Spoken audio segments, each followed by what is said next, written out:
Okay. Should be good, chat. Everybody's not back in court. We are ready, locked and loaded. Let's go. What was that, like a 9-minute intro? It wasn't even really an intro. Welcome, my people. Kick, I see y'all in the building. Rumble, I see y'all in the building. Everybody on the King Academics channel, I see you guys in the building. Of course, I see the Academy channel loading up now. I see you guys getting up in here, man. Appreciate you guys. I know we're starting pretty early today. Pretty early. Did the Academy channel go live? Okay, we're finally live. Good. All right, chat. We're back in court early. I was gonna get on, like, I was actually ready to get on at 8:30 or 8:45, whatever I scheduled for, but I was watching the updates to make sure court was happening as normal, and it looks like day 2 of Cassie's testimony is gonna go down. Again, we're gonna do a slight recap, but let's get immediately into it. All right, we're not gonna do any BSing. So, first and foremost, let's, I'll give my own recap really quickly, but shout out to my man, Inner City Press, who is doing our live tweeting. He did do a short vlog while he was on the way to court, and this was the vlog he did walking to court. Okay, it's a rainy day in New York City, really rainy. I ordered some shit from Home Depot. That shit is sitting outside, man, getting rained on, man. I streamed so much yesterday, I couldn't even bring it into like the garage or nothing. So it was like, fuck, I feel like I'm wasting money. Anyway, all good. If you're just tuning in, I don't know if you're at work or you're just kicking it, we're going to probably have another long stream today. We will play it by ear how long we go. I don't know if we'll make it to 10 hours, but shit, I think we'll at least make it to 6. Court goes from usually around like 8:30, or in this case around like 9 to about 5 o'clock. So you'll have me probably for about 7 to 8 hours at minimum. All right. So chat, let's get into it. This is the guy who's tweeting everything, and he's talking about the current day of trial. Here we go.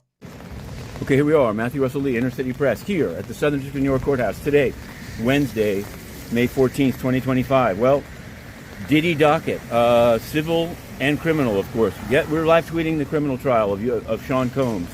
Yesterday, they finished with the male dancer Daniel Phillip, and then Cassie took the stand.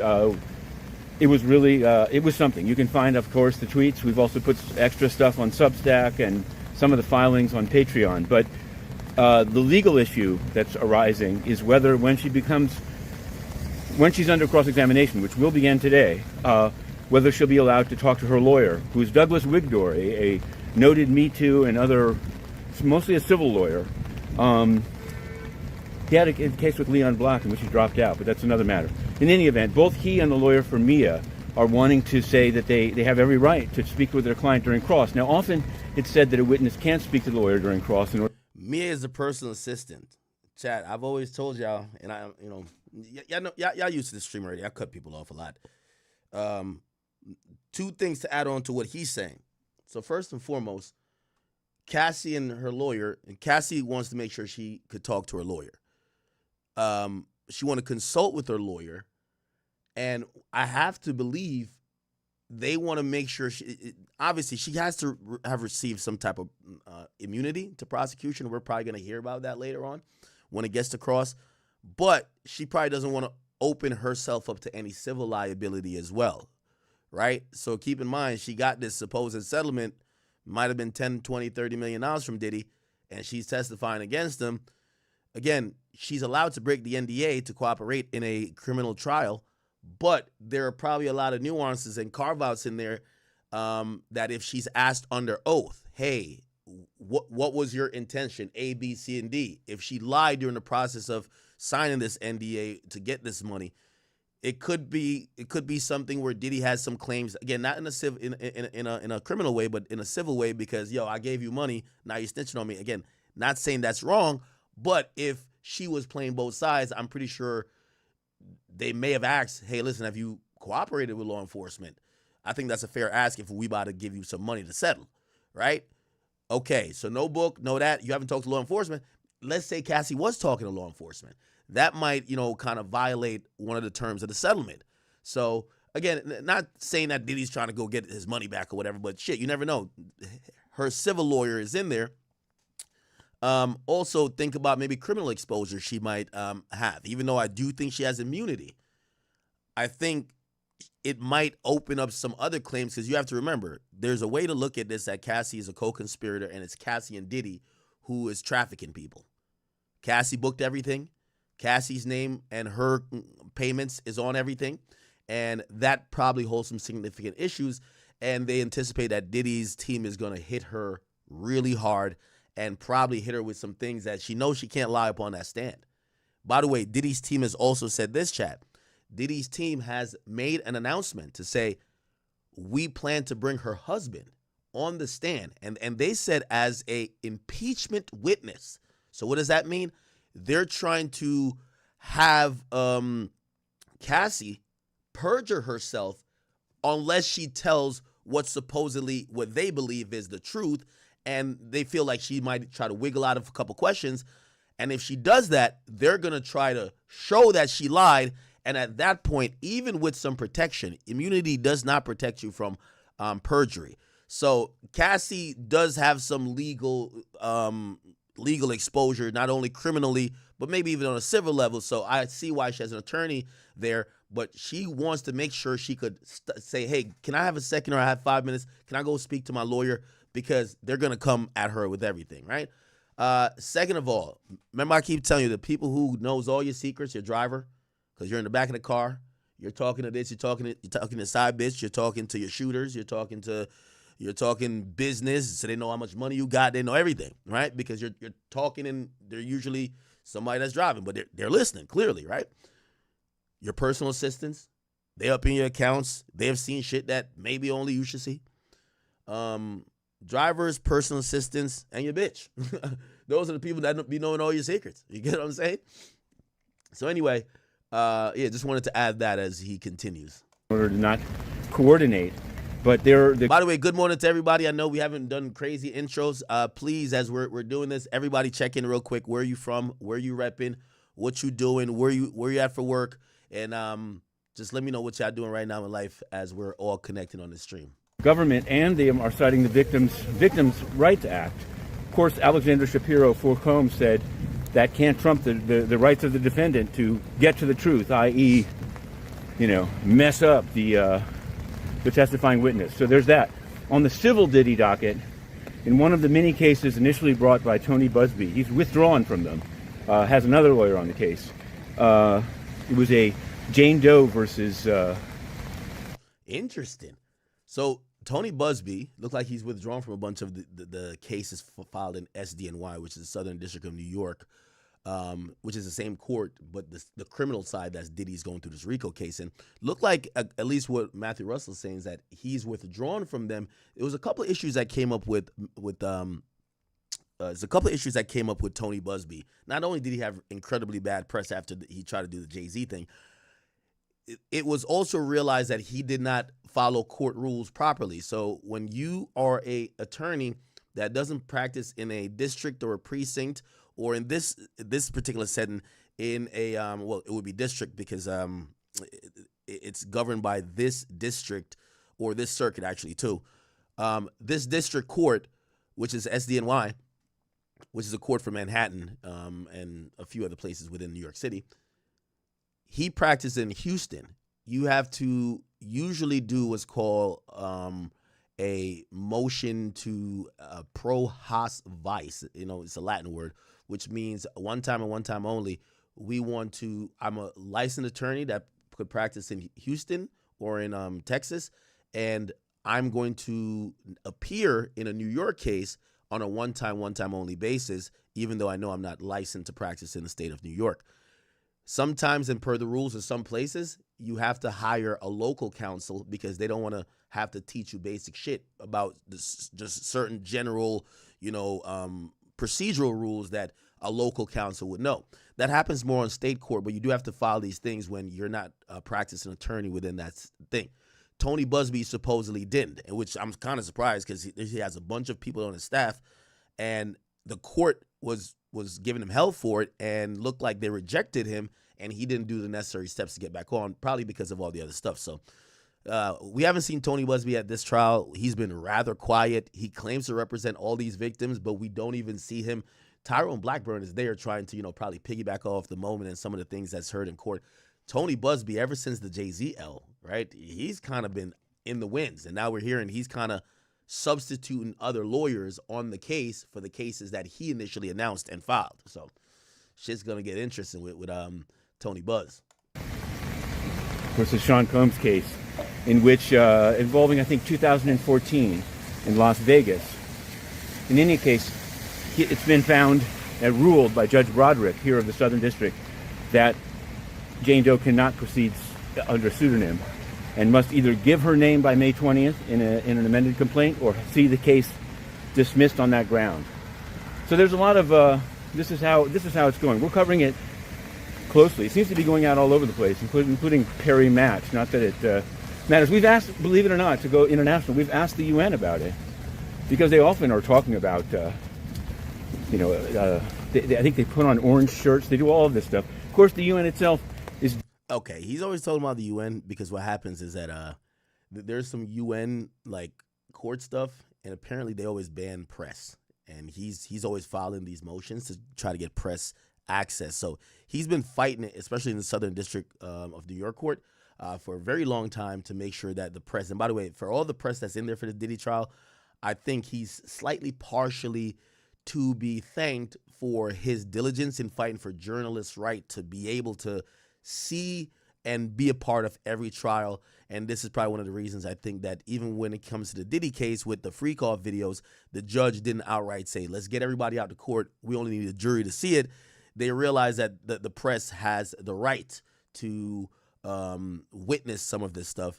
And yeah, he's been constantly in that court with back and forth motions. I follow him. He does a lot there. All right. I think he's going to talk about that for the rest of the time. Deeply involved, but has no comment on either this case or Gérard Depardieu. Yeah. Now, he covers many different cases. Okay, cool. So I see Megan Cunniff underneath here. She says, thank you for your work. Could you let us know which one of Diddy's lawyers is doing the objecting during Cassie's direct? Yeah, he stopped basically naming the lawyer that was objecting. We know Donaldson was objecting during Phillips, direct, but we don't know who's objecting now. I do believe that they have started. So let's go and find a thread of how this is. Here we go. All right. So Cassie's still on direct. After direct is going to be cross. Cross means the defense goes. So they started 27 minutes ago. It says, all rise. We have a note from a juror about a scheduling accommodation. And then they say it's not in the docket. Then they ask, what about, Mrs. Ventura, so Cassie's husband, Alex Fine. The AUSA says he'll be removed from the courtroom. Remember the whole thing, which they agreed on yesterday. Anytime they're going to talk about anything post-2018, when Diddy hired him to train her, and he ended up, I guess, sleeping with Cassie, and Cassie ended up leaving the relationship with Diddy to be with him, he can't be in the courtroom for that, right? Because he's going to hear her answers, and then he's just going to say the same answers, right? They want to see if they could catch her in a lie. So obviously, by the way, they announced this yesterday, so I'm pretty sure Cassie and her husband probably yesterday prepped with their civil attorney to make sure they're on the same page about shit and same thing or whatever, because obviously they live together, they're husband and wife. Also, here's the thing too. This is another reason I would imagine Alex Fine, they got the $30 million now, supposedly $30 million in the settlement from Diddy. I would imagine that they have a criminal lawyer that's there for Alex Fine. So here's the thing too.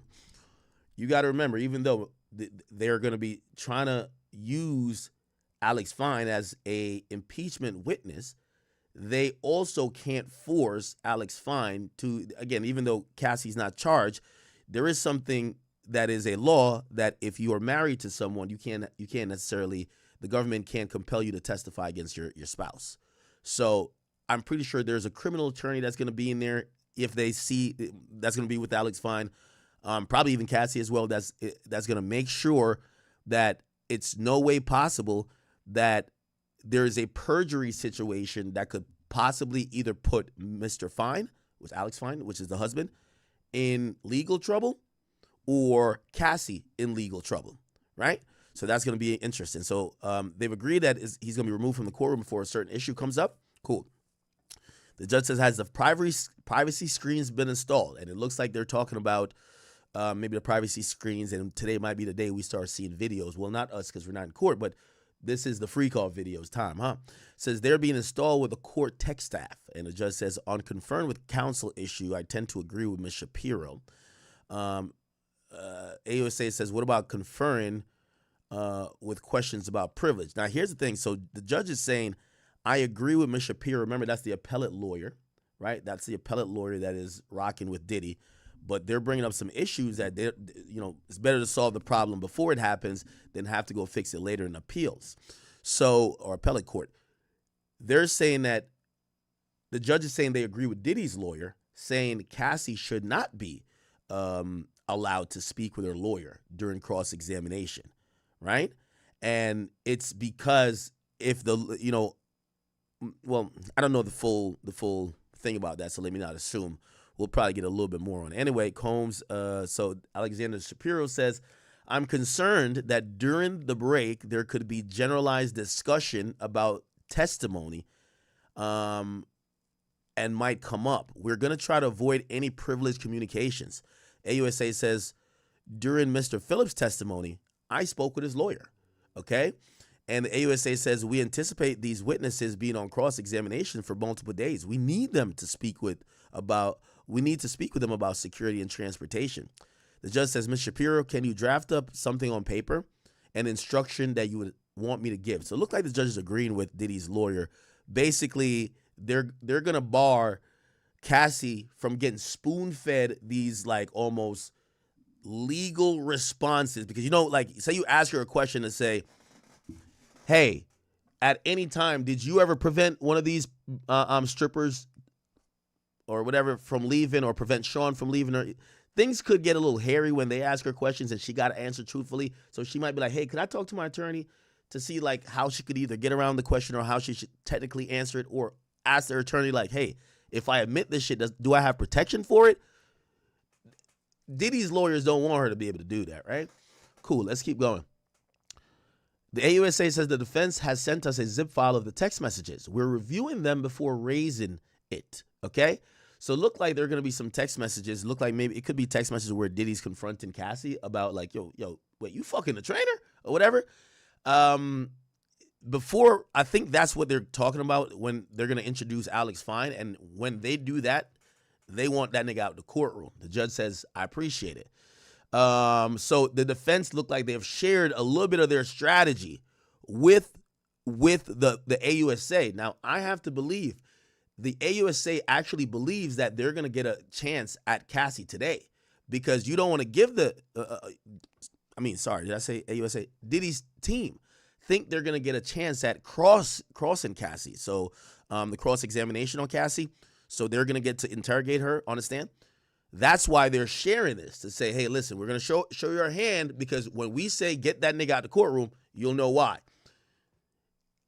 I got to think they're expecting or planning to talk to Cassie today instead of tomorrow. And I don't know, we didn't get a timeline on how far ahead the AUSA is in their direct on Cassie. So when are they going to end? I would imagine she's going to be on the stand until at least lunch. Will it be until the end of the day? We don't know.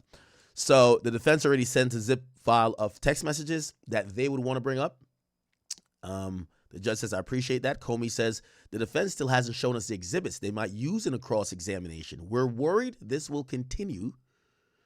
And then Combs' lawyer jumps in and says, we are making several chains of text messages. They had these documents in their possessions for 8 months before we got them, okay? And essentially, they're saying, what we're giving to you is our strategy, not evidence. You guys had the evidence. You had it for 8 months. So you should have prepared for the entire trial. We're just trying to earmark our strategy that when we want someone out to court or whatever, it gets done in an orderly fashion as per the judge rules.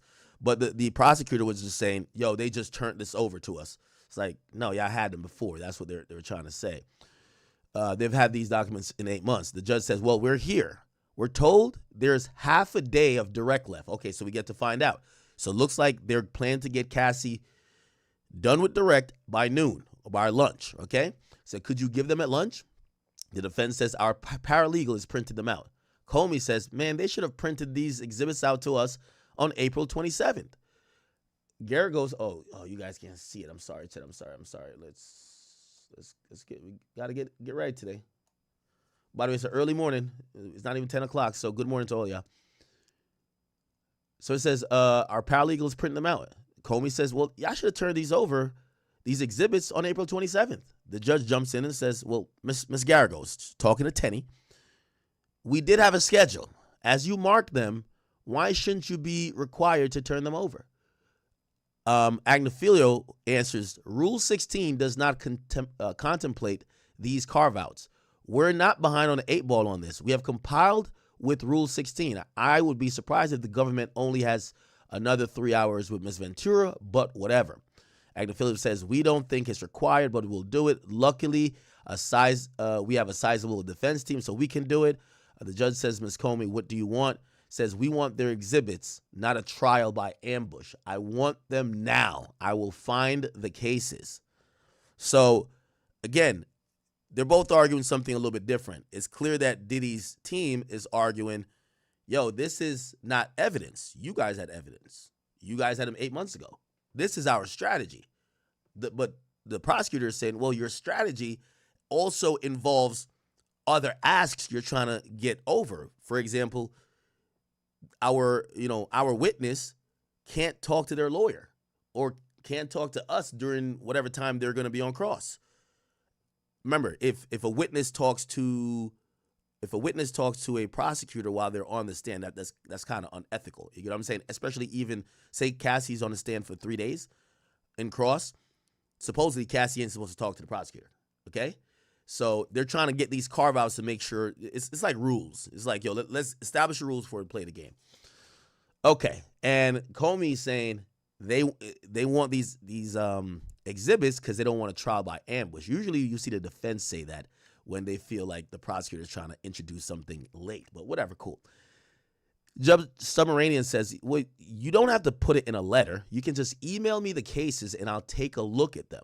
So I guess these exhibits are probably other cases or, I don't know if it's case law necessarily, but other cases where I don't know what it could be. So Inner City Press would ask, are these judicial documents going into the public document? How much is being left off the docket in this case? Okay. So again, Cassie hasn't even, okay, Cassie just entered. It says witness entering. The judge says, we have a witness waiting in the back. Produce them before cross-examination starts. You can email me the cases during the trial day. Keep in mind, Diddy got 9 lawyers in court and probably a bunch of paralegals working remotely and around the court area. So they're printing some stuff out. They probably have a lot of stuff electronically. They're like, we need it printed out. The judge is even saying, email them to me. They're going to email it to the judge's clerk or someone else. Cool. Here we go. It said, produce them before the cross-examination starts. You can email me during the cases during the day. Let's get moving. Let's get Miss Ventura back. Now the witness is entering. That's Cassie Ventura, if you don't know. The judge then says, all rise. All the jurors then enter. It says, you are still under oath. Proceed. AUSA Johnson says, may I proceed? May I approach the witness? The judge says, you may. Then Johnson says, Ms. Ventura, I handed you 2 drives. What is on them? GX8. I'm guessing that's like just a no mature. Oh my God, I'm fucking up on words today. Jesus Christ. It's a coffee chat. I'm early. Am I fucking up on that word? I am. Ventura says, message and photos from my device. Okay, so it looked like they pulled, which this seems to be normal. By the way, keep in mind, Cassie said she turned over laptops and phones. So Cassie has been very complicit in this entire investigation. She turned over her device, her phones, and her laptops. Apparently her laptops had some videos, but definitely text messages from phones and some photos. So they're using that. Obviously, the government did seize a bunch of Diddy's device. They found that there was stuff on Diddy devices too. What was on what, we don't know yet. We'll probably figure it out here. So they're about to go over one of the device, which is messages and photos that came from CASSIE's device. Okay? Cool. Chat, we, as per usual, this entire trial is being tweeted. It's not being aired publicly where we could watch or listen. I wish it could, but we can't. So what would happen is that we're waiting for these tweets. They're probably usually about 2 to 3 minutes apart. And while we do that, we're usually trying to is that yeah. Oh shit. My boy Aiden just called me and said read my chat. I thought I was muted. Aiden, what are you doing up at 9 o'clock, my boy? He says, read your chat. What do he post on Kick? Oh, somebody says, Aiden, what? Oh, shit. Oh, my boy Aiden making it rain. Oh, shit. Nah, yo, Aiden trying to take me shopping like Diddy. Yo, chat. My boy Aiden Ross. Yo, chat, is this flirting at this point? Is this flirting, chat? Tell me why Aiden Ross just gifted me a shit ton of subs. He gifted me 50 subs. Thank you, Aiden, for the 50 subs. You heard what 50 Cent said. He said Diddy offered him to go shopping, and he was like, yo, this shit is gay. I felt like you just threw 51s on me. I'm not going to call it gay, though. I appreciate you, okay? I appreciate you. By the way, Aiden, whenever we do get on the phone to talk, or we get on Discord to talk, remember you were playing gay. I want to ask you about some shit that is gay. The Diddy rubbing the semen on his nipples. I got to ask a white person about that, a Caucasian. I'm going to be honest with you. I got to see what y'all think about it. I'm Jamaican, so y'all know where I'm going to come from with my thoughts on it. Gay. Okay, I need to know what the white boys think about it. Then I want to know what the gay people think about this. By the way, waiting for new tweets. Hold up. Ask me. Go ahead, bro. Bruv, yo, you trying to take me shopping, bro? Yeah, when you get to Miami, we're going to Ball Harbor. I'm taking you shopping. Yeah. Act, you deserve it. You worked so hard. You worked so hard. Yo, I did a 10-hour stream yesterday, but hold on. I don't like this tone. I know you work hard. I want to get you subs and take you shopping. You deserve it, daddy. Nah. We ain't not doing. Hey, what do you think about yesterday? Was the craziest trial they ever covered. Brack, it was like World War III yesterday for me. It was so insane. I called Charleston White off stream for like an hour. I couldn't believe it. Yo, Ack, it was the craziest shit, bro. I couldn't believe it. I didn't know what to do. I'm like going through it. I'm like, fuck. These people want to see me die. Oh, yo, yeah, Ack, you know what? Yo, you're going through the Dochi thing. Yeah. Well, Ack, you know what made me so reassured? Yeah. Yeah, they were on Twitter saying they wanted to kill me and they wanted me to see me get killed on stream. But they were like academics, too. So I was like, my bro going out with me. Yo, you know what's so funny? Anytime they find a new person to hate, they'll make a list and be like, yo, why are these people still alive? And like, they just throw my name in there. They're like, yo, how come no one has killed this guy? And I'm like, damn. Yo, but you make it through. The TDE guys were a little bit upset at you, bro. They were? Yeah. Yo, yesterday, let me tell you this. I love Twitter, but it's so pretentious, right? Yo, I have a question. Is Twitter worse than the Shade Room now?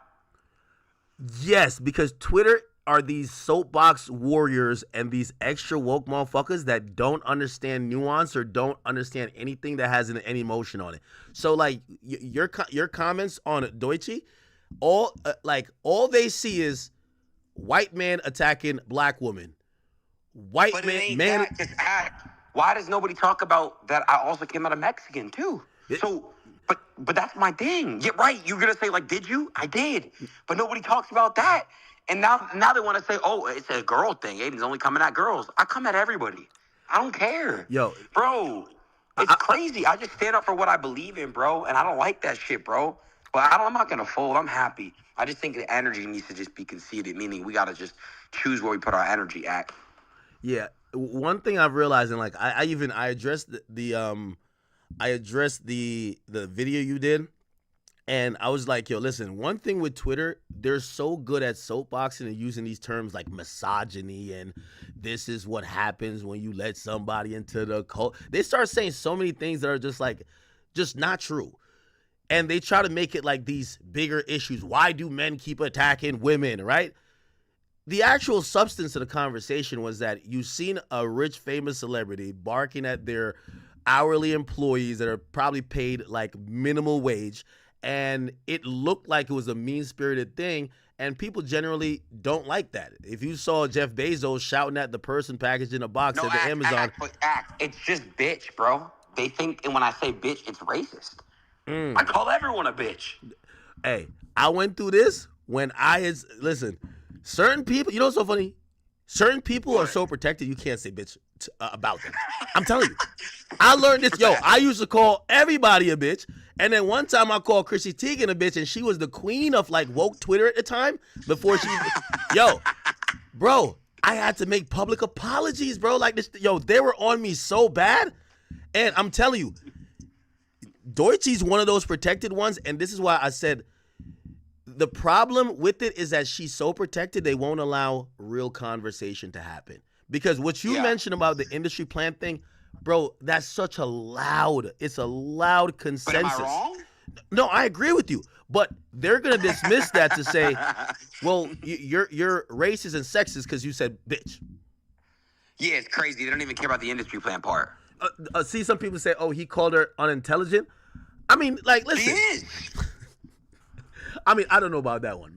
I don't know her personally to see if she's smart or not. What do you mean? What are you saying right now you don't know about that one? Bro, No. And then, I judge her off what I see. Intelligent. I've seen how you treat 9-to-5 workers. I've really kicked it with you. Yeah. You're intelligent because you know how to. Oh, okay. You mean it like that? Okay, you mean it like that? Yeah. You know how to act. You know how to speak to regular, hardworking people. You tip well. You know what I mean? Like, I've seen it. Like, I've seen academics order a crazy. You order like the whole half the menu and you tip them good. You know what I mean? So it's like, for me, it's like, I've seen how you deal with 9-to-5 people. I just think that people take me, Brian Goliath, I'm a little bit autistic and I take it. I'm on the spectrum. So when I speak, it may come off like, oh, this is a racist white boy. But in reality, though, if you get on the phone with me, I'll explain what I mean. Yeah, I mean, I again, and this is what I was saying. There's certain people so protected. Shoot, I seen yes, Jules jumping. I was like, I thought you guys were Yeah, cool. but we hopped on the phone, me and Jules. I fuck with Jules. Yeah. You know what I mean? Yeah, but do you see how the internet just came for you, though? It's like, even if they were upset at you using the word and they're like, that felt a little hateful, like, they just dismiss your entire point. Like, they act like you are the person who were harassing your staff. They act like you were the person being an asshole. They just completely switched it. You know what I mean? So you became the villain. And that's one thing about public discourse, especially when it's kind of like on Twitter. The only way for you to not be the bad guy, you have to talk within these constraints. You can't use certain words. I get it. I have to be very carefully with my words. Very careful. And honestly, even now, like, I've even started to realize, I'm like, obviously, sometimes, like, there's a chick who says something about me, and I'm like, man, fuck this bitch. But, like, if I want to have a legitimate conversation, you have to talk to, like, certain women like they're little children. Like, you have to be like, come here, Johnny. Okay, don't do, like, you have to be so. And while if you were talking about a rapper, like a male, you could kind of be more like, man, this motherfucker's a junkie. Yo, this guy must be off some shit. And I've heard you when people been tweaking and been coming at you and you respond in like.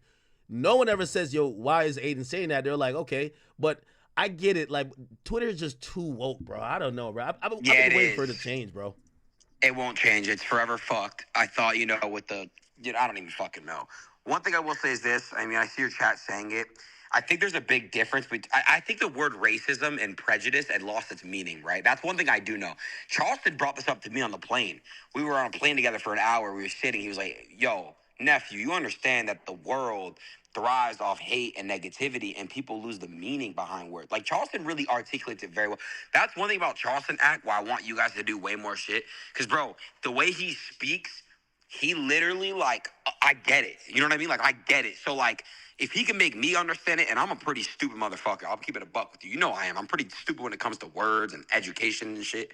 But when Charleston White speaks, bro, he literally, like, I get it. So y'all need to do more shit, bro. Like, that should be a pod. You and Chung, like, fuck. No, of course, and we will. Hey, check this out. And this is when I realized, you see on Twitter, and this is probably my biggest pet peeve about Twitter. you're right. Words have lost their meaning. Put it like this, right? And we could just even stay in the streaming world, or we could go outside of it. Okay? They hear a song, they think the song is catchy. They're now really tweeting and accusing someone of being a pedophile. Like, that's the worst thing you could ever say. They see one little thing. Oh, okay, look at this person, and there's like an insinuation. They'll put a label on you, or they'll start using these terms, racist. And I think all these are terms that get people to back up off someone. Like, oh, whoa, I don't want to be next to the person that's being accused of that. What Charleston White told me is, like, for example, you can't be racist towards a white person, right? Like, because, like, racism comes with power and control. He was explaining to me that racism back in the day, when there was actual, you know, what was going on back in the day when it came to slavery and shit, that was racism. He says now, if somebody on Twitter says, I don't like Aiden Ross because he's white, that's being prejudiced. There's a very big difference. And I didn't understand the meaning behind the words too. But that's why somebody like Charleston is perfect for the youth, because he knows exactly how to articulate his words. Like, I didn't understand the difference either, but now I get it.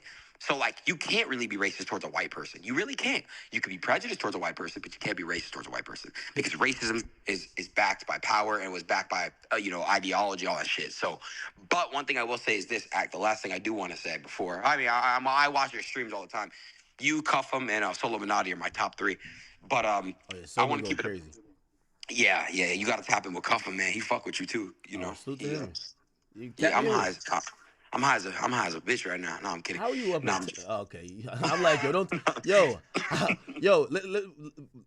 not to bring it in and making some joke shit, but what was the longest freak off you've had? Because we know you've had some freak off. Yo, Cassie said 4 days. Bro, I've never done that weird ass shit. Yo, it's 10 o'clock. It's clear you haven't slept. Shit, I had to force myself. Y'all drank so much coffee yesterday on stream. I had to try to force myself to get some sleep to get up for today. What's the longest freak off? Cassie said the longest was 4 days, and I imagine her not being able to sleep for 4 days. What was your longest freak off? What the fuck is a freak off? What is a freak off? Bro, a freak off, you got to get the Glade candles. You got to get the baby oil. The butt plugs are mandatory. You get what I'm saying? Butt plugs. Bro, what are you saying? How do you know what a freak off is? You're not watching the details of the trial. They're describing it. Diddy had butt plugs. Yo, you never heard the story about Diddy getting the butt plugs, and then later he was in a room with Ja Rule? I heard he liked being called Papa. Is that true? Pop. Yeah. That's a little weird. Having a woman call you the endearing term for her grandfather is super weird. That is super weird. Yeah. No, I'm going to let you get back to it. You know, you describing this Diddy case perfectly. Keep doing you, bro. I think it's 10 a.m. Pop a bottle of Hennessy. Hey, by the way, did you see me running up on gambling yesterday on Kick Steak? I didn't. Yo, but I do have a little... Yo, you gonna love this shit. Just listen, bro. Listen. I have a DoorDash method. I can get you credits, bro. It's crazy. For real? Because I be using my real money. No, I got you. I can get you credits. Wait, you're not talking about scamming. Come on, right? No. I can get you. Because some of my niggas... Yo, I'm so scared to go to jail, bro. I can't even scam with DoorDash, bro. I just be paying them niggas. You want some credits? I got you. Yo, bro, don't get me up in a DoorDash Rico, dog. Like, that would be crazy, dog. Like, imagine me showed up to court and every day of court, they just put mad food in front of me, just like, yo, and I'm cuffed up. Nah, the DoorDash Rico will hit different, bro. Nah, I need some credits. Damn, your whole chat saying put me on, man. Hey, chat, we gonna give away. Wait, do you really got some credits? I'm gonna give your chat away some DoorDash codes. Are you serious or you trolling me? No, I'm dead, bro. I got credits, bro. Wait, you fuck with DoorDash? Nah, I'm trying to work out a deal, but you know what's crazy? Oh my God, I'm so mad at. My PR was finally getting better. I had 2 deals lined up. Same with Diddy. I was talking to him. Lost both my deals. On God. Yo, they fucked up DDG shit yesterday, didn't they? Yes, bro. They fucked up my shit, his shit. Like I had an ad deal too. I was gonna do. Bro, I'm mad as fuck. I was like, fuck. Like, it's not even about the money. It's just because, I want to do it. Because it's like, damn, it was a big ad. It was a big deal. So it's like, fuck. But wait, all good, man. I know you're not going to say what it is, but I also seen Ray from AMP. He said he lost his Adidas. Yo, could you really be yourself? Ray lost his Adidas deal because he commented you're under your age and called him a monkey. But, use monkey emojis. Because your age put, Chinese shit under the comments, and he replied with, monkeys. That's, why. So, Adidas and them, they don't play that shit. Rage lost his deal originally because of that whole clip, the Kevin clip, right? But But yeah, bro. I mean, that's just the way it is, bro. That's the reality of how the world works. I mean, you know how it is, bro. Yo, I So, think it Kai what- is the only streamer clean enough to like really be aligned with brands. Like I know your brand is called Brand Risk, but like I think being a streamer is being a brand risk. I don't even know, man. It's so hard to act. I was doing so good, bro, and it's just so hard, bro. The good news is I could collab, but yeah, I mean, look, man, you get to your shit, Ack. Yo, I'm I'll gonna be send on you for a this- long time. You streaming today? Yeah, but I got my press conference shit. Okay. Oh shit. Oh yeah, we gotta talk about that. I might tune into that too because I'm gonna be later on. We'll probably run some kick only shit. So yeah. Cool, bro. Maybe I drop some credits in the chat too. Bro, send me some credits personally. I need some lunch, nigga. Yo, yesterday I only ate a small fry, bro. I feel like I'm on a diet. Yeah. And you want Ozempic Chat, then? Because guess what? You're not gonna. hold on, chat. Tell him 10 hours of streaming.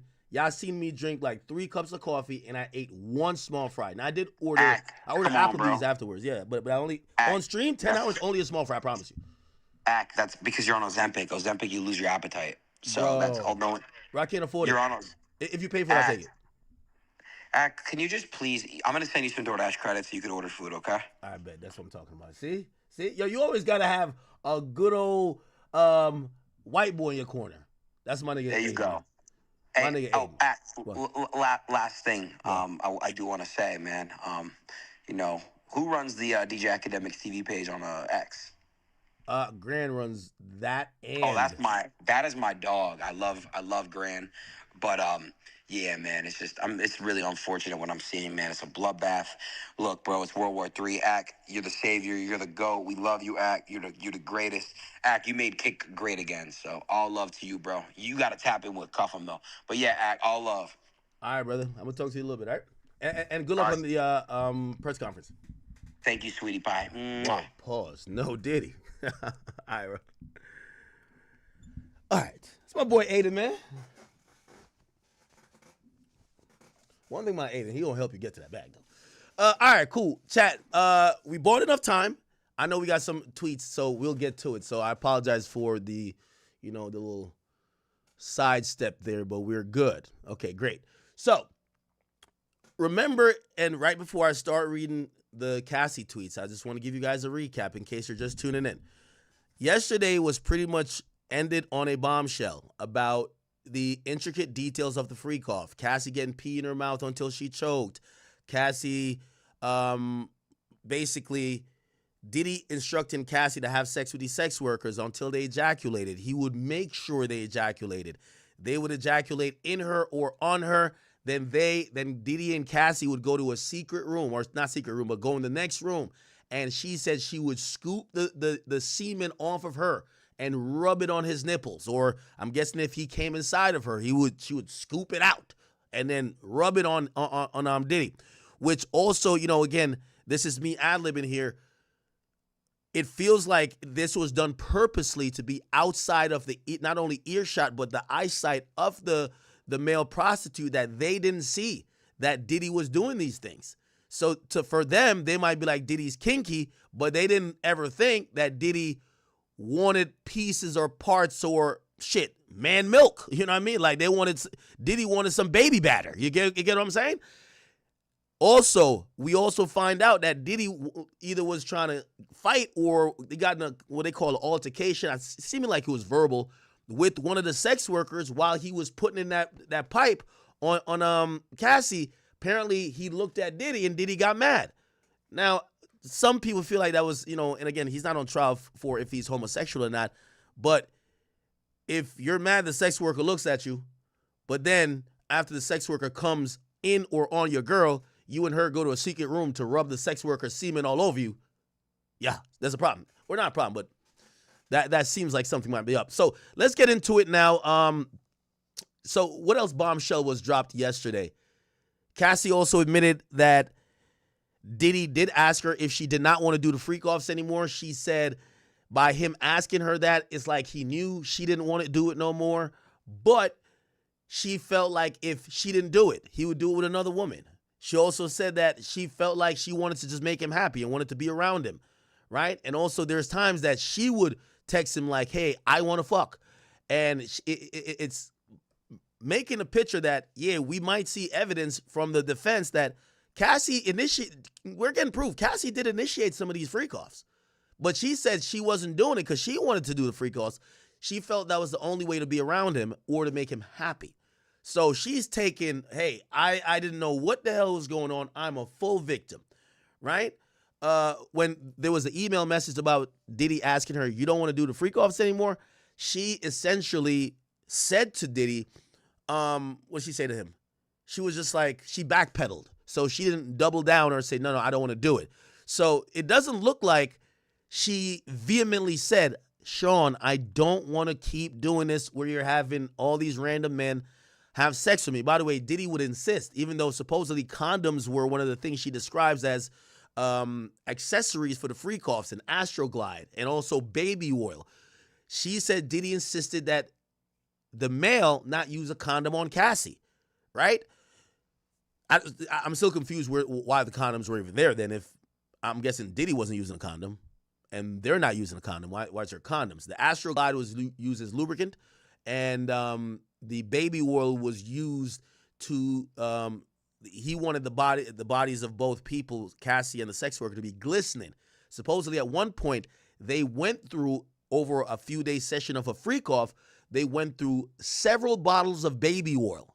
And frequently Diddy would stop the sexual act and say, that's not enough baby oil. We need more. Douse yourself in baby oil.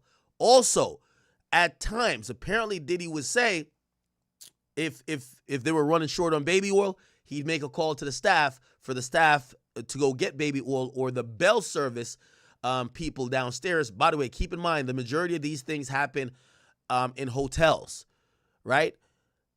It also happened at his home and also her apartment at times, but looked like those happened at his home and at apartments when they were using regular or repeat sex workers. The way they did it with the sex workers is not everyone was sex workers. Some of them were strippers, and they would kind of like just bring them out, kind of see if they would, is this person going to shut the fuck up? And if we paid them extra, apparently the first time when I think they were either, I don't think it was Intercontinental, one of the sex workers testified, the Phillip guy, he said Diddy was in a robe, bandana here, baseball hat on, trying to conceal his identity. Cassie was in stockings, red wig, had on lipstick, and a masquerade mask. They were trying to hide their identity. The person said they realized it was Diddy and Cassie when they heard the voice of Diddy, who Diddy was in the cuck chair just beating the shit, telling him what to do and how to do it. He had came there to initially dance for like a few $100s. However, Diddy then propositioned him the idea with having sex with her. Cassie, of course, is a very attractive woman. The person kind of realizes Diddy and was just like, shit, fuck it. This same person later says that they were unable to perform at times, and the range of money they got paid were between $800 to $6,000. Also, one time they said Diddy got them drunk or high off of, I forgot what the drug was. No, it was ecstasy. They say they got so high that Diddy paid them Cassie paid several $1,000s in cash. They went to Times Square, handed out all the money because they were so high. It felt so euphoric. They say it made them feel sick. They say at times, Cassie testified at times that the drugs that Diddy gave would make her want to vomit. Also, she admitted that part of the drug package that they would frequently take, cocaine, MDMA, GHB, which some people call Rufinol, which some people would identify as the date rape drug. So it looked like Cassie was saying she would willingly take this drug, or maybe not willingly, but she knew this drug was being administered. I usually hear that drug is supposed to be you sneak it in type shit. Pause. Again, I'm recapping here, chat. I'm recapping. What else? No knowledge yet of Cassie testifying that Diddy used to low key put that type of GHB, because I guess it's a liquid, put it in people's liquor to drug them. However, it does match up with a lot of the civil cases that accuse Diddy of using GHB to drug people. Again, we didn't get a firm testimony based on what we saw that Cassie said Diddy drugged me without me knowing. And again, the idea of drugging someone is that they didn't know or they didn't agree to take this, right? What came out in later cases, I know Little Rod case about pink cocaine and stuff like that, we haven't heard too much about necessarily that yet, but we're working on a time period from 2006, and I got to imagine up to 2015 at this point, so the first half of their relationship. Cassie also testified that they started doing the freak off a year in, between 6 months to a year in. Diddy propositioned her to say, hey, listen, Cassie, I don't know how to tell you this, but I don't want you to judge me. Pinky promised me, don't judge me. And basically tells her that he's into this voyeuristic thing where he likes to watch his woman get fucked. She said she didn't want to do it, but she felt like she was a bit pressured to do it because of Diddy coming clean to her and opening up. And by the way, what she's consistently said during her testimony is that she yearned for his acceptance. She yearned for his affection. She yearned for his approval. So whatever would make Diddy happy made her happy. So that's why she said she did it once. She said during all these times, she had to take drugs because she felt dirty. Keep in mind, it was like she was getting hit with a Glock dookie, if you know that reference. She was getting pissed on, nutted on. She was getting beat at times. Now, granted, the sex worker did say that Cassie asked for the urine. Cassie supposedly said, have you ever peed on someone? And then the dude said no, and then Cassie did it. Cassie supposedly laid on the ground. He pissed on Cassie in her mouth, and then Diddy followed up and peed on Cassie while she was laying down, to the point where I don't know if she was trying to swallow the urine, but she started to choke. Again, a lot of those details came out yesterday. I'm trying to remember if anything else. She basically said that after her first album, she signed a 10-album deal with Bad Boy Records. After the first album, her job pretty much became train for freak-offs. It was weekly freak-offs. They didn't miss a week. It happened for years. It became, Diddy stopped having her really make substantial moves in the music industry after her first project and wouldn't really greenlight her music going out. He would just have her do what she calls busy work. Like, you know, he's still paying her, but he ain't having her doing nothing that's further in her career. He would tell her she need to go to train to get ready for the freak-offs. So she was training for the freak-offs. What else? I think we kind of got to a lot of what was said. Let me see what else she was saying. We watched some supporting videos that kind of backed up some of these claims that she's making. She also admits that one time after Diddy abused her, because one of the sex workers that was working with them, he said his dick couldn't get hard anymore after he witnessed the abuse. He didn't feel aroused when he was in that situation, seemingly almost giving an overtone of, okay, we're not just doing some kinky shit. This shit looks like she's getting her ass whipped and I have to fuck her. Like, it doesn't make the dude hard anymore. Diddy would give these sex workers, if they couldn't perform, Cialis. That's a drug that's usually an erectile dysfunction drug to make sure their penis could get hard to do whatever they got to do. After the sex worker supposedly couldn't perform, one time Cassie got beat in the other room. The sex worker was in the other room, overheard it.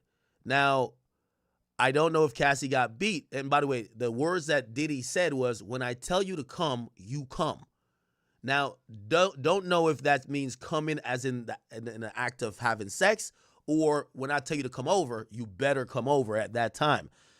The sex worker also testified that at times when he showed up, it's clear that Diddy had other sex workers in the freak-off, and the freak-off was days long at times, that probably already had sex with Cassie, because when he went to use lubricant or the Astroglide, it was already used and it looked freshly used. So at that point, they realized somebody else was there doing it. And I don't know why they didn't think maybe Diddy was having sex with her, but it seemed like it was uncommon.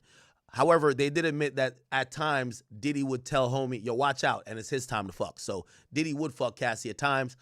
But back to that situation where the dude hears the beating. Diddy says, when I tell you to come, you better come, bitch. Diddy walks out and storms out the hotel. Cassie comes out of the room, jumps in the lap of the sex worker, starts making out with them, and says, and starts crying hysterically. He says to her, why do you go through this? Why are you dealing with this? Like, yo, you should leave. And Cassie says, no, it's okay. It's okay. She basically downplays it. Starts making out with the guy, starts having sex with him. The guy who says his penis couldn't get hard before, like minutes or maybe an hour earlier, because number one, he started getting weirded out because Diddy's in the room. That was preventing him from getting hard. And also the abuse and the thought that this was an abusive situation prevented him from getting hard. He said when Cassie then lovingly jumped in his arm and Diddy left and he was making out with Diddy, he was able to get a boner and he was able to fuck her. He said at that point, Diddy somehow realized they were fucking and snuck back in the room to watch. So again, the voyeurism shit was still on display. All right. I think it's safe for us to just kind of go and hear what Cassie has to say. Thank you guys for tolerating me. And by the way, chat, yeah, you got to think about this. I have a live show tomorrow. I'm trying to stream tomorrow twice at the live show and also some Diddy stuff, pause. And you got to realize I'm trying to also, I got to drink water, everything, because I might lose my voice. It's 10 hours of talking yesterday, 10 hours of talking today. Well, I don't know if we're doing 10 hours today, but we'll see. All right, let's go. All right. And if I lose my voice before my show, that's like big L's. I just can't do it, right? So I'm make sure I don't shout too much, no rants. We're going to just keep it by the book. AUSA Johnson says, yesterday you testified about Sean going armed to look for Suge Knight. Ventura says, yes, Sean took guns with him. AUSA says, well, did he, and he told you to ask the escorts if they were cops? Ventura says, yeah, I would begin by saying I was not a cop. AUSA says, Sean told you to do that? He says, yes. Okay, give me 1 second. All right. So it says, what happened when you fought back, right? Ventura says, well, I did that more early in the relationship. It would make him more violent, want to push me harder. The defense says, objection to speculation. The judge says, overruled. AUSA says, how would Sean react if you fought back? She then says, anger. AUSA says, I'm going to show you the LA Intercontinental Hallway again. By the way, they're going back to this incident. They talked about it before. She says, they said, play from 143 to 146. AUSA says, who enters? Ventura says, Sean. AUSA says, what's in his hand? Ventura says, he doesn't appear to have anything. AUSA says, play to 159. Now, anything in his hand? Ventura says, my phone. AUSA says, how did he get it? Ventura says, well, he took all my stuff. AUSA says, where does he end up? Ventura says, sitting in a chair in front of the window. AUSA says, by the way, the AUSA is a prosecutor if you don't know, okay? AUSA says, what are you doing? Ventura says, I'm walking away from him. AUSA says, or Ventura says, walking away from him. AUSA says, now who's in the video? Ventura says, me and security. Oh, fuck. Sorry. Okay, sorry. Now who's in the video? Me and security. Me and security. AUSA says, in this one, play from 531. Where did you go from the hotel? Ventura says, to my house. I took an Uber. AUSA says, now let's turn to text messages. Can you read page 4? Ventura says, please call, I'm surrounded. So let me kind of go back and just kind of put this in context.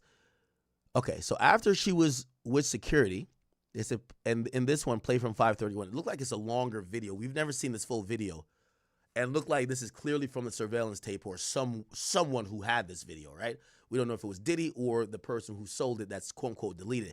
But this is 5 minutes and 31 seconds. The video we have of the beating of Cassie never shows a security guard. So that's an abridged version. It says, play this one from 531. Where did you go from the hotel? I guess it shows her leaving the hotel. She says, to my house. I took an Uber. AUSA says, now let's turn to the text messages. Could you read page 4? She says, please call, I'm surrounded. So I guess that's Cassie's text. AUSA says, who sent that? She said, from Sean. Oh, okay, never mind. It said, so Sean said, please call, I'm surrounded. And she's saying he was running around in a towel. I told him to put a robe on. AUSA says, who sent these green messages? Ventura says, I did. I wrote to Sean. Jules left. By the way, Jules is the porn star, I believe. So that's a sex worker. As long as you're quiet, you can stay. Peace. Who was Jules? An escort. Okay?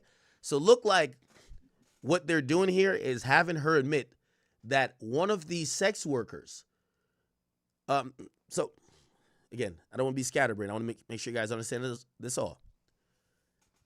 He beats her up. Security intervenes. She supposedly leaves. I think they were trying to get him to leave, right? Regardless, Cassie basically invites him back after the beatdown, right? And that seems to be the thing, right? So Cassie, they're establishing that even after the video we saw in the hotel and they did separate, Cassie invites him back, all right? AUSA shows a picture. Is this Jules? Photo shown, a guy with a big smile. I say, yes. It says, AUSA says B606, 607 side by side. This is Cassie in big sunglasses. It says, that's me, a selfie of me with a fat lip. So she's saying that this was probably a selfie of her with a fat lip right after it happened. She said, when did you take it? In the Uber with one of my phones. AUSA says, what did you write here? She says, I said, please stay away from me. So it looked like she said to Diddy, stay away from me. AUSA says, and what does he say? He says, I'm getting arrested. So it looked like Diddy was trying to tell her like, yo, Cassie, I'm about to get arrested. Which, you know, again, if we're using, remember I told you, we're going to have to use some common sense here. It looks like maybe they fought a bunch, or let's not assume mutually. Let's say he would beat her ass and she would protect him. So it looked like he's saying, I'm getting arrested, to try to get her to either come back or help him out, right? AUSA says, was he getting arrested? She says, I don't think so. What did you write back? Ventura says, I'm plugging my phone in and going to bed. AUSA says, who was at your home when you got there? Ventura says, Carrie Morgan. She was upset when she saw me. She called the police. Oh, wow. So, this is the first time we found out about this. So police were called. I guess they see Cassie with a fat lip. I don't know if she still had sunglasses, but she probably went in the apartment. She probably took off the glasses. I don't know if she has bruises or a black eye or something like that.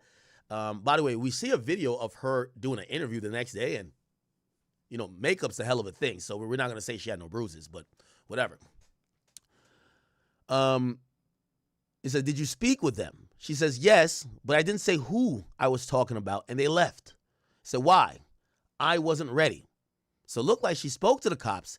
She did not say, by the way, memes, get me this. I need to post on Instagram. That's important. So we now find out, because that is a critique. And I think many of us, you know, men, when we talk about, we said it with DDG. Why are you going to get some shit, keep it in your phone, and 5 months later, or with this would be 9 years later, you didn't call the cops. Now you're ready to go either sue about it or tell the world about it. Why you ain't call the cops? It appears that police were called.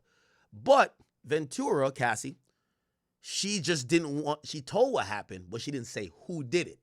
And because she didn't say who did it, it's little they could do. Diddy doesn't get arrested, right?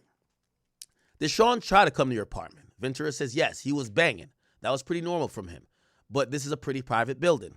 Did you hear from Ms. Karan, which is chief of staff of Diddy, that day? Ventura says yes. And I went to see D-Rock and his wife to feel safe. Again, we keep hearing the word D-Rock. D-Rock, if he's a D-Rock and James Cruz, if they are witnesses, it's gonna be crazy. Not only are they gonna hammer home all the abuse, I'm wondering, because some of these people worked in the organization of Diddy, I'm wondering how they could basically fill out this RICO requirement. Because what we're hearing, Diddy beating her, Diddy beating her, Diddy beating her. Yeah, she's in fear, but yeah, Diddy's beating her. It's not necessarily sex trafficking, if you ask me, and that's just my humble opinion. That's domestic violence. We're hearing a lot of domestic violence. She's in fear of him. He's beating her. He's intimidating her. Doesn't seem like sex trafficking, even though I know you guys might say, well, what about the freak-offs?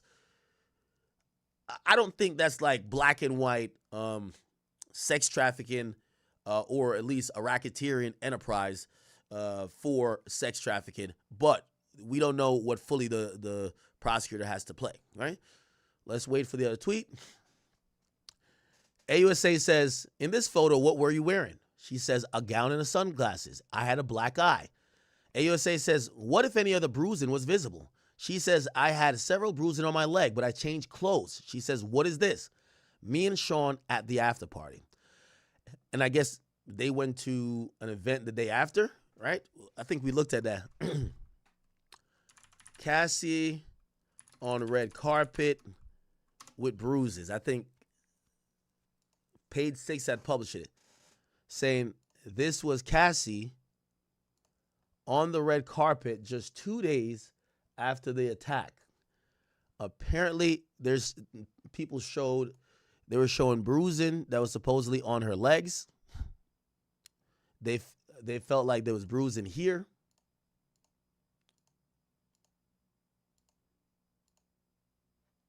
Somebody said it is read the definition. Okay, let's actually play a video because I've seen Boosie say it. I don't know if you've seen what Boosie said. Boosie Twitter. And I know, whatever.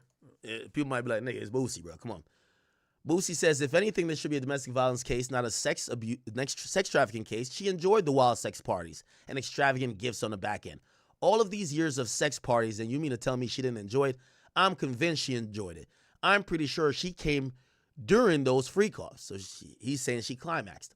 It was a lifestyle. This was consensual. She was his girlfriend, trying to give someone life in prison for this bullshit, okay? Now, let's get to... let me try to find a definition of sex trafficking or racketeering sex trafficking.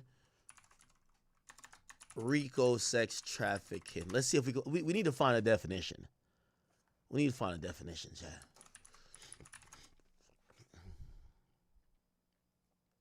Okay, because that's the thing. Is this human trafficking? Human trafficking and sex trafficking are kind of like slightly similar, isn't it? But you know, sex trafficking is more towards for the use and purpose of sex, while human trafficking could be for the use and purpose of work and other things. Why do they have this? Oh, this is a crazy like thumbnail. There's no way. Okay.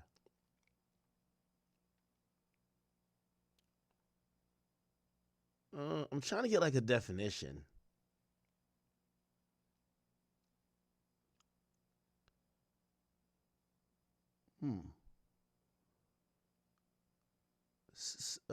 Sex trafficking law. Let me see. Sex trafficking law or explained law. Yeah, we just need some explanation of it. There's a California law. We want to look at the federal law on it. You might have to look at that one above. Okay, how did the human trafficking... Okay, let's look at this. Okay. Human rights in the modern crimes. But I'm not getting anything good there.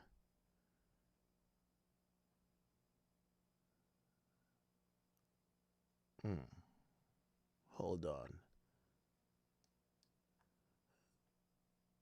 Human trafficking in the law. It's an hour long. We can't watch that. We need a crash course. We need a crash course. All right, let's... Ghislaine Maxwell's trial was a win for victims of sex trafficking because it really brought their stories out of the shadows into the spotlight. But at the same time, not all sex trafficking and not all trafficking cases look like the situation with Maxwell and Epstein. Okay, good. Sex trafficking laws in the United States. Let's go.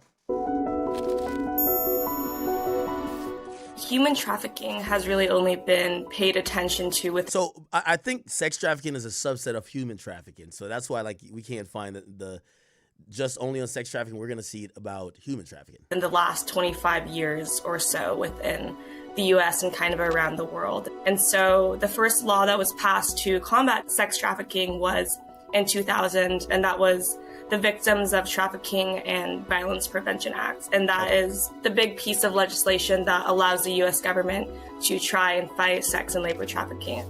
The vast majority of victims do not report that they are a victim of trafficking because they may not speak the language of the country that they're in, or they may be too scared to report it, or they may not have resources. So, you know, experts kind of generally agree that it's very, very difficult to really track how much human trafficking there is in the world. And we do have some statistics. So, for example, we have particularly has real who might not have eventos, the social media websites. I want to get a definition under the law. Here we go. California has the 7th highest rate of human trafficking in the United States. A lot of this happened in L.A., so we'll use, even though it's a state law or state trafficking laws, let's try to get an understanding. 4 minutes, it's a 4-minute video, then we're getting right back to the testimony. We're trying to understand sex trafficking a little bit more. Because, like, I keep hearing people saying things like I hear Wax say, he's like, yo, if you fly a girl out or you fuck her, that's like sex trafficking. I'm like, you're telling me fly outs for sex trafficking? I don't think technically under the law that's what it is. So let's see if we can get a broader view of it that we could kind of understand this case. Because, again, domestic violence or sex trafficking, maybe there's some overlap too. In fact, there are about 3.8 trafficking victims in California for every 100,000 civilians. Considering that there are close to 39.54 million people in the state, according to the 2020 census, the estimate translates to over 50 laws against exploitation. Penal Code 236.1 defines human trafficking as depriving someone of their freedom to obtain forced labor or services from them. Depriving someone of their freedom with depriving someone of their freedom to obtain forced labor or services from them. So, okay. I hear what you guys are saying because I said, well, a lot of this sounds like domestic violence, but it becomes sex trafficking if we then believe the theory that the violence and whatever other control that Diddy have over Cassie was solely to force her to do freak-offs, and she did not want to do freak-offs, right? So that would be, I guess, trafficking, right? Is from them. Depriving someone of their freedom with the intent of violating California's pimping and pandering laws, child pornography laws, laws against exploitation and blackmail, or other laws concerning sexual activity and sexual exploitation of children, or persuading or attempting to persuade a minor to engage in sexual activity with the intent of violating one of the laws listed above. Hi everyone, I'm Matt from Tactics, and today I'm going to talk about California's human trafficking laws. Before we get started though, make sure you subscribe to our YouTube channel by clicking the button below. While you're down there, hit that alert bell icon next to it as well. Employers need to give this training to new and existing employees that could interact with or to complete at least 20 minutes. In 2013, California enacted Senate Bill 1193. Okay, this is not telling us much. Requires that the notice also include the option for someone to text a specified number for. Okay, so it's still a little bit blurry and hazy. All right, man. Okay, cool. So it says in this, and I think we've pulled up this picture. So it looked like she had a black eye. I don't know if we could easily identify it. You know, she probably put a lot of makeup on. But she said she had a black eye, right? So what other bruising was visible? She said, I had bruises on my leg, but I changed clothes. She said, AUSA said, what is this? Me and Sean at an after party. Says, I'm going to show you the escorts. Do you know the name of this person? She says, no. She says, the AUSA says, in what cities did you use him? So it looked like she recognized the face, doesn't know the name. She says, we use this person in New York. They said, who's this? It says, Islander. He was on Latin Men. We used him in LA and maybe in Vegas. So they call this guy Islander. Is Latin Men a website or something like that? Pause. I don't even want to Google it and find some shit. Should I Google it? No, I don't even want to Google it. Okay.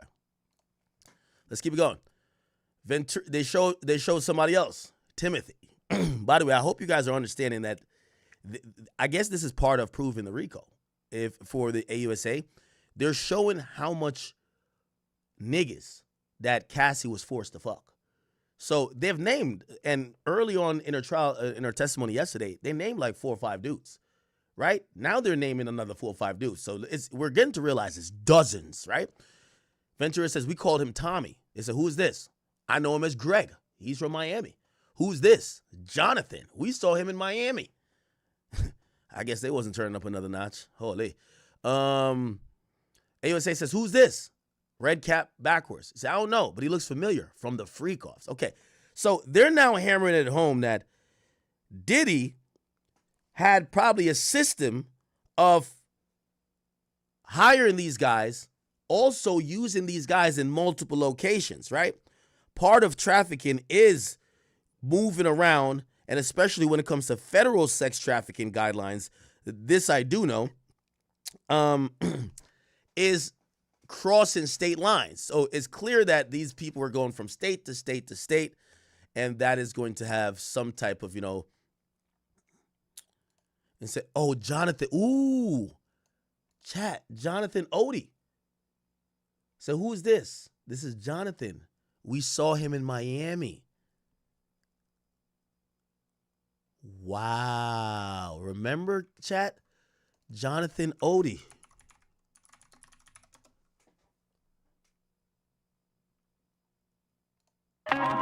By the way, chat, Jonathan Odie reached out to us or a some affiliate of theirs, and they claim they were down to speak with us.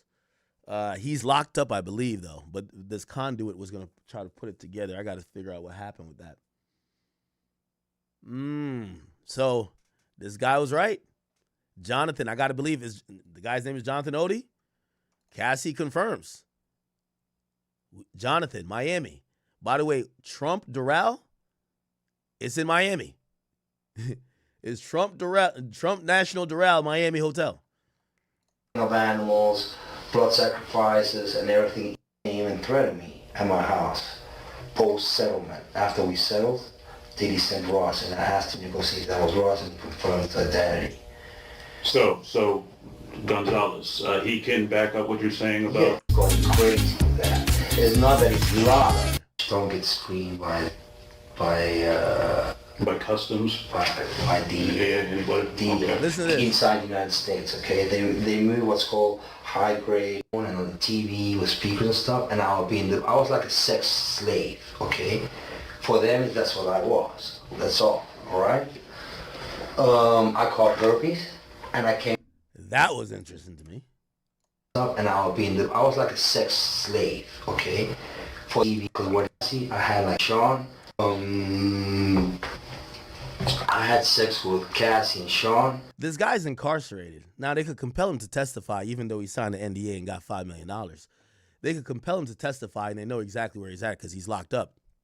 However, not only could they compel him to testify, I wonder if they use this interrogation footage. Now, granted, usually they lean towards bring the person in rather than use the footage. So I think they will just bring him in from the jail or the prison, wherever he's at, rather than have them having to use this footage as some type of evidence. Because, of course, a defense attorney could say, this guy was probably high off drugs.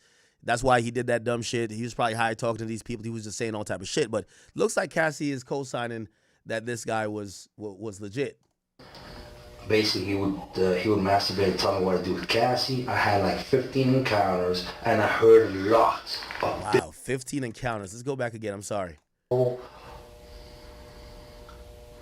Under secrecy. I take Sean the threat of death on me, okay? I don't have it, but I can make it available under secrecy. That means that I wouldn't be liable because I don't want to be getting framed for anything, okay? Right. I had sex with Cassie and Sean. Basically, he would masturbate and tell me what to do with Cassie. I had like 15 encounters, and by the way, it definitely matches Cassie's account. It matches exactly what Cassie said. I heard a lot. And according to him, he did it 15 times. Now, I'm gonna be honest with you, chat. I think it is gonna weigh on the jury members just how often these freak offs were. Remember, I told you, like, Diddy basically said, "Fuck everything else you're doing. You're just gonna practice for freak offs. That's your new job." By the way, after the day after the Intercontinental thing, she had a movie premiere or something like that. So, people always looked at her as a pretty girl. Maybe looked at her career didn't go too far. Some people didn't think she was the most talented. But, like, look at someone like, what's Chris Brown's ex? What's that girl named Karuche? Karuche's on like a TV show. We could have seen Cassie going that route. Like, she had a high enough profile and probably was decent enough. She could fit in somewhere. It looked like Diddy didn't really want her to get really popping. Diddy wanted her to be a sex, and this is going to be a thing, sex slave. And again, if we look at it like that in terms of a sex slave, then we start thinking about sex trafficking. Then we do. I'm going to be honest. If we look at it to say Diddy purposely was trying to kill her career, just used everything over her head to control her. And like, they named about a dozen dudes, a dozen prostitutes. And this one prostitute said he had 15 encounters with Cassie. 15 encounters. So if every dude had at least 10 encounters, and obviously not every dude did, and we think it's several dozens of dudes, let's say it was weekly. There's only 52 weeks in a month. No, sorry, I'm tripping. In a year. 52 weeks in a year. He fucked her in 15 encounters. Another escort has at least 5 or whatever. Supposedly these dozens of these guys. It kind of goes to drill home the point. Around every 5 days or so, I would imagine Cassie was involved in a freak-off. The enormity of that amount might lead a juror to say, nah, this is more than just freaky couple shit. This is a job. The job is sex. The job is freak-offs. And the consistent person is Cassie. She's a worker. I think out of sensitivity, the prosecutors aren't going there with it yet, but they're kind of saying, you know, Cassie, we know you, with all due respect to you, you never considered yourself like a sex worker, but he treated you like one. You were his personal sex worker. Business, because what they would do is Sean talks a lot on the phone and on the TV with speakers and stuff, and I was like a sex slave, okay? Now, this is also important. And remember, you know, we also heard that Diddy would give instructions sometimes through the phone. And you're like, well, I thought he's in the same room. Sometimes it looked like he might have been in another. I don't know if maybe sometimes it was on some ASMR type shit where he only wanted to listen, or maybe he had, you know, they also mentioned that sometimes he set up cameras and he would watch from a different room. And maybe he wanted to watch from a different room. Maybe the guys couldn't perform when he was in a room, or maybe he wanted to do some other freaky shit that maybe he didn't want the guys to see. It's very clear he was comfortable with Cassie knowing or seeing that he would rub semen on his nipples, but he didn't want the sex workers to know that. So Diddy was doing some things under the shadows that clearly were meant to be hidden from the sex workers. Let's go back again and hear what he says. What they would do is Sean talks a lot on the phone and on the TV with speakers and stuff, and I was like a sex slave, okay? For them, that's what I was. That's all. All right. Oh, maybe I misunderstood that. Looked like they have a suite. He's waiting out in the living room to fuck, and he would overhear Diddy saying shit in the room because he's talking on the phone and maybe on conference calls. 2006 and shit like that. Maybe he has a laptop. You know, he clearly had some electronic devices. Maybe he's on Skype. Was Skype around then? Skype, Uvo, whatever people could use to like maybe video call or, you know, whatever. So it looked like he says he was just sitting out there like we've heard from other sex workers. After they fucked or before they fucked, they would just be sitting in the living room while Cassie and Diddy's in the room, and they're just there sitting. They're sitting. And then Diddy will either send Cassie in or come in with Cassie and then instruct him. However, this guy is, you know, basically he just shot up like a spot. So he's telling, yo, I know some info through Diddy. And he's telling how he got it. He's saying Diddy's in the other room on the phone. So it looked like this freak off shit was so nonchalant. Diddy was probably having board meetings and shit like that. You know what I mean? Like, yo, bad board meetings while the prostitute is warming up in the, or the sex worker is warming up in the other room, ready to slang some cock. You get what I'm saying? So this dude say overheard a lot. Right. I caught herpes, and I came back and I sued him for the herpes and won. Bro. So he said, and now this is interesting. He said caught herpes, and I guess he's blaming Cassie and Diddy, or blaming that encounter, right? And he's saying he sued and won. Now, here's the thing. If he sued, we would have seen a case. Now, maybe this case is under seal somewhere. I'm going to do some digging on this. I'm going to do some digging on any case with him. Chat, I don't know if some of y'all know how to navigate the legal stuff. We got to figure out, did this guy ever have a civil case? And he said won, but I think he means settled, because I think he means they just paid him. I caught herpes, and I came back and I sued him for the herpes and won. But they did Mark Garagos and Ben Mercedes were his attorneys, okay? And Christopher Leon's here was my attorney. They asked me to turn in that, which was the video recording, and I did so. They gave it back to me accidentally, and it's possible I threw everything. So he said he had video recordings. Ooh, that's interesting. Why was Diddy allowing these guys to have video recordings? That's interesting if that's true, right?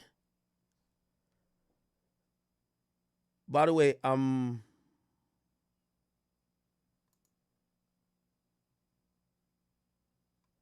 looking up Jonathan Odie.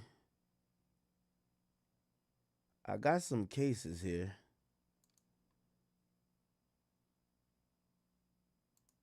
Yeah, I got some cases here. Hold on. Okay, I see his marriage. By the way, if you don't know why this guy started being a prostitute and ended up with Cassie and Diddy, he was going through a divorce. While going through a divorce, he starts doing this. By the way, after I guess he contracts herpes or whatever, and also before the payout, he finalizes his divorce. He finalizes his divorce before the payout, which I now know the date. The date of the filing, the date of the filing of the divorce is 7/14, which is what was that, July 14th, 2014. So he must have got this money back in he must have got this money after 2014. Okay, let me see. When was the case closed? I know the filing day. I don't know when it was closed. All right. So it's a dissolution of marriage. I got to find another case afterwards. Now, here's the thing. He might have filed or threatened to sue Diddy and appeared as John Doe, which would be so difficult to find it because you could sue in civil court as John Doe. And maybe that's when Garagos took over the case because Garagos was representing Diddy, and then they probably settled with him, right? Because I'm pretty sure, let me search Diddy's name. I don't think, they probably never filed. It probably was, they probably served a intent to file, and Diddy said, fuck it, take the bread. Let me see, Sean Combs. I'm trying to see if I can find anything.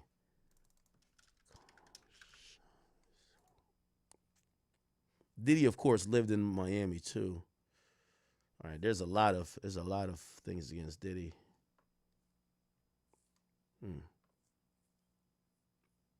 Can't see anything that is popping up. Sean Combs. You know what? Let me Cassie Ventura. By the way, chat, remember in Usher's herpes case? Remember there was a guy who sued? And I was like, what the fuck? Why is a guy suing? Maybe these guys, again, not saying Usher fucks dudes, right? But do we now understand how this shit might be going down? Because when I hear a man catches herpes from another man, I'm like, oh, you're fucking the other man. But now we're seeing that, oh, they're all having unprotected sex.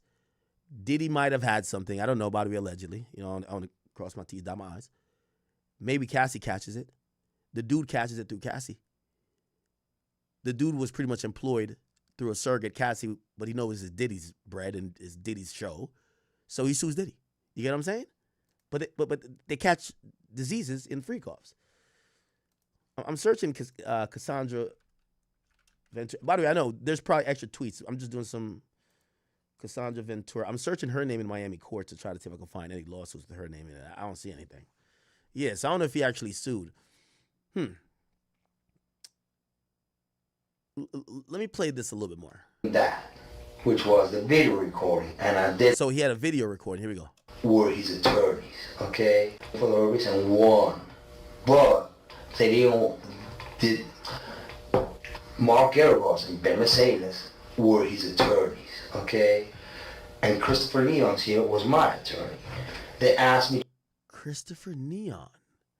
Remind me of that name, chat. So his attorney now for this case was his attorney for then. To turn in that, which was the video recording, and I did so. They gave it back to me accidentally. He said, I guess it was part of the settlement. He turns in a videotape to them. I don't know how he had the videotape, because why would you let a sex worker have it? But they accidentally gave it back to him. What? And it's possible, I threw everything out. It's possible I can produce a copy. Gotcha. It's possible. So he's saying he might have a copy of it. I'm not sure. Now, how does this lead towards Donald Trump? Okay. The Mercedes family, Ben Mercedes. So he goes into a whole conspiracy theory about the lawyers working for Diddy at the time. Keep in mind, Garagos, who he's talking about at the time, Mark Garagos, is the father of Diddy's current lawyer, Tenny Garagos. By the way, Mark Garagos also seems pretty adjacent to this case, like he's still working for Diddy. So, this guy, he sounded super crazy, like, there's this big conspiracy, da-da-da-da-da. He sounded crazy at the time. I mean, obviously, I still think he sounds crazy because Tupac is dead, okay? And he said Tupac's alive in Cuba. That's a lie. But he did mention some stuff about Khaled and Ross. We'll figure it out later. But okay, let's keep it going, Chad. Keep it going. Holy. AUSA says, what did you write here? She says, this is all we do. I'm just getting back on track. I'm sure you could call Kim or something.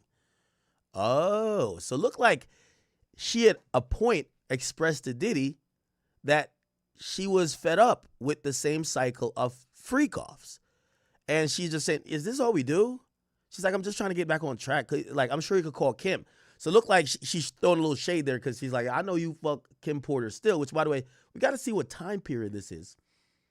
When did Kim Porter die, and how long was that overlapping period where Diddy may have been dealing with both of them? Because Cassie seems to be saying, why don't you go do this shit with Kim Porter? He says, AUSA says, what do you mean this is all we do? She says freak-offs. AUSA says, did you try to avoid anything in the freak-offs? Ventura said, I tried to avoid kissing. It seemed too intimate, but Sean told me to do it, to kiss the escorts. AUSA says, what did Sean ask you to do on your 29th birthday? She says a freak-off. Oh, my God. When did Cassie turn 29? When did Cassie turn 29? Keep in mind, this is 2015. And by the way, this is still a year before the beatdown. So I think we could almost. So Cassie turned 29. Basically, she admitted that the freak-off started when she was 22. So this is 7 years of freak-offs. Yeah, I'm not going to lie, chat. 7 years of freak-offs. Diddy's team got to show some shit that she was down with it. Like really show some shit, or they got to get to the video. I don't know what it is, but 7 years. Remember, she started at 22. In 2015, she's 29. In 2016, when the LA Intercontinental thing happened, which that supposedly was a freak-off too, she's 30. 8 years of weekly freak-offs with all types of men. I'm telling you, that large amount of years and amount of dudes is going to make a significant impact on the jurors, even if you want to think, okay, this is just domestic violence. 8 years of freak-offs is crazy. Wow. What does Sean ask you to do on your 29th birthday? A freak-off. Ventura says he had me pull out of the Blind Dragon. Oh, my God. Yeah, this is crazy. Blind Dragon Cassie.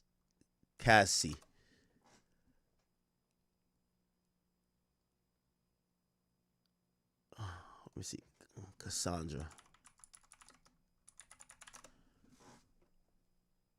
I don't know what Blind Dragon is. Look, is it a show or something? Pulls out. Yeah, I don't know.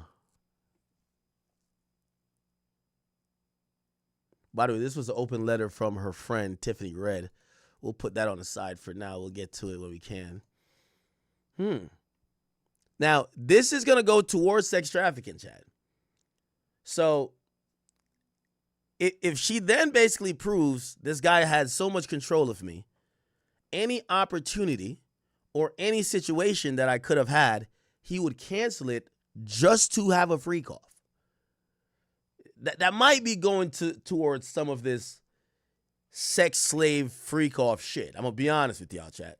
I'm going to be honest with you. So the government right now is doing a better job today. And I guess yesterday was all about just what's the physical violence. Today's about the power, the control, her lack of control, her expressing, hey, is this all we're going to do? Her being scared, and showing the enormity of the thing for maybe a decade of freak-offs, weekly, all these men.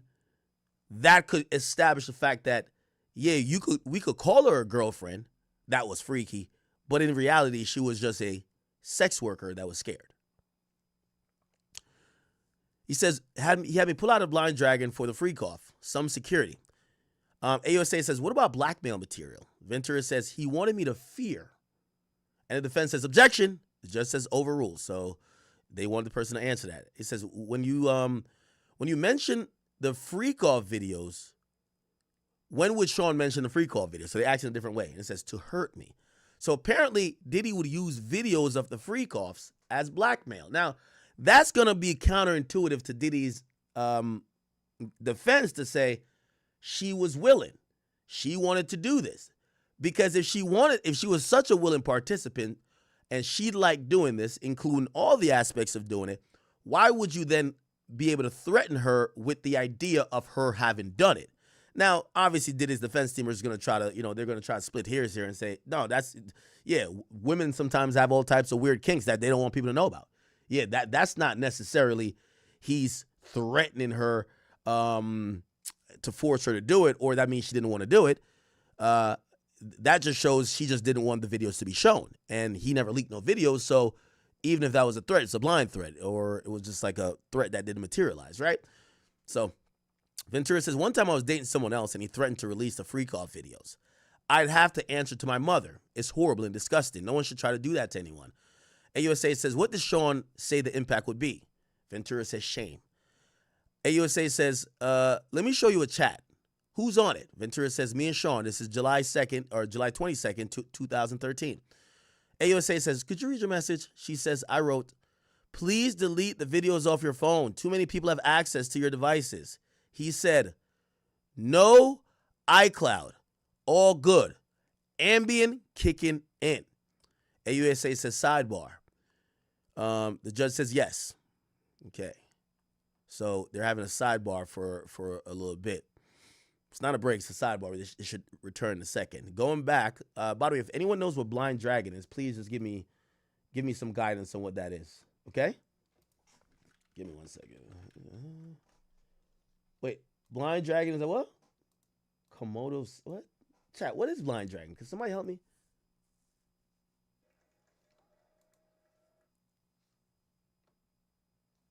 The full hotel beatdown is on TMZ.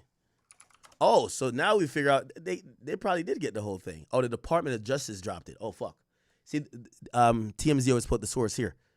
It says, we're now seeing the full 50-minute unedited video. The video was released Tuesday night. Oh, I guess it was released Tuesday night. Damn.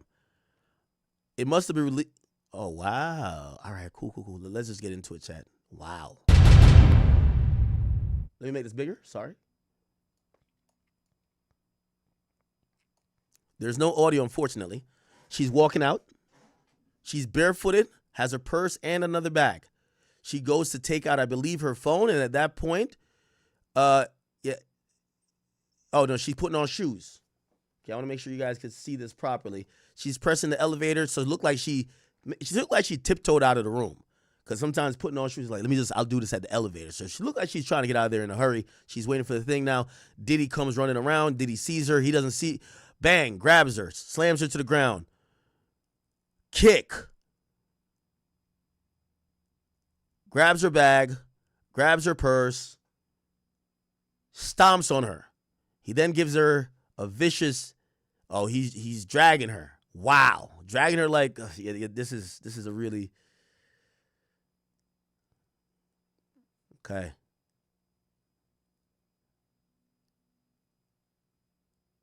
Now, the Department of Justice dropped this video after, remember, there was a protective order, so they couldn't drop the full video until it's going to be shown in court. They knew it was going to be shown in court, and they dropped it while it's actually being shown in court right now. So, remember, they were saying skip to this, skip to that? So, this is what Cassie was watching and describing. So, it looked like she kind of gets back up.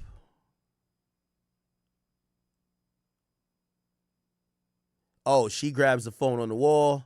Looked like she's trying to call somebody. Diddy comes back around.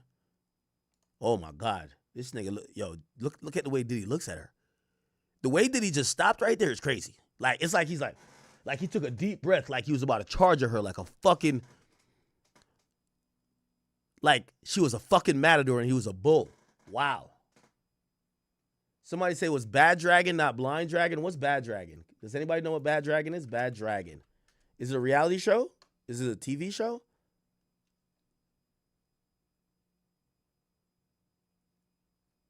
What the fuck?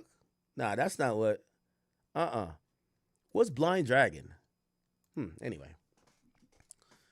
Diddy looks at her, takes a deep breath, and I don't know what he says.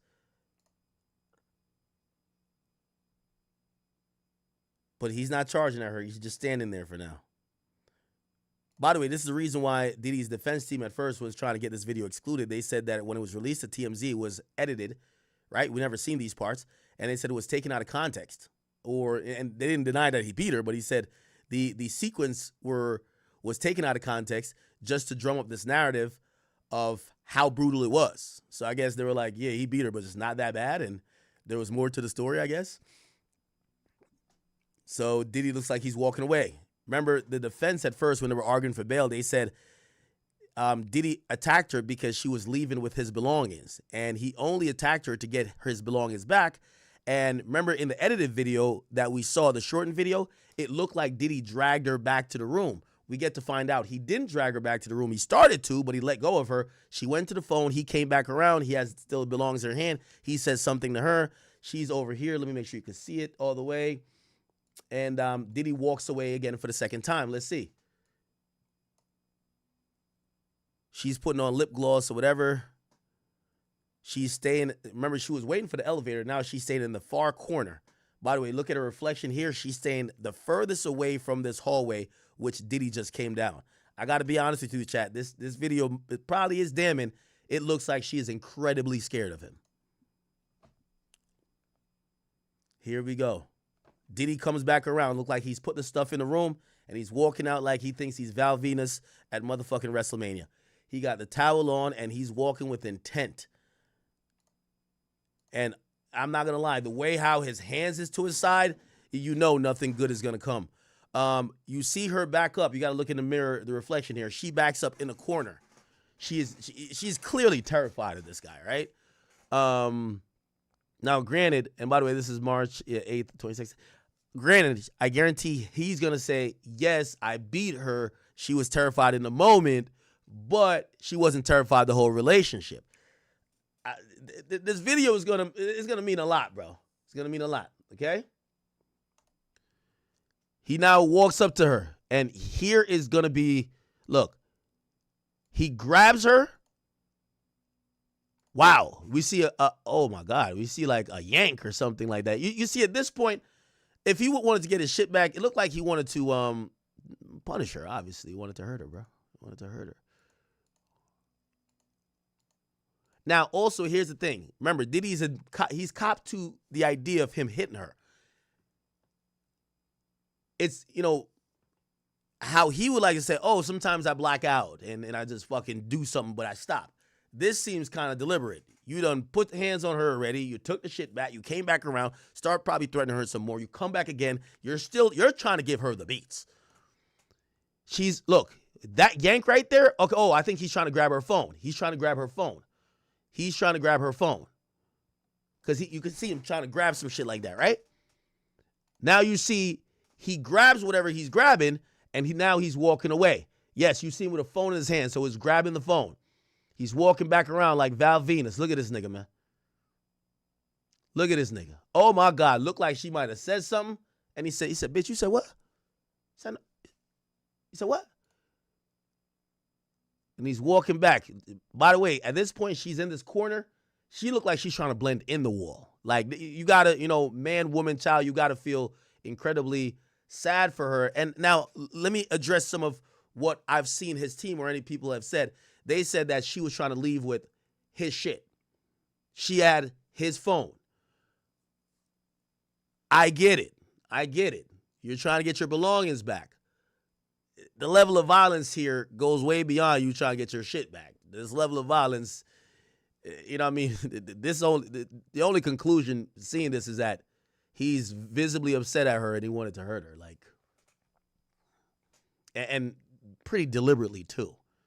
Also, I think is an easy conclusion to come to that he wanted to intimidate her.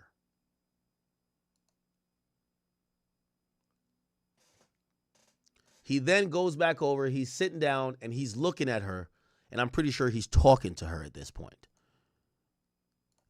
He grabs something from the table. You see it up here? It's a little tiny, but you got to watch. He throws it at her. Looked like she's in the corner, like probably cowered down. He throws it at her. That could have got her lip cut or whatever, but he throws it at her. He's still sitting there. She now emerges right here. Look like she's trying to get back on the phone. Probably trying to call for help. Diddy gets up, walks over to her again. He looks at her. He says something to her. He has the phone in his hand. He walks back. He walks back. Turns back around. It appears she might be crying hysterically, saying something. Again, you know, just out of sensitivity, you know, with this level of odds, we don't even want to even give credence to be like why he's mad. Maybe she sucked the dick of the prostitute too good. I don't know. Like, we don't give a fuck why he could be mad. This just looks horrible, right? He's talking to her. Look like she might be crying and saying something back. Probably like, all right, bitch, get out of here. Fuck it. He points at her. He's shouting at her clearly. Clearly, this is causing a commotion. She's here. She looks like she's trying to use the phone. Look like she's probably requesting or begging for help. She's probably requesting and begging for help. By the way, somebody from Academics TV, get this whole clip up on the Instagram, please, on DJ Academics TV. Then I'll get it and post it to the main page. He's shouting. He walks back over. Okay, yeah, this is, she's literally saying, chill, Sean, chill. He's in a rage that can't stop. She's covering her face. She clearly got hit somewhere in her face. Maybe by the vase or whatever that was thrown from the table. He starts walking. Yeah, he says, please, chill, stop. Now, we also heard Diddy had jealousy issues. He could have saw something in her phone. He went through her phone, started seeing that maybe she was, I don't know, falling in love with one of the escorts or talking to other people in the music industry. He's walking over. He's trying to say, chill. He walks over. Look like Diddy's trying to have a conversation, but he is irate. She looks like she doesn't want to have a conversation because of how angry he is. This is the hallway. This is probably when he first comes out. It's a different thing. So this is how she was creeping out. Yeah, she keeps looking back. You could tell she's trying to get away. She's almost tiptoeing. Chad. She's not walking normal.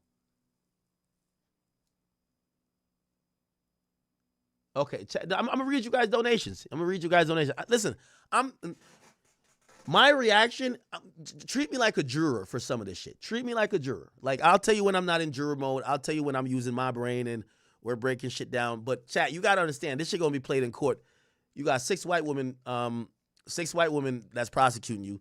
You have the goddamn 6 white women prosecuting you. You have your kids, a lot of females in the gallery. You could imagine them watching this. You might hear some of those things that's gonna like raise the tone of what this is. I get it. Some of y'all are contextualizing it to say, man, come on, stop. Now you're doing too much. Nah, but think about how this plays in a room. By the way, I think it's strategy also the Department of Justice leaked the shit. Or not leaked it. They released it officially. Diddy comes out running. Stone Cold. Yeah. Nigga acting like he run into the ring. Okay, this angle should end. Well, we're going to see a couple of times. We're going to see him grab the shit from her. She's going to get dragged right around his corner. Then he's going to let go of her. He dragging her like dead meat. He going to bring the stuff back and put it in the room. Then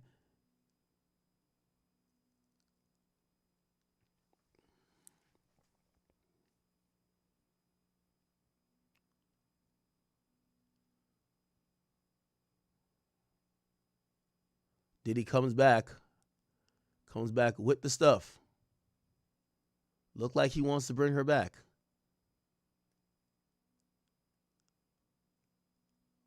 Oh. Yeah, these are all the angles. I want to read this TMZ article and see how this got leaked, though, man. Because, shit. The video was released Tuesday. Diddy's talking to her.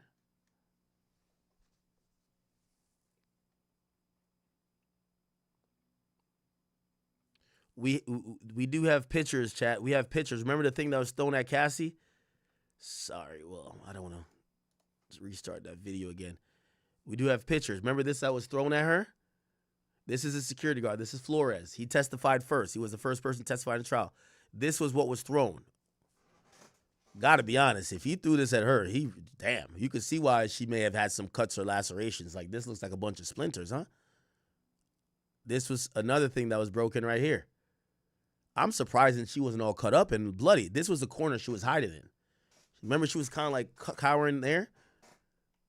Wow, okay. Let's get back to the video. Chat, we still have 10 minutes of the video.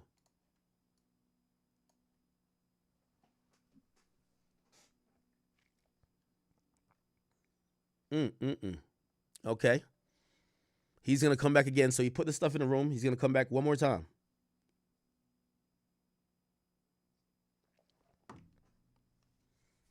He's coming back. By the way, we never see the male escort leave the room. He spins the corner again, and I think he then approaches her, then sits across from her, having a conversation.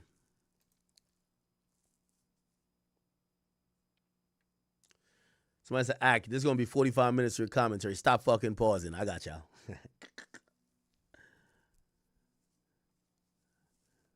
It never struck me as Diddy being the guy that wears his socks during the freak-off. Chat, socks on or socks off during the freak-off?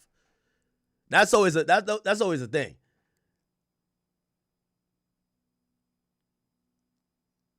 Do you keep the socks on or socks off during the freak-off?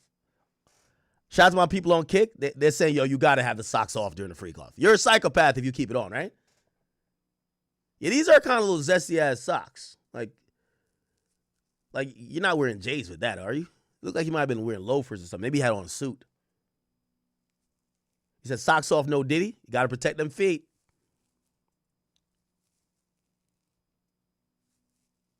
Socks on is crazy. Okay, now that's the security guard we just seen.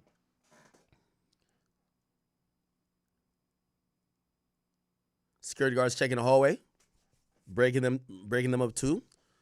Diddy turns back around and walks away. Now, keep in mind,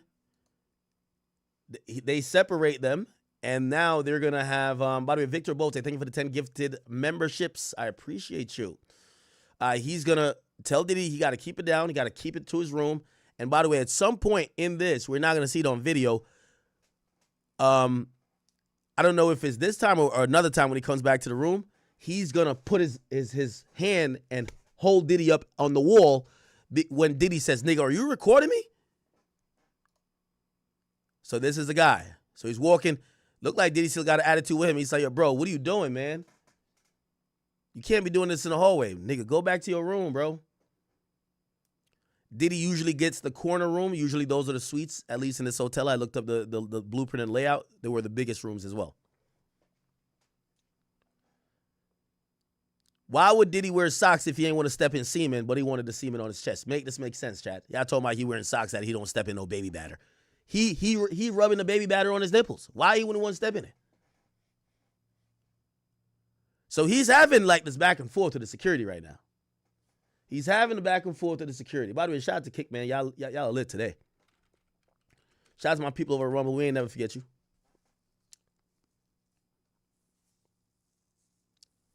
This is, I hate to pause it. Diddy's on on the wall on some shit like this, like got his hands kind of folded. Like, you could tell.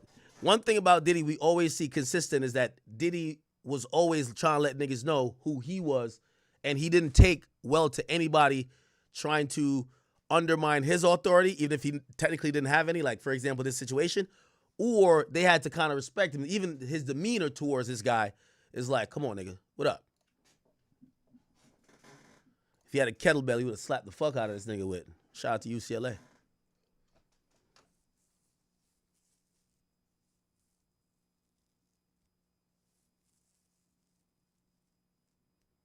He's walking Diddy back to the room. He's walking Diddy back to the room.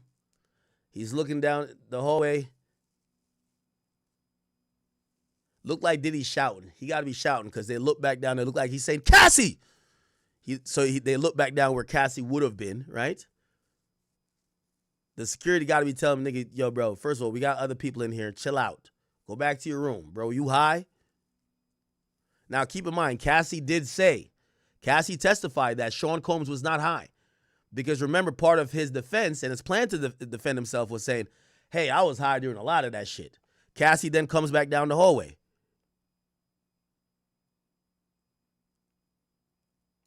Looks like she's trying to tell the security, just get my other shit. I want to leave. I don't want to go back up in there with him. And she's going to stay. No, she follows kind of him inside. So they're all in there. They're all in there. And I think that's when the security says they see a black male, which would be Philip, on the bed. We see housekeeping or I don't know who this is. Somebody who's probably doing like laundry or like washing the sheets or whatever. Cool. They walk down to the same place. Now, this looks like a corner. This looks like a corner, but this is not the end of the hallway necessarily. I think you could turn and go this way, and there's rooms down here. So Cassie gets her things back. So now, for the person who was saying to me, Diddy was just trying to get his shit back, well, Cassie got the things now. So it looked like it was Cassie's things. It don't look like it was Diddy. Cassie gets her things and walks away. So for everybody who was saying Cassie was leaving with Diddy's things, after security comes, Cassie leaves with the things. So that narrative might be debunked.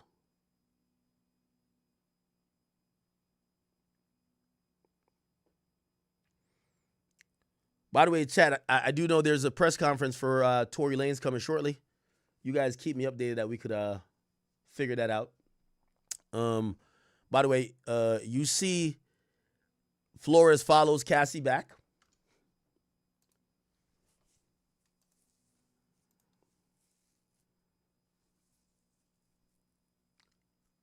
Okay, this is a consistent angle, but we don't see too much. We see a hand, right? Oh, my bad. The guy goes the opposite way. Look like he's trying to figure out what's going on.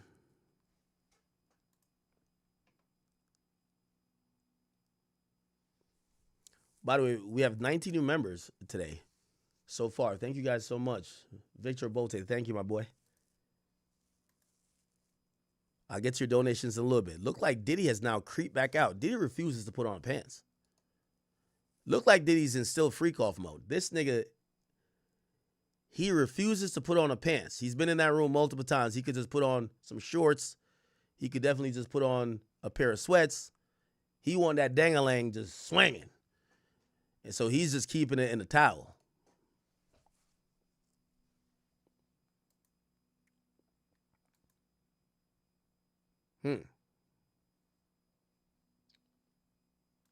You're going to see him walk around. Here we go. Yeah, he refuses to put the pants on, bro. He don't got no boxes on. He just out there with it.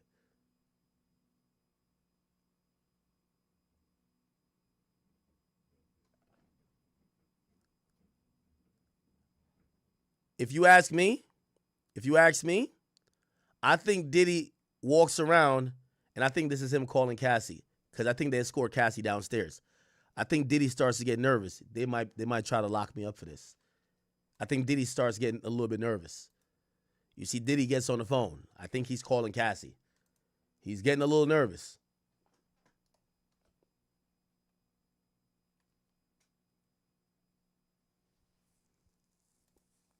Remember, Cassie testified that Diddy told her, I'm getting arrested.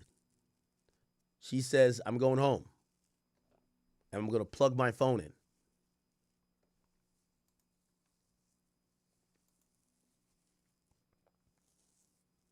You see the worker come back around. Now, what's unclear, as they're sitting here and they're pointing over there, you know, these are hotel workers. We don't know if they're talking about maybe where Sean is staying, Diddy. Maybe there's some damage. Maybe there's some things spilt. But they look like workers that, look, there's a bag. Is it a garbage bag? There could have been things broken in the room. Maybe the fight started from in the room. Maybe things are spilt in the room. But they look like they came up to clean something up around that corner, and now they're leaving. Can we see what's in here? Look, there's something white in here, but it looked like it could be a table. Table legs, you think? Look at this. Maybe a table got broken. Let's see when the cart comes around initially. Do we see hold on. Do we see the white legs in there? So if not, they must have like had to grab the table. Give me a second, chat. Okay, give me a second. I'm just trying to figure that out.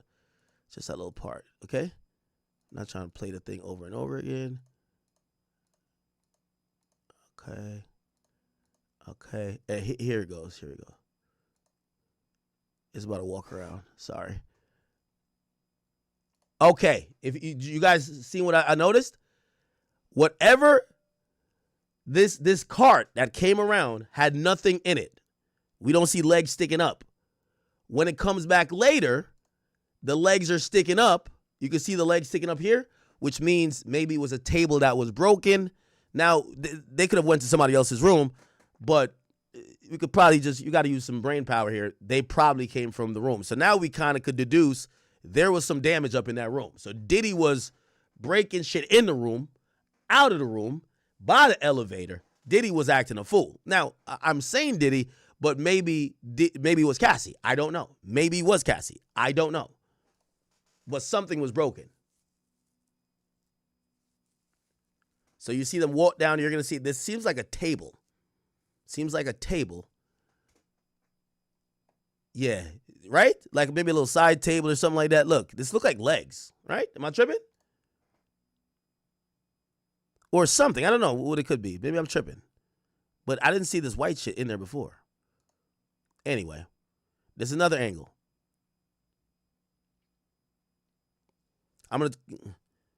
Yeah, this is the other angle of Diddy running to the elevator.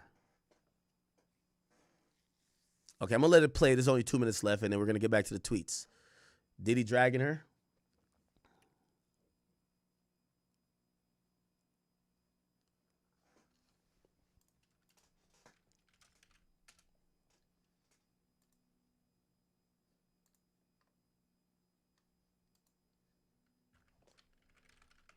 Okay.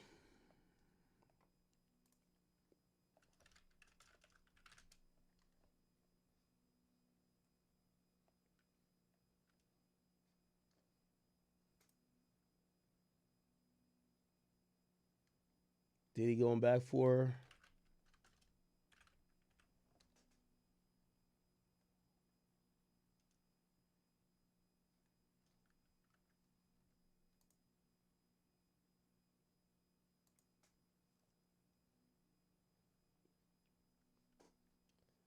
Okay, yeah. I'm pulling up the docket on the side here to see anything that was put in last minute last night. Yeah, there's a lot of action. Fuck. This docket is long.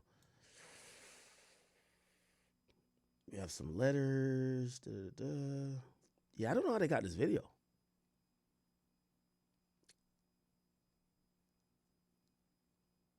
How did they get this video? That's Flores. And that's pretty much, I believe, the end of the video. They only have the common areas recorded. Cassie's seen walking down from the other end. I guess she just went an opposite end to go away. Oh, she is shouting, though. You could tell. She is shouting. She's shouting. You could tell. Look. Watch her face. Yeah. She probably was shouting, hysterically crying, all that shit. Okay. And that's about the end of the video. She takes her shit and she leaves. She goes downstairs and Diddy doesn't see her afterwards. She does go back to him afterwards, though, but later. And then Flores walks her down. Apparently, when she gets downstairs, there's a guy that's 7 foot who was supposedly driving an SUV that was going to take her away. She claims it was an Uber, but the security guard remembered that the guy looked very tall. I guess he was helping her load shit in. And by the way, also, what you should probably realize that, remember Diddy said these hotels weren't for freak-offs? Cassie didn't have that much luggage. She didn't have a suitcase. She just kind of had like a little carry bag. So you could tell she wasn't supposed to be there long. So it would make sense in her stance that, yeah, we would be chilling and then we'd go to a hotel and we'd do a freak-off and we'd leave. She didn't leave with too much. Flores says he asked downstairs, do you want me to call the cops? And she says, no, it's okay. So Sean, he comes back around. He realizes security brought her downstairs. He's starting to fear he's going to be arrested. He starts to, you see, phone in hand. He starts to call her because she's now no longer there. She's downstairs. He's texting her, calling her. She's not responding. And you see him get on the phone. And I think that's when Cassie's testimony comes in where he hits her and says, I'm being arrested. And she says, I'm going home to put my phone on the charger. Okay. I believe the sidebar is done. We took some time to get into the other stuff. Let's get into this. 11:10, the judge is taking a break to change some things in the courtroom. Combs sat at the defense table with his lawyer, Xavier Donaldson, who's leaning down to speak with him. AUSA Johnson says there's still some issue with the privacy screen, so we'll put that off and do something else now. The judge says, we'll welcome back Ms. Ventura, bring the jury back in. AUSA Johnson says, I offer more exhibits. AUSA Johnson says, well, what did you say here? She says, I've been told there was a sexually explicit video out there about me. I reached out to Sean. AUSA says, then what? We were driving back to New York City from Atlantic City to talk to this DJ. Who kid? Oh, did that happen? Yes, at a restaurant. What was security's role? To intimidate. They were lying in the room. Who was there? Uncle Paulie and James Cruz. James Cruz is definitely going to be involved in this case. How would you recover from a freak-off? By the way, I got to play this again. I don't know if she's talking. Around that time, there was some leaked videos of her that came out. Around that time, remember DJ Woo Kid, 50 Cent, Diddy tapes. I don't know if you guys have heard this before. Here we go. You know, everybody's still talking about after the fact, though, the after party. Do you think that Diddy was coming at you, though? Who, Diddy? Yeah, because, you know, he said some slick shit. Like, it's really interesting because, you know, Puffy's like a bitch. Oh, shit, man. What'd he say? To describe Puffy in one word is a bitch, right? Nigga, don't act like a bitch. There you go. That's the theme music. Nigga, don't act like a bitch. That's I made that. Yo, he got cut up. No. Now, Hello? the reality of that is, damn, his phone. His phone breaking up. no one wants to be the hot bitch in the group. You know how you see a hot? Damn. Your fifth, your phone. Cutting in and out. Your fifth, you gotta call back. Your phone's cutting in and out. He ain't right now. He ain't. Yeah, right now. He's probably working. I wanted to hear that train of thought by Fifth. Because I don't know if, again, I'm putting my own thoughts and trying to make shit make sense. He said, Diddy's a bitch. But they're saying he would like to intimidate people. He said security. I don't know if they're talking about this thing.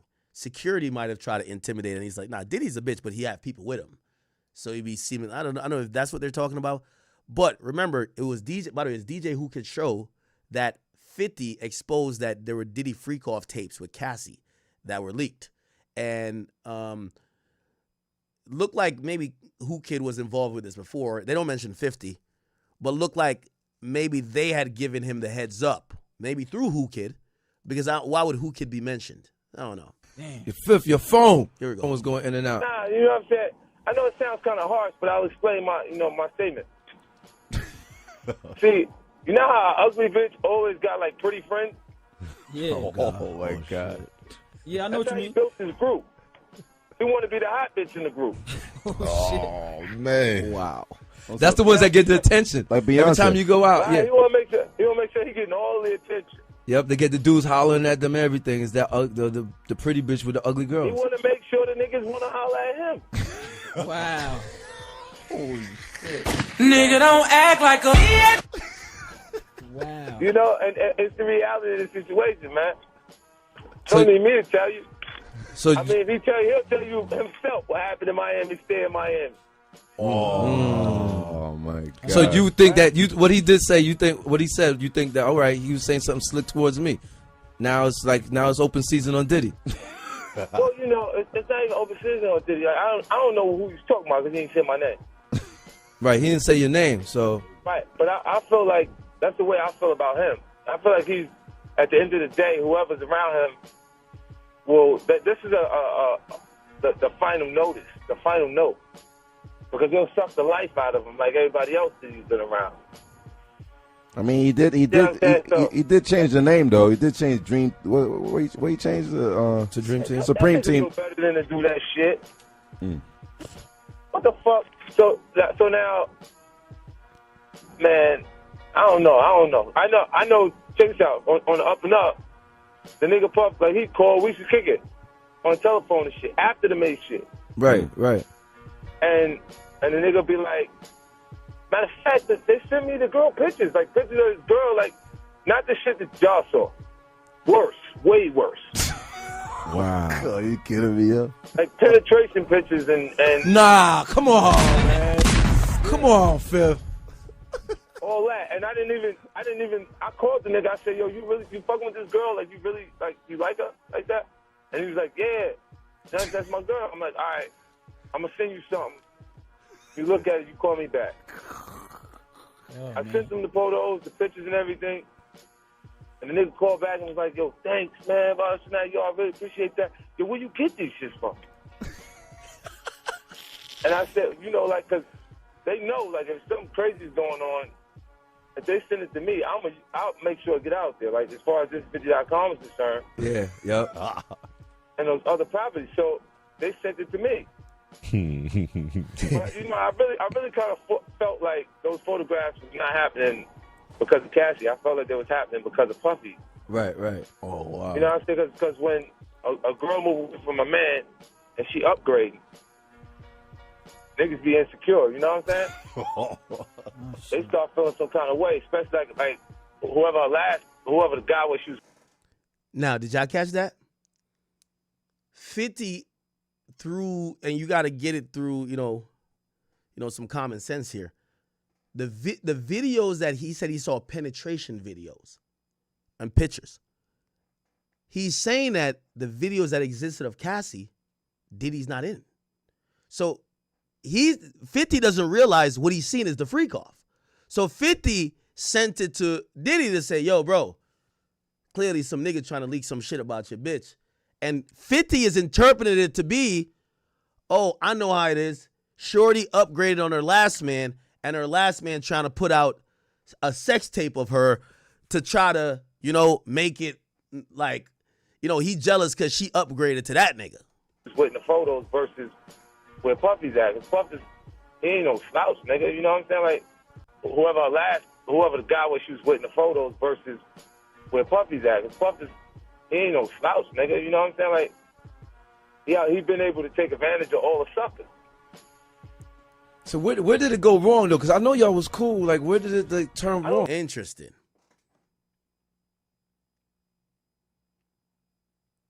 So I want to hear more about this. Yo, Who Kid? Do I have Who Kid's number? It said we were driving back from New York to New York City from Atlantic City to talk to this DJ Who Kid. Did that happen? Yeah, at a restaurant. What was security role? To intimidate. They were lying in the room. Who was there? Uncle Paulie, James Cruz. Has James Cruz ever spoken on that? James Cruz, Who Kid? Diddy.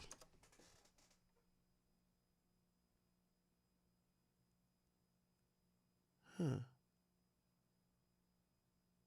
So Diddy like a jealous girlfriend. What was your role at Bad Boy Records? Well, it started really easy. It started as head of mix show. Has Who Kid ever told a story? Who Kid Diddy story. Yo, ironically, chat, this is all making sense to me. And Who Kid, I'm sorry if I'm putting this out. I'm airing you out because you're the only person. You're like one of 5 people, multiple people actually, that told me. Because remember, going to Everyday Struggle was the first time I really started interacting with the industry. Who Kid came on the show, and me and Who Kid were talking for mad long, like in the back. And he said, bro, I'm going to just tell you right now, man, watch out for Diddy, man. Diddy trying to fuck a lot of these niggas. I'm like, what? And then he said to me, he's like, nah, he's like, Diddy gay. And I'm like, what? And he was just like, yo, bro, he's like, that's the biggest secret that ain't a secret. And I'm like, what are you talking about? This kind of make a little bit of sense now. Who Kid really didn't know? Oh, shit.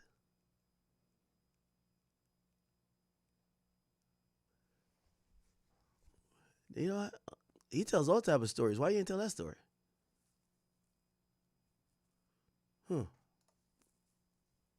Okay. So it looked like they were trying to intimidate somebody. I'm thinking it's Who Kid. I don't know.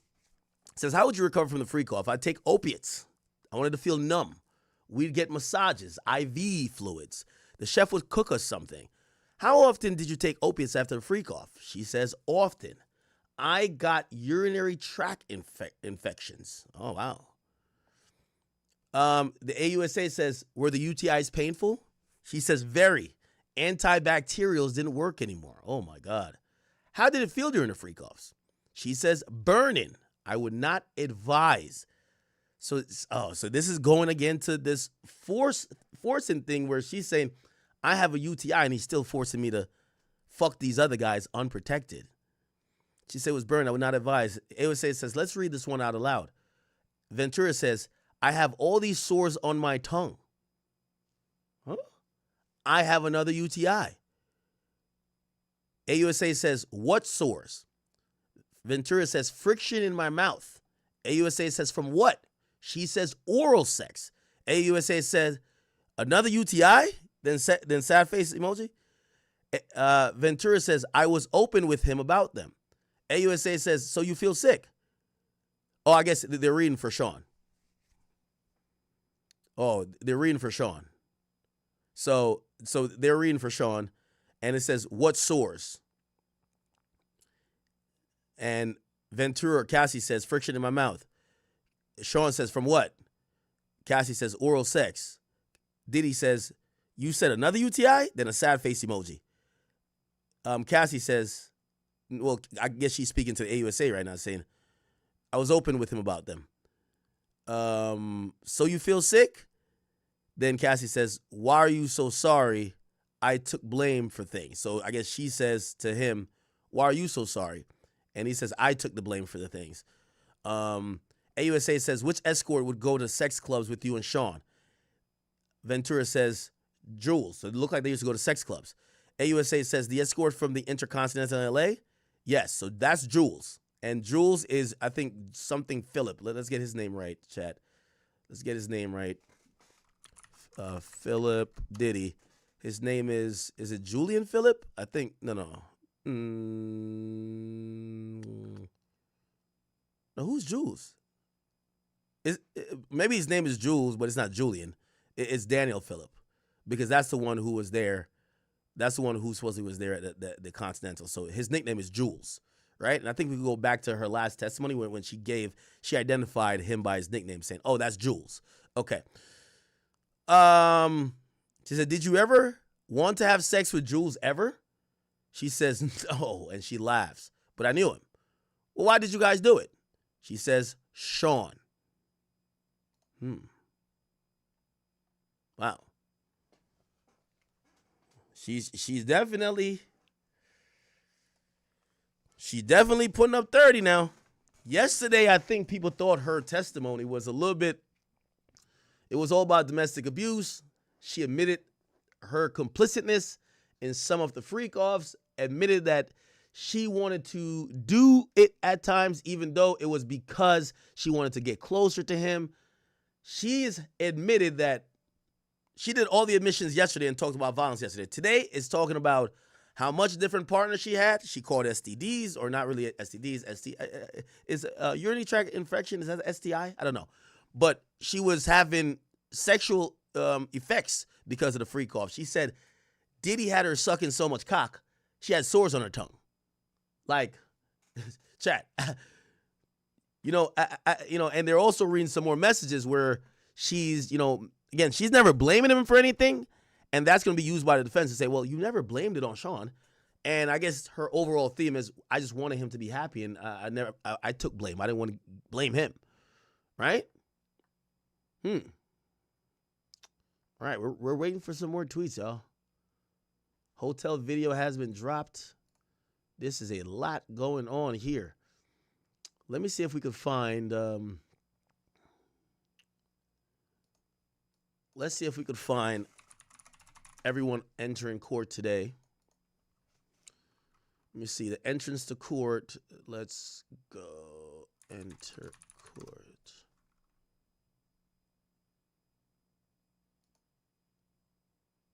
Do we have videos of them entering court today? Let's go to page 6.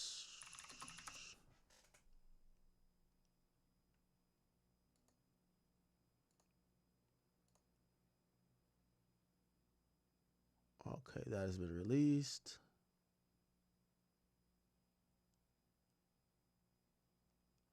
Hold on. I'm just trying to. So she didn't understand the Karen deflection. Okay, let's go to Law and Crimes real quick. They're going to break in a second. Yeah, by the way, there's no way Cassie is finishing direct before lunch. Definitely not. Okay. So I think they start off. Can I see anyone coming into court? Today's a rainy day in New York City, chat. Rainy day in New York City. We might not see much action outside because it's so rainy. It's expected to rain until like about 6 or 7 o'clock.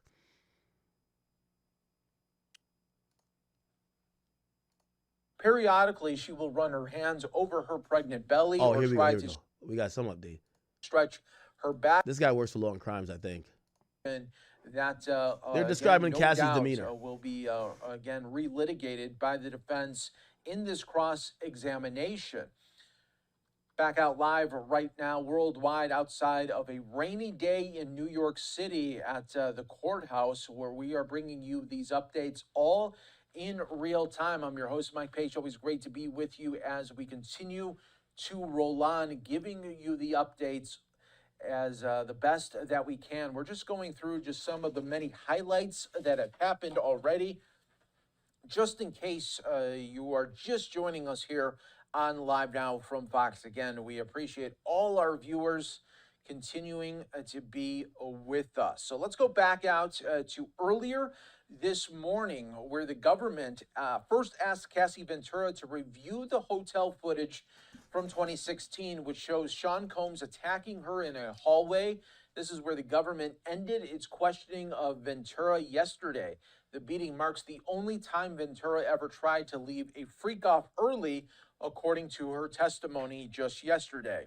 We're not yet at the material found in 2 drives the prosecutor has asked Cassie Ventura about. The prosecutor is asking Ventura to flush out certain points from her testimony just yesterday, asked whether she fought back. We're going to get some info about her demeanor, chat. Attacker. Ventura said that she did earlier in their relationship. She said I'm that posting she to learned that Instagram the doing full so video would make it worse of the for beatdown if herself, y'all want to see it. that it would escalate the violence. Combs sometimes acted surprised and shocked that she fought back, Ventura said. Other times, this would lead to more anger and frustration. The hotel footage has no audio, and for stretches of time, Sean Combs is seen talking to Cassie Ventura. Ventura said that he was calling me out by name, in other words, insulting her and calling her slurs, and told her that she wasn't going to leave him there. The court is also being shown text exchanges between Cassie Ventura and Sean Combs from the day of the 2016 incident at the hotel in Los Angeles.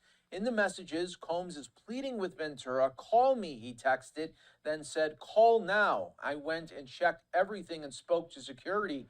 As long as you don't disturb the other guests, they'll leave you be, Ventura wrote to Combs in another message. Oh, okay. We missed that from the tweets. Oh, wow. So basically, it looked like Cassie, when she went downstairs, Cassie was still sticking up for Diddy. She went downstairs and was trying to, like, no, y'all don't got to kick him out. I'm going to leave. I'm going to leave. Y'all don't got to kick him out. I'm leaving. Because I would imagine they would try to kick Diddy out. But probably not, though, because Diddy's name's on the room. They'll leave you be, Ventura wrote. For them to kick Diddy out, they would have to call the police, most likely, or evict everybody. To Combs in another message.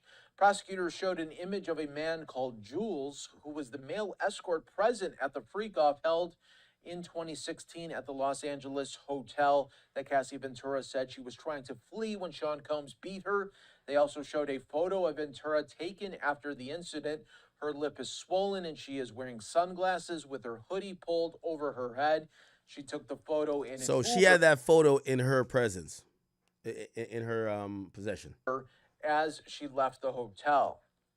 Cassie Ventura testified that after the incident at the hotel, Sean Combs came by her apartment banging on the door. This was normal, she said. He showed up quite a bit, Ventura didn't let him in. Later that evening, she went to the home of one of Combs' security guards who goes by the name D-Rock. Living in L.A., I really didn't have a lot of people, Ventura told the jury. She considered D-Rock and his wife close friends. Combs also showed up there later that night, Ventura said. Sean Combs texted Cassie Ventura after he assaulted her in a hotel hallway back in March of 2016, demanding she return to the hotel where they just had a freak-off, according to evidence presented at the trial just now. Combs told Ventura that police were coming to the hotel and she needed to return, but police had not actually been called. I have a premiere Monday for the biggest thing I've ever done in my life, Ventura texted Combs, referring to an event for her starring role in a film. I have a black eye and a fat lip. You are sick to think it's okay to do what you've done, she added. Prosecutors showed an image of Cassie Ventura and Sean Combs at an after-party following her 2016 movie premiere, which took place a couple of days after her beating in the hallways of the Intercontinental Hotel in Los Angeles. It shows Ventura in a sparkly green V-neck dress. She is seated with her arm threaded through Combs, who is wearing a three-piece suit. In his other hand, he holds a drink. The government pointed out some apparent bruising from the hotel incident visible on Ventura's right shin. Ventura testified that she had a larger bruise on her thigh concealed under her dress. Just yesterday in court, Cassie Ventura was shown photos of men alleged to have participated in freak-offs and asked to identify them by name and to testify about how and where they were hired and in what cities they participated in the sex sessions. Now Ventura is being asked to do this again. The escorts are a racially diverse group of men, some of whom Ventura only remembered vaguely. She was unsure of some names. There were at least 6 men shown. Ventura said it was her job to hire these men, that it was expected of her by Sean Combs.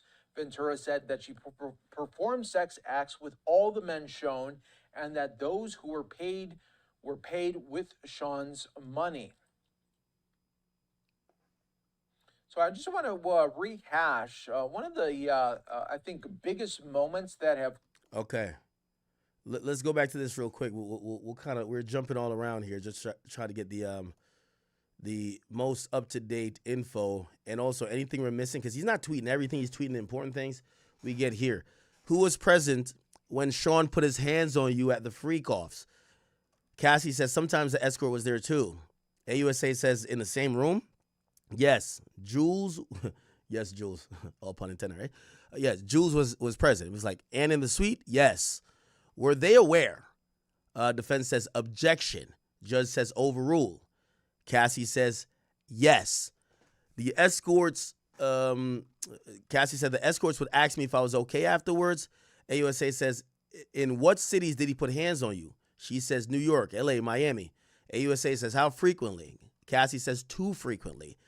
AUSA says what's the Abbey? Ventura says a gay club in LA. I went there with my friend. Okay. AUSA says, where were you going? She says, to a music festival in Canada ran by Drake. Sean came to my home and tried to attack me. I was thrown into the bed frame. What's this? A photo of my eye afterwards. Who took you to the doctor? D-Rock. Maybe Diddy beat her up because she was about to go to a Drake concert. Can't let your bitch go to a Drake concert without you now. Before Drake over here sub-dissing you, talking about he fucked your bitch. You can't let your bitch go to a Drake concert. Come on now. Man, you going to Canada? Oh, hell no. Hold up. Hold up. I'll be right there. Holy. So she says she got fucked up after she was going to go to a Drake concert. Wow.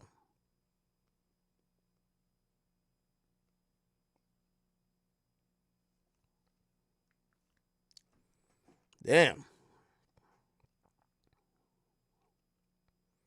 I'm writing tweets as we go, too. I'm sorry, chat.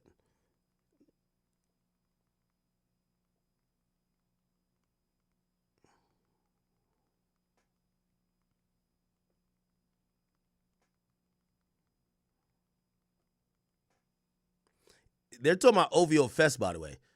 It's a musical festival going to OVO Fest.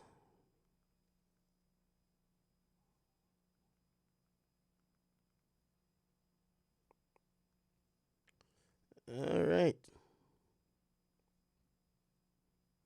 You know how many girls that got their ass whipped over wanting to go see Chris Brown, Usher, all those people? Your man gonna get insecure now. That's a fact.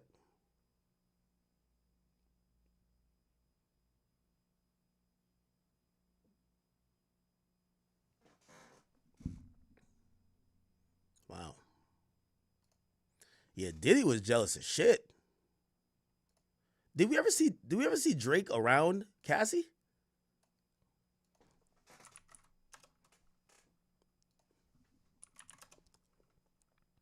Maybe Diddy thought she was gonna go fuck that nigga. Drake, Cassie. Did they ever meet?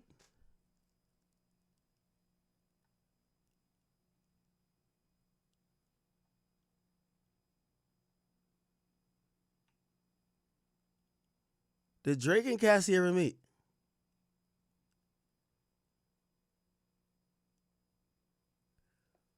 What's interesting to know, when did Drake and Diddy fight? Drake, Diddy fight. When did they fight?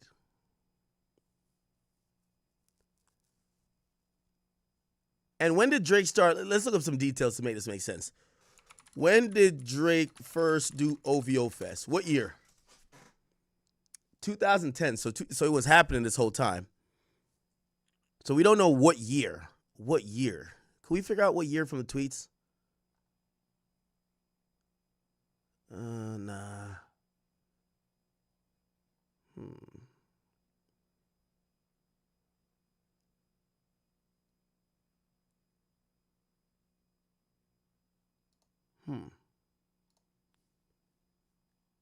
What year, chat? Let's figure out what year this was. Okay, let's figure out what year Drake and Diddy fought. Okay, here we go. Everybody been knew Drake was soft and Diddy was insane. They was at a party once. Diddy said, Drizzy! Drake said, huh? All right, what year? We just want to hear the year. Everything is saying 10 years ago. 10 years ago, damn near, right? Okay, here we go. Why, that's Drake's hit song 0 to 100. And that's Diddy at a concert back in June saying it was stolen. And that is why Diddy punched Drake a couple days ago. And that is... Okay, so this is in 2014. Look, 2014. So if he fought Drake in 2014, there was 3 OVO Fests before, and then OVO Fest continuing after. Let me ask you a question. Do you think that maybe Diddy was mad that maybe this was after him and Drake fought? His girl still wanted to go to some Drake shit? Yeah, that would be kind of violation. I just put the beats on this nigga, and you want to go to a show? Oh, hell no. Nah. If I gave him the beats, you can't go fuck with him no more. Me and him fought. That is kind of makes sense. Now, it doesn't make sense for him to beat her, but so I would have to imagine, unless it's that, it would be before 2014. We need some more context clues, man. We're trying to figure out when this is. D-Rock brought her to the hospital. Let's try to figure this out, chat. D-Rock brought her to the hospital. D-Rock brought Cassie hospital. Somebody, Gene Deal, where are you, bro? Put this together for us. Put this together. Okay, here we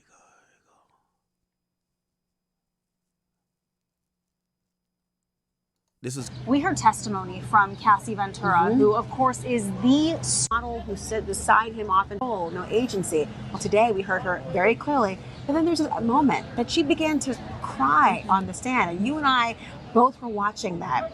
She cried when they asked her the question, was there any part of these freak-offs that you enjoyed? And she said the opportunity to be with him one-on-one, talking about her affection for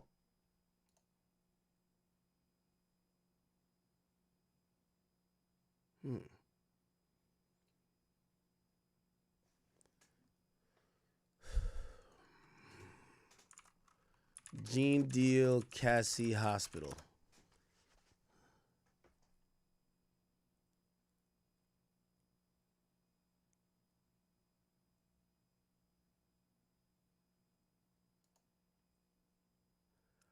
Fuck, I just want to.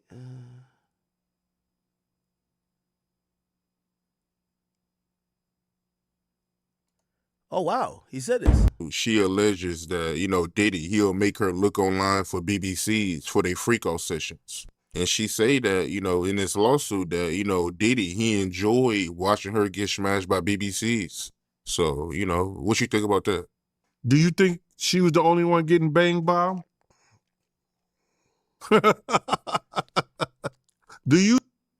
Cassie wasn't the only one who wanted, or she didn't want it, but Cassie, who searched for the big black, it's a freak-off section,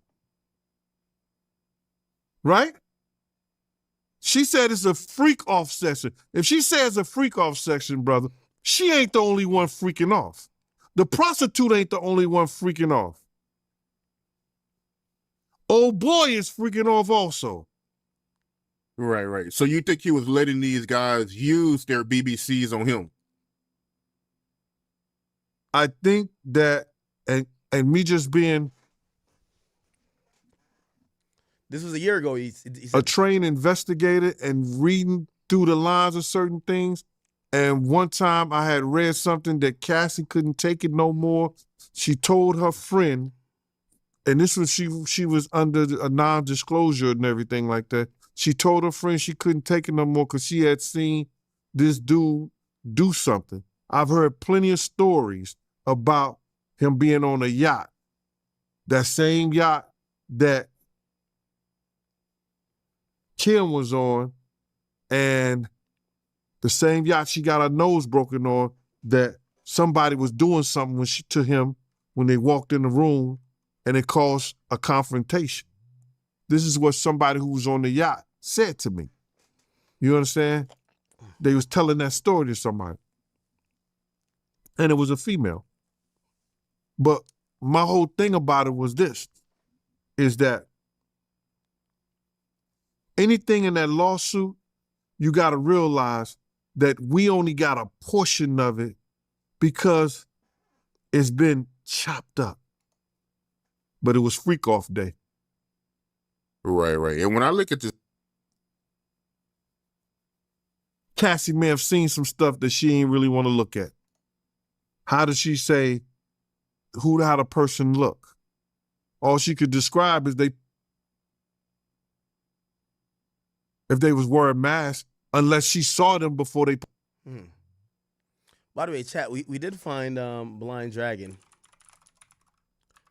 Apparently, Blind Dragon LA. There's an Instagram for this. It says a modern risque speakeasy, a hidden joint, a blind spot where anything goes, a lounge karaoke. So it looked like it was a place people could get their rocks off. It was a speakeasy. Wow. So this was some freak shit. Speakeasy. I'm wondering why we see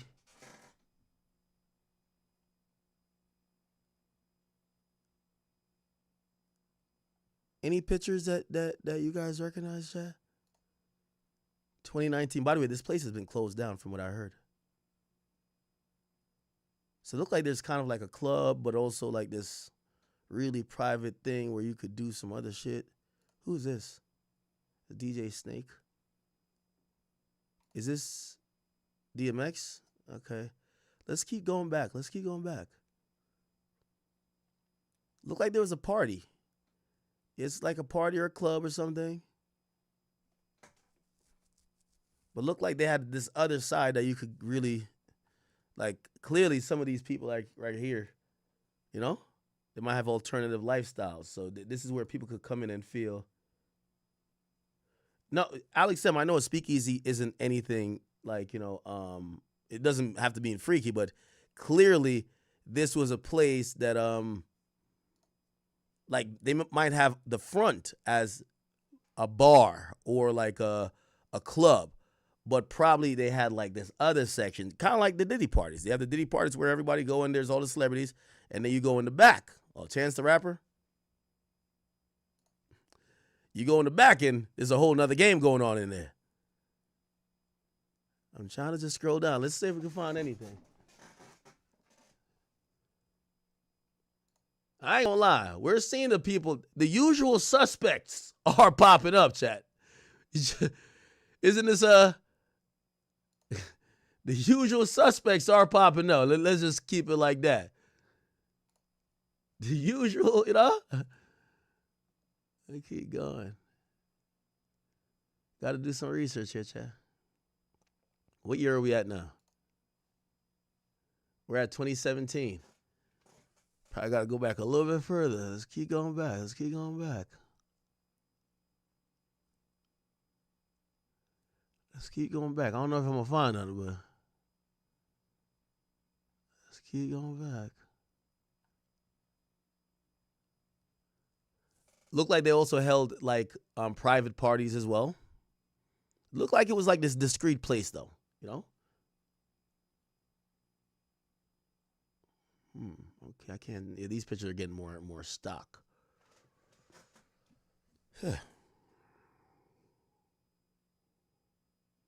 Remember, she was supposed to go there for her 29th birthday. And that's when the beatdown happened. Yo, somebody said that was like a safe house for the diddler. Yo, y'all are crazy. If we look on Yelp, Blind Dragon LA, apparently it's closed. That's all we don't know if is it closed down or is it closed right now when it's open? I don't know. It says closed. Interesting. Blind Dragon closed. Okay. All right. So she was going to go to OVO Fest. Diddy came to her house, attacked her. She was thrown to the bed frame. She shows a picture of her eye. AUSA says, "Did you send this photo to Sean?" She says, "Yes." And I wrote, "So you can remember." I wanted him to be sorry about it at least. So I guess she sent the picture to him to say, "Yo, listen, look what you did to me." AUSA says, "In this photo, where were you?" She says, "I was in the green room in Toronto." Oh, she went there. Yeah. She still went to the 6. Yeah, this got to be before Diddy tried to beat the shit out of Drake. Yeah, nigga, why you partying with my bitch, nigga? Oh, yeah, she definitely went to Toronto. Okay. She said, yo, he beat her ass and she still went to Toronto. Oh, my God. She was running through the 6 with the woes. Let me see. Chat, can we find Cassie at OVO Fest? We need to find some pictures. We need to find some pictures. Can we find picture of Cassie at OVO Fest, chat?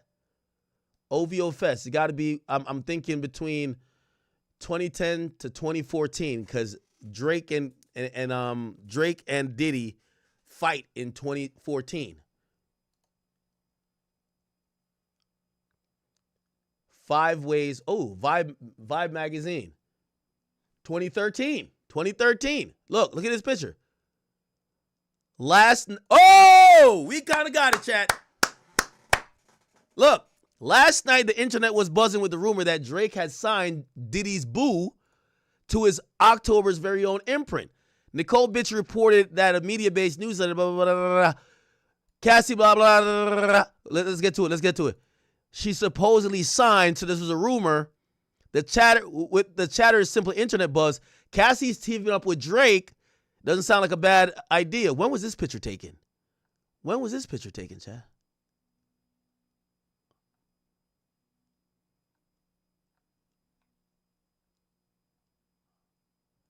Oh, Drake was trying to take that nigga bitch.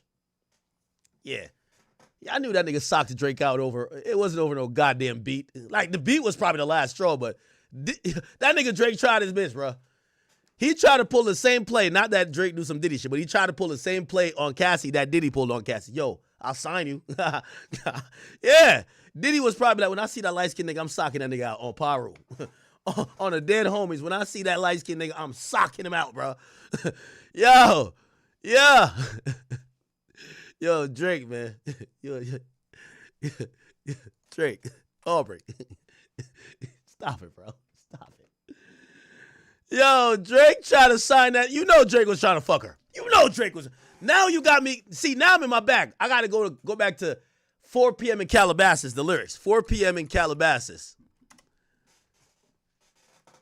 Because we've never heard about this part of the beef. Cassie's now came out and told us she got her ass whipped because she was going to OVO Fest. Somehow she got the ass whipping and still went. She was still in the 6.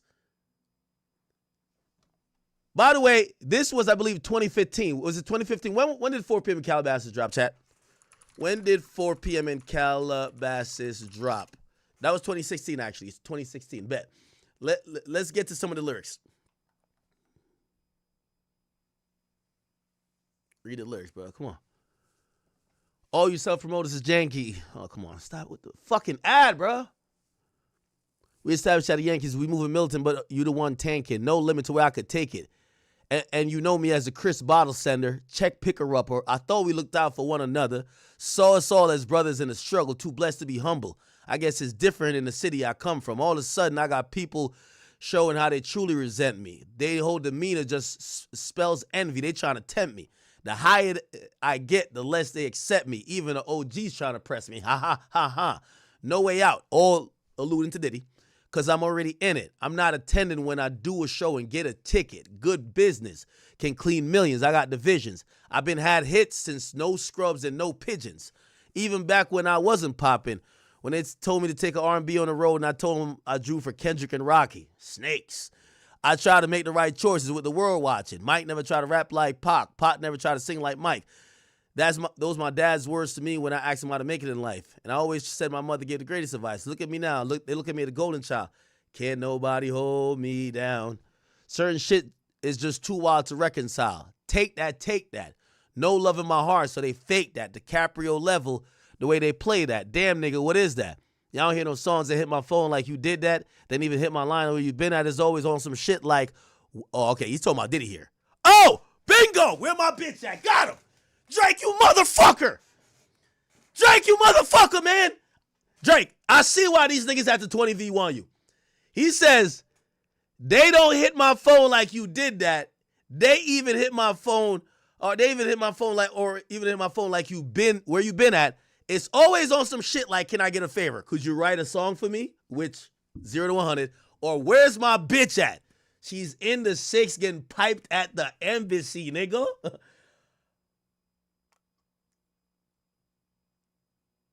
Oh, nah.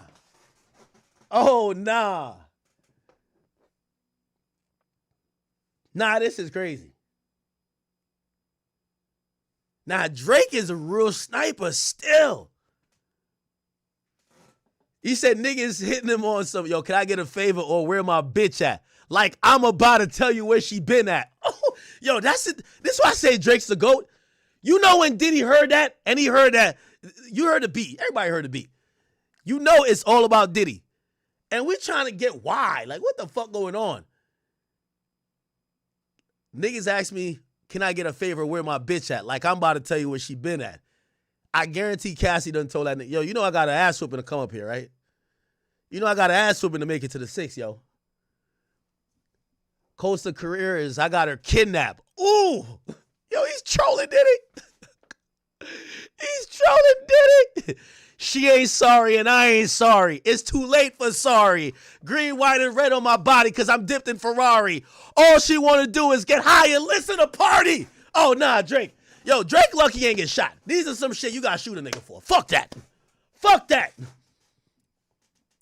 I ain't gonna lie to you. This shit would have turned me into a tenderoni, nigga. I'm sorry, nigga. What? Yo, he's giving Diddy them jabs. Bang, bang. He says, when niggas hit me like when I can get a favor or where my bitch at, like I'm about to tell you where she been at. Costa careers, I got her kidnapped. Ooh, telling Diddy like he got the bitch kidnapped.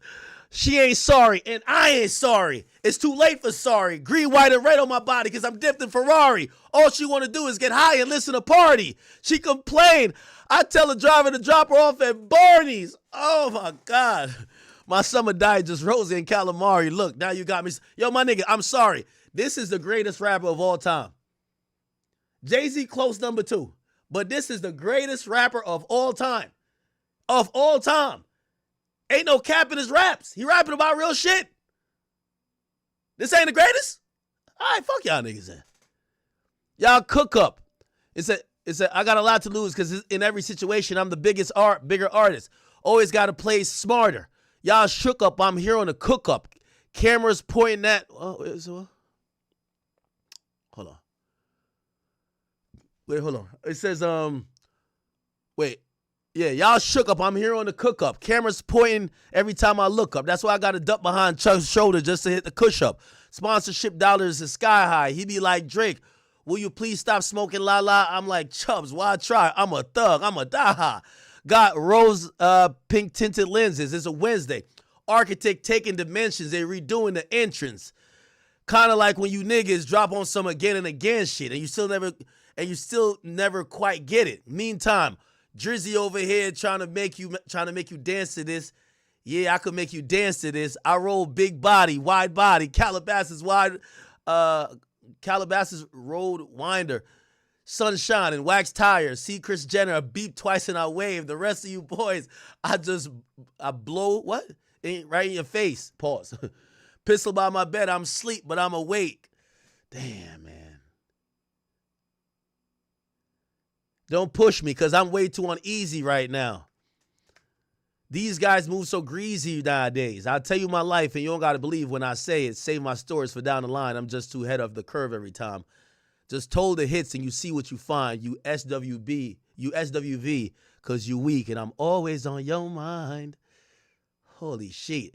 Then he says, yeah, and we can't stop. Make you dance to this. I'ma make you want dance to this. Ha. Nah, he fucked Diddy, bitch. Oh my God. Yo, Drake, I love you, but you deserve a Legos for this. This is devious.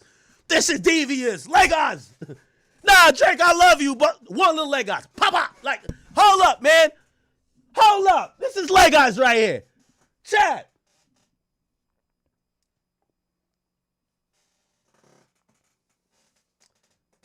Drake to go. You know, of course, I'm going to turn the Diddy case into about Drake, right? No, I'm playing. Okay, let's get back. So, cool.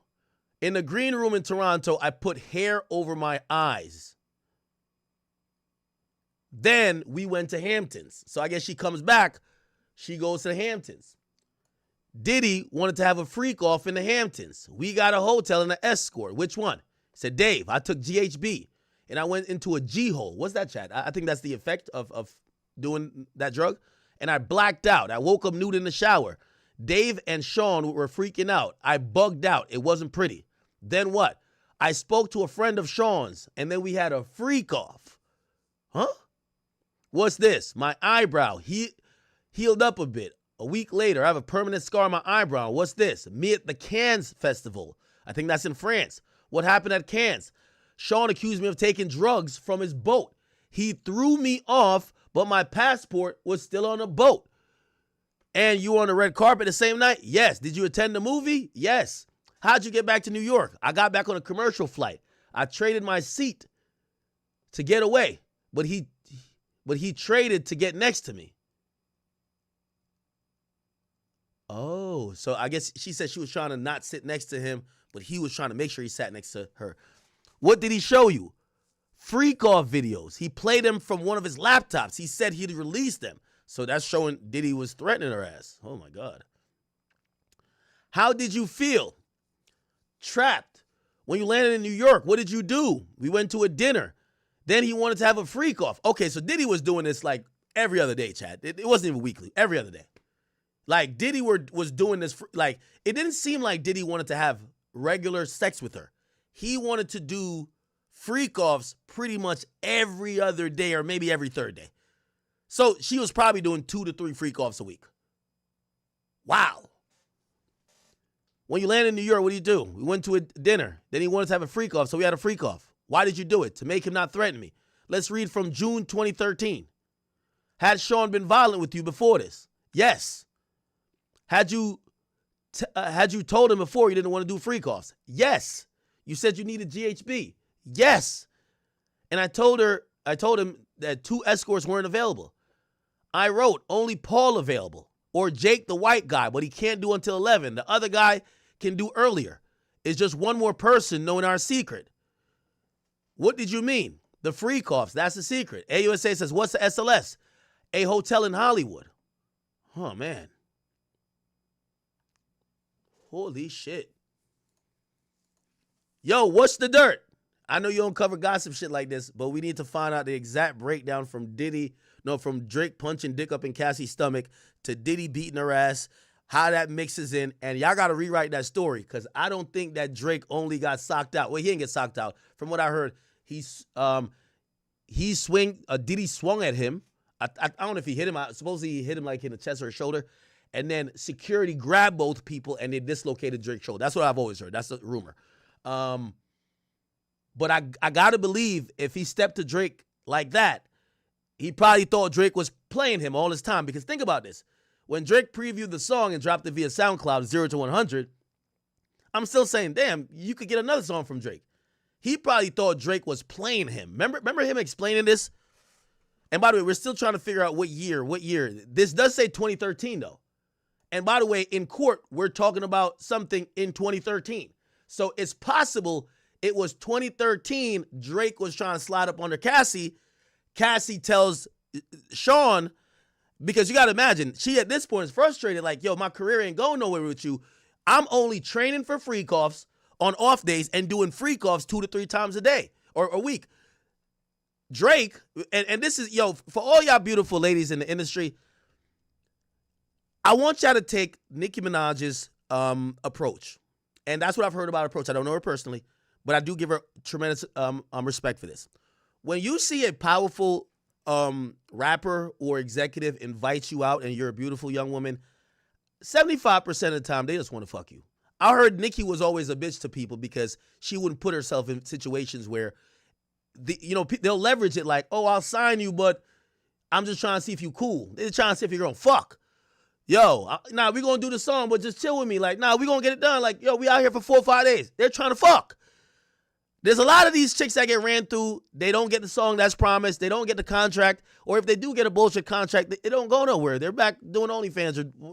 I'm telling you, for y'all females who really value y'all art, this game is dominated by men. And as soon as you're the chick that niggas talk, oh yeah, so-and-so fucked her, so-and-so fucked her. Niggas start looking at you not as talented. They start looking at you as a pass around. It really does happen. So if you one of them women who coming into the game, you serious about your art, take the Nicki Minaj approach. Maybe you don't got to be like a bitch, like how some people accuse her of being. And I think that was just her standing her ground.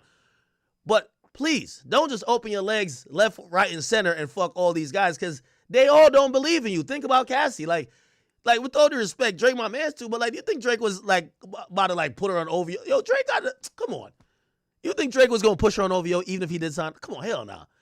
Like, niggas probably just realized this is a little nympho, but she's desperate to get a career or the backing of somebody lit. And she was probably going everywhere, and she was so used to being freaked out. Yeah. So again, that's my little warning to any of y'all female artists who take y'all art serious. Now, if y'all want to come in the game and y'all just want to become concubines of these guys, you know what I mean? Shit, we've seen, Diddy done did this already, or recently. Like, let's not even call that person name.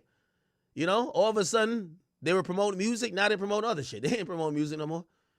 These rappers know how to suck the talent, or not talent, but suck the career out of you. And a lot of time they're entertaining y'all just for y'all looks. They're trying to fuck it. They're trying to fuck y'all. That's it. You know? Don't be the industry. I'm not saying don't date in the industry. Do what you want. But don't be the industry pass around while you're chasing a career. You become an established artist and want to date another artist, cool. But thinking you're going to, put yourself in places or positions that you got to fuck for A, B, and C, word gets around and everybody, because all these niggas got a label. All these niggas could give you a feature. Anyway. All right. So it looked like this might have been 2013. Okay? Looked like we had 2013. Let's go back to what Diddy actually said about, he said, he explained the fight with Diddy, Diddy Drake fight explained interview. It was a Breakfast Club interview, I believe, where Diddy kind of explained why him and okay, let's watch this. MX, Charlemagne, and that's Ride a Motorcycle. Man, I love her. That's actually got more Billboard slaps than the Beatles. Did Drake just grab Diddy's mic? Seriously, did he? You gotta hand it to Drake. He snatched that mic so quickly, Diddy didn't even notice it was gone. Some people have suggested that this incident was actually the spark that led to a much bigger beef around the beat for the song 0 to 100. The melody for this beat was originally put together by instrumentalist and producer Frank Dukes. At this point, Frank had produced some hits for some legendary artists and albums, including Eminem's Marshall Mathers LP2 that went on to win a Grammy, Ghostface Killer's Apollo Kids, and also some not so good albums. Frank actually knew Drake and Boy Wonder from way back, having produced the predictably emotional Instagram post a couple of days later. There was a lot of speculation in the aftermath, but ultimately there was no retaliation from Drake, although a couple of months French Montana at the base, which is unusual. For his birthday, Khaled received a birthday cake which was enormous and featured a picture of French Montana at the base, which is unusual because usually French Montana is only seen at DJ Khaled's base when he is deep-throating him in exchange. As he's seen, a massive melee broke out and Drake actually got his shoulder dislocated and had to go to hospital that night. There were rumors going around that this fight was actually all over Diddy's girlfriend at the time, Cassie. Rumor confirmed, right? Rumor fucking confirmed. Rumor fucking confirmed, if you ask me. Yeah, this is the better story. Ain't no good story. Y'all fighting over a beat. What the hell? Fuck. Now, granted, Diddy did go on stage and say, man, this motherfucker stole my beat. Y'all remember that? He went on stage like, this motherfucker stole my beat, but fuck it, man. All right. I think this is it. Production. I want to play this next beat, but I want somebody to get this shit on tape. I'm going to play this next beat. I gave this shit to this nigga stole this shit from me, but at the end of the day, shit is still hard. Play that shit. Diddy and Drake don't cross paths. All over Diddy's girlfriend at the time, Cassie, and Drake flirting with her at the club, but this was later disproven as a rumor that was started by the comedian Lil Duval. So, nah, Duval was right. So we need to go talk to Duval. How do you hear that? Yeah, that was over Cassie, bro. LA broke out, and Drake actually got his shoulder dislocated. Chat, I'm trying to get back to Cassie. We're waiting on tweets, bro. Like, again, we can't get tweets faster. Look. Okay, we have two tweets. So you got to remember, like, we're waiting about 2 to 3 minutes in between each tweet. That's why I'm playing other videos. You get me? AUSA says, would you take Valium before a free cough? Cassie says, yes, when I had anxiety. Sean's driver was bringing me the Valium. I think his name was Raheem, I think. The jurors said, the judge says, jurors, you could take lunch now. So they're now taking lunch. And the judge says, Ms. Slavic, are there any disagreement with the exhibits? And Slavic says, yes, the defense wants the exhibit to be longer and about masturbation. The defense says they wanted to cut it off at looking at my iPad. So they look like they're talking about, this might be about a video. They're trying to figure out what videos could be shown, this and third. This is going to be interesting. Let me keep playing this, and then we're going to go to, they're going to be piling out of the courtroom. We want to get an update then. And have to go to hospital that night. There were rumors going around that this fight was actually all over Diddy's girlfriend at the time, Cassie, and Drake flirting with her at the club, but this was later disproven as a rumor that was started by the comedian Lil Duval.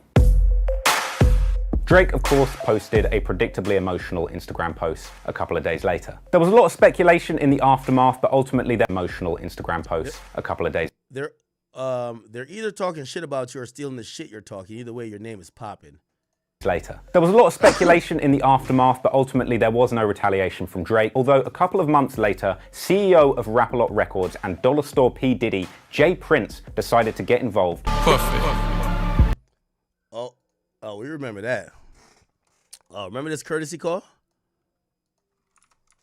Courtesy call, Diddy to... Oh,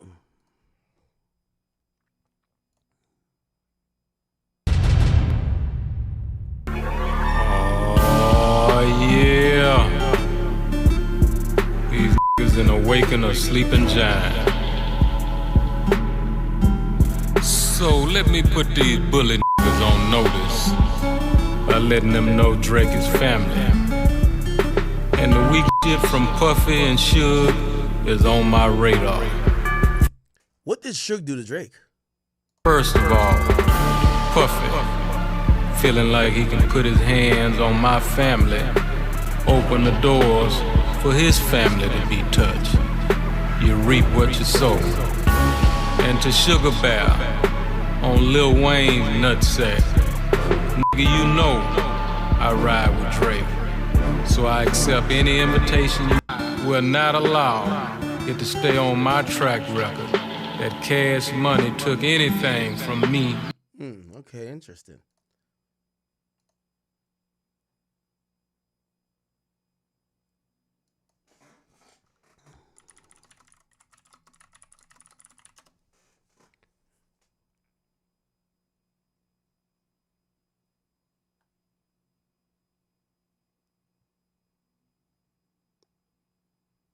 We're going to go to outside the courtroom. Remember, it's lunchtime right now. It was at the Breakfast Club. Over the trap door. And that's just a fact. He made you. 1050 a whole. You deal with AT&T. And record that. Did you and Jay Prince talk? Because he got on the record and. Yeah. You know what I'm saying? As far as songwriting and album. Here we go. As far as with that, definitely had and still have some asshole issues that I gotta make sure that I get over, and just the way, listening to the way I speak to somebody, listening before I say it, and the effect that it can have on them, even though I just want the best for them. I think you're back to that though. I think at first when you first launched and everything first came out, you was very personable. You were everywhere. You were touching the people, and then I think you moved away from that a little bit. But I see you coming back to that. I think people love that and they respect that when they actually see somebody that they look up to or star that they can act. Thanks. It just gets to that's when you got to take a step back in a positive. We're so. Historically, we've heard about you putting hands on people throughout the years. Like, what made you put hands on Drake? Ooh. I did not put hands on Drake. Oh. And I do not want any problems with Drake. Drake is right now. That's all I got. That's all I have to say. He's putting in his work. I didn't do nothing to Drake. Drake is my friend. That was a total rumor. What happened to the beat, the 0 to 100? They said that was your record at first. Was that any truth to that? Even there was a clip of you at the club. Yeah. There was a 0 to 100 was initially a record that was my record, and then somehow there became just a misunderstanding because we was working with the same producers. Honestly, it was a misunderstanding. Honestly, Drake is actually my favorite rapper. You know what I'm saying? As far as songwriting and albums, it's been like that for a couple of years. Meek is my boy, and All right. We're gonna kind of rotate to people are coming out of the court. With Ventura, call me, he texted, then call now. I went and checked everything and spoke to security. As long as you don't disturb the other guests, they'll leave you be, Ventura wrote to Combs in another message. I want to repeat that again. I went and checked everything and spoke to security. As long as you don't disturb the other guests, they'll leave you be, Ventura wrote to Combs in another message. Again, a big part of today is prosecution asking CASSIE once again questions about the 2016 incident. Hotel footage has no audio, and for stretches of time, Sean Combs is seen talking to CASSIE Ventura. Ventura said that he was calling me out by my name, in other words, insulting her and calling her slurs, and told her that she wasn't going.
Oh, my bad, sir.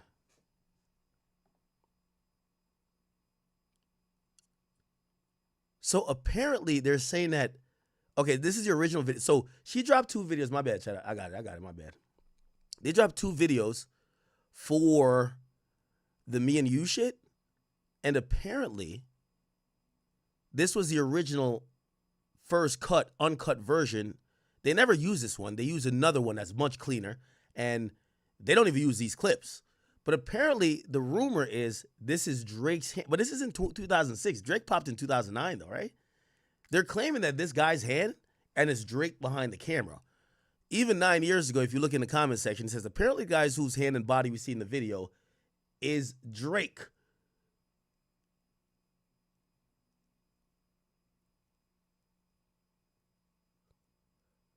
This video seemed like it was shot almost like her and her guy just shooting the video. She even touches the person in the camera a bunch of times. This is not the official video. This is a video that never came out. But they keep claiming this guy is, I don't know, like, how could we find out? They claim that's his hand. I don't know. They claim this is him. No shit. Now I see why. I hope this ain't Drake. I see why Diddy would have to sort that nigga out, man. Oh nah. Oh no. Well, here's the thing though. Maybe Cassie was a little bit freaked out before, though. Now, this looked like it was a Kardashian tape. Maybe it was meant to be like that.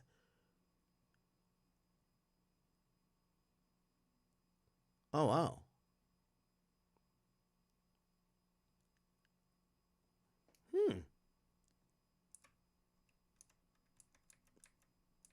I don't know if this really has all the truth we think to it.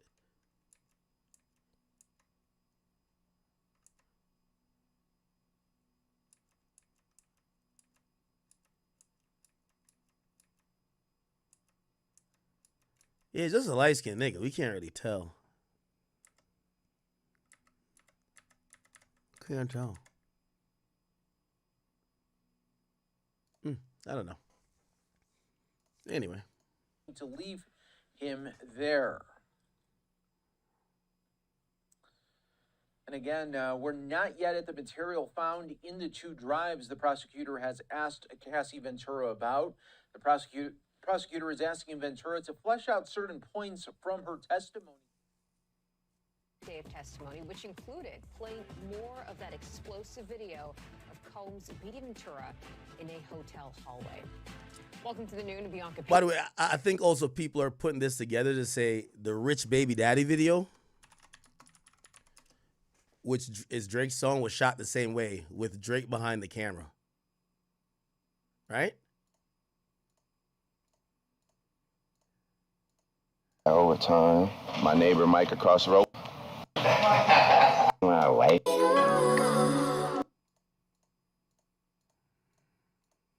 Yeah, I don't know. Okay. Peters, the sex trafficking trial of Sean Diddy Combs.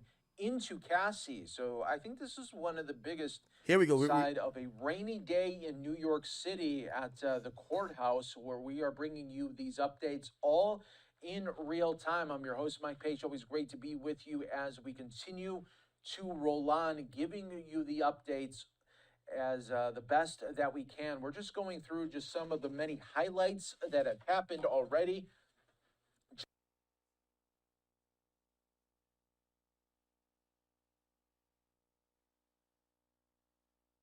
Just in case you are just joining us here on Live Now from Fox, again, we appreciate all our viewers continuing to be with us. So let's go back out to earlier this morning, where the government first asked Cassie Ventura to review the hotel footage from 2016, which shows Sean Combs attacking her in a hallway. This is where the government ended its questioning of Ventura yesterday. The beating marks the only time Ventura ever tried to leave a freak off early, according to her testimony just yesterday. We're not yet at the material found in two drives the prosecutor has asked Cassie Ventura about. The prosecutor is asking Ventura to flush out certain points from her testimony just yesterday. Asked whether she fought back when Sean Combs would physically attack her. Ventura said that she did earlier in their relationship. She said that she learned that doing so would make it worse for herself, that it would escalate the violence. Combs sometimes acted surprised and shocked that she fought back, Ventura said. Other times, this would lead to more anger and frustration. The hotel footage has no audio, and for stretches of time, Sean Combs is seen talking to Cassie Ventura. Ventura said that he was calling me out by name, in other words, insulting her and calling her slurs, and told her that she wasn't going to leave him there. The court is also being shown text exchanges between Cassie Ventura and Sean Combs from the day of the 2016 incident at the hotel in Los Angeles. In the messages, Combs is pleading with Ventura, "Call me," he texted, then said, "Call now. I went and checked everything and spoke to security. As long as you don't disturb the other guests, they'll leave you be," Ventura wrote to Combs in another message.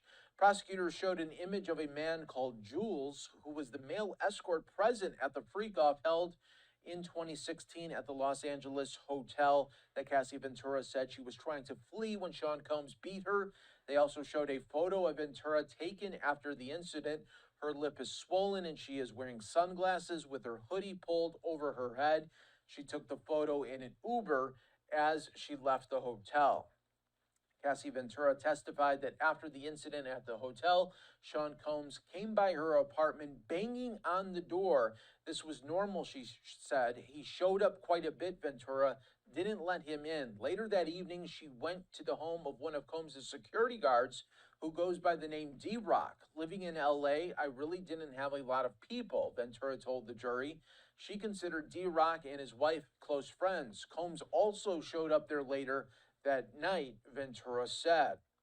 Sean Combs texted Cassie Ventura after he assaulted her in a hotel hallway back in March of 2016, demanding she return to the hotel where they just had a freak-off, according to evidence presented at the trial just now. Combs told Ventura that police were coming to the hotel and she needed to return, but police had not actually been called. I have a premiere Monday for the biggest thing I've ever done in my life, Ventura texted Combs, referring to an event for her starring role in a film. I have a black eye and a fat lip. You are sick to think it's okay to do what you've done, she added. Prosecutors showed an image of Cassie Ventura and Sean Combs at an after-party following her 2016 movie premiere, which took place a couple of days after her beating in the hallways of the Intercontinental Hotel in Los Angeles.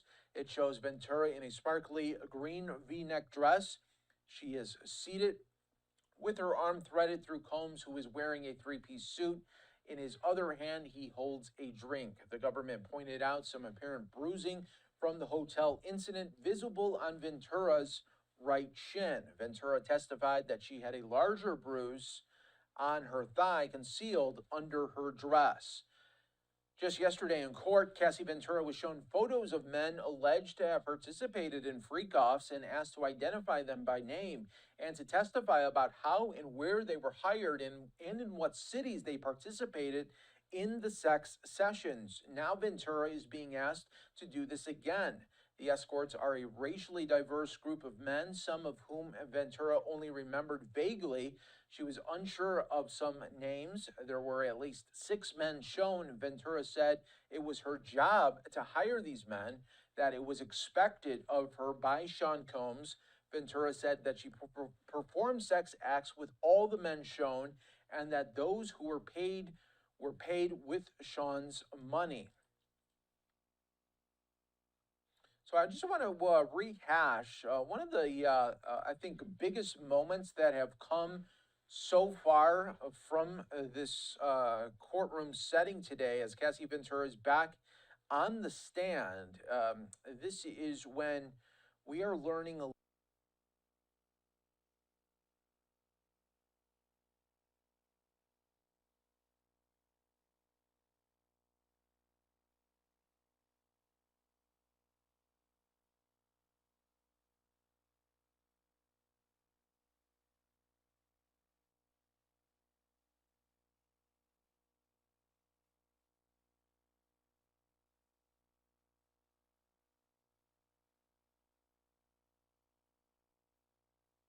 every hearing, and she's been there for the trial every day. She has been in the courtroom. So Elizabeth, I'm really interested to hear from you about what's been going on this morning in the courtroom. Some really compelling testimony. I've been reading online that the jurors have been seeing some photographs from Cassie Ventura's electronic devices that show maybe some bruising and some other things like that from injuries she says she suffered at the hands of Sean Combs.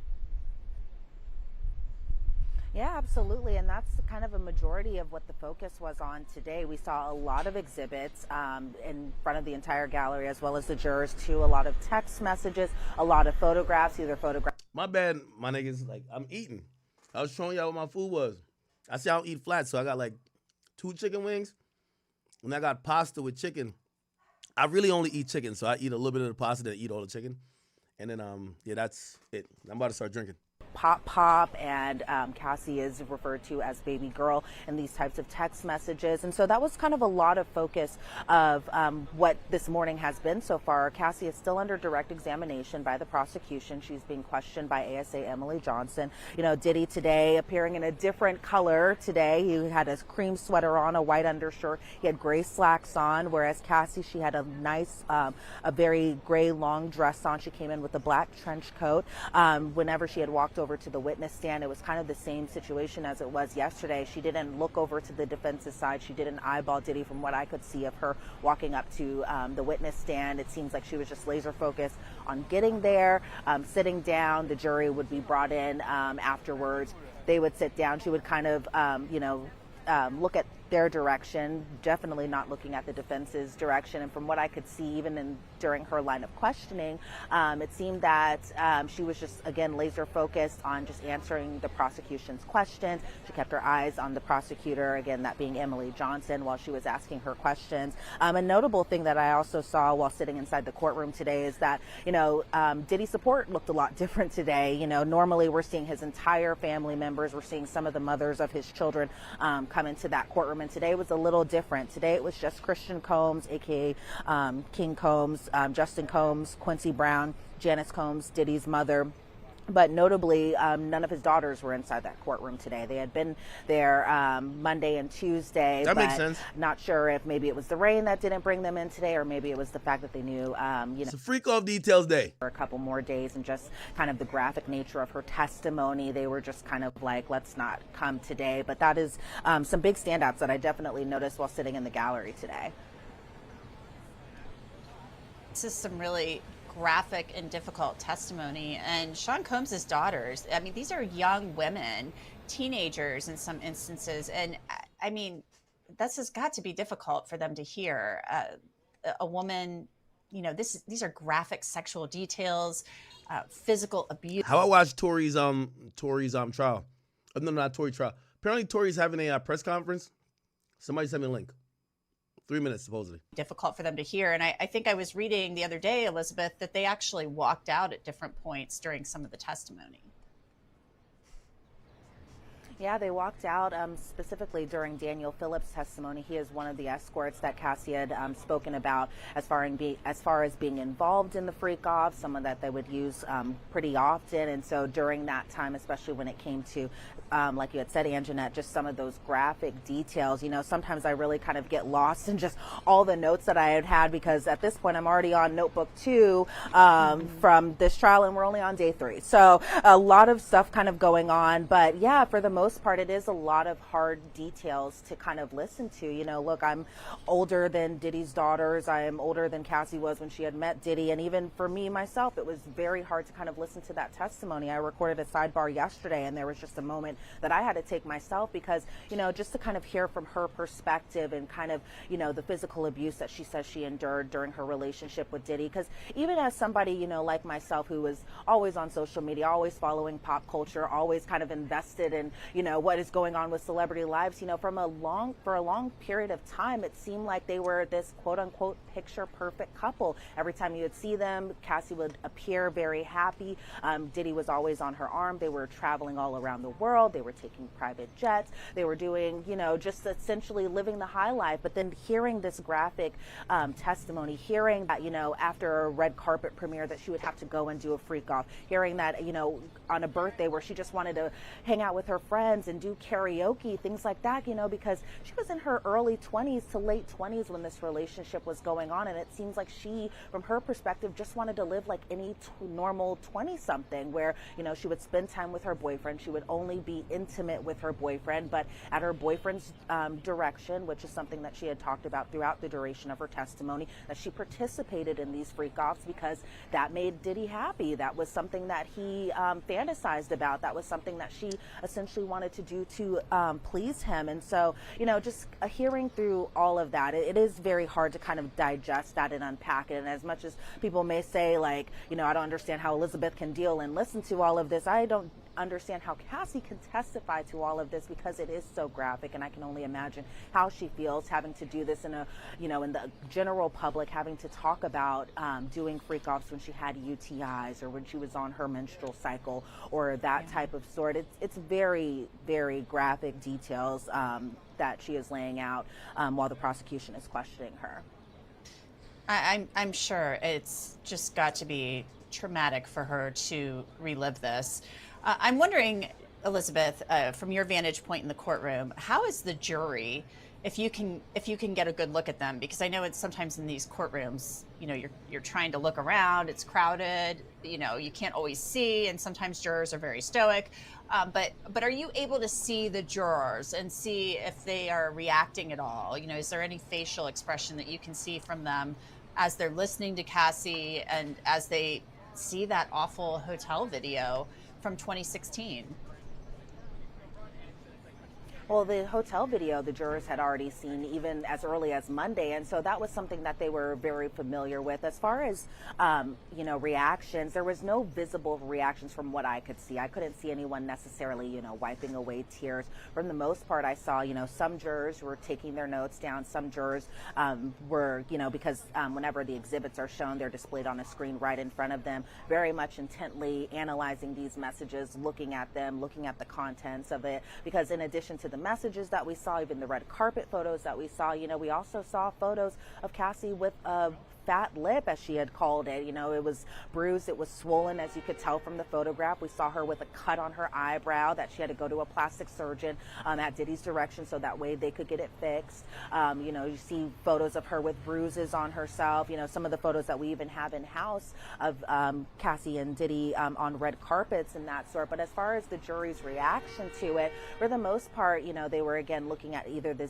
exhibits, taking their notes down, or even just directly looking at Cassie herself. I feel like her testimony comes off very compelling, very credible. You know, even for the most part, if there's a question that, you know, she doesn't necessarily have the answer to, she's very open about that. I don't remember, I don't recall, I don't remember exactly what he had said. She comes off very credible. And even Diddy himself sitting at the defense table, he's doing kind of like a tennis match look where he's looking, you know, at ASA Emily Johnson, then he's looking at Cassie, he's looking at the jurors. And, you know, as much as, you know, I talk about Diddy very much being a part of his defense, he definitely is, because he is very laser focused on the testimony that is coming out. He is very laser focused on what Cassie is saying, and if there is something that she had said, he's writing some notes down, he's handing it off to his defense attorneys.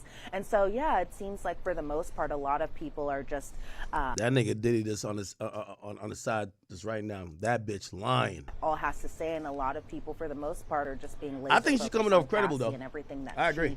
She has been describing throughout the duration of their on. Today, this is a really good performance by her, but it looked like it was probably the plan of the prosecutor to get shit out the way yesterday for a day like today to happen. You know, 11 years. I mean, it's a long time, and she was a very young woman when she got together with him. So there's a lot to go over through her testimony.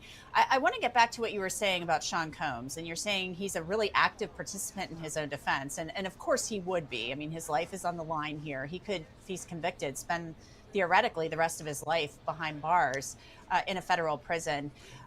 Bro, don't take that bet. Back and looking at her intently. As soon as like when it's pasta and chicken, as soon as the chicken is done, I stop eating. This match, he's kind of looking back and forth, passing I got 2 more notes, pieces. things like that.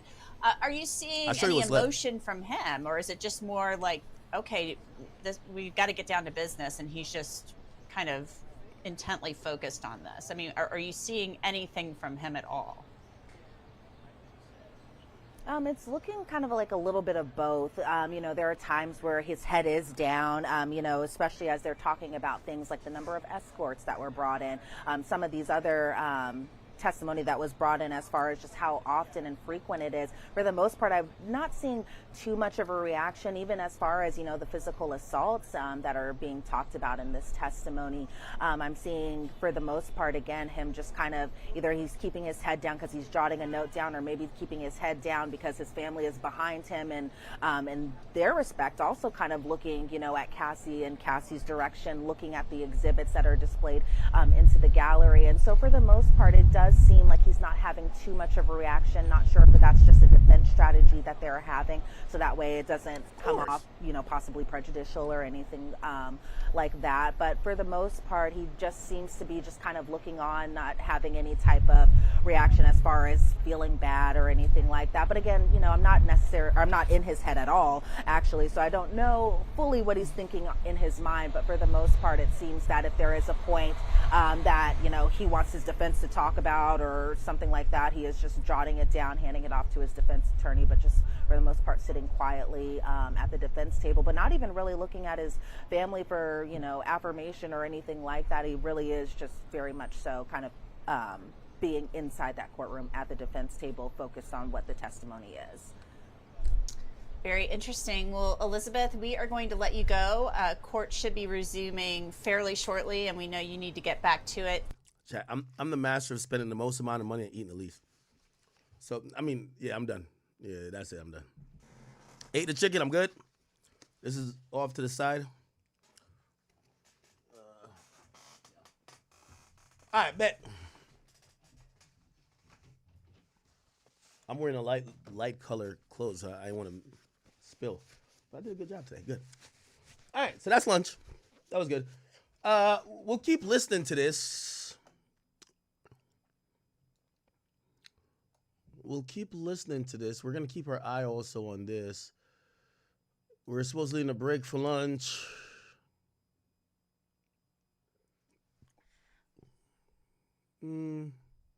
Okay, so it looked like we didn't read everything. So they did break the jurors for lunch. They did do a couple more evidentiary and exhibit statements or whatever. Let's play this a little bit more, and then I'll get to that. I don't think they're officially back yet. Okay, so they're still not back yet. And maybe lunch is going to be a little bit longer because the judge is still in, the judge takes lunch too. The judge dealt with a few more issues after they dismissed the jury. But once the jury is out, that means Cassie's out, then the lawyers were like, hey, judge, just to let you know A, B, C, and D, okay? Let me keep playing this, and I'm going to start looking over donations and everything that you guys have done, whether it's memberships, gifted subs on Kick. Shout out to all my people on Rumble, and of course, any memberships on King Academics, the Academy, or donations, all right? Thanks so much. It's been great talking with you. We will let you get back to work. Elizabeth Milner, have a great afternoon. Thank you. All right, we are going to get back to your questions with our panel. We have some great guests here. Melba Pearson is a former prosecutor based down in Florida, and Tyler Bailey is a criminal defense attorney in South Carolina. So guys, first of all, before we get to more of the questions from our viewers, and they're sending in some really good ones, Melba, just some thoughts on what Elizabeth had to say. Again, just continuing with the heartbreaking nature of all of this, because, much like Elizabeth, I was a huge Diddy fan back in the day. This is a couple that we followed on socials. And again, you had that glamorous image and you really thought that this was, a great couple. And then, okay, they broke up, whatever. No clue the horrors that were going on behind closed doors, and everything that she endured is just, it's just gut wrenching. And it also kind of makes us I guess as fans feel guilty that, wait a minute, we were supporting this monster all along. I mean, I think folks kind of felt the same way in the wake of R. Kelly and all of those allegations coming out and then his eventual criminal conviction. But I think it's just, again, it's a gut check in terms of worshiping celebrity and sort of like who you follow and what the real story is, and the fact that they are human and subject to all the human frailties, both good, bad, and indifferent. Yeah, I think this is a good reminder that no matter what you see, these pictures on social media, Tyler, whether you think Sean Combs is actually guilty of a federal crime, you never know what is going on behind closed doors. And obviously, it's very evident there was domestic violence here. Yeah, and what I found really interesting about what Elizabeth just told us was the lack of emotion that she could see from the jurors. We know about Mr. Combs and these allegations, and they're hearing this horrendous testimony and live in that courtroom, in that solemn courtroom, by a competent AUSA who's prosecuting this case. And she said she did not see much emotion on the jurors. I don't want to read into that too much, but that could be that the jurors are really doing their job and taking in all evidence and not rushing to an early conclusion, that they could have been aware of what they were going to see and they weren't shocked by what they're seeing and hearing. But it's real early in the case, and we'll see what that means later on. Yes, we will see. We will see. Let's get to more of your questions now. This one is from Corey Evans. Melba, do you believe this trial warrants the government spending millions of dollars solely to arrest him for participating in a few freak-offs? I think the government would say it's more than a few freak-offs. Yeah. I've heard a number of comments around that. And again, let's remember, we all have sisters, mothers, aunts, women that we care about. And I think that it is critical that the government, whether it be on the state level or the federal level, takes these types of cases seriously. Because again, it's not just about a couple freak-offs. It's about the fact that someone was brutalized and forced against their will to go different places and perform sex acts. That's not okay. So yeah. All right. By the way, thank you for that donation. It reminded me to unmute. Okay, let me go through. I'm gonna go through all you guys' donations. Thank you guys so much. Tanya Vicente. Am I saying your name right? I think I am. Vincente. I think you're Canadian. It says, keep that McDonald's coffee flowing. She's the new Hennessy. Yeah, it's, obviously, I'm still balancing a little bit both alcohol and the coffee, but the coffee does wonders for me in really getting shit going and getting to like the stuff that we care about here. If it's a crash out day, y'all could just say, fuck the coffee. Let's get on some Hennessy or something like that. But I appreciate you guys really encouraging my new use of, it's black coffee. It's just straight black. I still got a little bit left. And this is my first cup today too. So I don't know if you shouldn't drink too much coffee, but it's only my first cup. It's cold, but I still drink it. It don't taste good, but it gets the job done. Buzzer Beater Clips, thank you for the two. It says, Diddy parties were demonic rituals. Shaking my head. Lady Shan, thank you for the 2. It says, let's go. How didn't she get pregnant? Ooh, we haven't spoken about that. Whether she was taking Plan Bs after the freak-offs, or is she on birth control? What type of birth control? That's a really good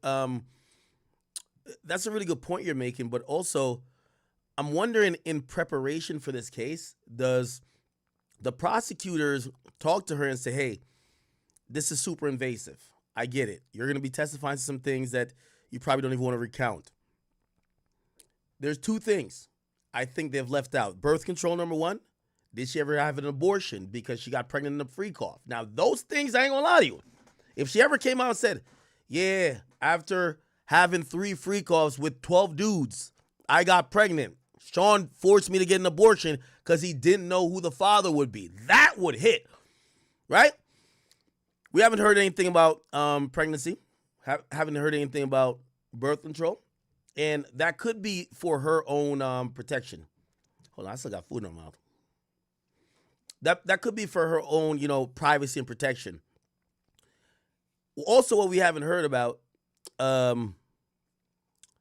is, she's mentioned, certain, she's mentioned UTIs, but she hasn't mentioned too much about maybe a doctor visit, clinic visit, because of some of the diseases that may have been caught during, you got to imagine, this is not a normal sexual behavior activity. And with the frequency, you got to imagine from time to time, there's going to be some STDs up in there. We're not getting too much questions about STDs. Actually, they kept it really light. I think the majority of women, and chat queens, y'all could tell me if I'm incorrect or not, the majority of women at one point in their life may have experienced a UTI or maybe like yeast infection. Those are kind of like lighter on the scale. Now, if she's saying, I caught gonorrhea, chlamydia, this motherfucker gave me that herp, like that would be more significant. And I'm not saying that never happened, but I'm wondering if in prepping her for the trial, she's like, hey, listen, I know I'm trying to testify for you guys, but I don't want to publicize some of the things about my sexual history and maybe things that maybe I'm infected with for life. Or I don't want to talk about my birth control status given the fact that now I have kids and my husband, is watching, right? But thank you for that donation, Lady Shan. She also said, Lady Shan says, could I be a chat queen mod? The Discord is popping. I would like to know if you go to the courthouse, would you be allowed in? So the way I've heard, I'll make you a mod right now, actually. By the way, anybody I make mods chat, y'all watch their behavior because, I'm only seeing like donations and shit. Okay, so the way it works at the courthouse is that there is a line for people with media credentials. There's a line for family. And actually those people, I think they're dealing with someone there, so they show up early and through a different entrance, whatever. And then there is a general line for interested parties. I hear that line is very long. I hear people are getting on the line super early in the morning. You could pay them to like take their spot in the line. And for people who are influencers or whatever, if you really want to get in, you might have to pay a couple $100, but you might be able to get in there because somebody will be online to be like, oh shit, and you just take their spot. So it's not necessarily are you allowed or you're not. It's just so many people want to get up in a courtroom and there's only so much space. So again, if you're a credentialed media member, there's a certain amount of space for you. And if that doesn't fit, you're going to be like an interested party. And if not, you have attorneys and also court officials. There's a lot of, and then family of the accused, family of, or people, I guess the victims also are going to have some type of space or some type of accommodation for them, and also witnesses that are testifying. So again, I think if I did go, I would just have to go really early, or I'd have to pay someone off online to really make sure I got in there. Billo, thank you for the 20. He says, look up the Mann Act. This is why the diddler is done. Yeah, we'll look that up. Yeah, the Mann Act is, it's interesting. I could tell where y'all be getting y'all information from. Y'all get a lot of y'all information from like certain sources because the Mann Act is not new. The Mann Act is where, it's kind of where sex trafficking is the sex trafficking statute is born off of. Okay, so if you look about the Mann Act, which is colloquially known as the White Slave Labor Act, it was enacted years ago, and I've heard many people like talk about it like incorrectly. I'll play a video real quick, maybe a shorter video. Here we go.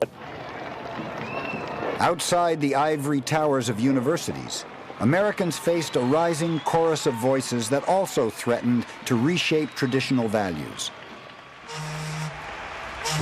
8.8 million immigrants crowded. By the way, it's an act. It's a thing that got signed in 1910. It's the basis of a lot of trafficking laws that further came along. So it was the idea behind it, and I'll let them say it too. Is my baby still back there? It was to address prostitution and anything where people were using, that's why it's called the White Slave Labor Act or whatever, where people were moving around people across the United States, and it wasn't necessarily for sex trafficking. It was for people who were trying to still, in an illicit way, try to get free labor or labor under duress or slave labor from people. Now that boils down into a lot of different little, capillaries and shit like that. And, people most know the act for, people thought because it was called the White Slave Labor Act, it was supposedly enacted to try to prevent whites from trying to continue to do slavery after slavery was abolished. It then was used most notably on a black entertainer who they felt had a lot of girls or whatever the case is, and I'll play that. Into American cities in the first decade of the 20th century alone.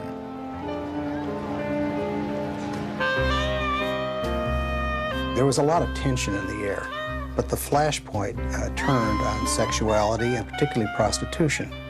Mainstream Protestant America thought it was a phenomenon that was caused by those wicked foreigners in those cesspools of cities into which our young girls are now going.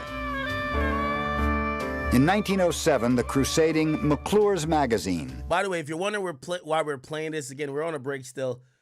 This is the basis of these sex trafficking laws and really human trafficking laws that exist in the United States. Okay? There was a time during the United States that they realized that people were popularizing not only sex trafficking, but human trafficking in roundabout ways to get around certain laws. And it was clearly done in an illegal way, but there was nothing on the books to kind of criminalize it. And obviously, they put something on the books, which was this. Published a story about an association of Russian Jews purportedly supplying Chicago brothels with new personnel. When a city prosecutor claimed that those prostitutes were, in effect, white slaves, a wave of hysteria gripped the country. There was all sorts of lurid stories. Women were being hit by poison darts on the trolleys. They were being lured away from, imagine, ice cream parlors. It created a tremendous... Okay, somebody says Tory Lanez Fox 11. Apparently there's a Tory Lanez... Let's hear this. Okay, we'll keep this in the background. There's going to be a Tory Lanez press conference shortly. Let's keep learning about that Mann Act. Then we're going to go to Tory Lanez trial. Then we go right back to Cassie Ventura, and she'll be back on the stand shortly, okay?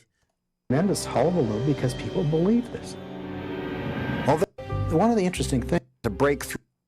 Okay, this video is boring as shit. Like, come on, make it simple, bro. Make it simple, make it updated.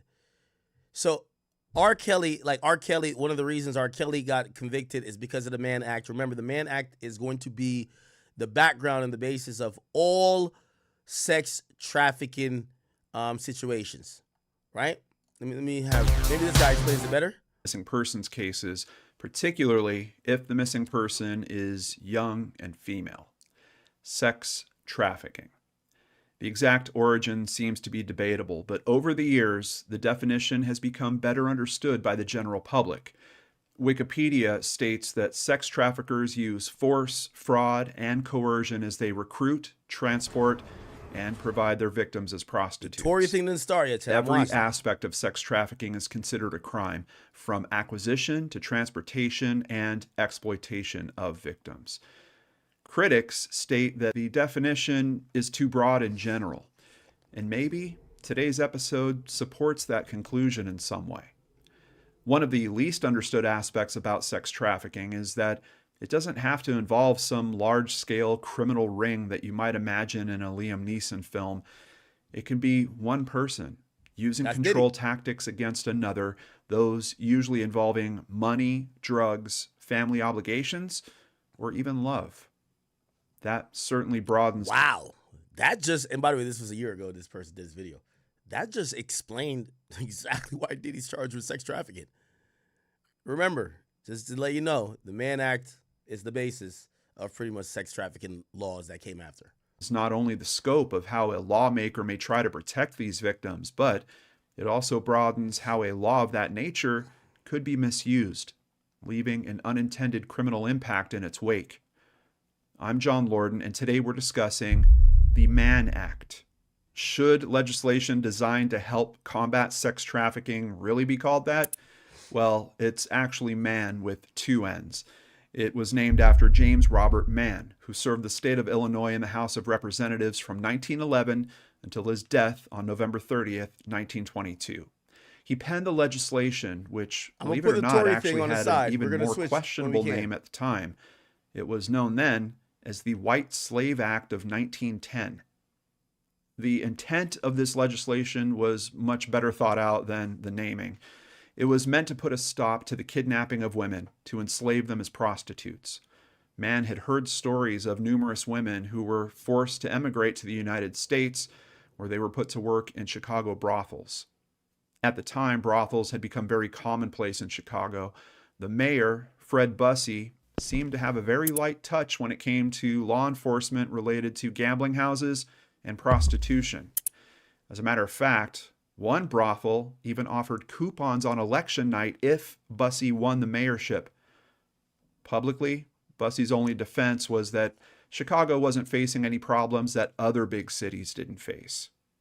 A poor excuse, but not entirely untrue. Okay. Most major cities in America at that time... Okay, so he's going through a long-winded thing. I mean, you guys get it. I think you guys get it. if I show y'all a video, again, I like to be thorough, and I know time is of the essence in everything we're doing. So I'm going to suggest you guys watch these videos by yourself to completely understand this idea of sex trafficking. You should understand or try to understand this idea of the Mann Act. And I'll just read it from Wikipedia. It was previously called and by the way, we're so waiting for the Tory thing, don't worry. The White Slave Act of 1910. It was then renamed to the Mann Act because of the person who really pushed for it, which was James Robert Mann.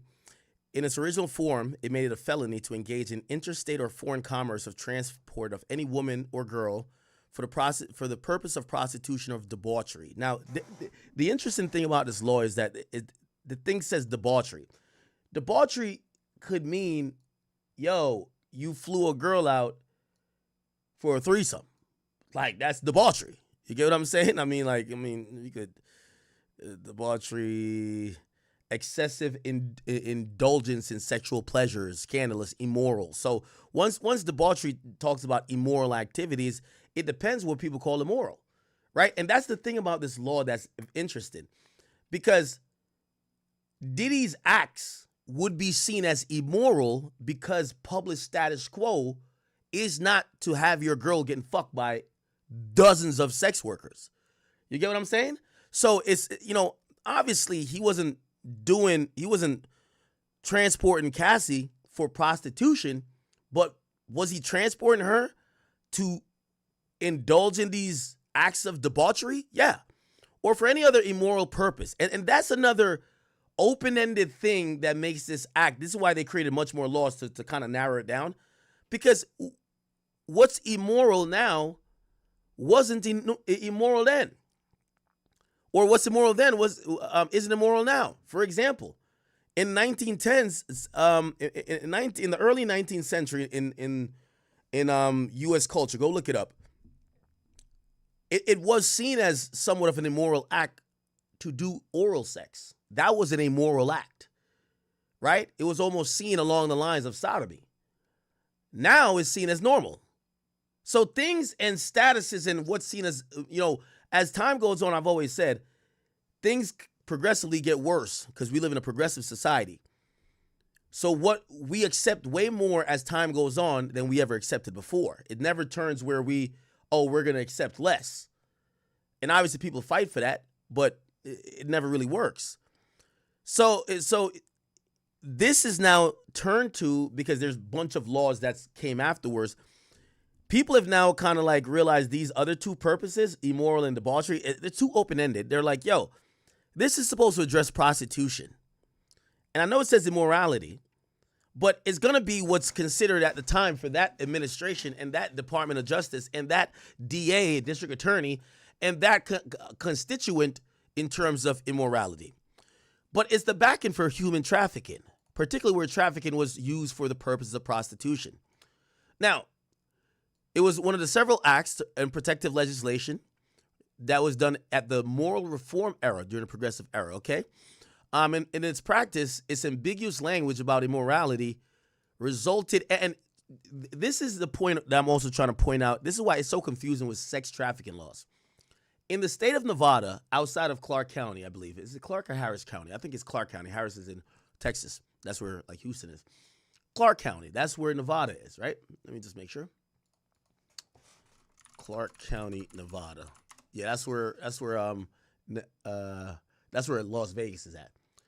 So pretty much, and I think there might be another county, pretty much the rest of Las Vegas, prostitution is legal. So think about how this, and this is why the Supreme Court operates and have to operate a lot. So prostitution is legal in Nevada, outside of Las Vegas in that county. However, federally, it's illegal to transport somebody for the purpose of prostitution. You see how those two things might clash? There's many brothels in Las Vegas, not Las Vegas, in Nevada. So they have legalized prostitution in Nevada in many places. But federally, it's kind of like Jersey allows weed, federally weed ain't allowed. Federal authorities step down when when the state up on that's their choice. They're like, all right, Jersey, y'all made a choice. We ain't gonna fuck with y'all, but it's still not federally allowed. And they would charge someone if someone brought weed from, say, Florida, where it's illegal. If they brought 2,000 pounds and flew it to Jersey via a private jet, you're still going to get a marijuana charge, right? Because the feds are going to always supersede the state, and they're not trying to step on the state's toes, but it involves two states, one where it's illegal, one where it's legal. So I guess what I'm trying to say is that this is why the sex trafficking shit is kind of really complicated. So this Mann Act is the basis of everything. It uses some random, this was 1910. Yo, you see how these bitches be acting now? You think, put Sexy Red in 1910. They will look at her like she dropped from space.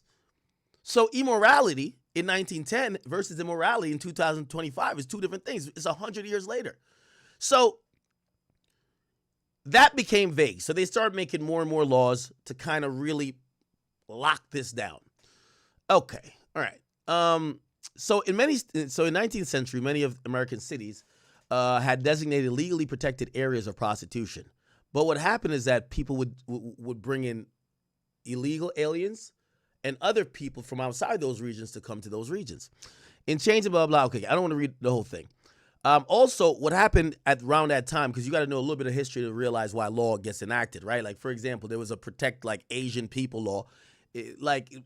Further in the future, we're going to be like, why the fuck was that? So you got to understand history. There was a time where Asian people were getting attacked, right? So laws sometimes matter based on what was going on at the time. There was a bunch of missing persons cases popping up with young women who supposedly were sex trafficked. And that became a thing that people felt was tearing down the moral fiber of the country, and people wanted to make a law about it. Okay, so cool. These are notable prosecutions. The first person was Bella Moore, convicted. Jack Johnson, he was the most famous case. He was convicted. He was a popular boxer, and he was arrested twice.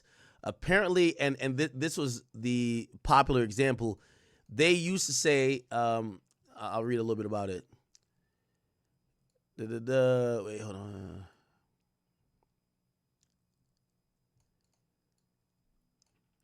Essentially, he got arrested for just having a bunch of chicks, bro. You get what I'm saying? He got pardoned later, but that's why people always look at the basis of sex trafficking laws to say it's rooted in some things that might also prejudice, right? That might also prejudice against skin color, because Jack Johnson was a black boxer that was incredibly popular. So when you see later sex trafficking get used against black men, for example, R. Kelly or a Diddy, sometimes they question this act once again. Now, granted, you see? So Sean Combs, and you're going to see R. Kelly somewhere. These are notable ones, I think. Is R. Kelly in here? Yep, R. Kelly. R. Kelly. They got Charles Manson. And by the way, look what they said about R. Kelly. Oh, they didn't really. He's accused of violation of the Mann Act. That's one of the 3 charges, at least before the superseding. I think he has 5. Is it 5? No, I think it's still 3. Pause. I was almost said tree. All right, we're waiting on this Tory thing, man. This thing's taking forever to come. Pause.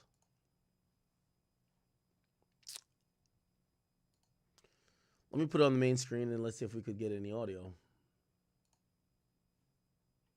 I don't know.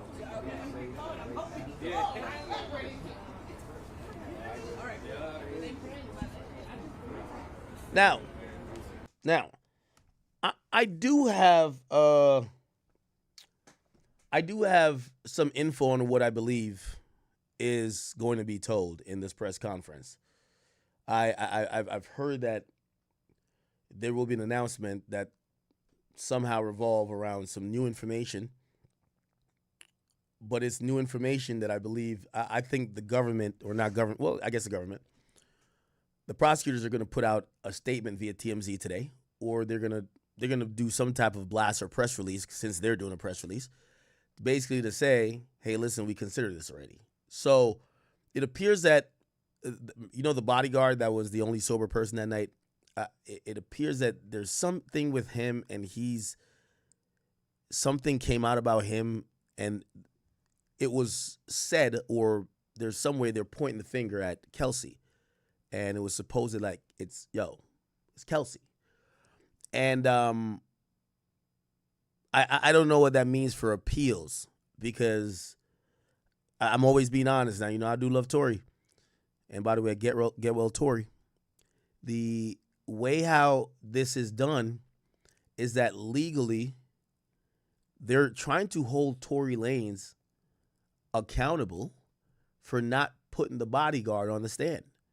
There was a moment the bodyguard showed up at the end of the trial. He was missing. His name is Jaquan or something. He was missing the entire time. He showed up at the end of the trial. They brought that up. The prosecutor said, you could bring him to testify on your behalf. By the way, he only popped up after Sean Kelly, who was supposed to be on Tory's side, switched sides to the prosecutor. So the driver finally shows up. The prosecutor says, we haven't been able to talk to this guy. He could testify, but remember, the trial ended like a few days before Christmas. They said, we're going to have to continue this case after Christmas. Some people feel that Tory was in a rush to get home or thought his case was strong enough. They made the decision to not delay the trial to get the bodyguard up and to go forward without it, and they rested their case. Because of that, the decision was made. So here's the thing. They're fighting a battle of, they can't go back later and be like, oh no, we want him to testify. They're saying, we gave you the chance. You said no. Now, here's the silver lining. If there is new material information that this guy supposedly has that could exonerate him, that is grounds for the appeal. But it's not grounds for an appeal that he didn't testify when you were offered to delay the trial a little bit, that the prosecutors could prepare to get him to testify. So that's what we're going to see. Look like it's getting closer. It's getting closer to starting.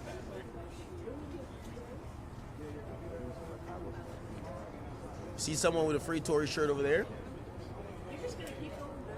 It's getting closer to starting, people, but I don't know. By the way, this is Tory's father you see on the left.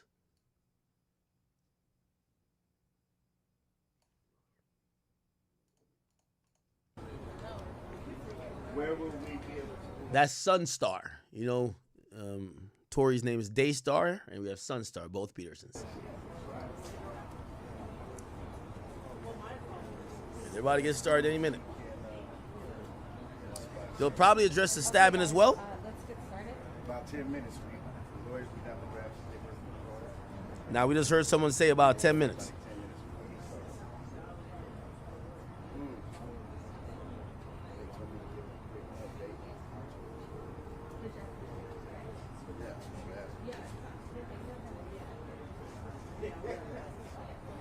Now, while we wait for this, have y'all seen this? There's a woman who came out, and don't know why she is so anti-Tory, but she got online and started telling the story, and she said, listen to this. Not free Tory. Keep him locked up. Keep him locked up. I will tell you about this one celebrity because it's not something I'm proud of. I just want to tell you a story, okay? So, this celebrity slid in my DMs and was like, it was Thursday night. I need you all to understand it was Thursday night. Thursday night, he's like, hey, I want you to, I live like 100 miles away from LA. He was like, yo, he was like, Friday night, I'm having this party. I want you to come through. I'm going to pay you to come through. And I'm like, pay me for what? He was like, I just want you to come be in this music video. I'm finna shoot. I'm finna see you in the concept. So I was like, okay, how much you paying? And he was like, I'm paying this much. And I'm like, I'm telling my people in the house, I'm like, I'm not doing this because of who he is, okay? I'm going to tell you who it is, but I have to tell the story in this order, okay? Not free Tory. Keep him locked up. for you to figure out who it is. So Thursday night, he DMs me, you need to come to this party. And I'm like, yeah, I'm going to pass. I'm not really your biggest fan right now. That's what I said to him. Something of that effect. I was like, yeah, I'm not really your biggest fan right now. I pass. Do y'all know her? I'm not too sure who she is. He was like, oh, man, this going to be live on Friday. You're going to miss out, yada, yada, yada. Cool. Friday happens. I'm watching the TV. I want to say it was December 20th. And it was like, you're guilty. And he goes to jail. His name was Tory Lanez. I was like, damn, that nigga was so cocky. He was planning a party. For that night. That nigga went to jail. I was laughing. I laughed. Because you know how cocky you have to be to plan a party for the day that you go to court for you to figure out who it is. Sport. Like, that man knew that man thought he had it in the bag. And I'm not free Tory. Keep him locked up. You sound slow. I don't care what I sound. Tory's locked up. He's in jail. I want y'all to know, y'all can keep saying free him. It ain't gonna get him free. You can go outside and yell it. You can yell it until you don't got no oxygen left. It won't make him any freer. That man is still locked up. You could say he free until you blue in the face. He's still gonna be in prison. Still in prison. You can say it right now. Say free Tory Lanez one more time. Free Tory, still in prison. Didn't work. It didn't work. No matter how many times y'all say it, it's not working. Why it's not working? Free Tory, still locked up. Free Tory, still locked up. Free Tory, still locked up. He's still locked up. Y'all gonna keep saying it. Free Tory, still locked up. Free Tory, still in court. Like, that man. Damn. Locked up. Free Tory, still locked up. Megan Thee Stallion ain't. What Tory Lanez doing? Let's call him and find out. Let's call the prison and find out what Tory Lanez do. You think he mopping the floors? What, you think he in the yard? You think he in the yard right now? His music good? Nah, I don't listen to that shit. Locked up, free Tory still. Oh, damn. So much hate, huh? So much hate. I don't know who she is, but apparently she's saying that Tory was planning a party. Yeah, I think Tory, which I think most people would be hoping that they would be beating it, you know? Like, she's trying to penalize him for Tory having some faith that the justice system will work in his favor. I can't. If you were paying I can't get down with that. All right, we're still waiting on this. I'm wondering if we should just get right back into the trial at this point. Let me see. How far are we with this? Still waiting. Still waiting.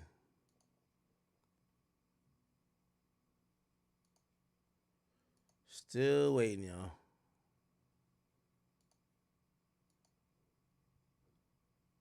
I'm pretty sure. I think they have started back. Let me see. Have they?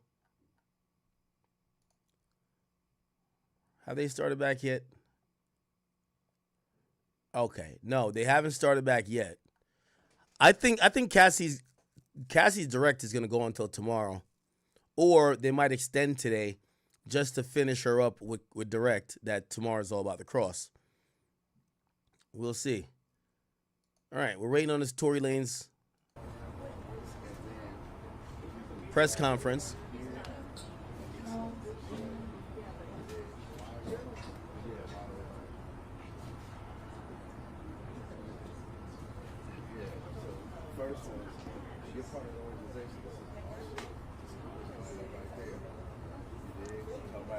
What do y'all think, though, chat? Like, you know, whoever that person was that made that video, you know, I think it's sad. We heard the news of Tory getting stabbed yesterday, and I saw a lot of people. They were like, yeah. I guess they were trolling Tory. They were like, yeah, nigga, let's see the wounds now. Let's see the bones and the tendons now, nigga. Let's see your wounds.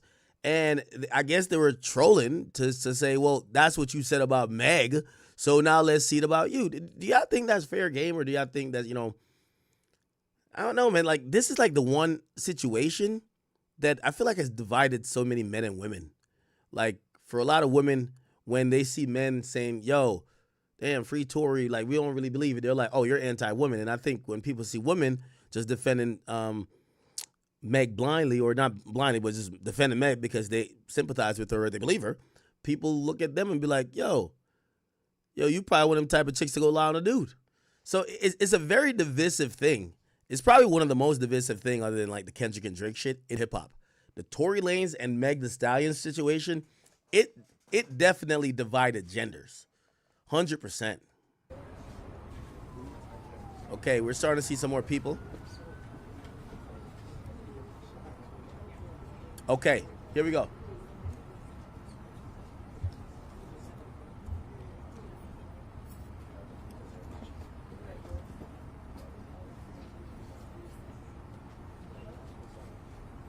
All right, everybody.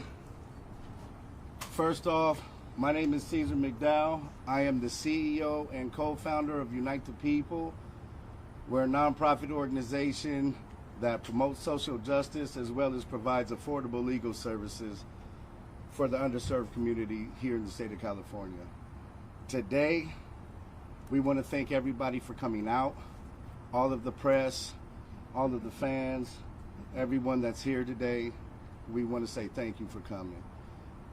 Today, we're going to hear some really, really compelling new evidence that you've never heard before.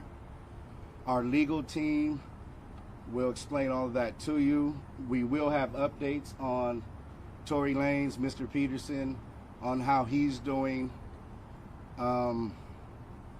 It's really sad to see the situation that he's in. And we think it's time, enough is enough. It's time to bring the brother home. So with that, I would like to bring up our lead consultant, Mr. Walter Roberts. Good morning. We are here today to bring to your attention some information Unite the People believes is exculpatory in Mr. Daystar Peterson's case, professionally known as Tory Lanez. Recently, we've been made aware that a member of the media, Mr. Gianno Caldwell, was working on an op-ed for the New York Post regarding Mr. Peterson's innocence. During his work on that op-ed, he became aware of some information in Unite the People's possession regarding a statement that was given to Unite the People by someone with information relevant to that case. The New York Post recently reached out to the prior district attorney, George Gascon, Megan Pete and her representatives, and Kelsey Harris and her representatives. The only party that responded last week was Megan Pete's representatives with a request for more information. A few days later, Mr. Peterson's brutally attacked in his jail cell. Unite the People represents Daystar Peterson in his appellate process. We filed an appellate brief and a writ of habeas corpus on his behalf. The district attorney's office has already responded. The case is fully briefed. We're just waiting for the appellate court's decision. We were willing to wait for the appellate process to play out, but given that brutal, unprovoked attack, we felt it necessary to come here today to provide you with this information. It is our intention to make a request to the governor to either pardon or commute the sentence of Mr. Peterson, so that when he recovers from this attack, he's not returned to a jail cell, but that he's allowed to go home and recover. Not long ago, Unite the People was approached by a gentleman named Bradley James.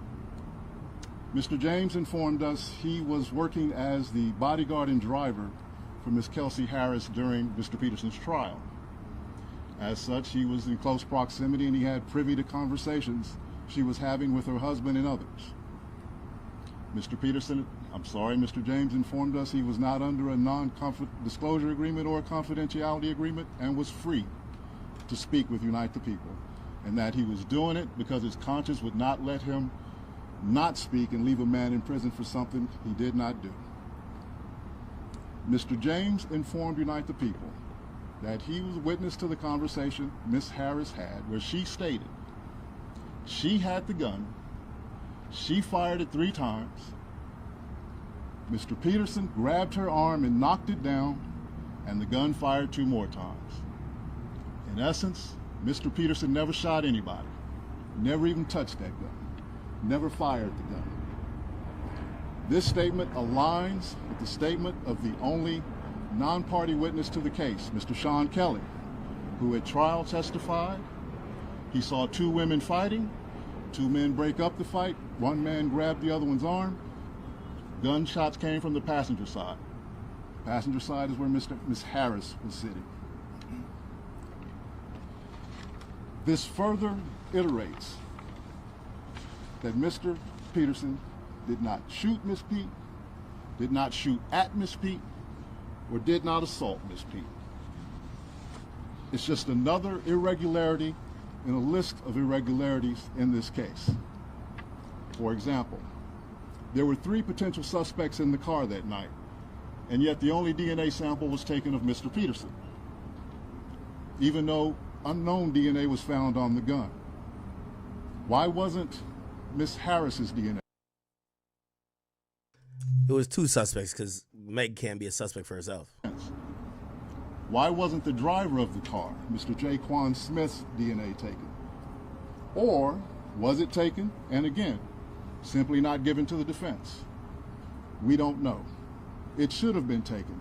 It is Unite the People's understanding, regular LAPD practice at a crime scene like that, anybody who's there, the DNA is taken. Another irregularity. Why, at Miss Harris's police interview, was a non-lawyer, non-family member record company executive allowed to participate? Highly irregular situation. Normally, we see cases, strangers are not allowed in these things, but it was in this case. All of these things point to the highly irregular nature of his trial and his conviction. It is our contention that he was wrongly convicted. And while we at first were willing to let the process play out, it is our contention now that if he is not pardoned or released promptly, he may never come out. And that would be the ultimate injustice, is that he gets killed in prison for something he did not do. At this time, I'd like to bring up Mr. Gianno Caldwell, media member who was working on that op-ed for the New York Post. Thank you. Thank you, Walter. Good morning. Thank you for coming today. My name is Gianno Caldwell. That is spelled Gianno, Caldwell, Caldwell. I am the founder of the Caldwell Institute for Public Safety at caldwellinstitute.org. I am also a member of the press for almost a decade now. I've been looking into Daystar Peterson's case for almost 6 months now, professionally known as Tory Lanez. And after reviewing the evidence, the reporting, and the legal analysis, I've come to the conclusion that Tory Lanez was railroaded by the former district attorney, George Gascon. He was also wrongly convicted. I believe if Jesus Christ was Tory Lanez's attorney, George Gascon would do whatever in his power to ensure that Tory Lanez lost that case. Tory Lanez's defense team have alleged the withholding of exculpatory evidence, prosecutorial misconduct, among other issues that I was compelled to write an opinion piece for the New York Post. It is true that last week, the New York Post editors reached out to 3 parties, one being George Gascon, Megan Pete's team, and Kelsey Harris. It is also true that Megan's team was the only ones that responded back for that request for comment.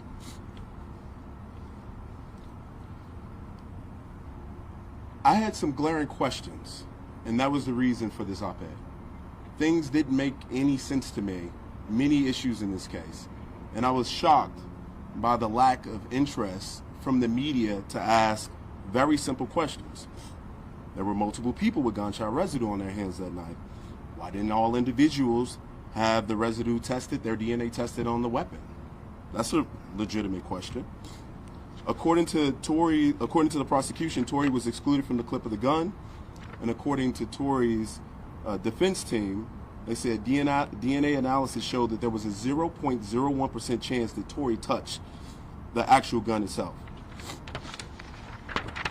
Another piece that stood out to me, the call that the prosecution alleged Tory made confessing to a crime. I listened to that call. I'm sure many of you have as well. I didn't hear a confession.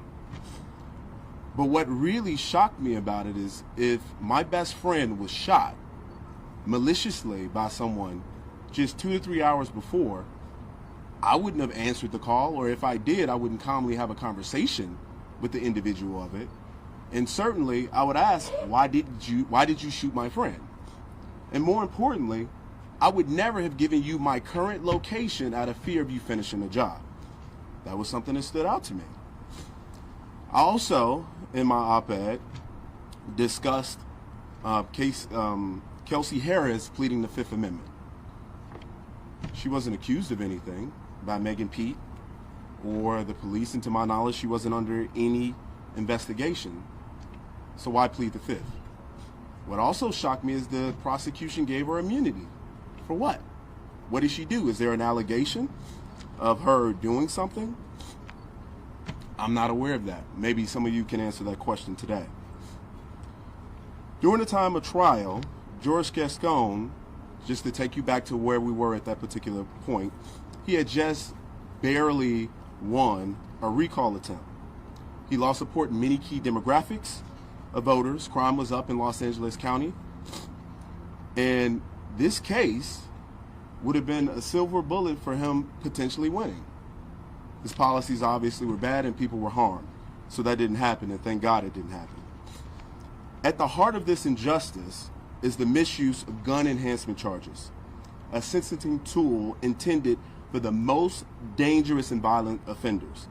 In Tory Lane's case, these enhancements were not supported by evidence.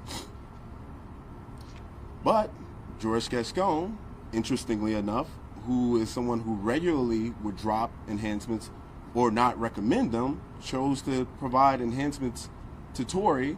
And in his case, in any given situation, according to legal analysts I've spoken with, he would do 1 or 3 years if he did it without the enhancement.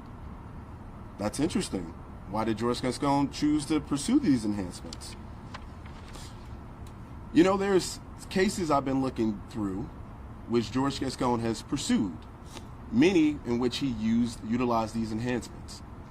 A couple come to mind that I would like to reference here. One, Raymond Danger Gonzalez, a Mexican mafia gang member involved in a premeditated murder of 2 young men in 2017. Despite the brutality of the crime, Gascon didn't recommend enhancements.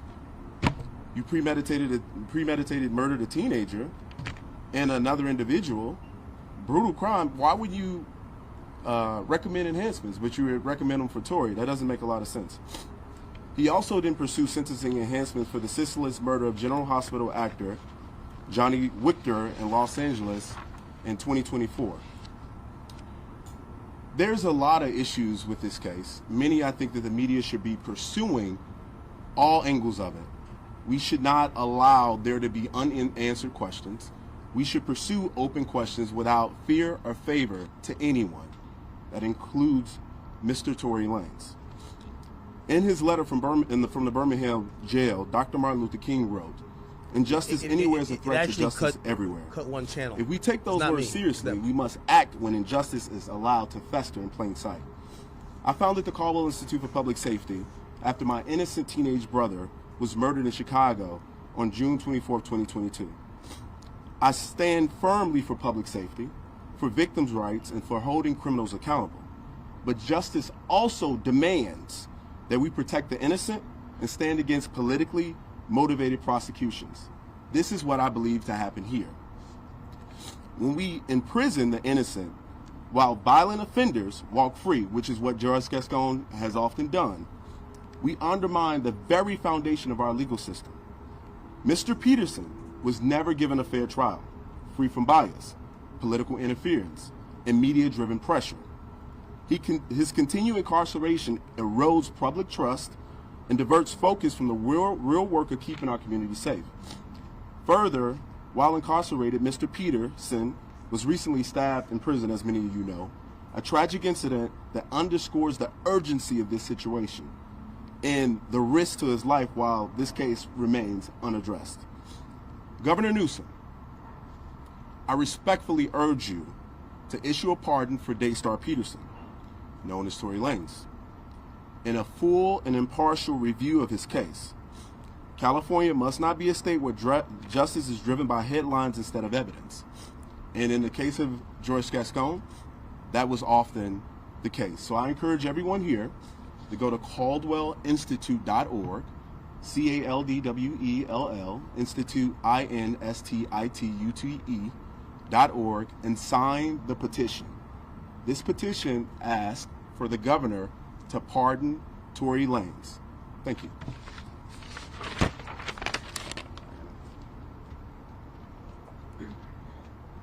Good morning. Thank you all for being here. I know there's a lot of noise in the media going on with other stories, but I think that this is one of the most important stories happening right now today regarding our Justice Department. My name is Diana London. I'm the CEO of the Secret Weapon Agency, which is a crisis communication firm, and I'm also the CEO of a company called London Global Strategies. I am a member of the media as well. I'm a commentator on a few networks, and I also serve as an advisor for Giano's Institute and also another company called Promising People that is fighting to reduce the recidivism rate in this country and also to correct our criminal justice laws. As a woman who has worked in Congress on criminal justice reform, I deeply believe in law and order. I've worked alongside law enforcement. I've drafted policy to reduce violent crime. I've seen what accountability should look like. But I also know the legal system without integrity is no justice at all. When we get it wrong, when our courts fail the people they're meant to protect, we don't just ruin lives, we erode trust in the rule of law itself. That's why I'm speaking out today for Daystar Peterson, better known to the world as Tory Lanez. This isn't about fame. It isn't about celebrity. It's about fairness. Tory Lanez doesn't want special treatment. He's demanding equal treatment. And if we Americans still believe in a system where guilty must be proven beyond a reasonable doubt, then we must admit this case raises serious concerns. Because the truth is, Tory Lanez is serving a 10-year sentence for a crime that evidence, which laid out here today, overwhelmingly suggests he did not commit. Let's go back to the night in question, just like Gianna was just talking about in the attorneys. As the attorneys laid out here today, the prosecution failed to produce a single shred of forensic evidence tying Tory to the actual gun. His fingerprints weren't on it. His DNA was later found to be 100% nearly excluded from the gun, as shown in the worksheet that was provided to the defense late on the eve of the actual trial, after making a request for that very document. After trial, looking at this evidence, there is a 0.01% chance Tory's DNA was on the firearm. That's a difficult statistic to equate with the story as told by the prosecution, which may be why this was not present in trial. In fact, there were 3 people that night at the scene who tested positive for gunshot residues. One of those was Kelsey Harris, as Giano mentioned, the assistant to Megan Pete. According to multiple sworn testaments that you've heard today, including one from the bodyguard and driver with Harris on the 2 days of the trial, Harris admitted to firing the weapon during an emotional outburst. Tory intervened to de-escalate, not to harm. It is important to note, the police did not fingerprint anyone else who had gunshot residue on them that night, only Tory. Why? Even more troubling, the investigation itself was a disaster. Bullet fragments disappeared, the gun serial number was sealed. a move that blocked the defense from investigating ownership. Police failed to follow standard procedures. Why? Didn't mark shell casings on the road and didn't test others involved that night with DNA. This wasn't justice. It was a rush to judgment. Worse still, the prosecution knew the case was thin. So what did they do? They tacked on gun enhancements, just like they spoke about. The charges, these gun enhancements are meant for gang shootouts and armed robberies to inflate the charges and turn a flimsy accusation into a decade-long prison sentence. Enhancements are a powerful tool against violent offenders, but using them in a case with no forensic evidence, murky testimony, and a defendant with no criminal history, that's very important to point out. He had no criminal history. That's not justice. That's a political stunt. Let's be blunt. This prosecution had everything to do with headlines and very little to do with truth. It was about symbolism, not substance. And that should concern every single one of you here today and in this country. Because when the facts take a back seat to identity, when due process is sacrificed for public spectacle, we all lose. Just yesterday, a Los Angeles court ruled the Menendez brothers, who brutally murdered their parents, are now eligible for parole after serving 35 years. They admitted to the crime.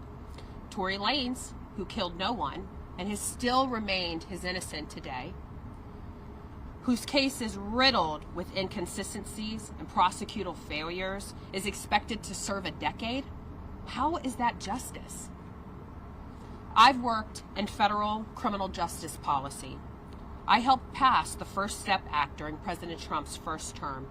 I've spent years focusing on ending recidivism, building rehabilitation pipelines, and protecting the innocent from institutional overreach. I didn't fight for reform just to see the system weaponized against someone because he's famous or inconvenient. And let's be clear.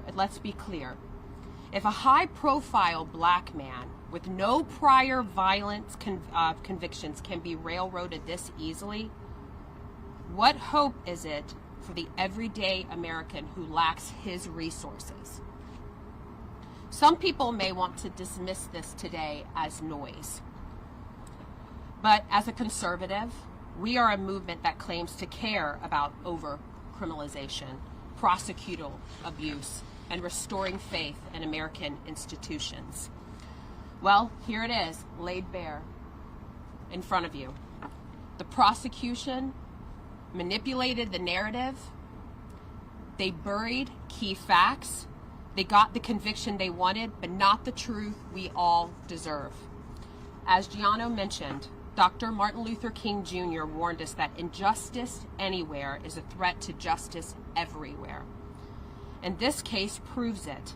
If we let this stand, if we accept a conviction based on emotion rather than evidence, we abandon the very foundation of our system, that all men are innocent until proven guilty beyond a reasonable doubt. The timing of these events raised disturbing questions to me, and I think they all should to you as well. After over 2 years in prison without incident, Tory was stabbed 14 times just days after a major national news outlet reached out to Megan Pete's team, Kelsey Harris, and former DA George Gascon about a story on new evidence in this case. You don't have to believe in conspiracies to see the pattern. When evidence was about to come to light, Tory was nearly killed. So let's stop pretending this is complicated. Let's stop treating this like some cultural war flashpoint. This is about a man, a father, a son, Daystar Peterson, who has sat in a prison cell for over a year based on a case that wouldn't pass the smell test in any honest courtroom. The prison system can no longer guarantee his safety. And that alone should be grounds for immediate action.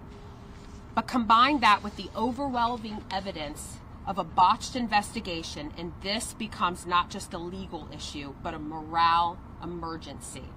Tory Lanez deserves a new trial. He deserves due process. He deserves a pardon. And if justice still matters in America, he deserves to go home. So what now? What do we do now? We're all here today.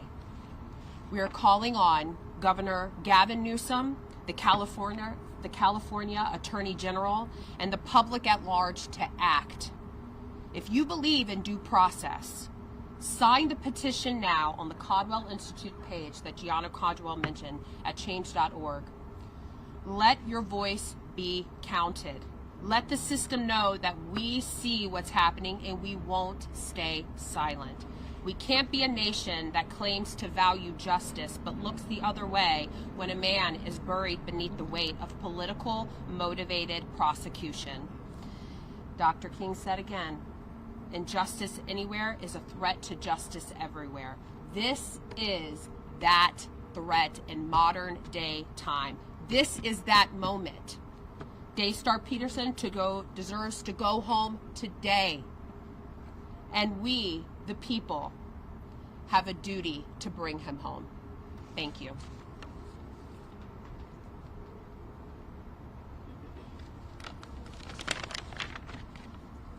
Big Papa. Good morning, everybody.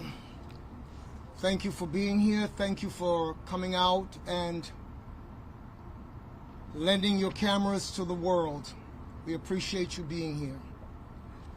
My name is Sunstar Peterson, well known as the father of Tory Lanez, but his family affectionately knows him as Daystar Peterson.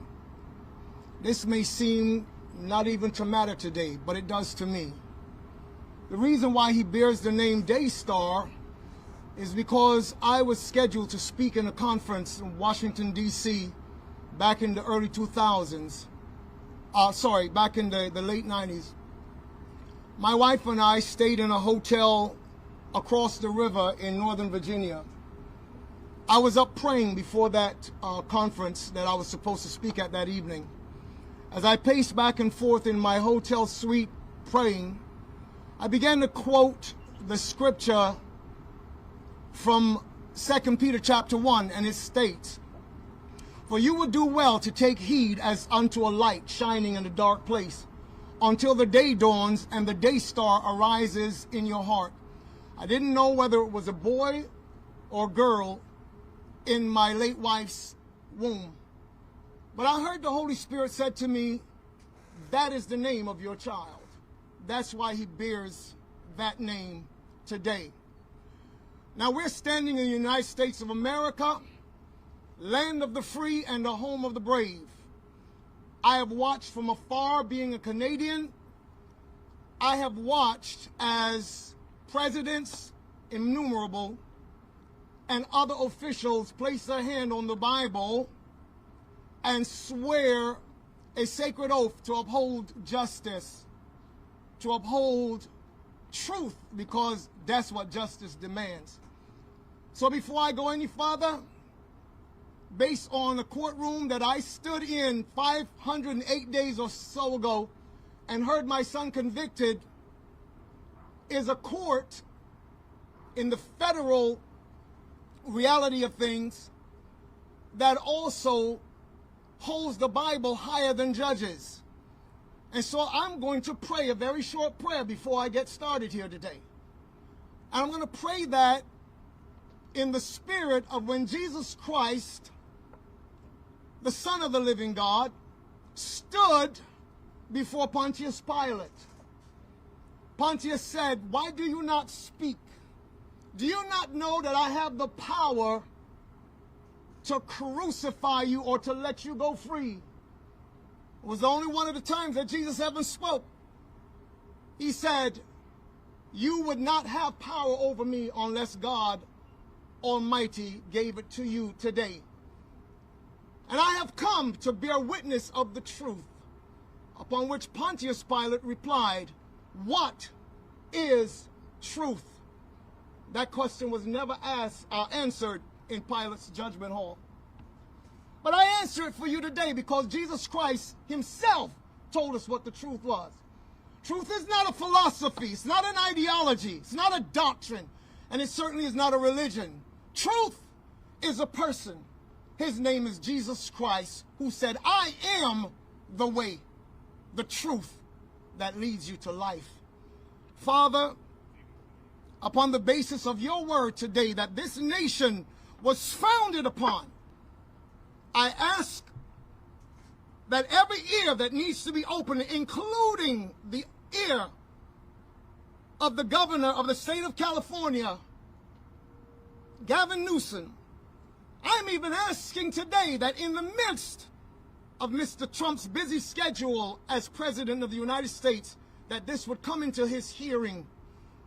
And so, Father, I ask you today, by your Spirit, because you're the only reason why my son is yet alive, have your way, and let this be glorifying your name. I thank you for it in Jesus' name. So my name is Sunstar Carlisle Peterson. I come to you today in the capacity of an apostle of Jesus Christ. A word from the first century in our times, it would simply mean ambassador of Christ. So when I stand before you, I don't stand here to speak my own words. I represent a kingdom, and I am under authority to speak only what God allows. First and foremost, I really do want to thank you again, the press corps, and all of you who have vlogs and channels on YouTube or wherever you stream from. Thank you so much for being here. I would like to thank, in fact, all of those who identify with the name Umbrella as One Umbrella. It was actually launched so that my family would not just be the ones benefiting from whatever fame or fortune, but so that all people, anywhere that need a shelter could come under that umbrella. That's the reason why it was launched by Daystar's brother initially, who is known as Wolfgang Peterson. So I thank all of you who have always been an encouragement to us, who have stood with us. Those of you standing here today with Free Tory t-shirts, Jano, can I have that t-shirt right there, please? Those of you who are wearing these and remembering this person, because I want you to understand that from the beginning of this, I stood as far back as 2021, and I watched where a spin doctor for the NBA, now high-powered attorney out of New York, Alex Spiro, ran a campaign to turn my son into a monster in the eyes of the world. At that point in time, God said to us, there is a time to be silent and there's a time to speak. We chose to be silent. And now we've been silent for way too long. The hour demands that we speak. One of the reasons why I stood silent is because I trusted in God, but I also did not want any blowback to affect my son, who was sitting in the belly of the beast. That's why I chose not to speak at that time. I am his father, and that is the second capacity in which I stand before you today as the spokesperson and mouthpiece for my family. Tory has 7 brothers and sisters. He has 5 brothers. He makes up the 5, I'm sorry, and there are 3 sisters. So today I would like to share a few things with you as well. I want to dispel a few rumors because I've been asked to by my son, Daystar, aka Tory Lanez. Number 1, Daystar does not have a drinking problem. He does not have a drinking problem, and that was not the reason why this situation happened. He was not out on the yard, as it was about 6:30 in the morning, and cells were just opened for them to be able to go out to breakfast. On the Thursday prior to this incident, I was called by him, and I was told of the impending threat. And my family and I huddled and did what we always do. We prayed. We get together every single day and we pray. Sometimes it is twice per day. Wherever we are in the world, at a certain time, we're on our phones and we are praying. We pray for him. We pray for you. Because our mandate is not about violence. We're not here for vendetta. We're not here for any of those things. My son, as I stood with him in the hospital room on the first day, my wife being present, said, "Dad, I'm not holding any animosity against this guy. I don't want to take any action against him. Whatever the system does, the system does." But that is his stance, and that is our stance. Might I go a little bit further? Because this will not be the first time I've said this publicly. I bear Megan Thee Stallion no aught at all. In fact, we have prayed for her on many occasions in our times of prayer. So this monster that Alex Spiro tried to create, and when I stood in the courtroom on that day and heard a corrupt prosecutor dismiss the fact that so many people, it was overwhelming the amount of people that sent letters to their office and were called to testify before the courts as they were considering sentence, which had already been decided, and the judge blatantly showed on that day that it really didn't matter what anybody said. It was supposed to be a forum in which it would be decided based on all the extenuating circumstances, etc. But it had already been decided behind closed doors. It's so funny that there is indeed a woman who has made it her life's mission to be the whip in the press or on the vlogs. I'm not even going to call her name right now, but those who know.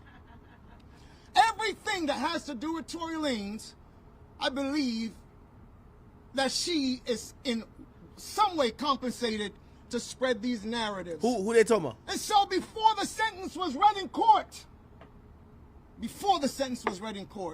she already knew. That's really interesting to me. She already knew because she had discussed it with others, not knowing that it would come back to us. God is my witness. So moving right along, Daystar did not suffer superficial wounds. He was stabbed 14 times, 5 times in his back, 1 under his left cheekbone. In fact, his jaw was open. He was stabbed twice in the back of his head, and the rest in his torso, arms, and in his chest. It may seem sensational, but thankfully, like Dr. King, it was close to his heart but did not penetrate. After that, he was being rushed to a facility nearby in a vehicle in which he said, and I quote, "Dad, I thought it was my last. And having made my peace with God, I said, okay, God, is this how it's supposed to end for me?" But God said no. God told him, "Do not give up," in the car, upon which he turned to the attending officers and he said, "You must get me to wherever is the closest place that I can get to. I'm bleeding out here." He didn't even know his lungs had collapsed. All he knows is that he couldn't breathe. He could hardly speak. Upon which the officer turned around and looked at him and said, "Nah, we got to take him. He has to be airlifted." And thankfully, to God be the glory, he was airlifted. I want to report to you that I I'm very thankful to all of the attending nurses, doctors in that facility. They have done an amazing job in their professional capacity. I would also like to publicly say thank you to the COs, the correctional officers that we have seen around him. In fact, these guys have been nothing but kind to him. The system is one thing, but guess what? There are people who work in the system, and some of them still have hearts. Some of them still have a conscience.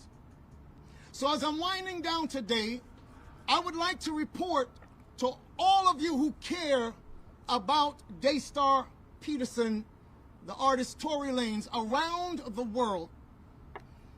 The reports in the hospital is that he is doing remarkably well. I was told yesterday, because they had already taken out the tubes that were draining the fluids from his lungs, they had already taken them out by the time my wife and I got there. And I was told by the nurse, in his particular condition, normally he would have, they would have had to leave those tubes in at least a couple more days. But yesterday they took him out because they said he is recovering remarkably.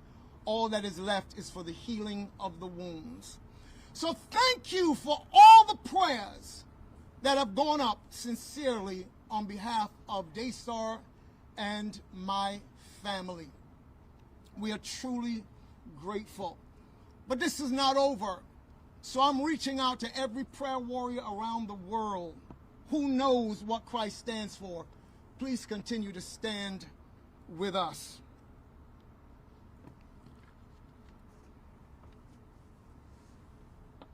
As I stated before, Daystar was not drunk on that morning. It was 6:30 in the morning. There was nothing like that. It was an unprovoked attack. I don't want to go into the details of how it went, although I know them, because it is too gory to be describing right now. And so as I close today, whatever has been needed to be said has been said. So as I close, I want to quote you David, the king of Israel, who said, "You lead me beside still waters and you restore my soul. You lead me in the path of righteousness for your name's sake. And even if I walk through the valley of the shadow of death, I will fear no evil." One of the officers turned to me yesterday and he said, "You would be so proud of your boy. He has been in here and he has been praying." I got there to the hospital the first day, and typical Daystar, he was entertaining those officers. They were laughing. They were just, and he said, "Dad, it only hurts to laugh." But something broke my heart yesterday. When towards the end of our visit, he said, "Dad, why is it that my life has to go through so many trials? Why? Why do I have to experience this?"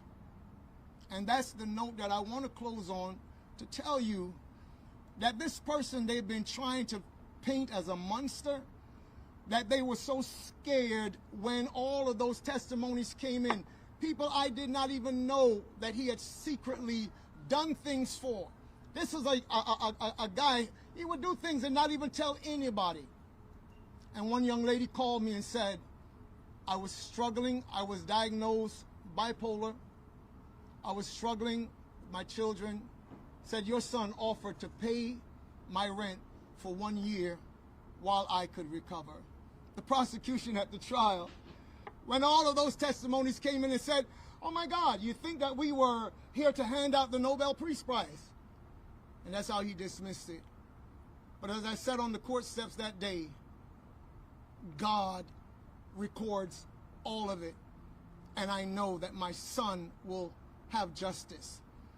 I lastly would like to reach out via this medium to say to the governor of the state of California, "Sir, it is in your hand to do something about this. You have the power and the means to examine the evidence that has been presented even to the courts. This is a travesty of justice. And to allow my son to go back into that same situation, a kid that when he went to prison, one of the things he has done so far is through his music to open up the cases of over 467 people through his Hands of God project to help families who can't even pay for justice on behalf of their loved ones. There was a post showed up on YouTube recently, a young man saying, I'd like to thank Tory Lanez. I would like to thank Unite the People. I'd like to thank all of them for allowing me to be able to be taken off of 4 life sentences. 4. I'm sorry? Plus, like, I don't even understand that kind of math. How do you say to a human being whose lifespan is 70, 80, plus 74 years? 4 life sentences plus 74. This is who Daystar is, not what they've tried to make you think he is. He never stops seeking to help people, even from behind the prison walls. Governor Newsom, you have the power to bring my son home, and for all of the reasons that went before I even ascended this podium. Sir, you are a family man. You also have children. Please take a moment and look at your child and ask yourself what you would be doing if the evidence was so overwhelming. Would you think that this man should be free because he's innocent? I hope you do. And I hope you do what you need to do. God bless you all. Thank you so much for being patient with me. That was riveting.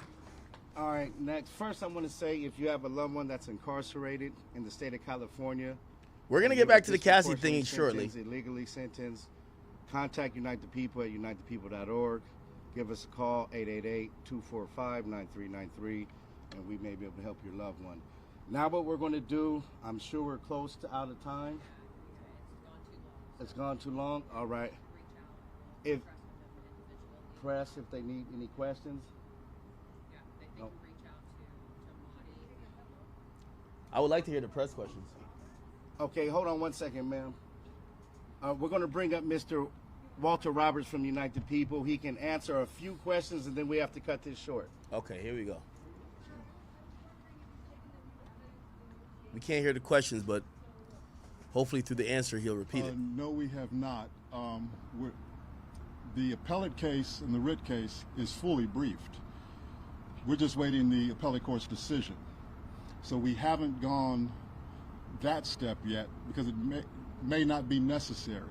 As I said in my opening, as further illustrated, bringing it to light now was made necessary by the events of this week. So no, we had not previously done that. We will consider doing that, but we're really asking the governor to do something immediately, so that's not really necessary. No, we have not, no. All right, next question. TMZ.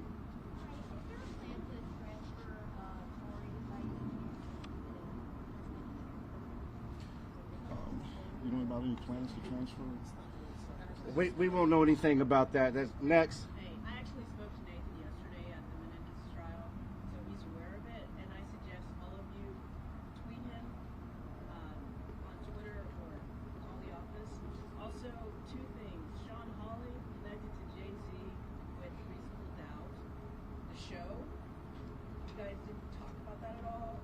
She has connections with Jay-Z, obviously, with the show. And then also, Justin Edison, the former bodyguard of Megan Thee Stallion, he was her bodyguard who had access to guns. I posted on Twitter, there's a video showing where he's drunk and he has a gun and he's saying he has lots of guns after she allegedly got shot. So in reference to like the inference on the gun and where the gun came from, Justin Edison, who actually showed up late to court, he was never talked to, that he's No. We're appellate counsel. We don't have anything to do with the trial. People who handle the trial and all of that, we don't. We're post conviction only. Maybe it's more of a. So no, we're not doing any of that. What do you call it? The attorney judge when you. Well, we'll have to deal with that later, man. We don't want to cut everybody short. One last question, and that's it. Anybody else? One last question.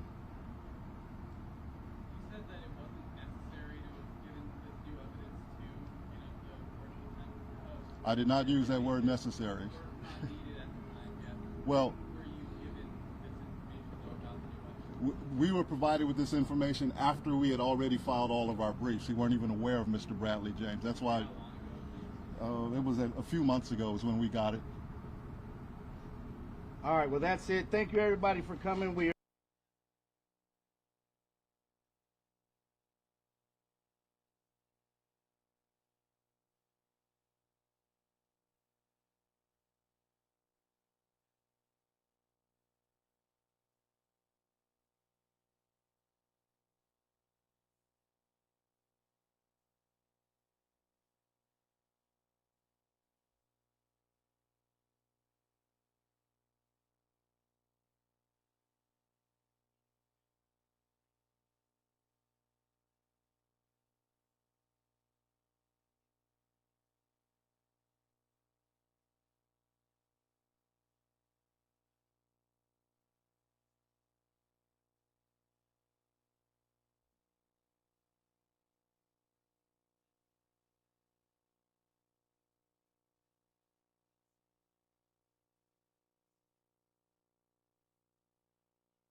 Oh, wow.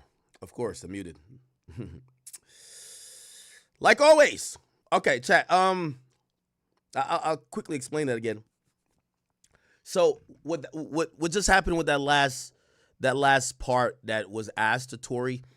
I think that's a very valid question. They basically said, "Yo, Tory," or they're asking Tory's appellate lawyers, and they said, "Yo, bro, well, if y'all have this exculpatory evidence." Which is, if you don't know or you didn't listen to the whole press conference, it's the exculpatory evidence that says, yo, the bodyguard of Kelsey Nicole, who was with Kelsey during the trial, heard her, supposedly, is the bodyguard / driver, heard her say, yeah, I'm the one who shot the gun. Tory really grabbed my hand, and when he grabbed my hand trying to prevent me from shooting her, it shot 2 more times or 3 more times. So that's the supposed exculpatory evidence. What the reporter asked is, well, if you have this exculpatory evidence, Tory has 2 appeals in that could possibly get him out of jail. One is the appeal or the appeal for the entire case. They've raised objections, or some things weren't raised as objections, and that's becoming a problem. But, you know, through the objections and also these procedural errors and also things that maybe the judge should have ruled differently on, they want to get a new trial. If Tory gets a new trial, keep in mind Tory was out on bond. Tory would be released, most likely, right? He would be released from jail, and it's most likely that a prosecutor in LA wouldn't even try to retry him again. It's not like the YNW Melly case. The YNW Melly case is a double homicide. They're going to retry him 20 times, okay? They're really going to do that, or they're going to just give him a plea. With the Tory case, the prosecutor, the lead prosecutor, the district attorney is no longer the district attorney, okay? Remember, Trump won, a lot of people changed seats. So because it was the last district attorney who really went forward and prosecuted this, if Tory gets a new trial, most likely they won't try to go through that whole process again. Too expensive. You're wasting taxpayers' money, and there's a possibility that Tory could beat it. You probably don't want to do it again. Also, he served some significant time, a year, was it 2 years now? You might just want to be like, yo, we're going to just commute this to whatever. They won't go through a trial, so Tory will just walk free. The second way how he's trying to get out of jail is his second appeal. It's called a writ of habeas corpus. Now, what that is this legal idea that you could submit a writ of habeas corpus to compel the government to tell why someone's freedom or someone's right is taken from them, okay? Which obviously in this situation is his freedom. So it would compel the government saying, okay, despite these things, why is he locked up? Now, what are these things that he submitted in the writ of habeas corpus? For example, hey, y'all didn't test the DNA of other people. Hey, y'all claim there was not more, y'all didn't have more samples for us to do retests with. Y'all didn't do A, B, blah, blah, blah. He has a lot of reasons in his writ of habeas corpus. What the reporter asked is that, well, why, if you claim that this new big evidence is the bodyguard saying A, B, and C, why is that not in the writ of habeas corpus? What they're saying is that we already submitted the writ of habeas corpus, okay? And we're hoping that the governor steps in and pardons him, or some other body affects this situation and we think we submitted a great brief anyway, that we don't have to add it, but they didn't rule out adding it. So they said they felt compelled to bring it to the light because Tory just got stabbed up, and the nearing impending return to that same prison facility that Tory was just attacked at raises significant questions that if maybe there's somebody might try to kill him, right? And they're hoping that this press conference and this revelation of this evidence might take the turn or even knock on the door or the ear of the governor to probably hear it out, or maybe he could say, hey, listen, let's have a reevaluation of this case to do blah, blah, blah, blah. So that's really the whole update. I hope you guys understood it. Sorry for muting a bunch of times. When I'm playing audio, I try to mute myself, okay? I don't keep my mic on all the time, and then I forget to turn it back on. Okay, so we're way behind in the CASSIE trial. We are. But here's a good thing, right? Number one, we're after lunch. Number two, we have nonstop tweets to get to. Okay, so we're going to go through constant tweets. I'm going to try to stave off, jump into things that she might refer to that we could look up videos. We'll try to do that at the end. However, if it's something really important, we'll still do that, though, okay? Don't worry, we're going to get through all the tweets. All right, so apparently where we left off was 11:34, which is about, damn near 2 to 3 hours ago. And the judge told the jurors they could take lunch, okay? The judge then said, Ms. Slavic, are there disagreements on the exhibits? Slavic, who's a prosecutor, it's another white woman, she says, yes, the defense wants the exhibit to be longer and about masturbation. The defense says, well, they just wanted, meaning the prosecutors wanted to cut it off after looking at my iPad. The defense says, so the jurors are going into lunch. They're arguing about certain little things. It says, the defense says, we heard this morning about videos on his device, so that's relevant. Slavic then says, well, we can agree to more, something less than 10 pages. And now Hecker Fink, for the witness, so there's a lawyer for the witness known as Mia, says there's a jury instructions about the victims, right? Basically, the lawyer for one of the victims or the lawyer for one of the witnesses, which is Mia is the personal assistant of Diddy, is making an inquiry now to the judge. By the way, when the jury leaves the room, we're going to see a lot of, this is where you do procedural shit, right? You don't do it in front of the jury, you do it when they're out of the room. So that's why even though they send the jury to lunch, they're still in court. The judge says, we're trying to prevent witnesses from being counseled on how to testify. So they're going back to this idea where Cassie cannot call a lawyer, her lawyer, when Cassie is being grilled by Diddy's attorneys. But also this other personal assistant or former personal assistant named Mia, she can't call a lawyer either. This should tell y'all, chat, they're very nervous that when Diddy's team get on their ass, it's going to be a little bit sticky.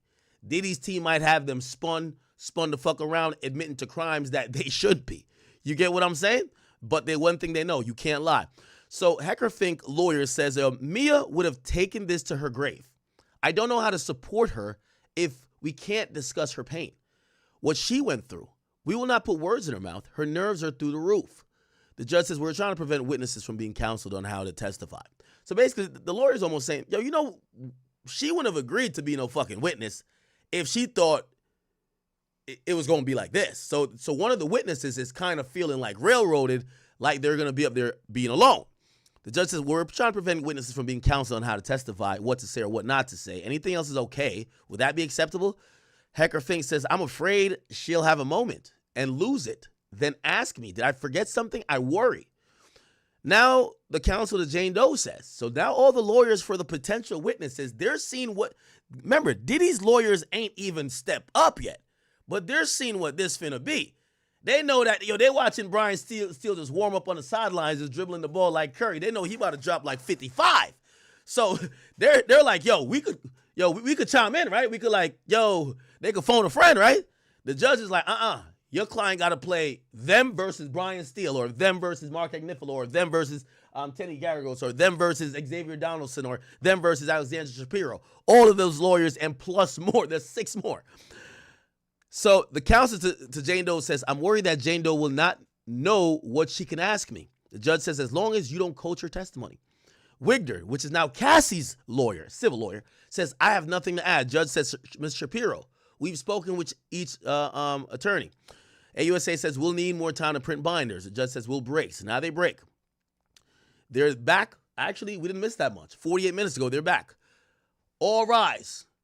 As to Exhibit 619, the objection to the defendant's proposal is overruled. Let's have Ms. Ventura back on the stand and we'll bring in our jury. So Cassie wanders back in, and now the jury enters. AUSA Johnson says, I got a binder for the court. The gallery will not be able to see these exhibits. Ms. Ventura, I will show you some exhibits. 2A, 404. Who is this?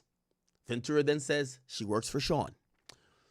AUSA Johnson says, we will call her Mia.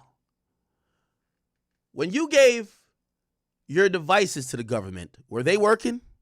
She says, no, they were broken. AUSA says, put up 602-A for Ms. Ventura and the jury only. By the way, they have privacy screens. So I guess what happens is everybody in the gallery gets, they put up some type of privacy screen that they can't see. Or they must have some type of projector that only shows the jury and the witness. So I don't know how they do it, but we'll figure it out later. So clearly it's a naked picture. It's clear, right? Put it up for Ms. Ventura and the juror only. So what's on your skin? Ventura says oil. So look like it got to be a naked picture. AUSA says, when did Sean first physically hurt you?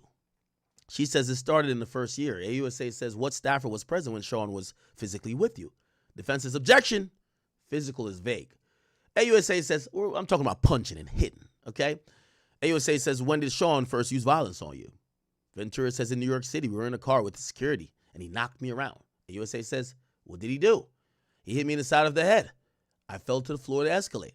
AUSA then says, in January 2009, did you attend an event in LA with Sean? She says, yes.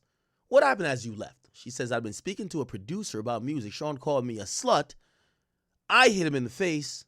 I had been drinking. AUSA says, did you see any injuries? So they're addressing the fact that she did put hands on him too. Remember I told you they had to address that.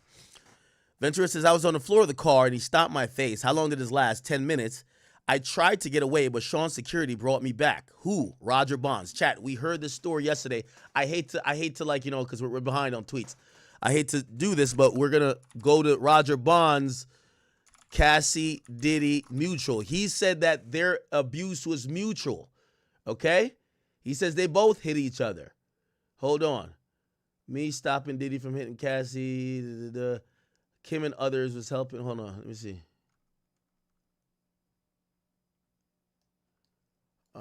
Roger Bonds, Cassie hit him as well. Let me see. I'm trying to play the video for y'all. I saw Diddy punching Cassie for... Oh, here we go. I think this is it. Again, sorry, chat. I know we're behind in tweets, but I want to give you the parallels where, I think some of y'all, like, we're acting as our own jury as well, right? We want to see, is this shit believable? So if we could get a corroborating source, we will. Again, we're going to catch up on tweets. Don't you worry. Lawsuit, there was another incident that happened in New York after a party with Jay-Z. By the way, also, here's the thing, too. Remember I told you, a lot of what they're bringing up with Cassie, she already alleged. It's not like they're bringing up too much new information. I mean, we're getting some new details, but most of the stuff is already alleged in her civil complaint. It was an Escalade. And she said that Diddy started to beat her, kick her. I'm going to speed it up. I know some of you guys are saying you've seen it already. There's new people in here. We have 30,000 people in here, chat. Okay? We're going to get to everything. I promise you. And so forth.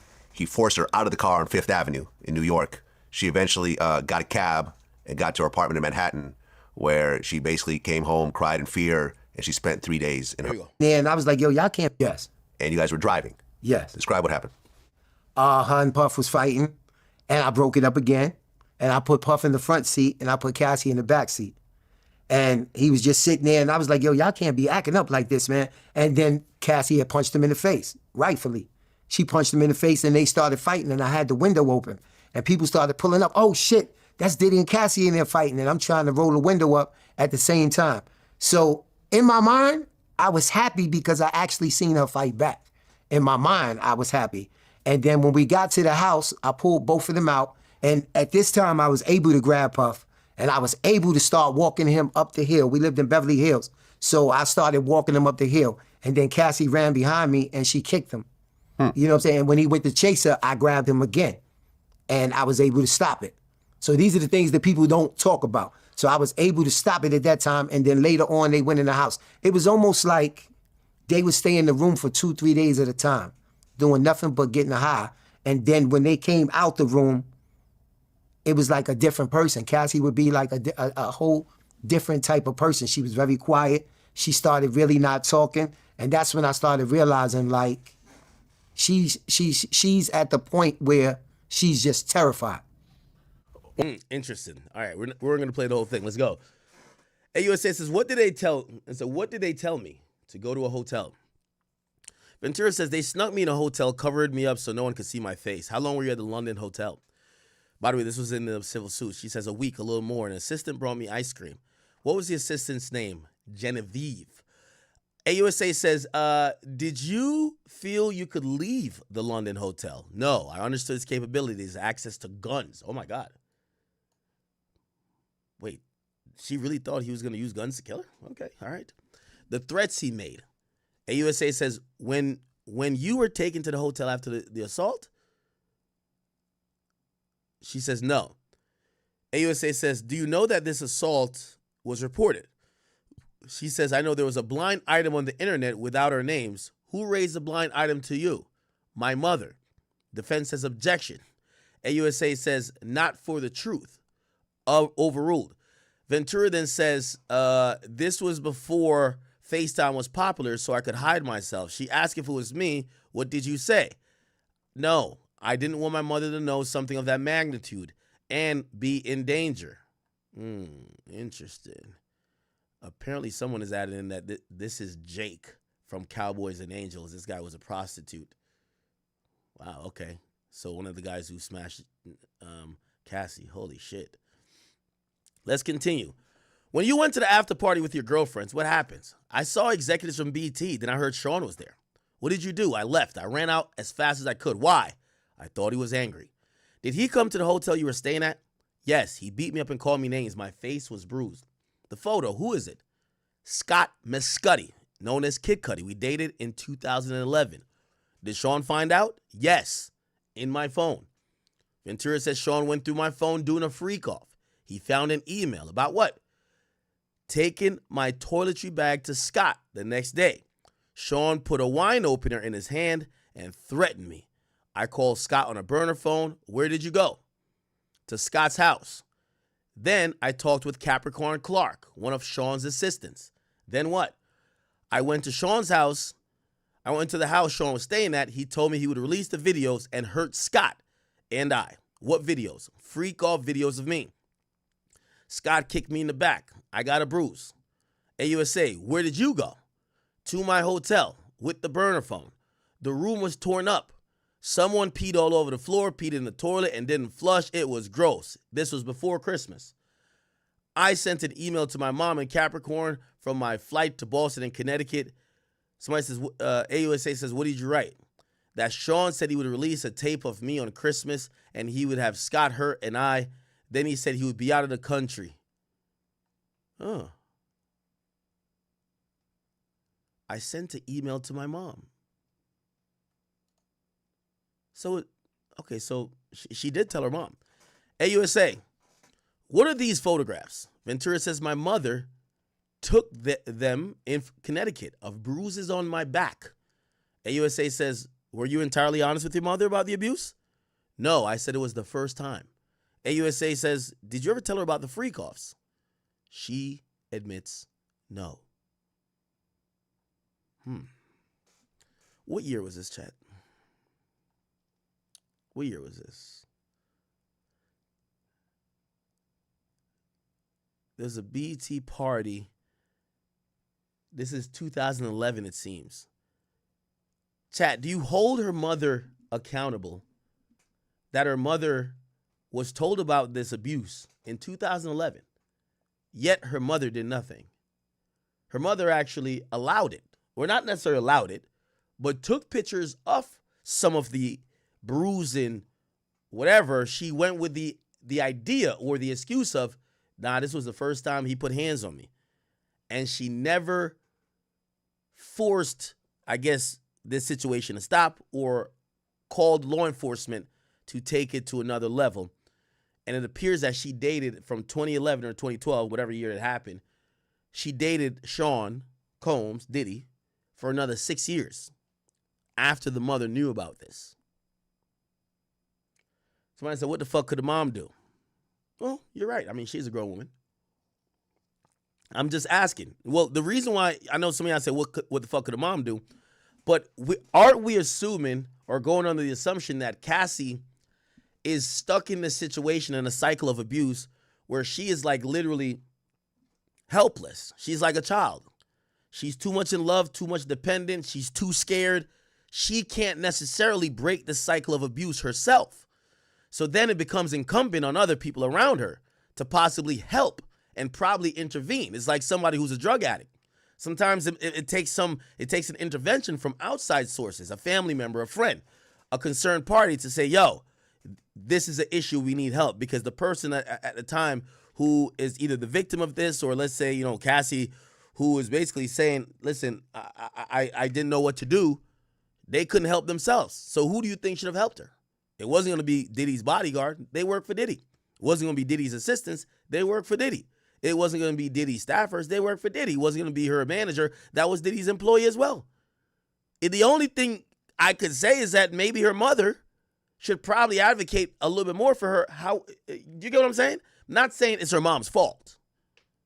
Even though I think I did ask you a question if it's her mom's fault. But not saying it's her mom's fault, but do you think her mom could have done more? Because, think about what she's in court testifying to now. This is traumatic. This is life-changing. This is something that probably has destroyed her memories of what her 20s were. Okay.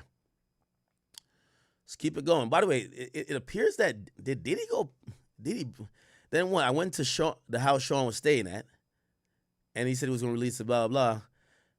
Sean kicked me in the back. I got a bruise. Where'd you go? I went back to my hotel with a burner phone. So did Diddy go to the room and tear the room up, peed on the floor, pooped in the toilet? What the hell? Imagine Diddy going to the hotel, peeing on the floor, pooping in the toilet, don't flush it. So I sent in an email to my mom in Capricorn for my flight.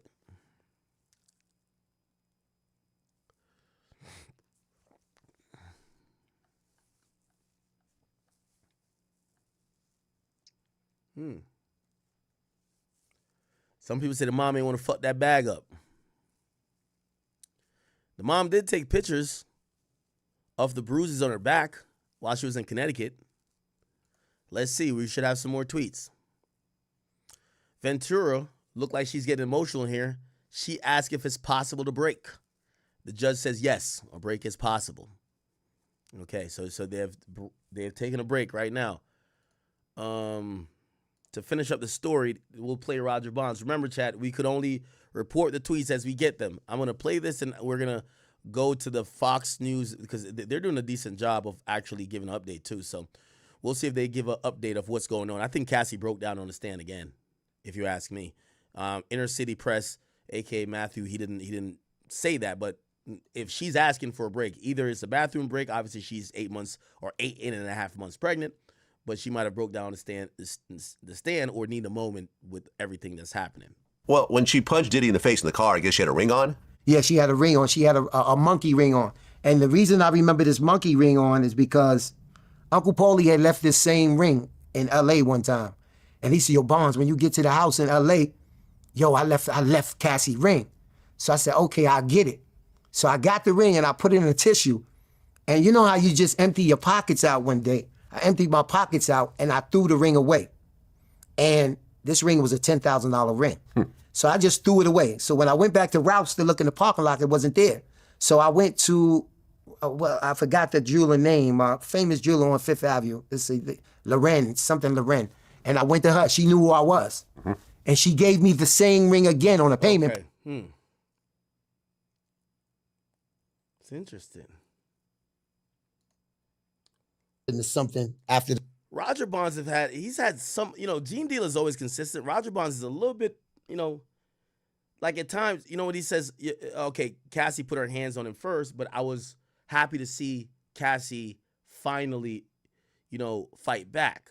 But in this interview, he says Cassie's just as wrong as Diddy. Speak to a lawyer because I don't know if she used that as leverage to get the money. Here you go. Did I ever see him and Cassie fight? Here we go. Everything else came into play. You know what I'm saying? And I'm going to be honest with you. Some of those things I knew, some of them things I didn't know. So I don't think it's fair for people to say I knew everything that's going on. You know what I'm saying? Some of them I did know. Did I ever see him hit somebody? Yeah, I definitely did. Did I ever see him and Cassie fight? Yes, I definitely did. When she said that I came in between them fighting, did I do that? Yes, I definitely did. But I'm going to be 100% honest. I didn't think it was a wrong thing because I never seen the things that she actually like the stomping out and the beating, and I've never seen stuff like that. I would jump into something after the first blow, like not on my watch. You know what I'm saying? Like, to your point, you actually can't even wrong him because now the way the lawsuit came out and it's so divisive, it's like the first question is, where's everybody who was complicit? So it's like, you got to pick a side. So you almost got to jump out the window and be like, hey, bro, I wasn't on it like that. You know what I'm saying? Just speak your truth, let you know what's going on because now you could possibly be implicated. Because it's like a thing. It's like you first of all, you think about your job, right? You think about your job and you say, this is so this is, again, remember, they're trying to say Diddy has his organization of whatever. This is what some of his workers are saying, and I think this is why they're saying, we ain't in this RICO organization of helping you do these things. Whatever our actions aren't really enabling you. We're just protecting our job. And we know who pays us. But we're not working for you in a attempt to further you doing crime. We're just trying to keep our jobs. My employer. You look at people when you see people that have spoken up for smaller things and then they don't have a job. So people say, but your job wasn't. How many people work at the sanitation and everything else that hate their job and things go wrong, but they never speak up because they're afraid of how they're going to pay their bills the next month. So a lot of those things, I was in that situation, in that predicament. Yeah, if it was to get crazy, I wouldn't think about my job. Right. But then when you around certain people, you only going to do what you think that person would allow. You know what I'm saying? Mm-hmm. So when she said, and I remember specifically what she's talking about when she said it was after an event on Sunset and her and Puff got into it. My thing was more or less arguing and fighting in front of on Sunset Boulevard. What are y'all doing? Right. This is such and such. This is such and such. Yo, get the fuck in the car. You know what I'm saying? Because it works both ways. You know what I'm saying? I've seen him put his hands on her, and I've seen her put his hands on him. And see, that's what people don't want to hear. You know what I'm saying? Everybody wants to just go crazy. And I'm not saying that neither one is right. But there's been times where I jumped in the middle of it and snatched Puff up because you talking, I'm 260 at this particular time. Right. You know what I'm saying? I'm eating the iron right now. So me snatching him up was nothing. But when I snatch you up and I'm walking away from you, and then all of a sudden somebody run behind you and kick you in the nuts, how much could this really had hurt you? You know what I'm saying? Like she mentioned, she said, yo, Bonds put us in the Cadillac and we was riding. But you didn't mention that he was sitting on the passenger side next to me. And from the back, you hit him upside his head and punched him in the face with a ring, and the people seen it and was like, oh my God. So you got to talk about both parts. Now, as far as a man, I feel like a man is physically stronger than a woman, period. I don't care about nothing. So no man got a right to put his hands on another woman, point blank. So it's been times where I got hit upside my head with my wife with a fucking garbage can. And I'm more or less like, oh shit, but I'm not thinking about hitting her. I'm not thinking about hit. I'm just like, okay, she gonna get over this shit later on. I feel like busting her ass, but I'm not. And that's where I feel like he wrong. That's where I feel like he a coward. You know what I'm saying? That part right there, because it ain't no woman that's gonna get you to the point where you gotta beat him up. Now, I've seen things, you know what I'm saying? Even if I didn't see the actual beating, you know, it's been times that Cassie called me and said, yo, Barnes, look. And I might see her eye blacked up. Right. You know what I'm saying? Or I might see some black and blue. I'll be like, yo, what happened? Yo, you know, this happened. Yo, your man. And then he just started beating me up, but I didn't physically see it. I just seen the aftermath of it.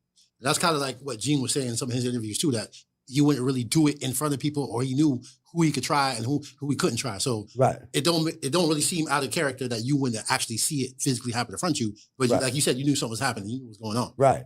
But my thing also was nobody had you handcuffed. You know, I mean, you read a lawsuit. Of course, we know when you read a lawsuit, the lawyers are sitting there and they telling you exactly what to say for it to stick. Right. How You to know get what the I'm bag saying? actually. You know what I mean? Like, this is what you got to say for it to stick.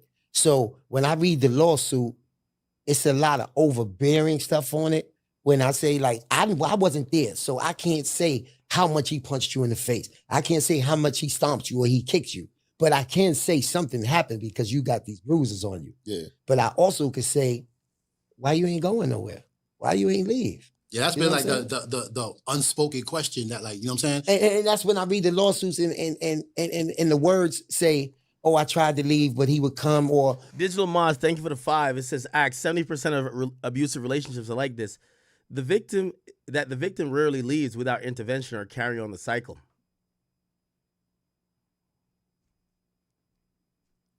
Facts. 3 Dingless, what up with you, man? Thank you for the 5. It's a whoop-de fucking do. Your guy Barrio, thank you for the membership. It says, yo, take your time. They could go watch the news. Chai's Skybox says, $2 wasted just to tell you you're fucking muted, Act. I'm sorry, Chad. Life of Oz says, yo, Act spitting facts. I was muted, my nigga. Stop playing. 3 Dingless, thank you for the 10 and say, yo, does praying count if you're a criminal? I guess 3 Dingless is saying, yo, you feel like Tory's capping, huh? Dion C, thank you for the 5. Say, yo, Act, Jane Doe is 50's baby mama. I'm a truck driver too. Ooh, do you think so? Do you think so? So remember, we got 3 people. We got Jane Doe, who supposedly is victim 2. She's not identified as victim 2. She's identified as Jane Doe. Mia is a personal assistant. Cassie is known. I would imagine that Jane Doe might have a public name, because why not want your name to be known? We see so many people like chasing a bag off of being a victim. If your name is said as the government thinking your statements are so valid enough that you think your statements are so valid enough that, remember, Lil Rod is not in this case. There's 100 more people that Tony Busby claim he represent. They're not in this case. Cassie's in this case. Mia's in this case. Supposedly Chef at some point is going to be a witness to this case. We've seen some sex workers, at least one in this case. We've seen a security guard in this case. Jane Doe, now granted, like, you know, we have to be very careful because, you know, maybe it's not about a money grab. Maybe it's like, yo, bro, I don't want to have to recount that this nigga had people pissing and shitting on me, and the nigga was inserting all type of shit in my anus and my pussy, and yo, like, shit. I think I've seen some of y'all even say it now. Thank God Cassie's married, but a lot of people are looking at Cassie like, yo, damn, what man would take you after this? So it is embarrassing. So I could see that, but some people are saying maybe Jane Doe is 50 Cent's baby moms, who has a public name. And you remember she was mad when 50 called her LSW, which is a little sex worker. That's what he alleged her to be, and you know that turned into her making allegations about him. So I don't know. I would think that she has resources, and especially being with 50, even if that's true, she's still the mother of 50's child. I think 50 would employ his lawyers to really deal with the courts differently, to be like, listen, she's not going to be up there sharing those details, whether true or not. that's going to be an embarrassing her for life. 50 has to care about his son. His son would grow up eventually to see those details about his mom. That's traumatizing, I believe. Okay? If you think about 50's relationship with his mom, in which we've heard about, God rest in peace, his mom, and, I'm not trying to be funny, nothing. If you know, you know. If you know, you know, type shit, right? Cool. Somebody from the... By the way, thank you guys for the donations. Ruthless B says, the Snow Bunny was cooking. Freak the Gemini, thank you for the 5. It says, Halle asked for full custody of Halo because DDG tried. Because DDG tries to hide him. Cover DDG and Halle abuse. Halle just asked for full custody of Halo. Again, we're on a break from the Cassie and Diddy trial. Cassie asked for this break. Rob Lowe, thank you for the 5. It's ACT donate and post that petition to bring that innocent man home. Do you guys have the petition link? Let me know. King Blaze, thank you for the 5. Says she's a sore baby mama that got it out for men because she got to pay her baby daddy child support. Somebody says, okay, they're talking about that sex worker that was talking about Tori, I guess.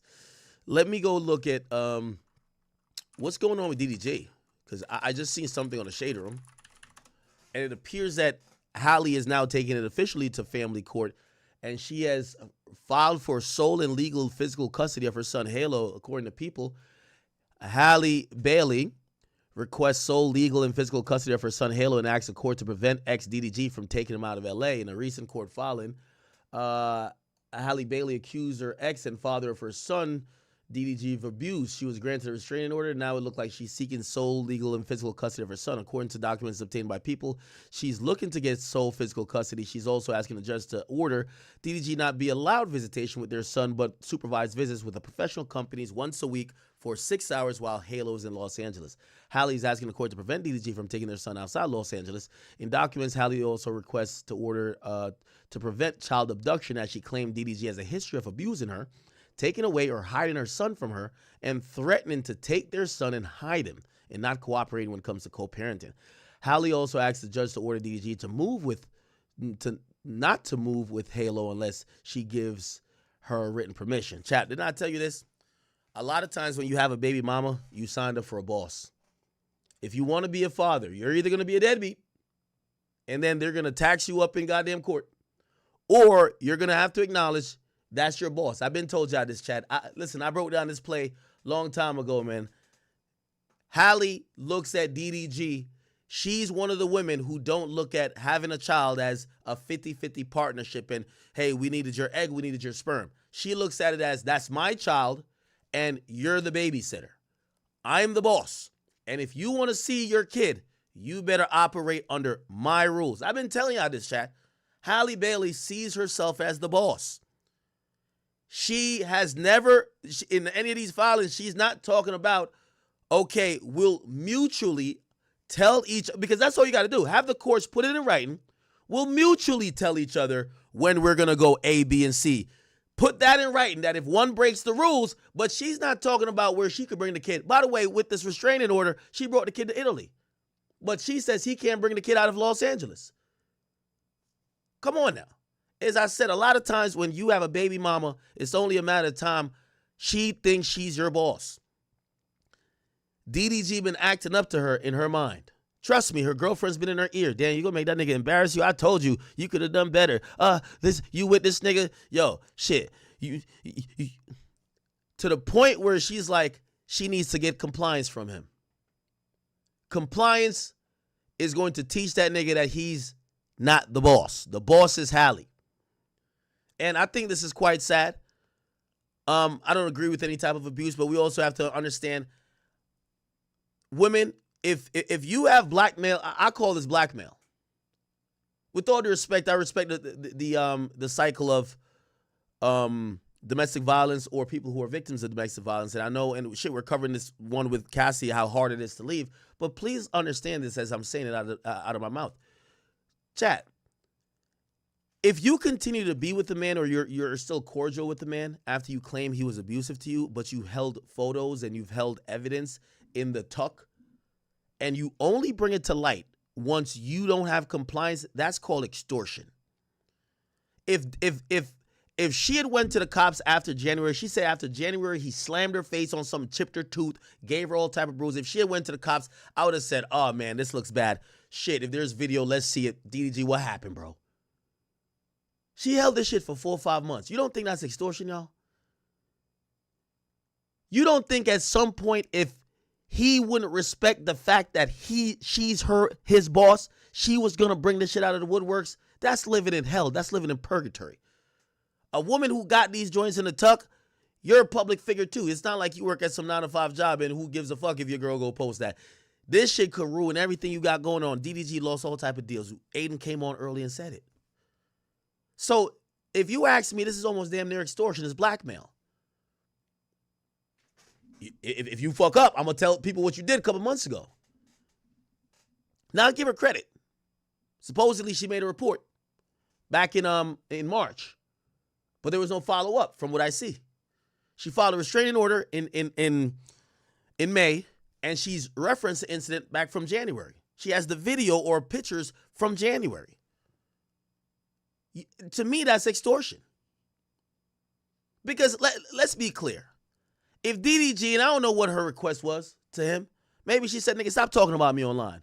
Or tell your fan, you better go online and tell your fans that I'm a great mom or you love me. If he had did whatever she wanted, and he sat there and took his L in silence, whether or not she moved on with Brent Fires or whatever the fuck she got going on, if she had done that, would these pictures or would this evidence had come out yesterday? And that's why I say it's extortion. But we overlook this idea of what real extortion is because we're saying the act of abuse is so, abhorrent. But let's be honest. This happened then. You had a chipped tooth. You even came online talking about the chipped tooth. You didn't say, yo, a nigga beat my ass and that's why I got a chipped tooth. You made up a lie about it when the public video, at least from what I saw. You protected him then. But you kept the evidence in the tuck if he ever crossed you or if he ever didn't listen to his true boss you. To me, that's extortion and blackmail. I send my prayers to the victims of all true abuse and all people who have been really taken advantage of, whether it's by a man or anybody else. But for the people who, let's say they go through a situation and then they forgive the nigga. And they're like, nah, I love you. Or, oh, I'm trying to get back with you. But they keep that in the tuck and they only bring it out when shit don't go their way. That's a different type of evil. That's a different type of evil, Chad. That's a different type of evil. And I've seen some people say, yo, she ain't protecting them, she just lying now. Whether either or. I'm speaking towards how this info is coming out now. By the way, we got the full docket. And by the way, we're going to get back to the CASSIE thing. It was just on break. Give me a second. Give me a second.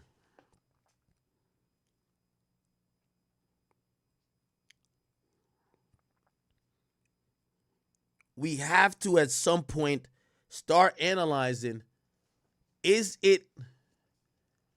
could abuse be used as a weapon at some point? Oh, okay. Well, you hit, and by the way, there are people saying she hit him, and she's put hands on him before, and I guess maybe it was mutual. I don't know. You see, a lot of times I keep telling you, I like staying out of dick and pussy business. Anytime, so here's the thing. Supposedly they've been like, that's what some YouTubers are saying, that there was some violence. They both would, she hit him sometimes. Maybe he would have done some shit. Here's my thing. If they got back together, that's why I always says, anytime, like for example, Boston Richie girlfriend, like got emotional one night. They fought. She went to the cops. I ain't saying a woman shouldn't go to the cops. I ain't saying a man shouldn't go to the cops. But if you get back with that nigga afterwards, how much of a victim are you? If you get back with that person, or you didn't go to the cops and get back with him, and you only bring this shit up when this person don't follow your rules because now you think you have an advantage, I think that's called extortion. Sorry. We got the full docket here, and by the way, you could tell she fed this thing to TMZ. Well, it was actually a public filing under the domestic violence. But even then, LA don't have the domestic violence protections. Like, how people have this document?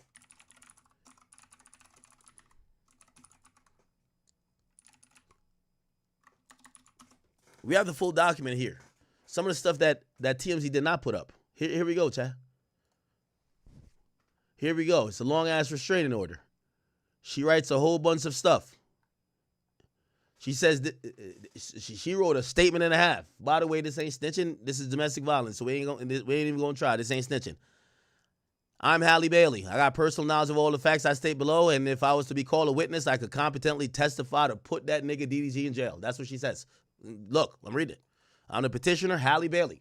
Declare I'm the petitioner. I have personal knowledge. I could competently testify to what the fuck I've written here. I submit this declaration in the request for a domestic violence restraining order. Daryl Dwayne Granberry, aka DDG. We're having a romantic relationship from 2022 to 2024. Our son Halo was born in 2023. Through our relationship and continued dating, he's continued to become physically, verbally, emotionally, and financially. Ooh, you see? That's one thing they start throwing into the mix now, chat, that financial abuse shit. I am seeking orders to protect myself and our son from his ongoing abuse. He's a professional YouTuber, Twitch blogger, and rapper. Whenever he wishes to cause upset, he starts badmouthing me to his millions of fans. He claims I'm withholding his son or I'm with other men. As a result, I've received threats and hate on social media. He tries to set up drama for his fans. He goes live, ranting about me, alleges I'm keeping Halo from him. This is false. I've requested a set schedule, which he refuses. I'm a public figure as well and subject to public scrutiny and hate. As recently as this morning, okay, all right, so let's figure out what happened on the 13th.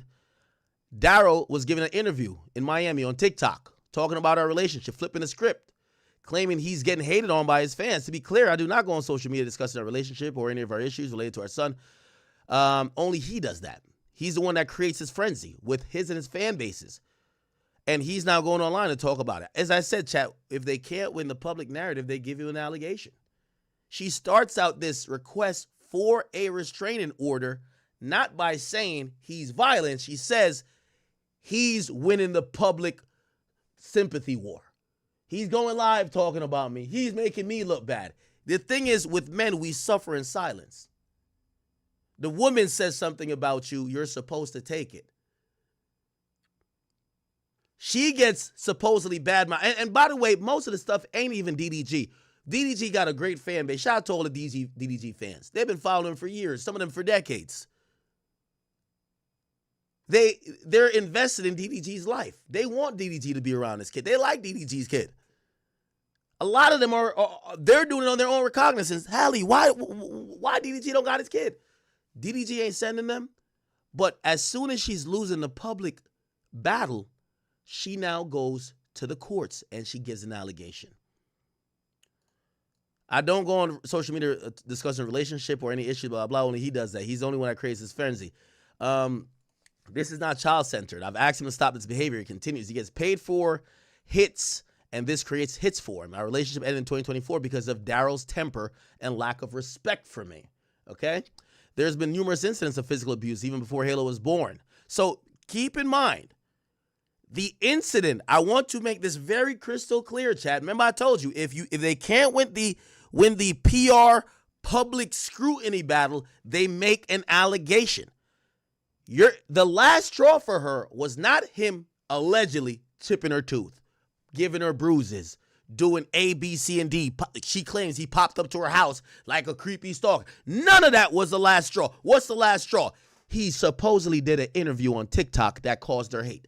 What did I tell y'all, chat? I'm not the oracle, but am I telling y'all the truth? The physical abuse wasn't the last straw. The loss of public support was the last straw.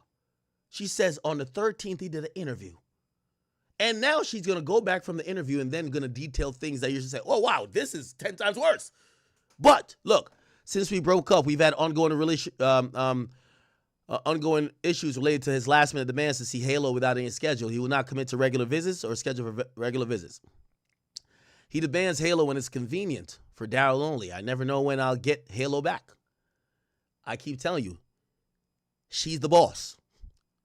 I don't know when I'm going to get him back. You know what that means? I don't know when the babysitter is going to return him to the proper owner or where he will be.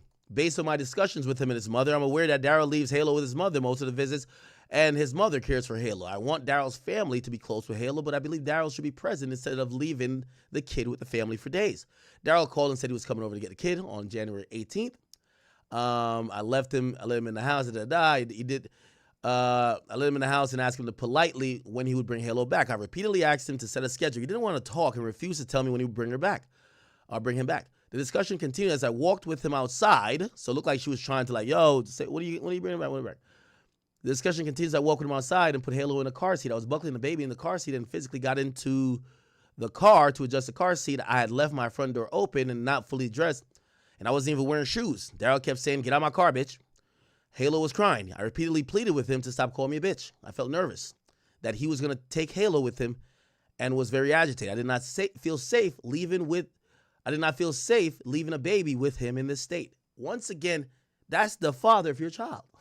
She constantly talks about this man like he was competent enough to nut inside of her, but he's definitely not competent enough to take care of his own child. Once again, this is the reason why you might, if this goes to men and women, you need to have kids with your wife. Because the baby mamas of this world look like they look at you as a babysitter. I didn't feel comfortable with him taking my child. Well, it's not his child too. She doesn't see that way, you could tell. I also wanted to know when he would bring Halo back. He wouldn't tell me. This argument escalated. Next thing I knew, things got physical between us. We fought each other, wrestled, and tussled. One point, he was pulling my hair. He then slammed my face in the steering wheel, causing my teeth to be chipped. I then stopped fighting because I was in a lot of pain. I wanted to get out of the car with Halo, but now I was stuck. Daryl said since I would not leave the baby in the car, he would take me with them. He drove quickly towards his house. When we arrived at his house, I was crying. Told his family what happened. I begged his family who were there to help me figure out a schedule with him. They said just leave Halo and go. I left hysterically. I had bruises on my arm, chipped tooth. She puts an exhibit. March 3rd. Daryl had Halo in his care. I was trying to pick up Halo at 3 p.m. that day. Instead, at 12 p.m. while I was away from my home, Daryl came to my home, entered my home without permission or knowledge. He doesn't have a key to my home. I will bring a copy of the Ring camera footage that shows Daryl entering the side door of my home and going upstairs. After he entered my home, he went to my bedroom and sent me a picture of my empty bed. He sent me a threatening text. Now I know what you've been on, LOL. That's a threatening text? Okay. Which I understand to be accusing me of having sex with other men. This left me feeling unsafe and nervous that he would enter my home again when I was there. Halo and I was both sick with RSV at my home. Daryl stopped by to see Halo. I warned about her sickness. I made it clear I did not want Halo to leave my home because he was sick. When I told Daryl that, he became angry with me. He raised his voice and became verbally abusive, hurling bad names at me. He then saw that the Ring camera was recording. He unplugged the Ring camera, opened the side door, threw the Ring camera out of my home. I went outside to retrieve the Ring camera. He then locked me out of my house. I went around the back and came into the house through another entrance. I plugged the camera back in and called my family member for help. With her on the phone line, I asked Daryl to please leave. I told him he was being rude, and I was too sick to deal with him. He would not leave. When I realized that my family member was on the phone line, he began to rage. Around the same time, I noticed he also saw the Ring camera was back on, so he smashed the camera.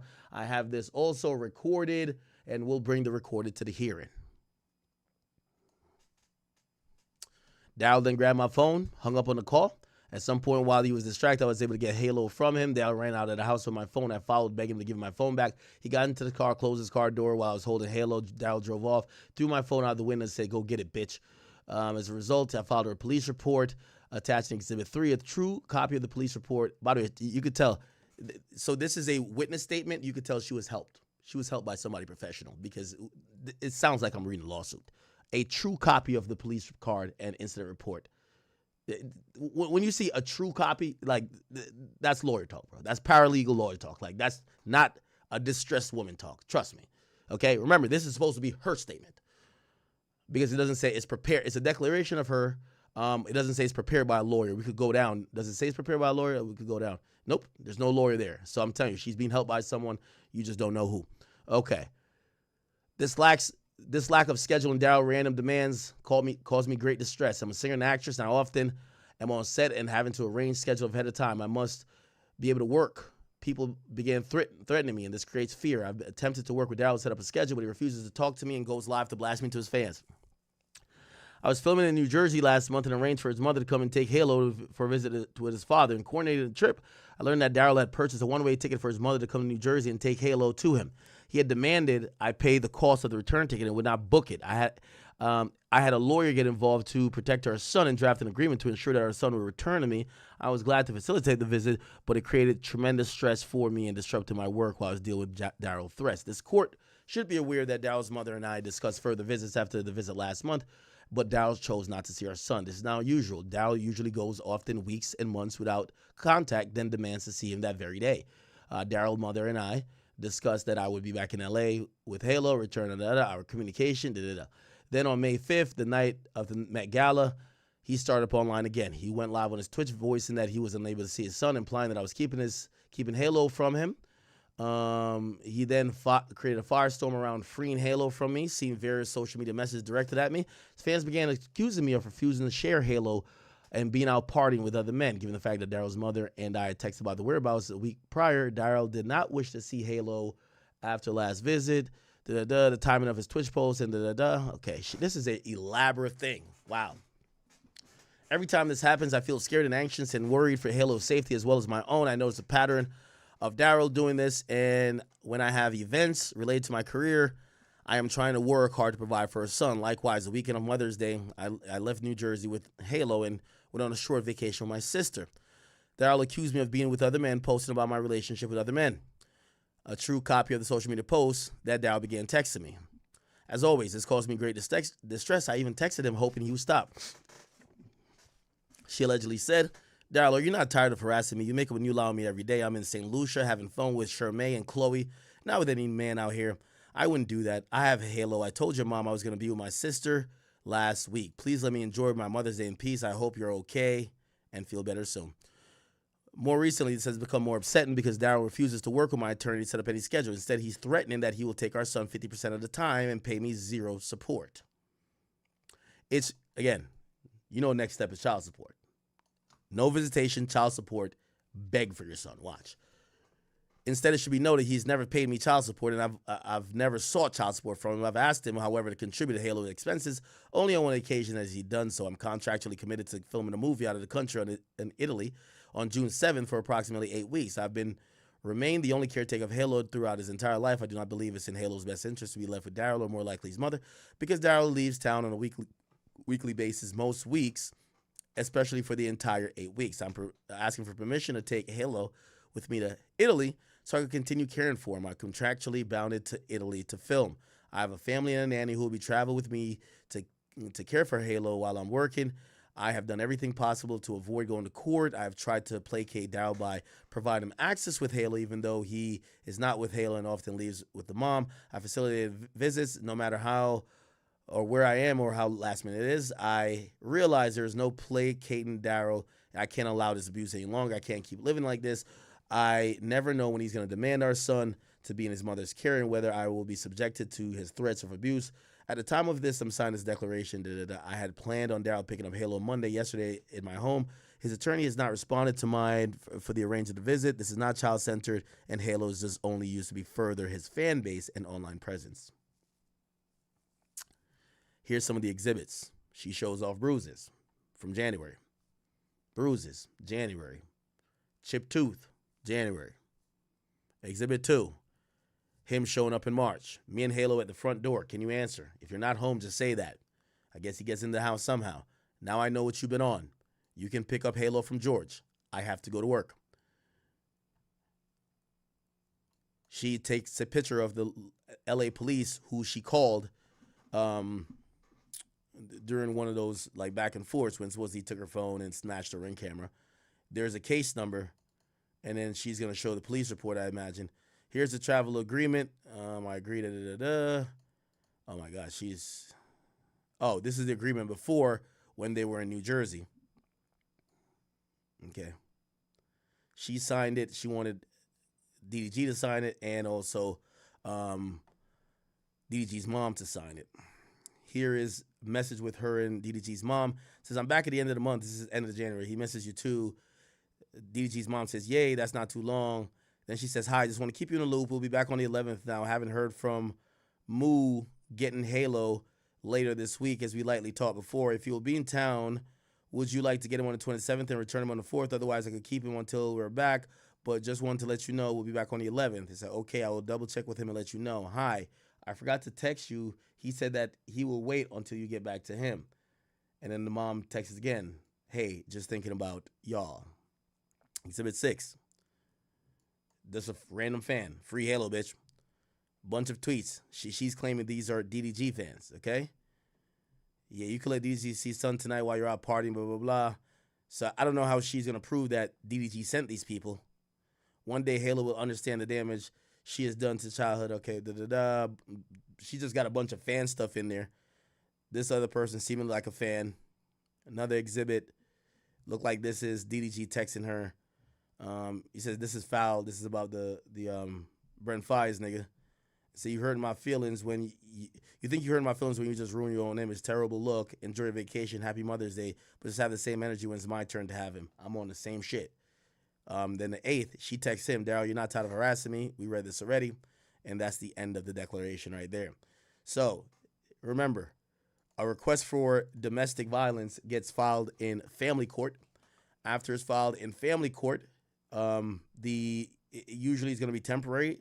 Then it'll probably, possibly could be permanent. But there's too much extenuating circumstances. They can't just give you a permanent restraining order when you have a kid. They got to make a custody decision. So this is going to go over to custody, the custody department, or really it's going to go into a bigger family court other than just DV. Well, not DV, restraining orders. Okay, so TROs or PROs, which is temporary restraining order, permanent restraining order. Don't ask me how I know all this shit. So because there's a kid involved, they're going to have to make some custody arrangement and look like she's requesting for sole custody. That's the new update. The new update says she wants full custody. Is it full custody? She requests sole legal custody and physical custody of her son. That's going to be probably beyond the 8 weeks that she's obligated to film this thing. So we will see, chat. We will see. By the way, Chris Brown has responded. He says, free Tory. Let's get back into the case with, of course, let's get back in the case with Cassie. And here we go. So this is 3:09. So we're about 20 minutes off. Again, they've taken a lot of breaks today, so it's not like we've also taken breaks, but we haven't missed a lot. So they're back. Judge says, Ms. Johnson, any estimate? So Ms. Johnson says, we got like about an hour more, which if you ask me at this point, conservatively, I think they're going to call it for today, and they're going to come back tomorrow. They're not going to start redirect today. Or cross. So an hour more of Cassie being on the stand for the prosecutor, but then defense goes. So the goal is to finish the direct and allow the start of cross-examination today. The judge says bring the witness and the jury back in. So the prosecution hopefully wants cross to start today. Let's see. Jury enters and the AUSA says, did anyone come down to see you in Connecticut? Ventura says, Scott did, which means Kid Cudi, for a few days. I broke it off with him. It was too dangerous. So she's saying she stopped seeing Kid Cudi because it was too dangerous. The defense says objection. The judge says overrule. He says, Sean said he would hurt both of us. AUSA says, where did you go after Connecticut? Cassie says, I went to see Sean. He was in Arizona. His son was in college. I told my mother I was going to LA for work. AUSA says, so it looked like even though she was in Connecticut, like probably like a safe place with her mom, telling her mom that, yeah, Diddy's beating me, Kid Cudi comes to see her. Look like she says, and if you ask me, this could be interpreted as, yo, Diddy had other women. You thought you could have other men. You realized Diddy will beat your ass over other men, and you figured, and probably blow that nigga car up and do all type of shit. So you cut it off with Kid Cudi, because if you were that scared that he was going to hurt you or Kid Cudi, so you cut it off with Kid Cudi, and Kid Cudi was with you, why cut it off with Kid Cudi, then go to see Diddy right after? So she goes to Arizona to see Diddy, and Diddy's son was in college over there. So, and she lies to her mom to say, I went to LA for work. It says, did Sean talk about Kid Cudi's car? Cassie said, Sean said he wanted Kid Cudi's friends to see Kid Cudi's cars blown up. AUSA says, what happened next? He said, well, we met Sean, Kid Cudi, and me. And Kid Cudi said, what about my vehicle? Sean said, what vehicle? And that was the end of Gangsta! Gangsta! Gangsta! Yo, Kid Cudi, you wear crop tops, my nigga. Diddy more gangster than you. He get the nut and the semen rubbed on his nipples, bruv. You placating like you moist, like you gay. Diddy full gay, nigga. That's why he blew your car up and he looked you in the face and you said, but what about my car? And he hit you with a Debo line. What car, little nigga? What car? What car, little nigga? Nah, this is crazy. Yo, Kid Cudi, he's crazy. Yo, Kid Cudi, why you even going that Drake? This nigga blew your car up and looked you in the face and said, what car? Nah, Diddy's gangster. Diddy's gangster. Sean said, what vehicle? And that was the end of the meeting. Nah, this is gangster right here. Said, put up the photo. He said, what is this? That's me and Sean Kingston. Oh, no. I thought it was me and Sean Kingston. No, me and Sean in Kingston for Jamaica Sound Clash. So were you Bruce? Yup. He said, in his photo, what is it? Me and Sean bathroom, September 18, 2015. What were you doing there? I was recuperating from a beatdown from Sean in Las Vegas. She then says, we were having an after party in our suite. I talked to a producer and Sean tapped me on the shoulder, called me into our room, and beat me. Oh, shit. So look like, chat, you know what's really confusing about all of this? It feels like Diddy, it's not that Diddy wanted exclusivity over her because he allowed men to penetrate her, ejaculate in her, pee in her mouth. But it looks like if she didn't do it at his behest or under his direction, he was heated. So it was all about, yo, you could do it, but I got to tell you to do it, right? Because usually when I see somebody so jealous, they're the people who don't want to share their guy or share their woman. They want to, yo, this is only for me. Like, Diddy was allowing dudes to do all type of shit to her. But it looks like maybe he could disassociate because these were paid workers, these were sex workers. And obviously we got to think about this and be logical. I think Diddy also, Diddy's in this machismo industry of hip hop. And I think his peers being able to have access to his woman really bothered him. And I understand that. Because, I think that's why so many people have so much vitriol for Drake. It's one thing if your girl go do something, right? Like, if your girl go do something and she does it with some other person, some other industry, you don't care. If you a rapper and she go fucks another rapper, it's like, oh my God, right? So, again, not saying both are good, but like one probably stings less than the other. It would appear, and I think that's natural. Okay, so I think her entertaining, and by the way, also Diddy could be looking at it like this. I know what is the ultimate thing that you desire. You desire this music career. And I've been dangling over your head like a carrot for at least at this point, if it's talking about 2011 or whatever, 4 or 5 years. If you get in cool with any other producer or say a Drake and they offer you that too, I lose my power. So I got to make sure I isolate you for the rest of the industry. Keep in mind, Cassie, she said this, but not made it that big of a point because she definitely says she loved Diddy. She wanted to be a star. She felt the gateway to be a star was Diddy. She would do all these things to be a star. If she met someone else, whether it was Kid Cudi, maybe a BT executive, maybe a record executive, maybe another producer, maybe it was Drake that could possibly open more doors, maybe sign her, maybe stop her from doing busy work and free calls, but actually invest in her career, she might break out of the spell that Diddy had her in. So what Diddy did, Diddy completely isolated her, and anytime she even looked the way of somebody else, maybe it was a determined effort to say, bitch, really he's thinking, I got to keep you isolated, but he would just act jealous. Like, why are you talking to that nigga? Who knows? It says, we're having an after party. I talked to a producer. Sean tapped me on the shoulder, called me in the room, beat me, kicked me as I tried to hide in the toilet. AUSA says, what stopped it? D-Rock and James Cruz came in. Ventura says, it made D-Rock sad.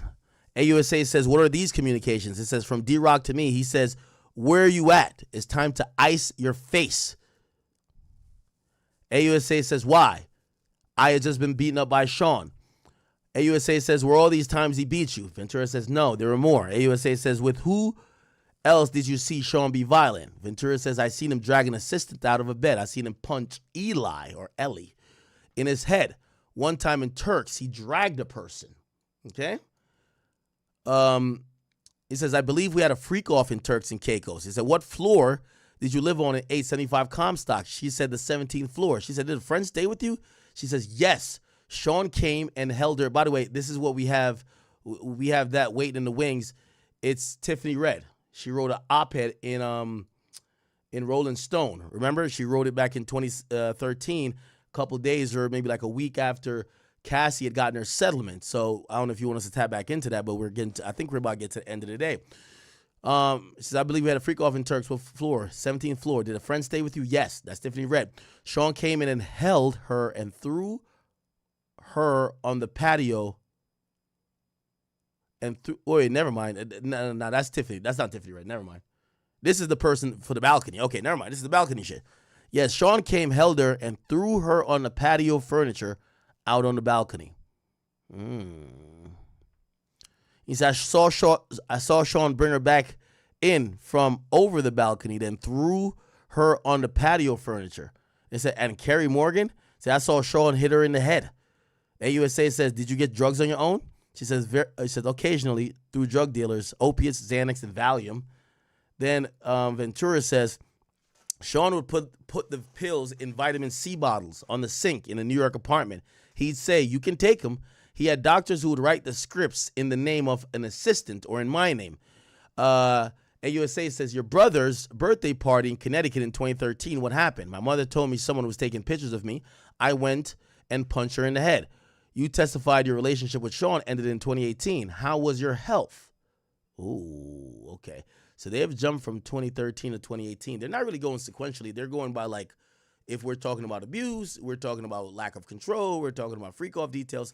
So, again, remember, there's about an hour left of this direct.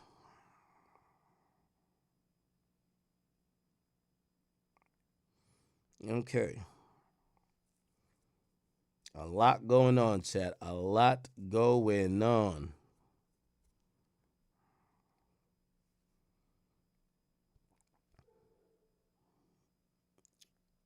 Again, Chris Brown. Chris Brown has said free Tory Lanez. Give me 1 second.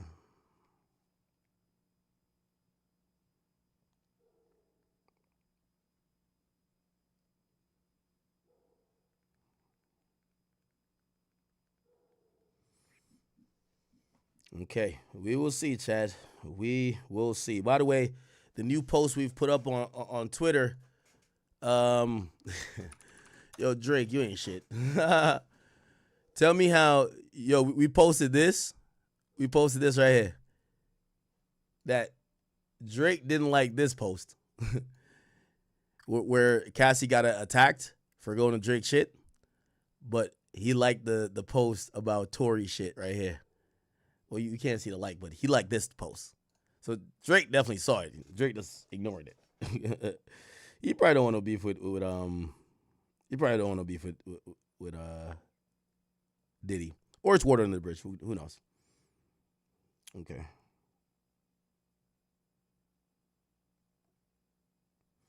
Okay. All right, we're waiting for another tweet. I think we should have one. Ventura says, so this is after, so basically the question before was, you testify your relationship ended in 2018. How was your health? She says, well, I was sleepwalking. I had PTSD. Defense says objection. Judge says overrule. AUSA says, what is this? It says, this is a photo of my front door in 2018. AUSA says, publish it to the jury. Why is there a knife there? Ventura says, Sean was coming around a lot, so I had it. Wow. So apparently, she had a knife by her front door, and she had that knife because she thought Diddy might show up, and she needed to have some protection in case she had to stab that nigga. Wow. Interesting, people. Interesting.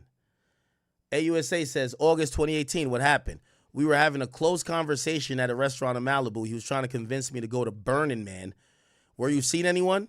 She admits. So she was cheating. She was seeing her now husband, Alex Fine. I think this is where he's going to be asked to step out of the room. Yeah. I think at this point he's going to be asked to step out of the room, y'all.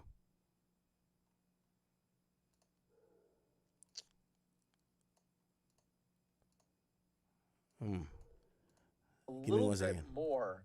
After a brief break was back in session, Prosecutor Emily Johnson handed Casey Ventura a black binder, the exhibit feed, which shows onlookers and the press what evidence the government is presenting for the jury has been turned off. The evidence they are showing in the jury is now under seal here. Let's see if we got more fresh updates to bring to you. Waiting for some major updates, of course, to pass along to. Okay. So again, we're at a critical point. I think they're gonna ask the husband to leave. That was discussed. To say whenever we get past 2018, we're gonna ask that husband to leave. By the way, thank you guys for all tuning in. If you're tuning in via Instagram, or not Instagram, actually YouTube, please make an account. Hit the follow button. You can get notified. We're doing daily coverage on this Diddy case. As much as we could do, I would appreciate you guys if you guys could hit that follow button. We're doing daily coverage until we get a verdict, which at this point, they're saying is going to be in 8 weeks, but I actually believe it's going to be between 4 to 6 weeks. I don't think this trial will take that long. The star witness is already on the stand, and direct is about to end today, which is day 3. So I actually believe this trial is going to conclude in 4 to 6 weeks. Obviously, there's bodyguards, more sex workers, probably managers and other people, and even like mental health professionals that are going to testify, and possibly Diddy will testify himself. However, I don't think this is going to last all the way, bro. I really just don't think it's going to take 2 months, but you never know. By the way, there's some federal holidays that they're going to have to work around, so that's probably why they have kind of, we have Memorial Day coming up. We have July 4th coming up, and some other holidays as well. I think there's some holidays. Some people say 3 weeks. No. Again, I wonder what the strategy is with dropping Cassie so early, but we don't know. Remember, we still got to hear Jane Doe, Mia. We're thinking we're going to hear James Cruz, and we're going to hear a host of other individuals who are going to pretty much paint all this picture of not only an abusive relationship or maybe a lack thereof, just abusive power control situation that in the eyes of the government actually culminate into sex trafficking and a racketeering sex trafficking. We'll see. Let's see if we get an update right here. I think we did. Okay, great. So, wow, now we finally got to the alleged sexual assault. So apparently, he says, what happens next? He says, Sean came to my house and raped me. Wow, okay. Sean came to my house and raped me on my living room floor. His eyes were black. It was like taking something from you. Did you cry? What did Sean do? He continued to finish inside of me. He got up, then left. AUSA says, did you ever have sex with him ever again? She says, yes, I did. Voluntarily that time. We had a good night. I went back to his house. Can you explain why you did that after he raped you? We had been together for 10 years. That's going to be some crazy testimony there that the jury is going to have to weigh. We hear in the Shannon Sharp case that supposedly the woman who claimed she got sexually assaulted in 2 different instances, she didn't say she never had consensual sex with him after the first time ever again. She just said that time I didn't consent, and then she pointed out another time she didn't consent. In all of these times, and also including this, if we juxtapose it to the idea that she starts to cheat with her new guy, Diddy finds out, and Diddy's like, no, you're my bitch. I'm coming over to go get what's mine. She's like, no, I don't want to have sex with you. And Diddy supposedly forces himself on her, fucks her, comes in her, and, she was non-consensual in the encounter. Whatever ended up happening, by the way, I know some of y'all were really wondering about the husband. The husband had to know that while Cassie was with or starting to date the husband, right? Because think about this. So remember, you were seeing someone. She admitted she was now seeing her husband. So essentially, she got raped. This is what she's alleging. She got raped by Diddy after she was dating her husband or starting to see him. And then she admitted that she willingly cheated on her husband with Diddy after a good night. So maybe her and her husband wasn't all the way locked in. They were just kind of like fucking around this and third. But, you know, that is going to be a thing for how the jury is going to perceive it. Well, you claim you got raped here, but then you claim you had a good night here. What's the difference? Now, in the case of Shannon Sharpe, there were clear text messages where the woman says, Shannon, I told you no means no. I told you you should have used the condom. I told you I didn't want it in my butt, or whatever she was saying. And then Shannon was like, I'm going to call you.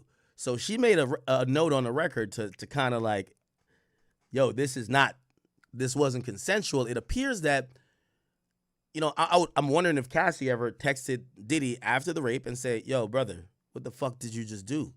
Yo, because anyway, they eventually get cool enough that they have another night and it's supposedly consensual. Okay?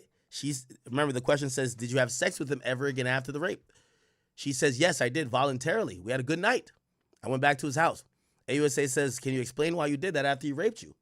She then says, we had been together for 10 years. Okay? So she is admitting that she pretty much damn near cheated on her current husband with Diddy after she alleges that Diddy raped her. This story is getting wild, people. This story is getting wild. King Blaze, thank you for the 5. Says she's just a sore baby mama that got it out for men. Oh, no. My bad. I read that before. Carry My World says, yo, breaking news. New Tory Lanez evidence. The chick was lying. We actually watched the whole thing in terms of the press conference. The check-in report. What up with you, brother? He says, semen marinated man nipples is crazy. I'm scarred for life even knowing that information. Captain Hard says she literally complained about her son being on a stream. Dion C says, yo, Jane Doe is 50 baby mom and I'm a truck driver too. Okay, I read that before. Let me get over to the Academy. That's where it's really popping at. Shout out to, is this number real? Hopefully we're not getting bodied. We have 27,000 people just on King Academics alone. If you guys are watching, please hit the like button. I think we should easily get 10,000 people to like it, okay?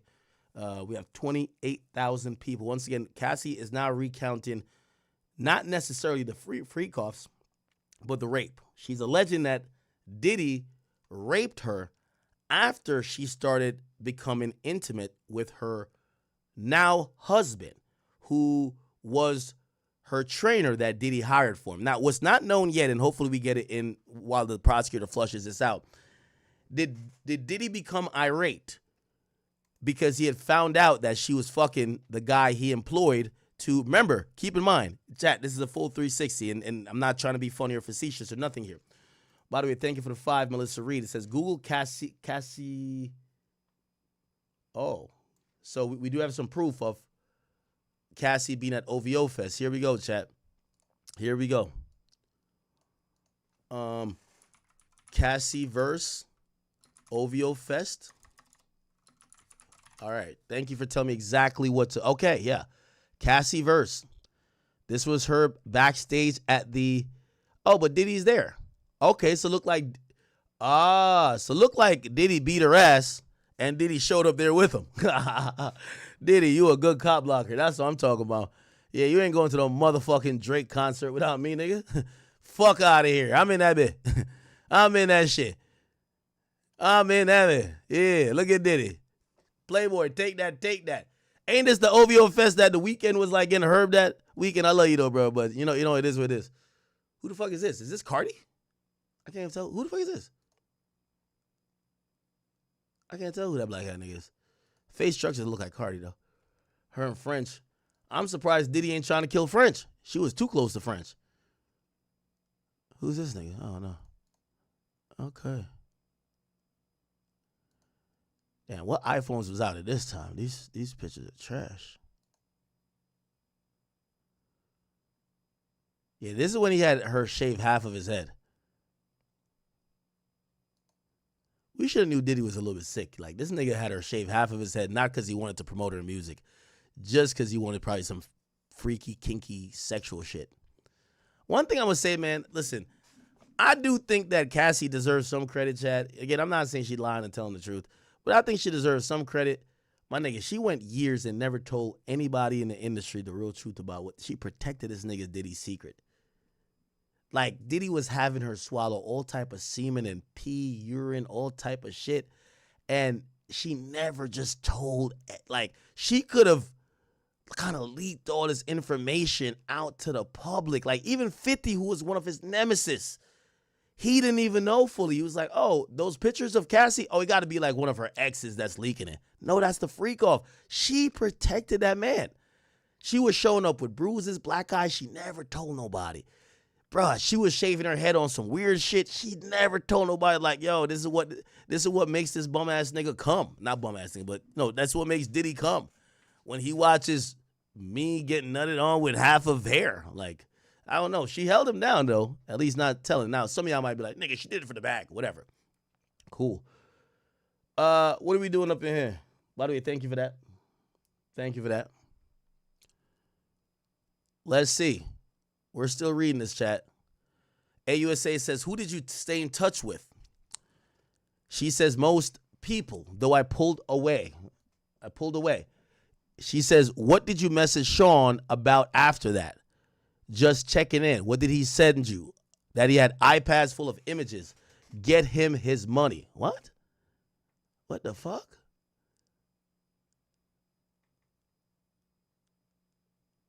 Diddy was telling her get him his money. Why does this sound like pimping? Like,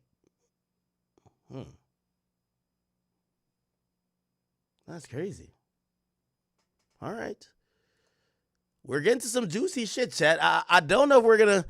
One thing I think the prosecution is doing, they have a good way of trying to have drop mic moments, whether it's towards the end of the day, before lunch. They build up really well, and they almost time when they're going to start dropping some of these details that we're like, oh, shit, what the fuck, right? Okay. So now they're finally at the sexual assaults.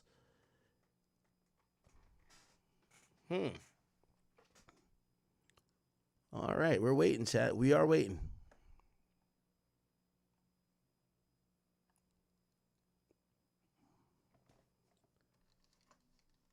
All right. By the way, thank you guys for all the donations and all the support here. Sheeny Beanie says DDG needs to agree to a parenting schedule so that they could use a family member to handle drop-offs. Both parents need to have boundaries. Yeah, well, if that's true, I do think that that part is on DDG. He got to agree to some type of... But again, you know, maybe he also has the understanding of he feels like he's being a babysitter to his own kid, and he doesn't feel like he has the right amount of rights. I did suggest to him before he should go to the courts, that the courts could properly, even if he got to pay, properly give him the right amount of level of control and custody, and also figure out a way how they determine stuff, because it looks like he was probably pissed off with feeling like he's not the real father of the kid because he can't get the kid when he want, or like he's on her schedule, so he would just kind of rebel against him and be like, yo, I want my kid today. You get what I'm saying? But that didn't help stuff. It made it worse, okay? K Flock's attorney, thank for the 5, says, any man defending Hallie's a simp and probably get cheated on. Gerald Stinks, what's up with you, bro? Risk Takers, thank for the 10, says, according to what's being said, the porn industry pay for sex and then fly out entertainers all over the country. Should that be sex trafficking as well? Well, here's the thing. There's contracts and all these other things that say that act is willing. So there has to be an unwillingness. It's not about flying someone out. Well, I guess what people are saying could be considered sex trafficking if a girl changes her mind. Because these days, how do you document consent, right? Like, you fucked a girl, everything was cool, then you cut her off, it was one and done. Now she's like, damn, I wasted a body on this nigga. Matter of fact, I really ain't want to fuck him. Yo, matter of fact, I really didn't even consent. You know what I mean? Like, yo, I think he took advantage of me. Okay, what is that? Is that consensual or non-consensual? How do you document consent? That's a really hard thing to do, ain't it? Because, you know, everyone knows it could be mid-stroke.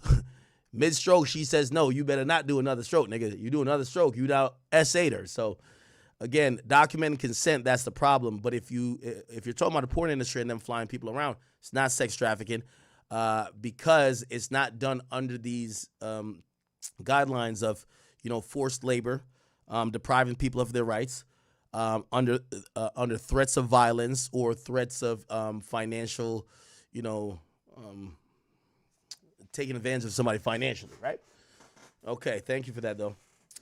Double G, double N, thank you for the 20. Said, do you really think Tory will be able to get out on this appeal? Honestly, I think it's a long shot, honestly. I think his best bet is to do what he's doing now, which is Let's look at this.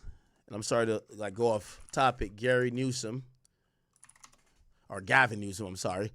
Gavin Newsom isn't he? Okay, he's the governor, right?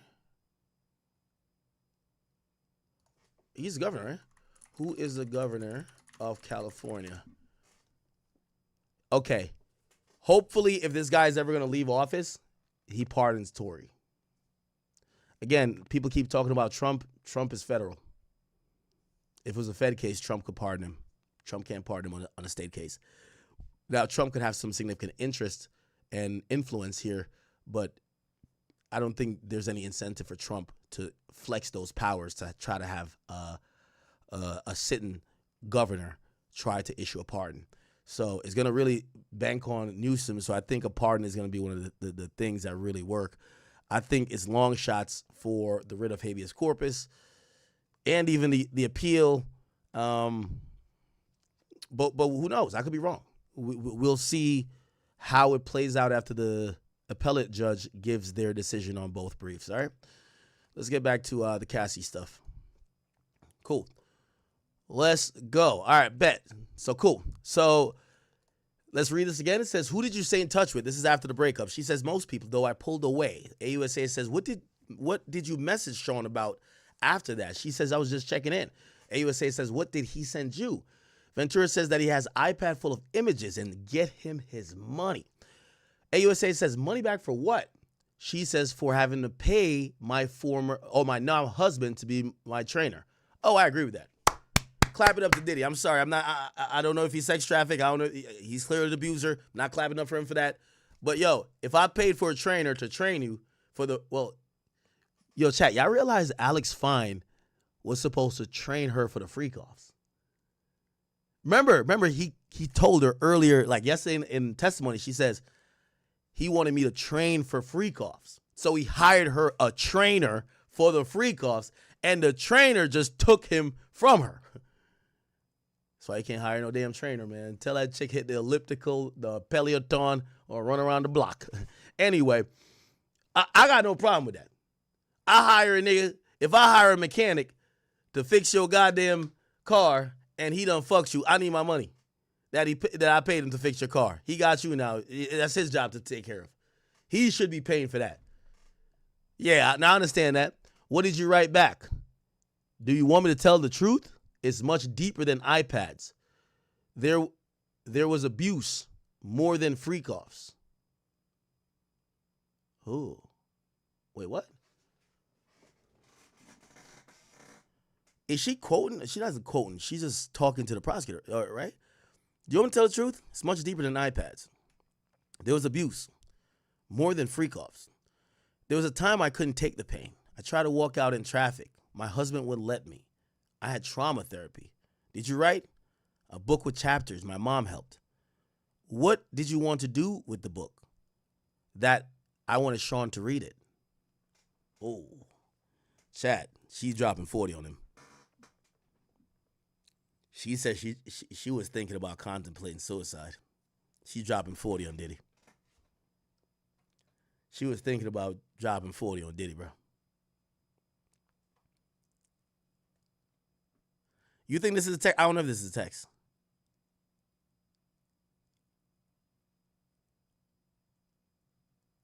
Or maybe she did text this to Sean. You want me to tell the truth? It's deeper than her iPads. There was no, but this doesn't look like she's talking to Sean. More than freak offs. There was a time I couldn't take the pain. I tried to walk out in traffic. My husband wouldn't let me. I had trauma therapy. Did you write? Yeah, I wrote a book with chapters. My mom helped. What did you want to do with the book? I wanted Sean to read it. What pain did Sean put you through? Shame. To carry things that were shameful for him.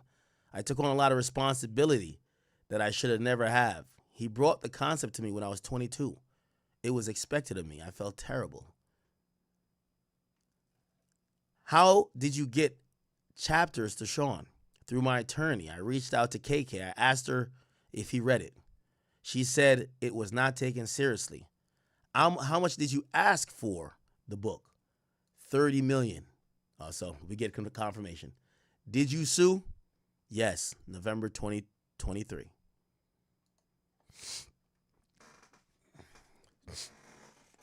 So, chat, this whole idea of she's writing a book because she just wants him to read the book about her pain turns into, all right, give me $30 million and I ain't going to put a book out. Being reasonable. I can't wait till they get out of court and we get like a conversational breakdown of what this moment is like, because I'm reading it and it's confusing. It reads like this, chat. It says, the AUSA says, did you write? She says, yes, I wrote a book with chapters. My mom helped. What did you want to do with the book? She said, I wanted that Sean read it. So it sounds like she was almost writing like a letter to Diddy 5 years after, because she's been through so much trauma since 2018. And she didn't know how to deal with it. And she was writing a book and she wanted him to understand how much pain she put him through. But then she said she reached out to KK with her lawyer, which I'm like, I don't know if the lawyer's forwarding the book saying, hey, we just want Sean to read it to understand what he put our client through. And if he understands and if he feels bad, okay, great. Job accomplished. She just wanted him to know that he's an asshole. KK, so look like it's KK's fault. Yo, KK, you know you don't fuck Diddy over, right?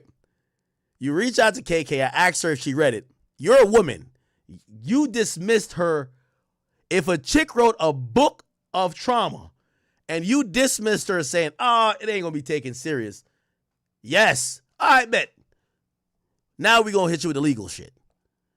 Give us $30 million or we catching you in court. So KK, you're probably fired at this point. Like the personal assistant, you're a woman. You're supposed to understand another woman and the hurt, pain, and trauma. You're supposed to be like, no, listen, nah, Sean does love you. Hold on. Listen, we got to work this out. Come here. I think we should have a meeting. You're supposed to do that. You're not supposed to dismiss her.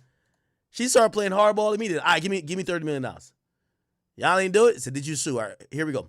What happened with the lawsuit? It's settled for 20. Ooh! Bad boy. She got that 20 and she telling on this nigga. Yo, she got 20 M's and she trying to put him in jail for 20 years? Oh, God damn. By the way, she don't give a fuck about that NDA she signed. You could tell. She's letting y'all niggas know, yeah, I got that 20 M's, nigga. Yeah, I asked her 30, that nigga gave me 20, nigga. Oh, nah. Yeah, I need that. I need that for the Twitter real quick. Damn, she ruthless. She ruthless.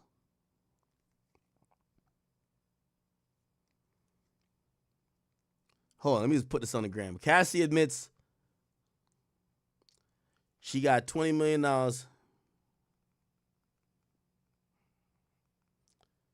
$20 million to not release her book about Diddy, and Diddy settled after she filed her lawsuit for $20 million in just 24 hours.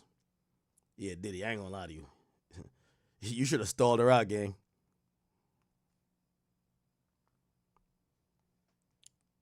All right, let me post this to X, and we back at it. Chat, you should know on my main pages, I actually post every post. Like, I post every post on my main page. Cool, got it. That's why when I'm on stream, I don't post that much, because you'll see it. I bet. All right, cool. It's settled for $20 million in 24 hours. The AUSA says, why are you testifying in this trial? She says, I can't carry this anymore. What's wrong is wrong. I tried people like they were this, I think she means he. He tried people like they were he treated, I think that's what it means. He treated people like they were disposable. Escorts, anybody. Oh my God, here we go. How many freak-offs did you have with Sean? Ventura says, impossible to know. Hundreds. Damn. Hundreds.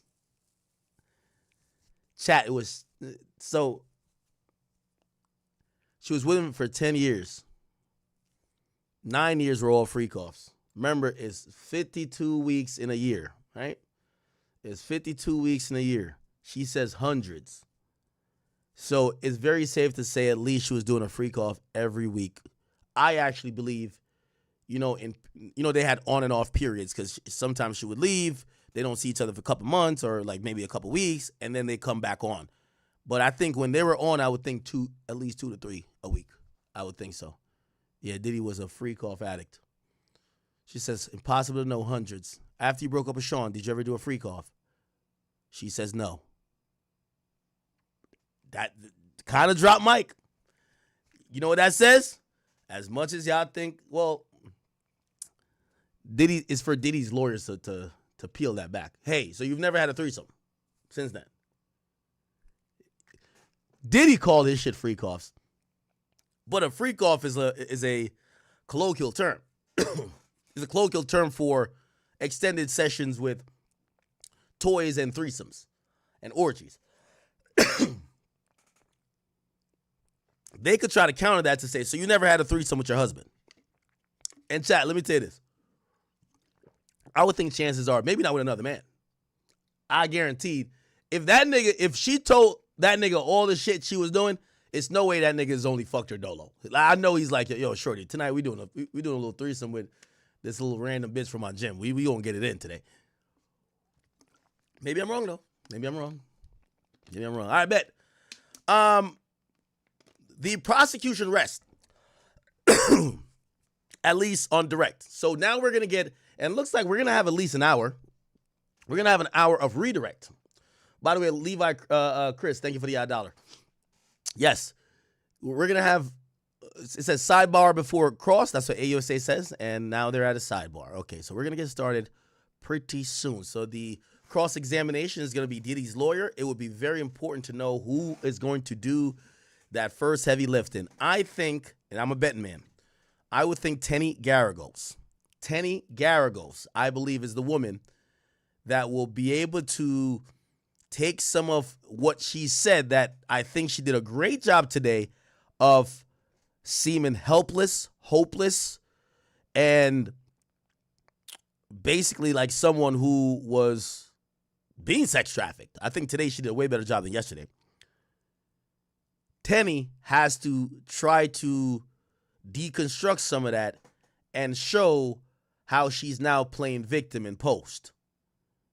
What you mean you wrote a damn book just to show him? Why you couldn't talk to him? Why do you ask for $30 million then? Why do you ask for $30 million 5 years after the act had been over? Granted, she did say she attempted suicide, she did this, she did that. There's some things that you could ask, but I think you got to handle with kid gloves. She's pregnant. She's liable to cry. She's already asked for a break. You don't want her breaking down because you're pressing too hard. You want to handle her with care, and Tenny Garagos might be the woman to do it.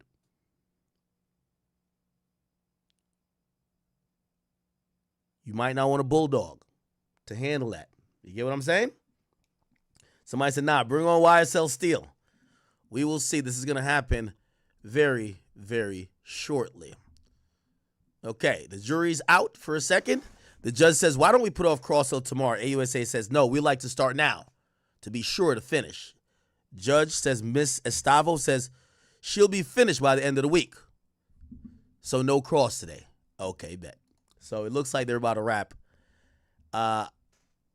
I don't know if you see the tactic that I just noticed here.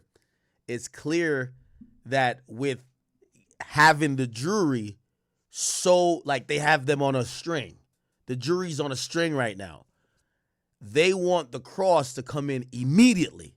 Not when everyone is resettled tomorrow morning. They want the cross to come in immediately. That's going to be a thing, chat. Somebody says the defense wants the last word. No, the defense doesn't want them having to start right after the jury is emotional from what they just heard for 85% of the day. They want to start off top tomorrow and break her down like a kilo of Colombian Medellin cocaína. You feel what I'm saying? They want to make sure that everybody, because I ain't gonna lie to you, after hearing this, like, bro, you gotta imagine, I'm reading the messages, like, just reading them because it's typed out. Bro, she's in there crying. Like, you gotta imagine people are, like, getting, like, clearing their throats. Like, people emotional right now. Cassie just dropped 40. Sometimes you gotta call timeout. You ever play basketball? All right, call timeout. The crowd going too wild. Let's calm this shit down. So I think the best way to do, start tomorrow. By the way, the mere fact that Estavo answered, maybe she's the person. Now, Estavo is another woman on. We have Alexandra Shapiro. I don't believe that she's going to be the person who does the cross. If it's going to be a woman, we have a few women who is on Diddy's team. Tenny, she's like lead, right? I think she will. I'm fucking up her name. Estavo. I'm gonna just call it Estavo. She's on the team as well. We're gonna see if we see YSL steal. I think the judges are gonna agree, put it to tomorrow, and they're gonna do some motions to continue the carve-outs of what is needed, whether attorneys could consult her. They got to make some rules, because now is the real case. The Judge Submaranian says we'll make up the time in other ways. Get the jury. AUSA says the witness could be excused. Judge says yes. So it appears that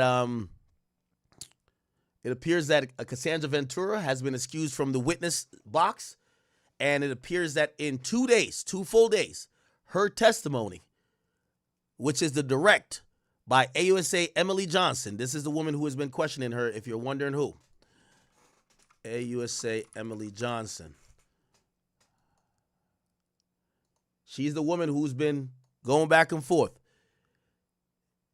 It appears that she's finally done with direct examination. Now, again, I've said this 15 times, but I know we have a few more people in here than normal.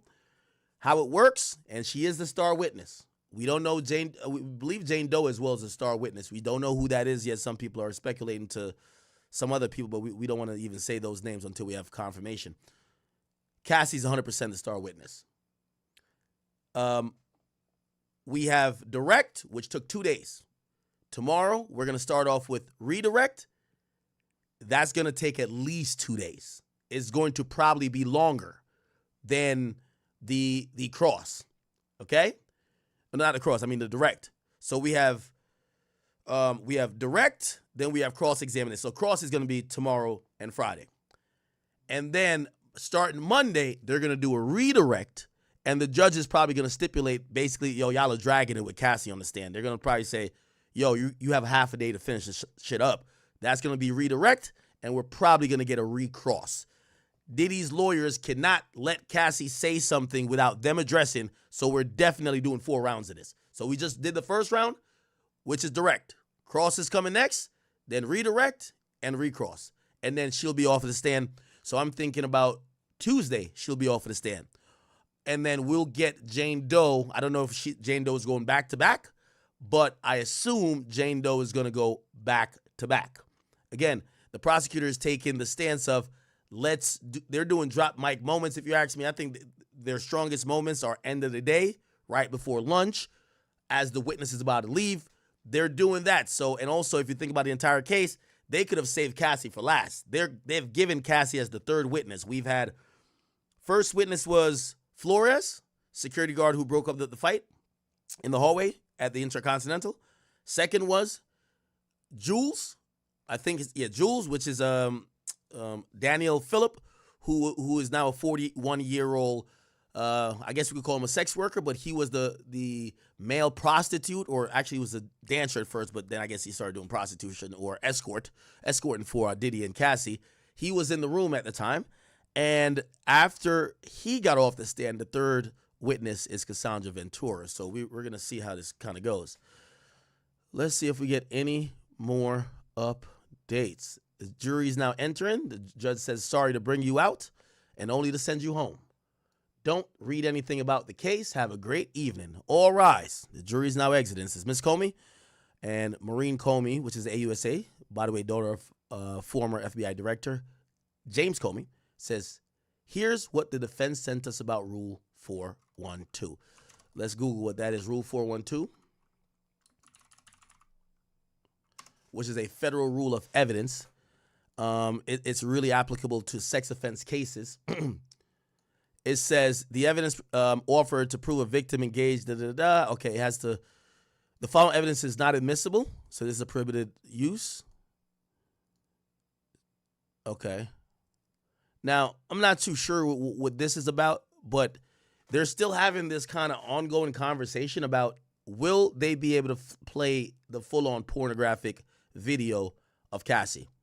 Supposedly today they showed a video of Cassie being exposed with baby oil on her. I don't know how long the video was, but the video showed Cassie ready to be in a freak-off. It was only showed to the jury. It was only showed to Cassandra Ventura. And it was showed to the counsel of both, obviously, the AUSA who had the video, and, of course, the defense who've seen the video, and Sean Combs recorded the video, right? Chat, the drop bombshell moment that happened today that you guys should be aware of is Cassandra Ventura has admitted that she wrote a book. She claimed it was to catalog her trauma. She said that after she broke up with him, she carried a lot of pain. And she said to carry that pain was to carry around a lot of things that were shameful to him. And she carried that. And she carried that even after she broke up with him. She took on a lot of responsibility for that. And she said she never should have. She claims the concept was brought to her when she was 22 about having a freak off. She met him at 21. Only a year later, she claimed 6 months to a year, he introduced her to the freak offs. She said it was expected of her. She felt terrible. She wrote many chapters, and she said she wrote it and tried to get it to Sean Combs. Now she was married to, like, when did she marry? Let's look at that. When did Cassie marry Alex Fine? She married him a year later. So it looked like she gets married, but she wanted Sean Combs to read what the fuck she was got going on. This is according to her. She reaches out to her attorney. Her attorney reaches out and looks like KK, Christina Karam, who's Diddy's chief of staff. After Cassie reached out personally to her, she had asked KK, did Diddy read it? She said that book was not taken seriously. Afterwards, Ms. Ventura asked them, you either give me $30 million or this motherfucking book is coming out. They declined or did not respond. The AUSA then asked, did you sue? She says yes, in November 2023. What happened with the lawsuit? He gave me $20 million within 24 hours. They said, why are you testifying in the trial? I cannot carry this anymore. What's wrong is wrong. I tried. No, he treated people like they were disposable, escorts, anyone. Looked like she's trying to say she wants to be a whistleblower. She wants the cycle of abuse to stop with Diddy. She testified earlier about UTI she caught. What caught my interest was that she said that she was doing so many freak-offs. She was doing so many freak-offs, chat, that she had sores on her tongue. And that, to me, was alarming. She had UTIs, was still forced to do freak-offs then. She was attacked even when she was, if she ever talked to any other executive or any other person in the industry, when she wanted to go see Drake or go to Drake's OVO Fest. Let me go up about the UTIs. Let's go up about the UTIs, chat. The UTIs. AUSA says, the sad part, which I think is going to resonate with the people of the jury, chat, when she testified the first day when she got on the stand, she said, Diddy is the one who introduced me to oral sex. Then she later testifies in day 2. I have all these sores on my tongue, and I got another UTI.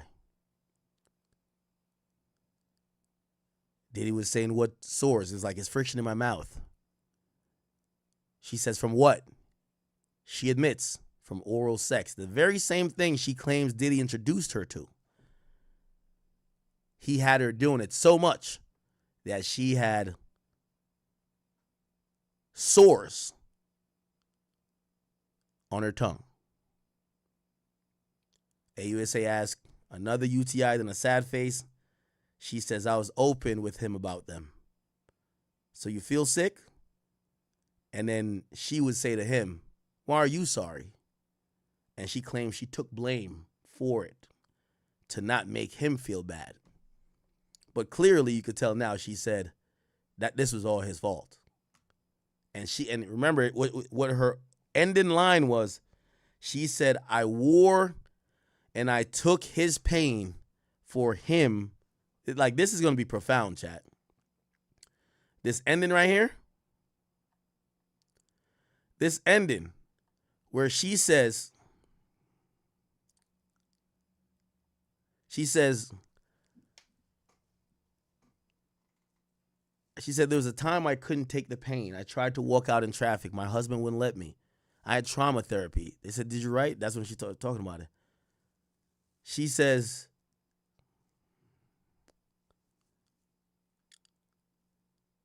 they said, what pain did Sean put you through? Shame. To carry the things that were shameful for him. To me, I read that as that gay-ass nigga Diddy, who was scared to take the dick himself, had me take all them dicks, had them nutting in me instead of nutting in his booty hole, and then I would rub it on his fucking nipples. I took the pain and dealt with the shame because he was too much of a pussy to do it himself, and I carried the things that he was too shameful for himself, and I took a lot of responsibility that I should have never have. And he brought the concept to me when I was 22. It was expected of me, and I felt terrible.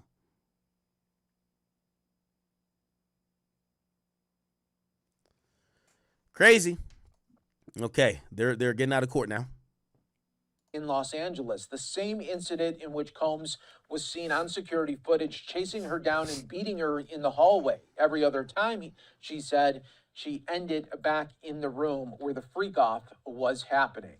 Again, we are taking you to some of the biggest updates here as Cassie Ventura back on the stand right now as the trial continues.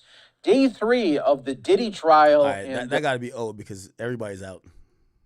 Or they're letting out court right now. Let's see. Maybe they have a live feed. We're now starting to see. Yeah, okay, they cut the live here. Okay. Yeah. Really fucking interesting, chat. But first, Cassie Ventura is back on the witness that night. All right. Rena Roy, Bernardo Villalona, thank you. In front of this jury. And she says that the one time she did try to leave, things turned violent. And she's referring to that 2016 video that jurors have seen multiple times at this point from a Los Angeles hotel where you see Combs kicking and dragging her. She says moments before that, Combs had given her a black eye during a freak-off, so she grabbed her things to leave. And that is when that video started recording. She says that was his reaction. So the jury is continuing today to hear more disturbing allegations from Ventura. Diane. Bernardo, Cassie told the jury that these were humiliating sessions. She called them disgusting with male prosecutes. She says they left her feeling insane. And she essentially says it turned into this sort of private form of porn. What do you make of the picture this is all painting for the jury?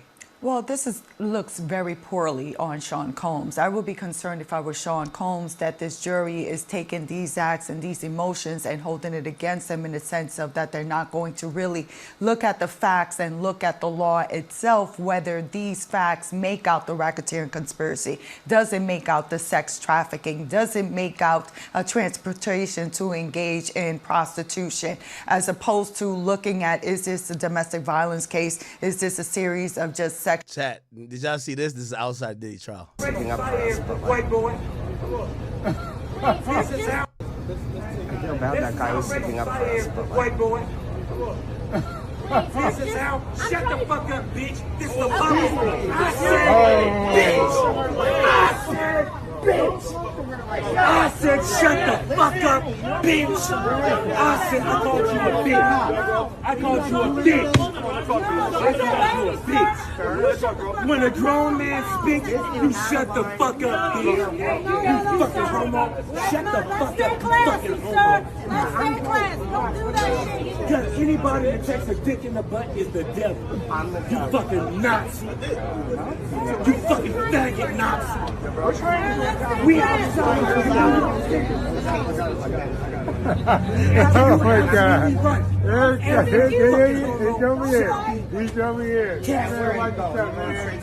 This is right outside court. No, I'm building it here on Earth. Chat, look at my boy Diddy, man. Man, it's been one of them motherfucking nights. I should have took some pictures before. Nice job. It's the end of the night and it was a motherfucker. So we coming to you live. Diddy late nights. Look at his eyes, chat. Look at his eyes. So man, it's been one of them motherfucking nights. I should have took some pictures before. Nice job. It's the end of the night and it was a motherfucker. So we coming to you live. Diddy late nights. Anything can happen. I'm just vibing. It's so wide.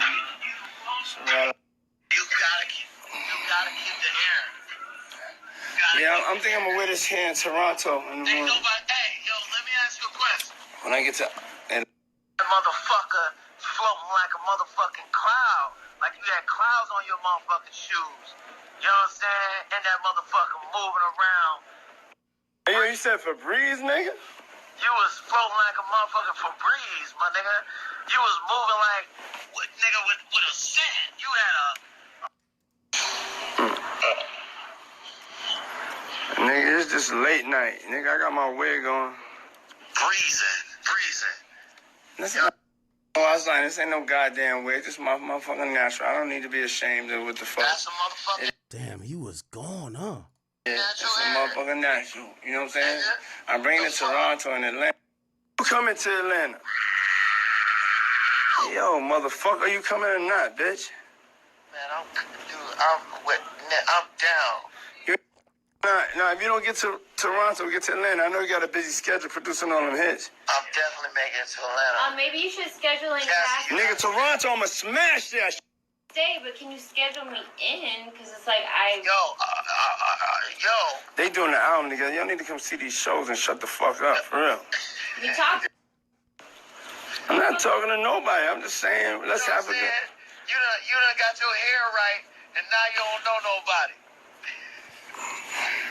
I just don't feel right without my family, that's all, baby. If anybody else take it any other way, I just don't feel right without y'all, you know what I'm saying? Now motherfucker. Fuck. I don't even know why I'm FaceTime recording you like you entertaining niggas. You ain't entertaining nobody. Niggas is touching snaps. They got 15 seconds. You wasting time. Baby, you trying to destroy me? Hey, yo, you gonna meet me in Atlanta? Yo, ATL, you know what I'm saying? We gonna hit Atlanta. You know we don't have to trap out in Atlanta. So Atlanta, we coming, get my fucking wig. Yeah, Atlanta, I'm bringing something special. Hey, yo, Toronto, Cash, what up? XO. On the T-Dot. What's up, Six God? Drake, what up, baby? Yeah, we coming, baby. Yeah, Cash. Toronto always show love, you know what I'm saying? You guys understand these big suites. I came in for the biggest suite ever.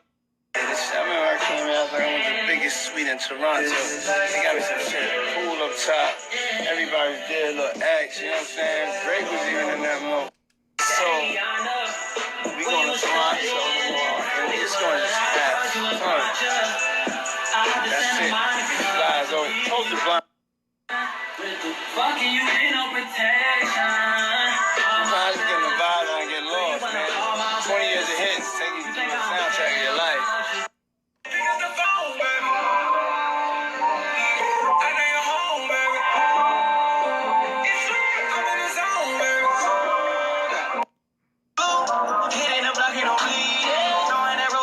definitely think this is one of the rooms that the free call was happening in. Atlanta,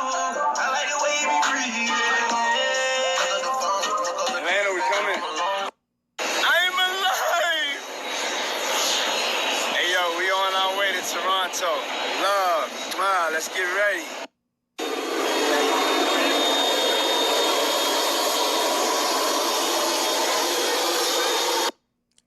Is that Cassie?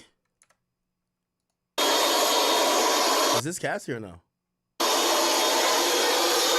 Nah, this ain't Cassie. She got two sides of head. Two sides of hair.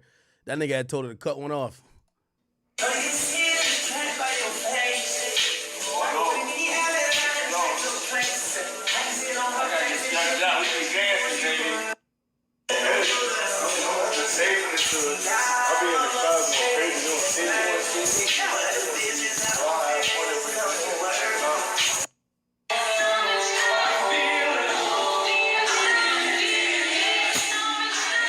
Pause.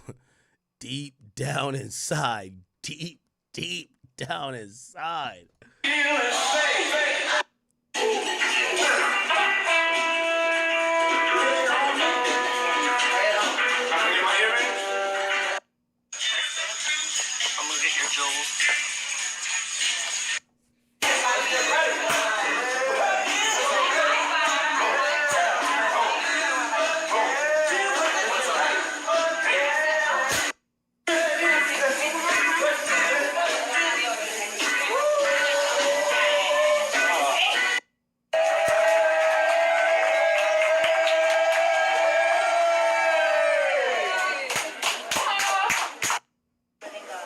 Father, we thank you for everything that you have done for us throughout this day.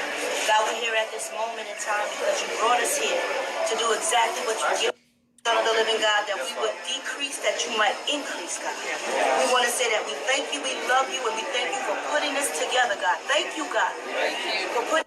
Thank you. Amen.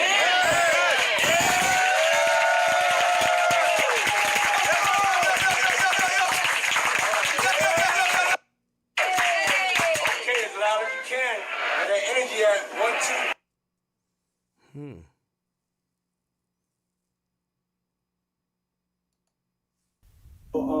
What's up? We're in the spa portion of the plane, and we're having a spa day, and we're bonding. Yes. And so we're here in Philly, and we're treating ourselves. You must treat yourself. You must treat yourself. Yours look so even. You look beautiful. So, girl. Do not cheat yourself. Treat yourself. You gotta treat yourself. You gotta treat yourself. You're so pretty. Thank you. Ran out of water on the plane.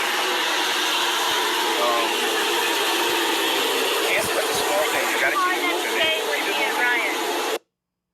Cass, please tell the people exactly what this mask is and what it does and how it gives us that glow.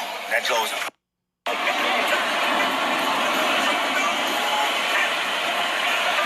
you want to tell the people?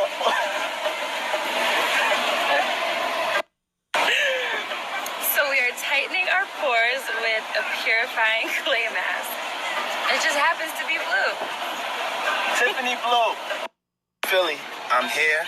We are here. We are here together, united in one journey to have the greatest night of our lives. I'm so ready. Philly. Showtime is 7:30, so make sure y'all get there on time. Get it, old man. Get it, old man. Do that. That's that money dance. Money dance. That's that money dance. Money dance. Yeah.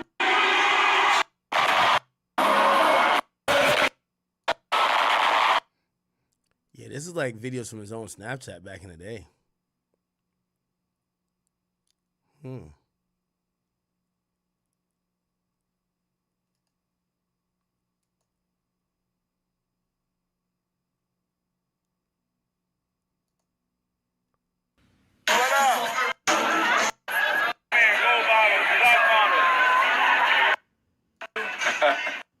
gotta stand there, that's the order. I'll try. Alright, look, brother. Look. You see my eyes? Look, I need a fucking chicken sandwich. I need 3 Big Macs. Extra spicy. Chicken sorry. I want to give all glory to God this morning, and I want to say God bless all of you that are out there.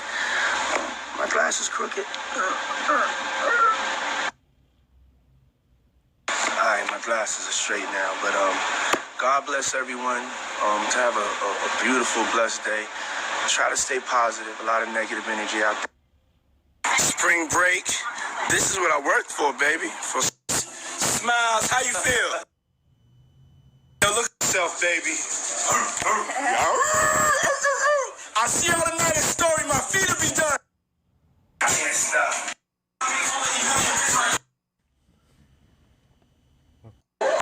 Hey, the positive vibrations, baby. Hey. Yeah, this was some shit, man. Not gonna cap with you. It's on your skin, and Ventura said oil. Oh, here we go.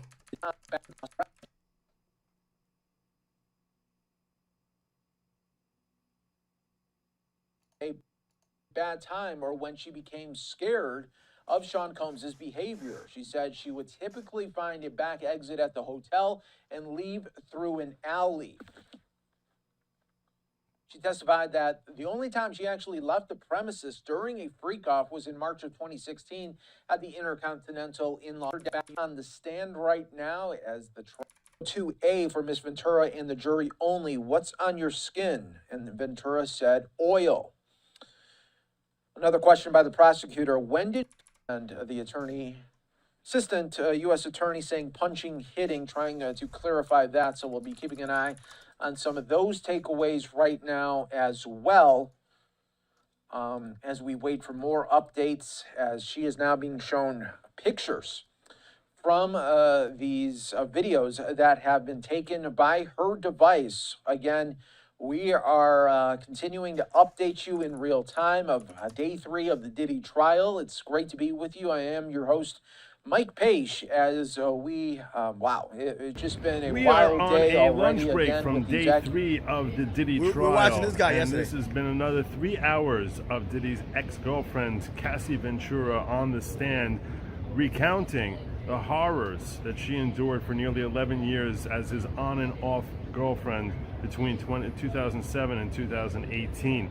Now, I'm going to break this down for you with respect to the good and the bad from the perspective of the state looking to get a conviction, because right now they're the ones who are center stage. So let's look at it from their perspective. If you are the state, you are pleased that you got this morning certain testimony which really helps secure the notion that not all that a lot of what her motivation was, Cassie's motivation was to perform in these degrading sexual acts that they refer to as freak-offs, was motivated by things other than love and other than her free choice. And the monstrosity of Diddy was on full display this morning in ways that seem to exceed what we saw yesterday. There's description of an exchange. They actually had an exhibit of an exchange of a text message between Diddy and Cassie, where he's saying that that he does not want her to use ketamine anymore during his freak-offs, because he was bothered by the fact that ketamine. It would make her too dissociative. She said she wanted ketamine. She liked using ketamine because it would help her.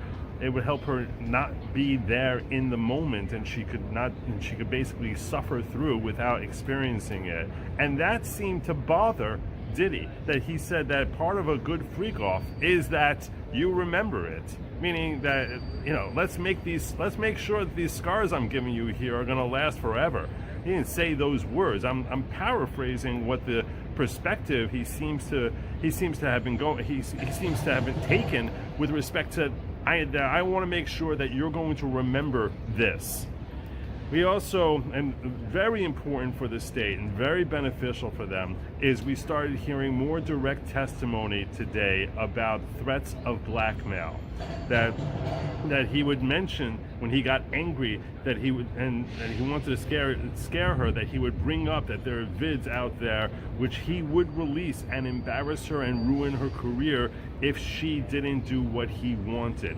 This is critical for the defense in two separate ways. Number one is it helps undercut any claim that we anticipate from the defense that these were free choices that Cassie was making.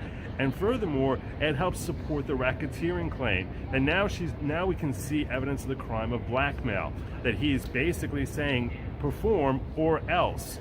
That is a potential felony, and if the jury accepts her claims that she was being blackmailed, you can see how this can really help the state secure a conviction. Further monstrosity was on display in the form of a picture of injuries that she sustained as a result of some of his physical violence. And specifically, I'm referring to an incident that she said where she was thrown down on a bed frame and got a gash by her left eye. In the picture, you can see she has this brutal golf ball sized injury which swelled up by her eye there and looked horrible. And she was supposed to be going to an event that night or shortly thereafter. She has a cover with her hair. She said that Diddy sent her to a plastic surgeon to try and fix the injury that he had allegedly caused her. Damn. During that incident, it also beneficial to the state is that it was witnessed by two other people, one being her friend Mia, another Deontay, and that they actually she says that they jumped on his back to try and stop him from attacking her.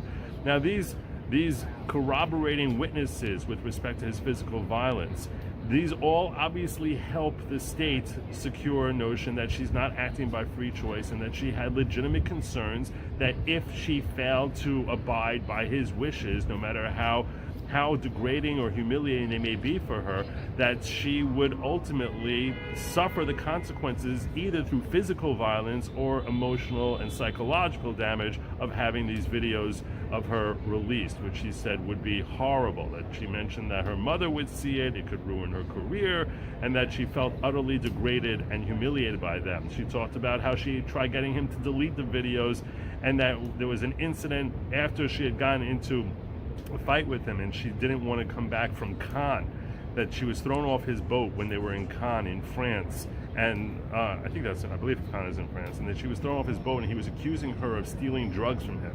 So she threw him off the boat, and then they had a premiere that night, and when they went to the premiere, that he was glaring at her and grabbing her leg in the darkness of the movie theater in order to try and express his displeasure with her because he was still angry at her. They flew back from Cannes the next day, and she changed seats to move away from him, and he followed after her, getting the guy sitting next to her to move so that he could sit next to her. And then he opened his laptop up and showed her on the plane there video that he had on his laptop of a freak-off, which he said was humiliating and degrading. So all of this is good to help establish for the jury that this was an improper exercise of control and coercion by Diddy, which helps to support both the sex trafficking claims and the RICO charges that the state has brought. That's the good side of the perspective from the state from what happened this morning. The bad side, I would say, is when you're in the room there, you can feel the pacing is so sluggish. That I personally, as a litigator, am very frustrated with the work of this particular prosecutor. Some prosecutors, like I said, Maureen Comey happens to have unique talents on direct.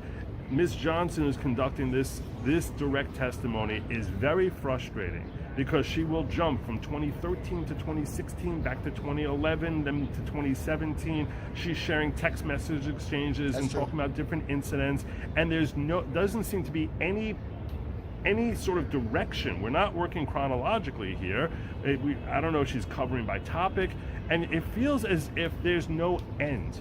Like there's no end. I don't know, maybe she's trying to make us feel the bleakness of her situation and make us feel bleak about our current situation, that we don't know when this is going to end. We have no idea. This can go on forever. We still have not heard anything about an alleged rape, which happened in 2018. They got and to it. I have no reason to assume we're going to be finished with direct testimony this afternoon. I don't know. It could be that she has 2 more questions. It could be she has 2,000 more questions. And as an as an alternate juror, so to speak, and I don't mean, obviously, I'm not a literal alternate juror, but I'm saying we sitting in the viewing room watching this whole proceeding going on are That's a kind W of for like Diddy. a jury. It's hard to imagine they feel very differently than we do, and there's a real frustration with the pacing, the repetitiveness. I cannot tell you how many times she asked the question, and who did you want to have sex with? Oh, Sean. And over and over, every time she talks about some freak off and how she didn't want to be doing it, and who did you want to be having sex with? Sean. Every time. And it's just, it just feels very repetitive, and it feels as if there's no direction, and we don't know when this is going to end. And it's very, very frustrating as a litigator. And the other problem that I'm having is that in certain ways, she doesn't seem that well prepped. She really doesn't. This is your star witness. She's one of the 2 people who you're bringing in this 8-week trial who were allegedly sexually trafficked. You would think that the prep that she would have with this witness would be like, crystal clear. When I ask you, what is the danger of him being angry? I want to hear violence. I want to hear blackmail. I don't want to hear you say things would be bad. It's really, these are things you can walk her through, assuming that, she laces it in here and there. But I can't tell you how many times she'd be like, what would happen if he would get violent? Same question every time. And we never know what the answer is going to be. See, he'd get angry. And what happens when he's angry? That's bad. Well, what's bad? Well, what do you mean when you say that would be bad? Well, it's never good in a relationship when you're in a relationship with someone and they're angry. No, give us the violence. You talked about the violence all the time. If the violence is a motivating factor, we need you to say that right then and there. And frankly, this is not on Cassie.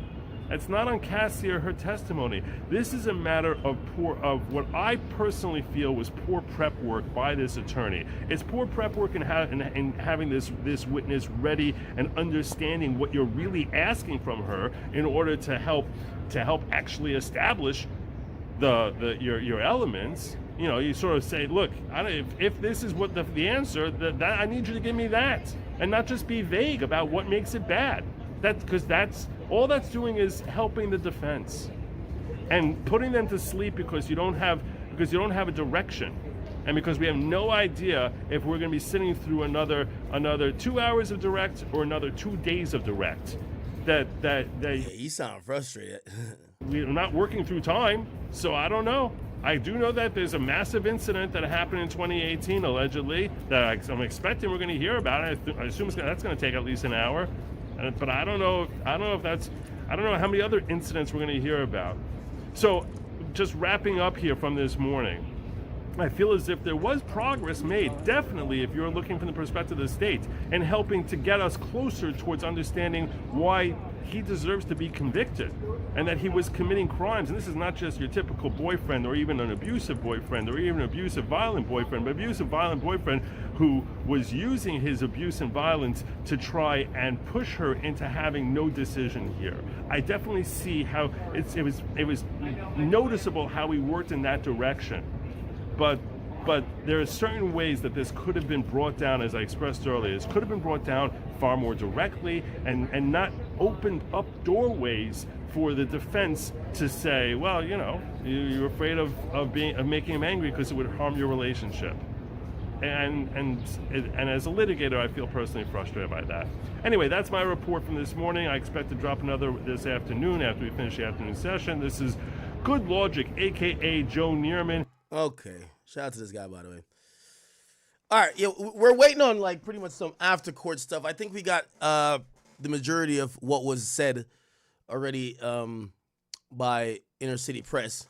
Matter of fact, as he walks out of the courtroom, he usually uploads a little vlog. Also, I'm pretty sure the government's going to drop some other exhibit. So we're going to wait for that as well. Let me see.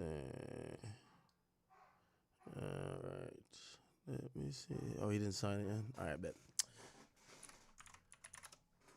All right, let me know if anybody who's in court is live. We're trying to, pull some... Okay, what is this? Trial day 2. Let's try to find...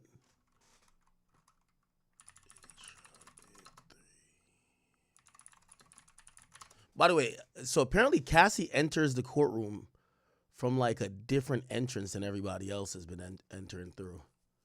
All the witnesses actually do.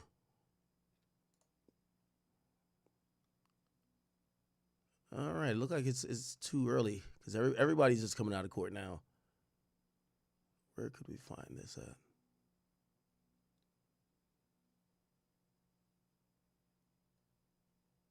That's CNN. Let's go to page 6. Y'all still want to talk about Hallie? Man, I think we've talked about all that already. Okay, here are the courtroom sketches. Here we go. These are the courtroom sketches. That look like the family. That look like the mom. Is that Christian right there? The twins are over here. Who would this be?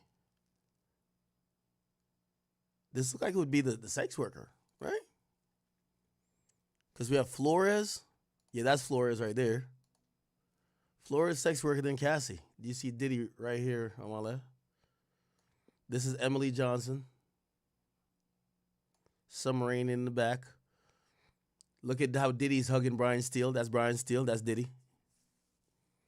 They put that Diddy looks mad. All right. That's Cassie on the stand. Cassie crying. Emily Johnson talking to her. Diddy, apparently he's been just kind of looking at Cassie, the AUSA, and then looking at, by the way, when Diddy walked in the first day, he did the hard shit. I guess he's been looking, just kind of like pointing at like his fam, you know? Oh, he gave a thumbs up? Okay, that's cool. Who is this?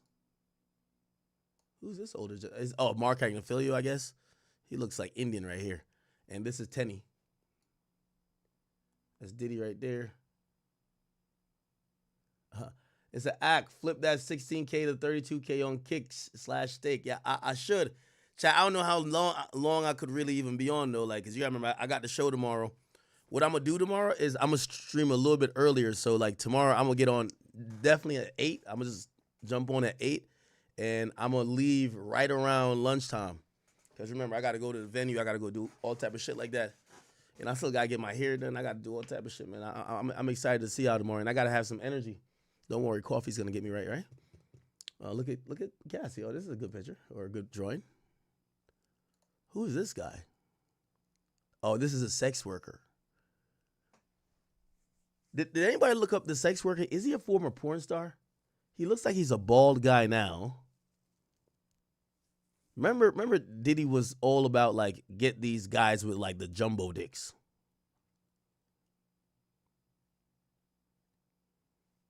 That's Diddy again. Diddy. And then this is a picture of Diddy in the surveillance footage, but we have the surveillance footage. Okay, who else? There's somebody going to be live. We're just waiting for them to get out of court. So that way there is no surprises when the cross-examination of the defense comes tomorrow.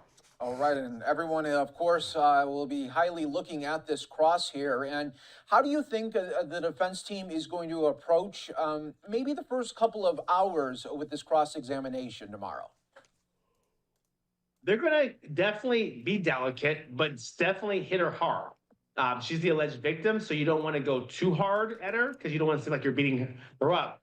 And as we discussed before, she is pregnant, so all that can play a role. However, they're going to cross-examination her basically by saying, you went out with him again, you consented, nobody held you against your will, even though you're up here claiming that he's a bad guy, that he did all this domestic violence against you. However, you kept coming back to him. You kept coming back to him consensually. So consent is going to be very big here.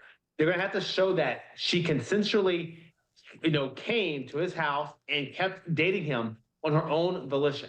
Even though there are some wild, acts here going on, even though there's some like craziness as far as these, sex acts. However, the defense will definitely need to lay the foundation to show consent. She was a willing participant and that nobody forced her to do any of this. Yeah, that's an interesting point, Ben, what you make there about the art of the timeline. It could definitely go both ways. We saw the prosecution set up a timeline today, but on the other end of it, tomorrow the defense can use the timeline, and after every accusation, they can ask her, right? You know, did you report this? Did you try to run away? Yes, and so that's where it's going to be very a delicate cross-examination, because you have a person right now as a prosecution witness saying how bad this person is, how bad Sean Combs was, everything that she did to him as far as assaulting, as far as you mentioned, today, as far as an alleged rape. However, the defense is going to go up there and look at the jurors and say, Cassidy, you did this willingly, right? Didn't you go back out with him the next day? Didn't you see him the next week? And because Sean Combs lives in Miami, he lives in New York, has homes in LA, weren't you voluntarily, flying out there yourself to visit him? So you're saying all this stuff is so bad about him, but what made you not just call time out and be done with them? Why you keep coming back and coming back? And that's where the prosecution is going to have to show how a victim thinks after, in a sexual assault. So it's going to be very interesting to see how the jurors' responses will be, because definitely the defense attorney is definitely going to go after her in a delicate way, because you have to, because this is their main witness, and you have to show that she's inconsistent and that she might even be lying about some of these things. And when we talk about the delicacy to really kind of maybe tiptoe at times through these accusations, could they go, maybe the defense, could they maybe go a little bit harder, not on the person of Cassie or maybe the allegations of Cassie, but maybe can they go after her dwindling career and maybe talk about a timeline of where it seemed like, a lot of people would say in the music industry that she was a one-hit wonder, but she kept on saying during her testimony that she felt if she did out Diddy, that he would ruin her career. Apparently, 50 just posted something. 50 never taking his foot off her neck, right? Of Diddy's neck, right? He's like, friends till the end. Jay, you still there? We blew up Kid Cudi car to show him who's the boss. Jay ain't answer a call from Diddy at least, nigga, in the last 6-7 months. Stop playing. Stop playing. Yo, we got to go check on Kid Cudi.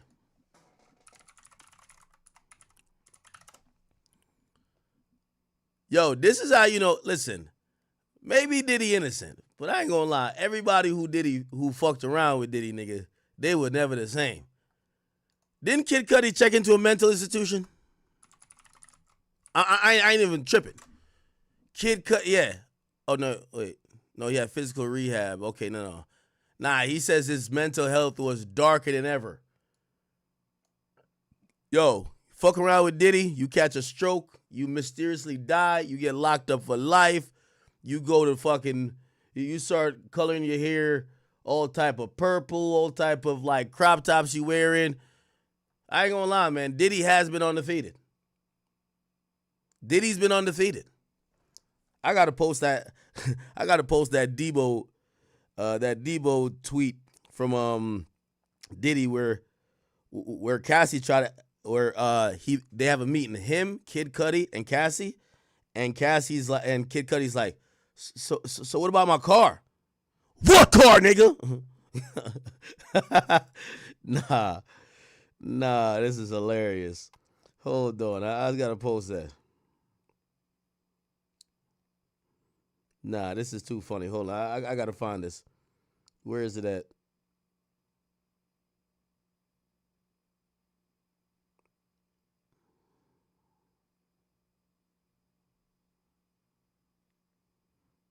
Here it is.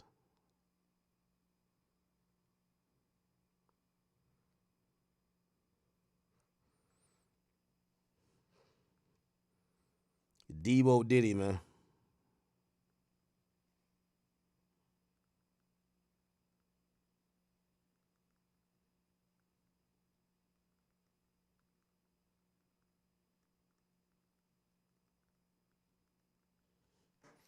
Yeah, crazy.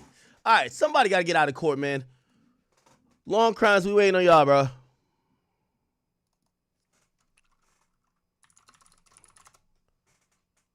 We got to hear what is the... This not it. Fuck. Nobody... Chat, who's live? Tell me who's live. Again, the reason why, if you're watching, I try to find people who are just leaving court is because it is very important to hear someone who was sitting through the whole thing, because we're all relying on inner city press, but every time we rely on one person, he could only tweet so much.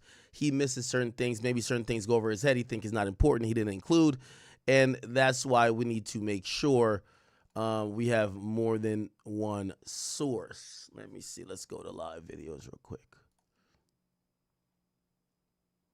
Yeah, we're still waiting. Okay, that's them leaving after the first day. Operating normally, it has been able to sustain that demand as they said it would. But to your point, it is not normally this hot this early. Man, that's about another place, another state. Let me try to find. I'm gonna find something, chat. Don't you worry. We watched the Tory stuff already. Again, I do think if Tory's going to try to get out, they got to build this campaign. Build this campaign that will... Diddy's mom go silent? What's this? From two witnesses. They heard from the assistant chief of security at the hotel in Los Angeles where Combs was seen on tape beating Cassie, his then girlfriend, in 2016. And then they heard from a man who was working... Nah, that's from 2 days ago. Everybody got old shit right now. I'm trying to figure it out. Who's over there? No.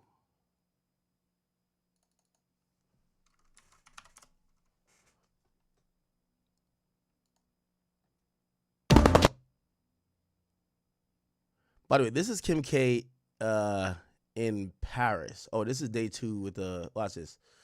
Morning. What are your anticipations for this case? Big Brian Good Steele. morning. How are you? Hello. Hello. Good morning. Good morning. Great to see you guys. Mr. Steele, how are you feeling this morning? Dude.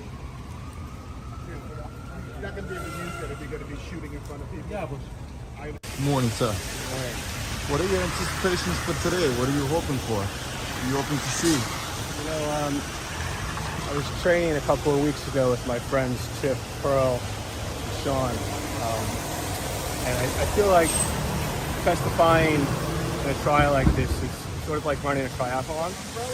You know, you wait for the beginning, for the horn to go off. You're a bit anxious. You get into the water, it's cold, and then you start to feel comfortable in the water. You start to have that comfort. You get on the bike, you start moving fast.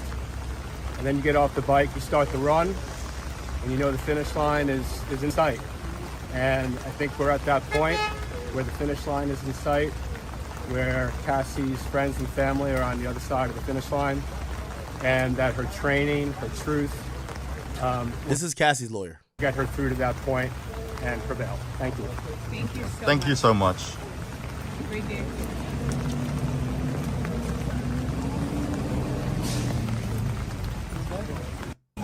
How are you? Good morning. It's a great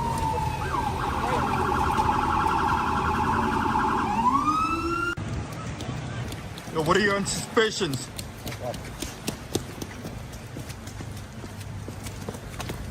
Nah, this nigga's tight. This nigga like, yo, if I hear about one more nigga who fucked my chick, man.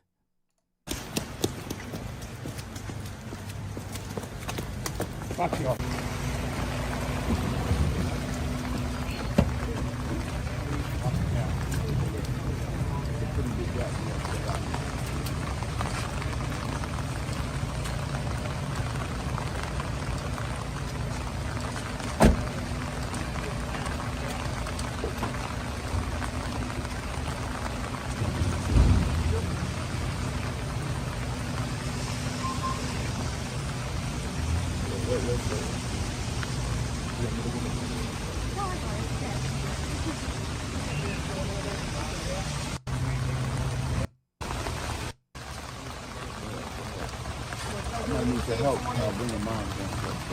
Morning. That's the fam. Good logic, actually. Yeah, he's pretty quick. Shout out to him. He just uploaded 9 minutes ago. We just wrapped up day 3 of the Diddy trial, and with it, we had the conclusion of the direct testimony of Cassie Ventura, the ex-girlfriend of Diddy. Now, Cassie is one of the 2 persons at the state. By the way, y'all go show him some love. Yo, tell him that Big Act be watching him, and I like his stuff. You feel me? Show him some support. Is claiming was sexually trafficked by Diddy, and that's why we anticipated that her testimony would be exceedingly long. 4 days is what they're anticipating. So we're set to begin cross-examination on that tomorrow morning. Let me break down with you some of the highlights from the state's perspective to her testimony, in particular that was elicited this afternoon. In certain ways, some of the most damning evidence of the trial so far came out this afternoon. We had heard from Cassie about the freak-offs that she was forced to endure, and she claims that she never wanted to engage in and only did for the benefit of Diddy. And that the only person she ever wanted to engage in a sexual way was Sean Combs, her boyfriend Diddy, and not any of these strangers who she claimed he was compelling her to spend all that time with.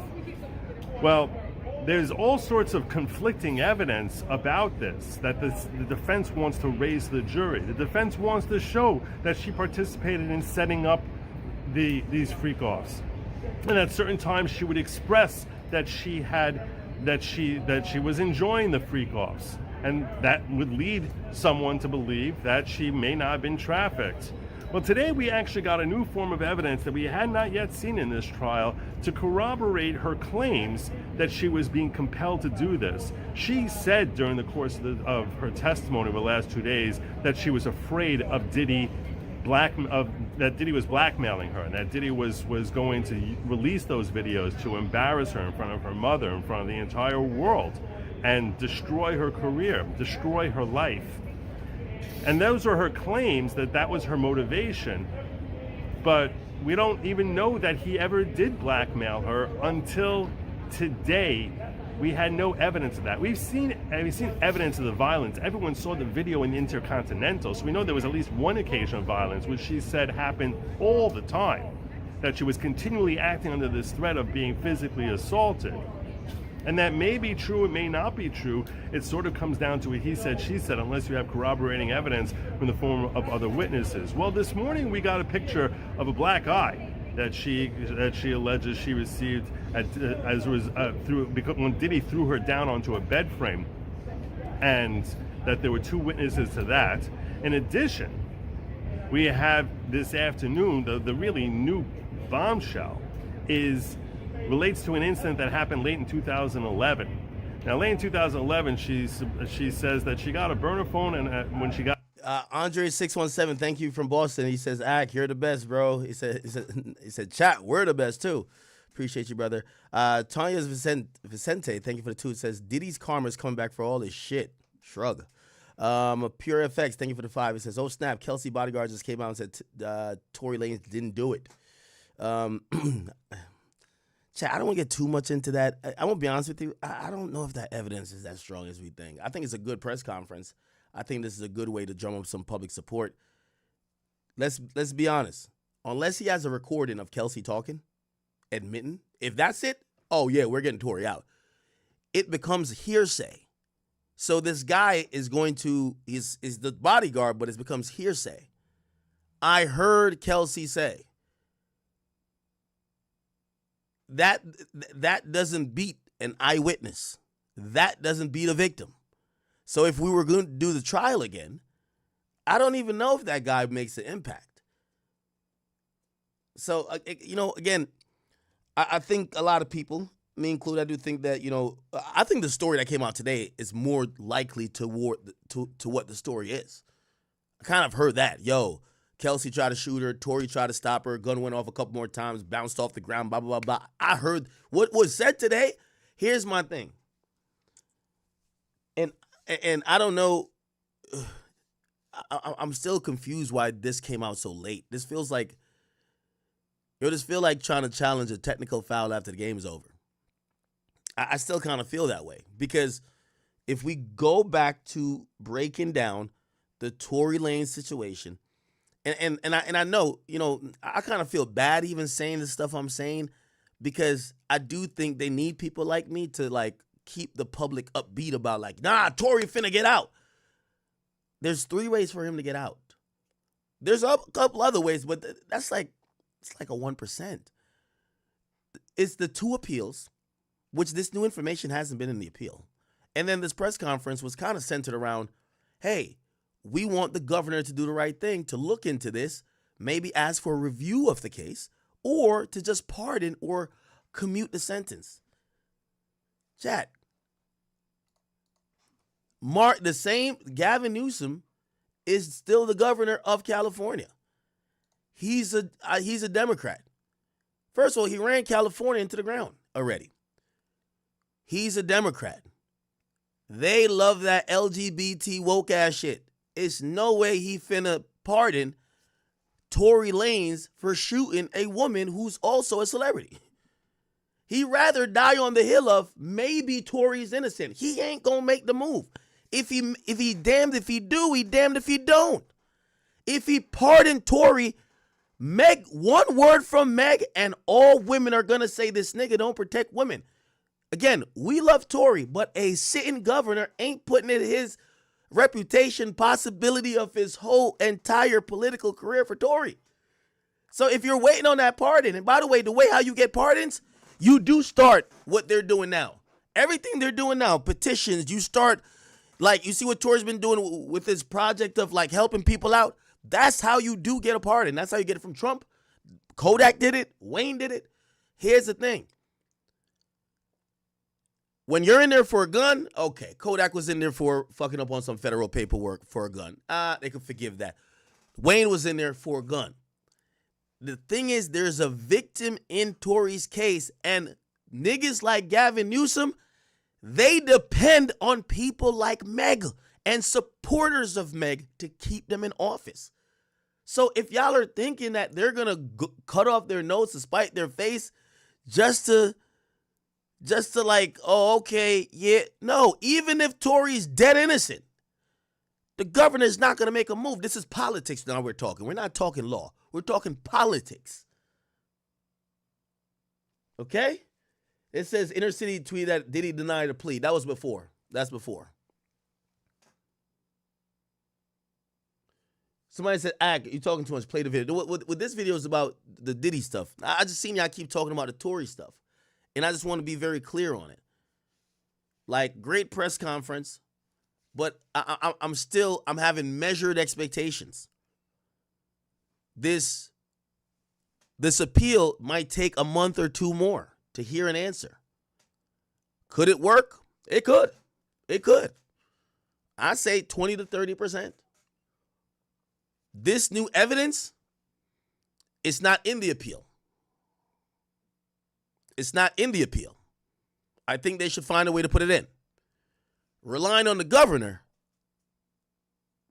I don't think so. Now, what I do think this does, on a PR level, I think the support for Tory is at an all-time high. And perhaps that could petition. I still don't think the governor does anything, but it could petition someone because it's getting louder and louder. And especially after he just got stabbed, it's getting louder and louder to say, yo, y'all gonna let an innocent man or a potentially innocent man die in prison? Really? Y'all not gonna cross your T's, dot your I's? What I think is gonna happen, and by the way, it happened already where the Attorney General of California had to respond to the habeas corpus. The Attorney General works for Gavin Newsom. I don't know if y'all know that. Attorney General respond to Tory Lanez. Look, California Attorney General responded to Tory Lanez claiming that the gun used in the shooting is missing. They said they refuted his claims, claiming the gun is still in custody. Lanez claims of, the prosecutors are failing to produce the evidence. They said, it's false, right? And I think some of the stuff they said, hey, listen, it's not an appealable thing where when you could have used your own testing in the initial case, like, for example, the inconclusive thing, Tory went with the state's testing. So the state tested it and they said inconclusive. Tory's lawyers are now testing it and now say, whoa, there's actually it's not inconclusive. His DNA's not found on it. Tory didn't test it when the state tested it. Tory just used an expert to analyze the state's test. These are things that the government is trying to argue that's not appealable. You had your opportunity. You didn't do it. That's negligent on whether you or your attorney's part. You didn't test this stuff initially. Now you want to test it. You went on without testing. Now you're saying our testing is bullshit. You didn't want to bring the driver in because he showed up the last day and it would have went past Christmas. Now you want to bring him in. So that's what. And by the way, just to let you know, remember today's whole thing was really talking to Gavin Newsom, California Attorney General's office. Who does the California Attorney General report to? They report to the California governor, which is Gavin Newsom. So it's like Gavin Newsom authorized or is overseeing the person that is responding to Tory in the appellate brief saying, Tory, no, we're standing on this. And he's trying to basically appeal to his boss, hoping the boss will have a change of mind, maybe because public sentiment. I don't see that happening. I'm just being honest.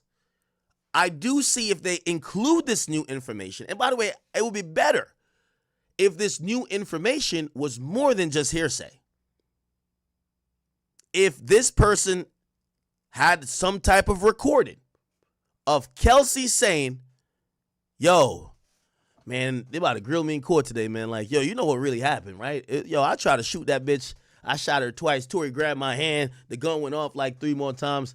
I'm just glad they blame it on him. Because I ain't going to lie. I ain't want to be in a situation. Okay, all right, now you're cooking. Now you're cooking. I'm being honest. So just to let you know, that's the real in me really breaking down the Tory thing. I know, like, his team is doing a good PR job. Because I think people have felt this has gotten new life. But if you watch the entire thing, it was an open plea to the California governor. I could play it for you again. We're going to finish the thing with logic. Tory Lane's press conference. Look.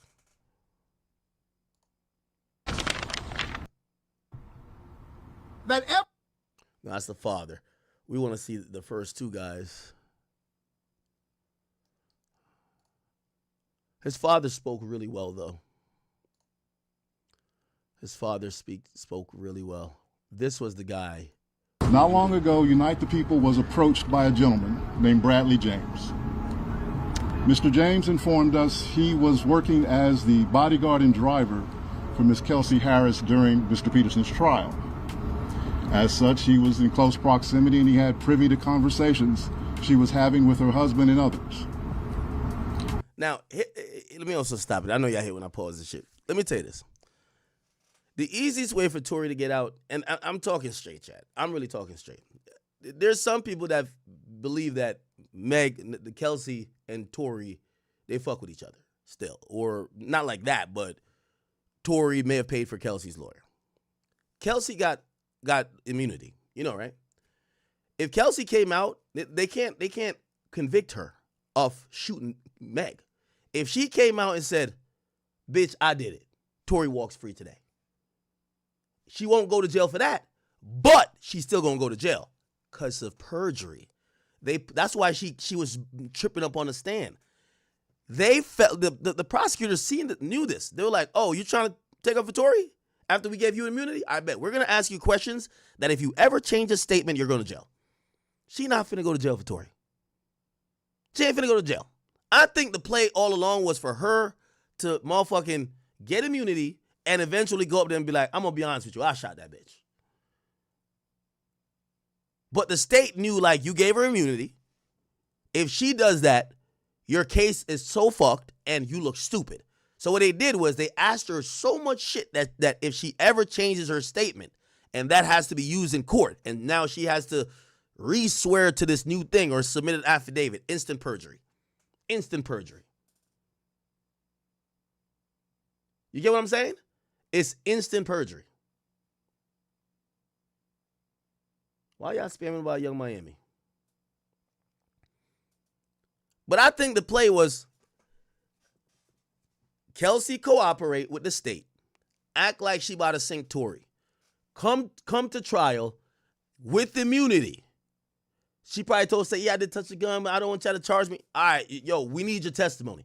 All right, give me full immunity. She gets full immunity, and she was going to go on the stand. I shot that bitch. Tory walks free. But after she done seen the prosecutors peep the play and put so much, they turned her whole testimony into, you're going to jail for perjury if you ever do it. She ain't going to do, like, what perjury carries? Let's look. Perjury, California. Penalty. Carries up to 4 years in state prison. She not about to face that. Like, you crazy as hell? Like, she don't fuck with Tory like that now. She got a whole different man and a kid. Like, she good. You get what I'm saying? And you know, if you embarrass the state like that, nigga, they don't care if it's your first time, you don't got no, nigga, they're going for 4 years. They're going to go about all the state resources. They're trying to get the 4 years. Even if they don't give you 4, it's cut and dry. They're going to give you at least 2. So I think that's the reason why, because think about this. Chat, I'm just making obvious sense here. The whole time during the trial, Tory was pointing the elbow. He ain't never say it directly, but he was pointing the elbow as, hey, I don't know who did the shooting, but it wasn't me. Bro, there's only 4 people in the car. The driver DNA ain't found on shit. They're not looking for the driver. Meg was fighting with Kelsey, and Tory was arguing with all 2 of them, both of them. It was kind of like, yo, why y'all ain't check Kelsey? She could have been the shooter. This is why I thought it was a play, honestly. Bro, at no point during this whole thing, if I'm Kelsey, I would have been blasted Tory.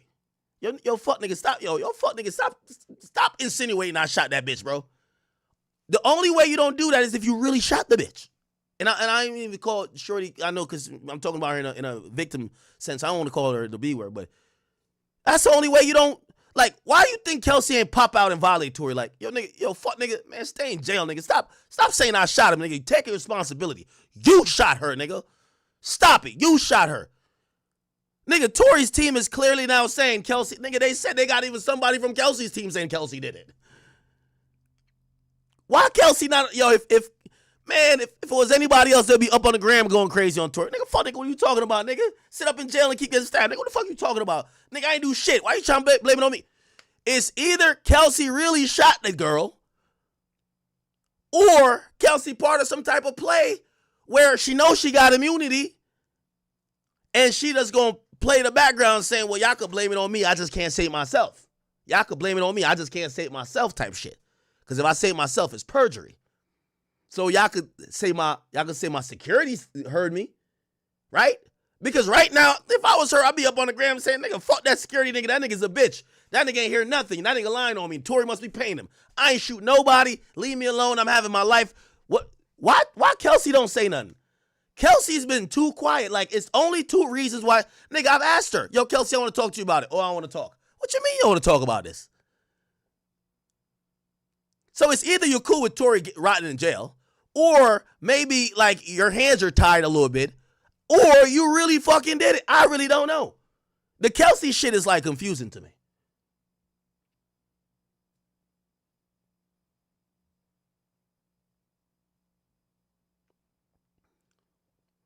Somebody said, yo, you missing the fact that he so happened to be nearly fatally stabbed for going to another inmate's wife.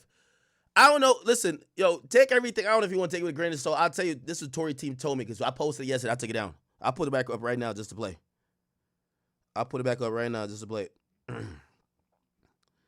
They said this shit was false. They said Tory hasn't had visitation in dumb long. So how the hell could Tory get into a situation with anybody over their wife when their wife would come in visitation and Tory don't got visit? That's what they told me. Hold on, let me see. I'll put it up for 1 second and then I'm gonna take it back down. So some nigga, look at this. Show profile. Here we go. This is the shit real quick. So, this is what somebody was saying. By the way, this is the nigga who stabbed Tory. This guy right here. Okay? Now, this guy was trying to break it down. This is what he said. Again, please allow me to give you guys yet another update, right? Because I did my background check. You can check out the full video on Renegade Media on YouTube. But this is the suspect that stabbed. All right, let me play 1090 Jake. That's probably better, right? Shout out to 1090 Jake.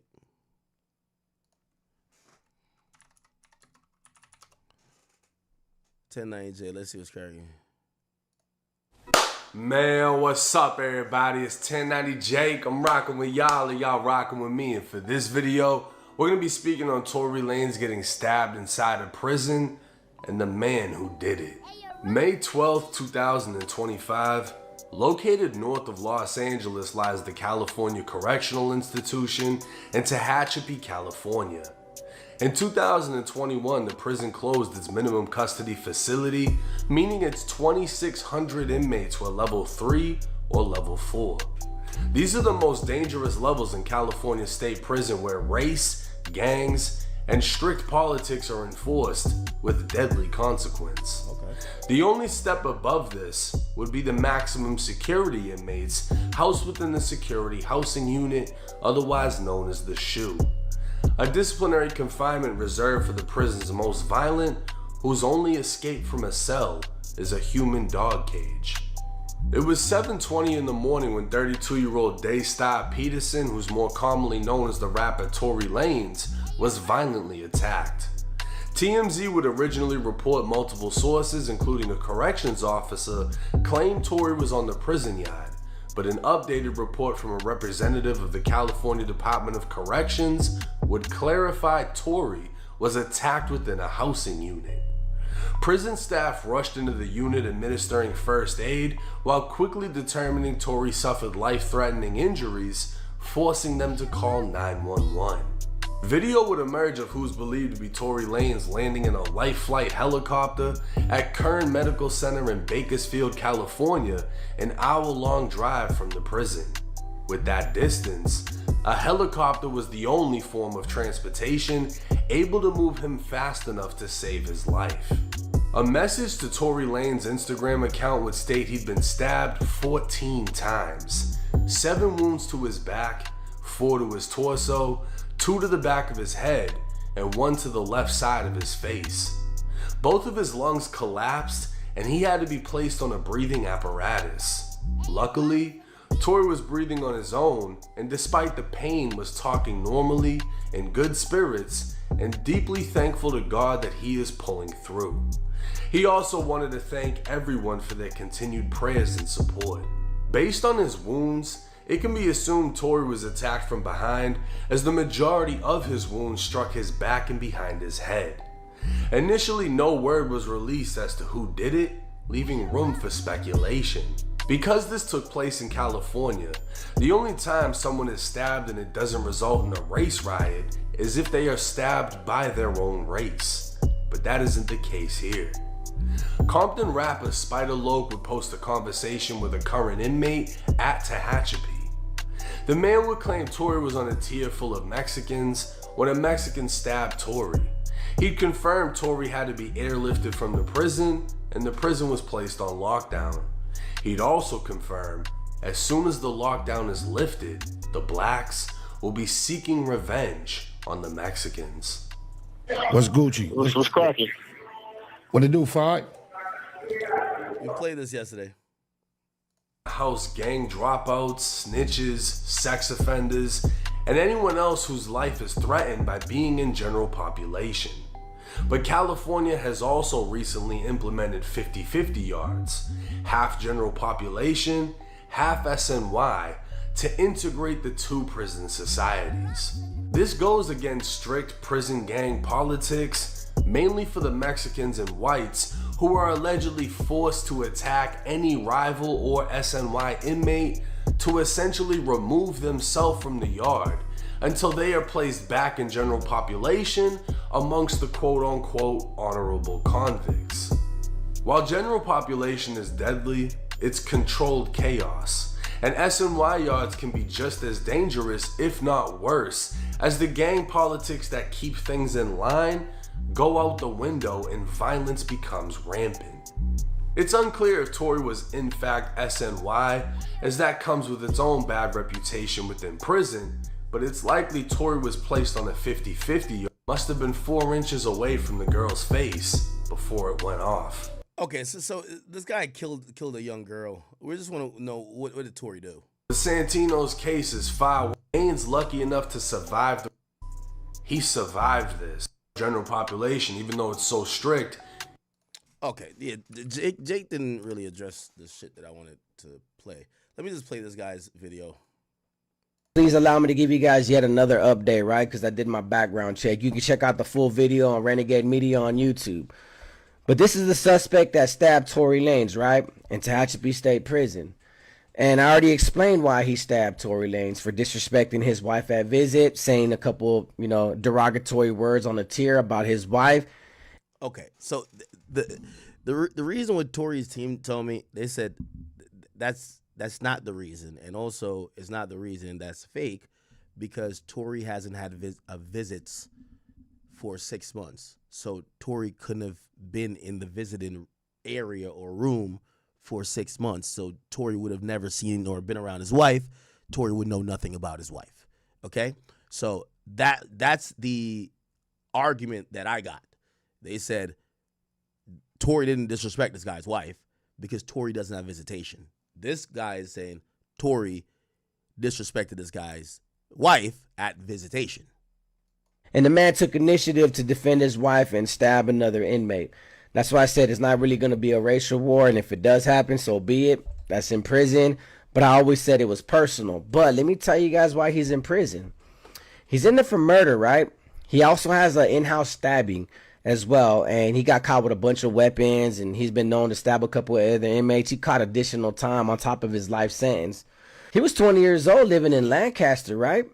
And he was on parole when he started dating a 13-year-old girl named Evelyn.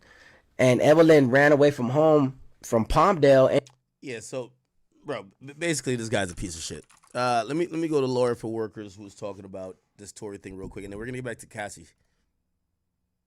In a million years, could you have told me that this would happen? This is deliverance. Let me explain to you. You're going to watch the clip. Let me explain to you what this brother is talking about. Not long ago, Unite the People was approached by a gentleman named Bradley James. Mr. James informed us he was working as the bodyguard and driver for Miss Kelsey Harris during Mr. Peterson's trial. Mr. James informed Unite the People that he was witness to the conversation Miss Harris had, where she stated she had the gun, she fired it 3 times, Mr. Peterson grabbed her arm and knocked it down, and the gun fired 2 more times. In essence, Mr. Peterson never shot anybody. This is not Quan. This is a security guard / driver hired by Kelsey during Tory Lanez's trial. And the driver, Bradley James, apparently has gone to Tory's new lawyers and said, I overheard Kelsey talking about what really happened. Not that shit she was saying on the stand. What really happened. And I'm coming to tell you this because I don't want to see an innocent man in prison. I don't think anybody wants to see an innocent man in prison. I think that the California courts would see an affidavit from Bradley James and rule that this is new evidence. This is not Quan. You had a chance to put Quan on. And I do agree with that, though. So yeah, the Quan thing became a problem because they were blaming Tory. They said, y'all should have put him on. New evidence. It is new evidence. Is it exculpatory? I don't, because it's still hearsay. Now, granted, this was somebody who supposedly was hired by Kelsey, who supposedly has been in close proximity of her, but still it's hearsay, right? So that's why I'm doubting it, but whatever. You made the strategic decision to not put Quan on even though he was available. This is a whole new witness talking about something that happened after the incident, that happened during the trial, where he overheard Kelsey essentially admit to committing the crime. You got to reopen that case. You got to, if you're a prosecutor, you better go talk to Mr. James and decide whether or not, based on his testimony, you want to try Kelsey. If you're a prosecutor and you haven't spoken to Bradley James... Well, she has immunity. You can't try her. She has immunity. So I guess you could try to bring her up on perjury charges, but then the only proof at this point, because Kelsey hasn't admitted it herself, the only proof of this is, again, I'm going to keep saying it, hearsay. This is all hearsay. I heard her say, literal hearsay. Within the next 24 hours, you should be ashamed of yourself. Never in a million. Okay. All right. Let me get back to logic real quick.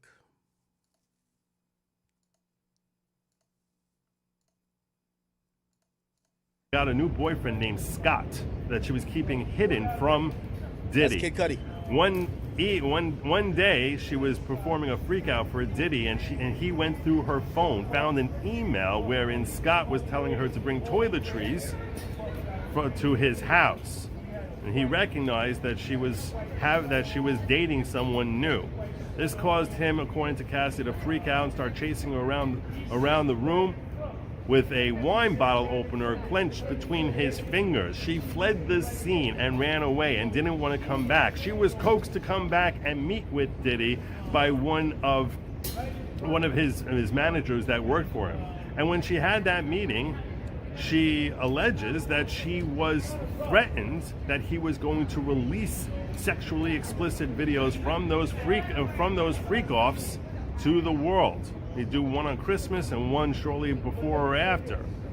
And she said that on the way out, he kicked her really hard in the back, and she left and went to Connecticut to spend Christmas with her mother.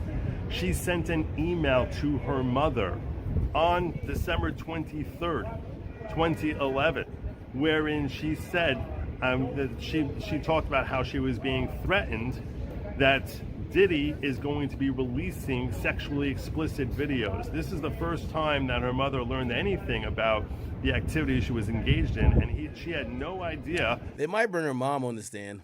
According to Cassie, that Diddy was abusing her physically and laying hands on her. She kept that hidden from her mother because she was afraid and embarrassed about that. But when she got back to Connecticut, her mother documented the bruises that she had on her lower back and another one on her leg. And now we have corroborating evidence going back to 2011 that she was feeling threatened, that she was feeling blackmailed, that she was feeling, if I disobey this guy, he's going to harm me. And if you step into the mindset of a juror, when I'm watching this, I think to myself, how likely is it that he might carry this out? And when you see that he has no hesitation about harming her physically, it leads you to conclude that why would he have any hesitation about harming her psychologically and emotionally by actually carrying out those blackmail threats? So even if one didn't think that the violence was enough to keep her in check and to strip her of her freedom of choice, that hanging over her head, that blackmail hanging over her head, certainly you would think from the state's perspective is compelling evidence that she was acting without free will. And that's what this trial ultimately is all about. Did she have freedom of choice? Was she choosing to degrade herself and humiliate herself of her own volition because of a feeling of duty or obligation or love or seeking attention from Diddy, in which case he's committed no crime? Or was he coercing and compelling her to make these decisions against her will? That's a critical element to sex trafficking that the state may struggle with. And I think that email, at the very least, helps corroborate that this was certainly a significant part of the equation of what life was like for Cassandra Ventura going all the way back to 2011. She stayed in this relationship till 2018 and engaged in countless freak-offs after 2011. So certainly with respect to those activities that she engaged in during that time, you would think that the state feels pretty good that they made out a compelling case. I'm not weighing in with my perspective on this, and she certainly hasn't faced any cross-examination now, but giving the jury tangible evidence in the form of an email that at least corroborates that she was feeling threatened and blackmailed going back to 2011 is certainly a significant step in the right direction for the state to land themselves a conviction on that particular sex trafficking charge. So that's what we had this afternoon. I'm going to break this down in far greater detail. We got Lisa Evers. Does such a good job. Good job, Lisa Evers. She breaks down not only what's in court, people's demeanor, what the jurors are doing. Apparently Cassie's husband, Alex Fine, was staring at Diddy and his family as Cassie spoke on what she had to do during the freak-offs. I guess he wants a fade. You think he want a fade, Chad? Kid Cudi ain't want no fucking problems. I don't know if Alex Fine want a fade. So I was in the courtroom where this trial is taking place, and I was sitting right behind Cassie Ventura's husband, and I watched him as he sort of glared at Sean Combs at times, at the family, especially during the period of time where the prosecution showed photos of 13 men, different races, predominantly black men. These are all men that Cassie was able to identify in terms of names sometimes and where these freak-offs, these alleged freak-offs took place, from cities like LA, Miami, New York, Las Vegas, etc. I can only imagine how painful it must be to sit there. And so I was in the courtroom where this trial is taking place and listen to that testimony regarding your wife and the number of people that she says she had sex with because of these freak-offs. Something else worth noting is that Ventura continues to say this was all about what Sean Combs wanted. So today she mentioned that she said she primarily reached out to the escorts, but says that was her job and Combs expected her to do so. We'll, of course, have more with the testimony that's still happening right now inside federal court. Listen to that testimony regarding your wife and the number of people that she says she had sex with because of these freak-offs. Something else worth noting is that Ventura continues to say this was all about what Sean Combs wanted. So today she mentioned... Wow. Wow, wow, wow, wow, wow. By the way, don't know if you guys heard the news. Real quick sidebar. The rumors are going around that OTF Duty Low was shot and robbed last night in Atlanta. Officers reported to a incident at 925 to 2423 Martin Luther King Drive, which, is there any Martin Luther King Drive in any city that's like the safe place to be? And this was the one on the northwest side, and basically when they arrived, they found a 33-year-old man with an apparent gunshot wound to his left leg. From what we're hearing, it's apparent he should survive, but the rumors are, and I haven't heard anything from OTF that would confirm otherwise. We've been kind of really busy with the Diddy stuff, so I haven't even gotten confirmation, but it seems like it's true. Duty Low looked like he has been shot. What the hell? What the heck is this?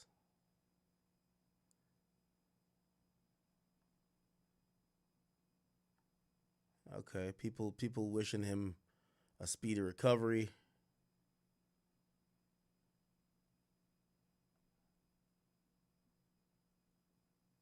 Yeah, I think that's all we know right now.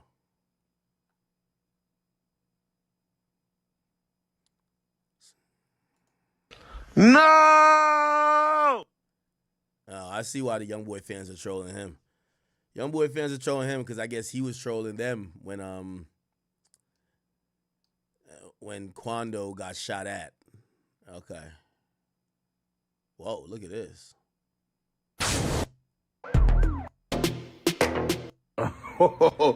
Hey, man. I ain't even laughing, though, man. Duty Low, man. I hope you good, man. Shake back. Y'all study playing, going into other people's cities and thinking y'all that. How you get shot and robbed in Atlanta, man? What you think happened? There's something going on down there with them and them. in Atlanta, bro. There's something going on down there. They don't like y'all, man. Duh, they don't fucking like y'all. Get up out of their city, man. Y'all, why are you hanging out? They don't like y'all, folks. Hey, listen, this is your boy King Yella, man. I'm reporting. Listen, 10-4 over and now suspect running northbound.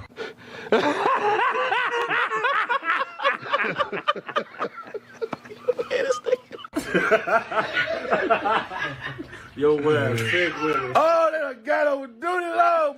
Oh, man, goddamn, man. They say he got shot. Duty Low shot him. Damn. That's Atlanta for you. I didn't know they were beefing with Duty Low like this. Yeah, they put that swipe on They them. freaky shooters. On them. They be having like. I think what it is that Atlanta, I know people are trying to give it to like the Atlanta niggas. I haven't seen Atlanta niggas beef with like Chicago niggas. There's a lot of Chicago niggas that move down there. I think what it is like Atlanta is like the spot where you move out of your town and your ops move too. So y'all just beef in another city. That's it. So all you like y'all still beefing. Y'all just don't got to deal with Chicago police. So usually I'm thinking if something happened to a rapper who moved to Atlanta, it's not because they got into beef with an Atlanta nigga. It's because they had some beef from Chicago and apparently their op moved there too. You know? Like, again, if you don't want to see your op, I mean, I usually say you move like 3 blocks away, they'll never find you. But some of your ops, they might have enough money to go out of state and they go to the same destination. They're all going to Atlanta. After Atlanta, they're all going to Houston. Okay?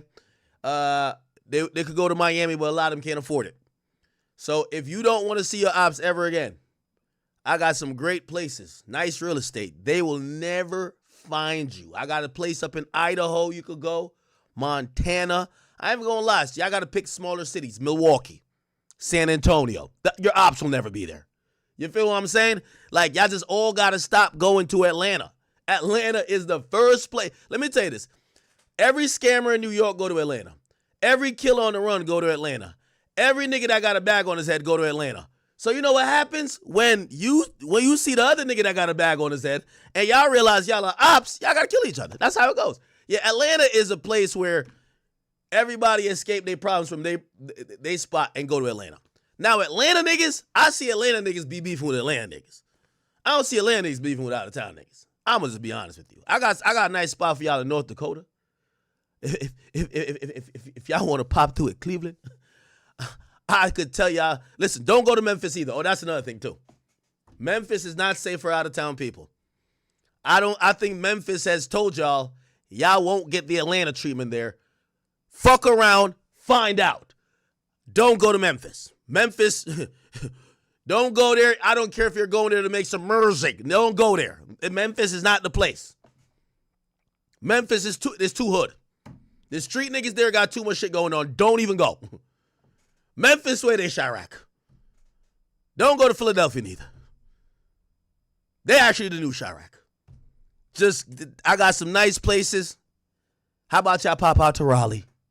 Maybe North Carolina, some shit. I got some places in North Carolina for y'all. Charlotte, I think that's cool. I still don't even know about Charlotte because sometimes Charlotte be in some shit. But y'all got to stop going to Atlanta. No more Atlanta. Atlanta's done. If you got beef, don't go to Atlanta. Like motherfuckers with like wigs with mustaches. Transformer shooters. That's crazy. Why is this so stupid?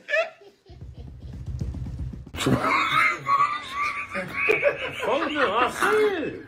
Yeah, you go to Seattle, you won't see ops, man. I seen a group of down there. You might not see the sun either, but you won't see the ops. It rains heavy over there all the time. One nigga had a Drake, one nigga had a wig, and one nigga was doing that Black Boy JB there. They freakazoids, folks. Phone them, y'all in that motherfucker. Sweeter than apple pie. More pressure than gold. They getting up a mother. You know what's so funny about King Yella laughing about that? King Yella, I think you think you're at a safe destination too. You're not. Let me break the news to you. I don't want to dox you, but I think you've already said it. King Yella, all of the California gangsters, when they ready to run from their hood because they don't want to get DP'd, niggas got a bag on their head or, you know what I mean, on Paru, niggas about to smoke them or on their dead homie, they can't handle their business.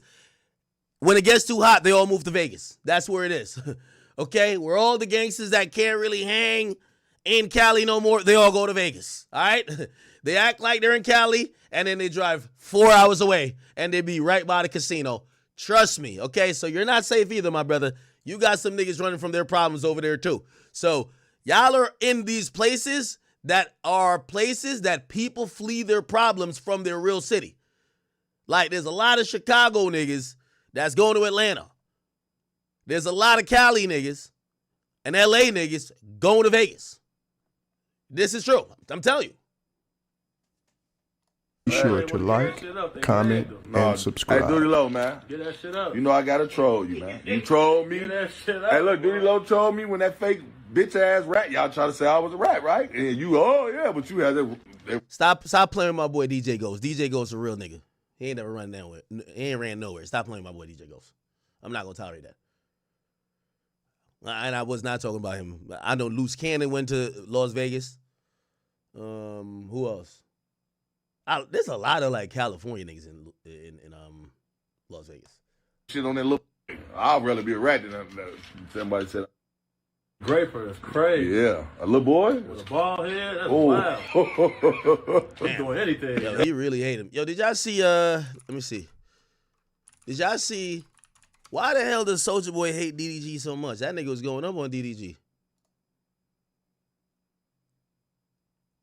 Oh, shit. They said King Combs hit the courthouse. Somebody asked him, yo, is Diddy going free? He said, yes, sir.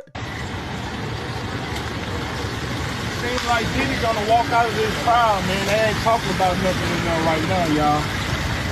I know y'all got a lot of confidence. This is mama. Make a hole. Yeah, make a hole, guys. Young Diddy, your daddy looking like he gonna walk out of there, bro. Yeah, he gonna walk out. Yeah, man. umbrella, guys. Umbrella, guys. Umbrella. Give them some umbrella. Sorry, not trying to be that close. Just making the umbrella. Y'all get it. Young Diddy, your dad gonna walk, bro. They ain't talking about nothing in court. Yes, sir. Yeah. Yeah, no, they had to go through it. They're holding a good poker face, though. Look at Soulja Boy. Baby, Holly Bailey, let me get that pussy, baby. Fuck a real DDG a bitch. Nigga ain't having no emotion, man. Smack the fuck out DDG pussy, bro. Wait, why you got beef with DDG? Fuck DDG too. DDG, you was a bitch.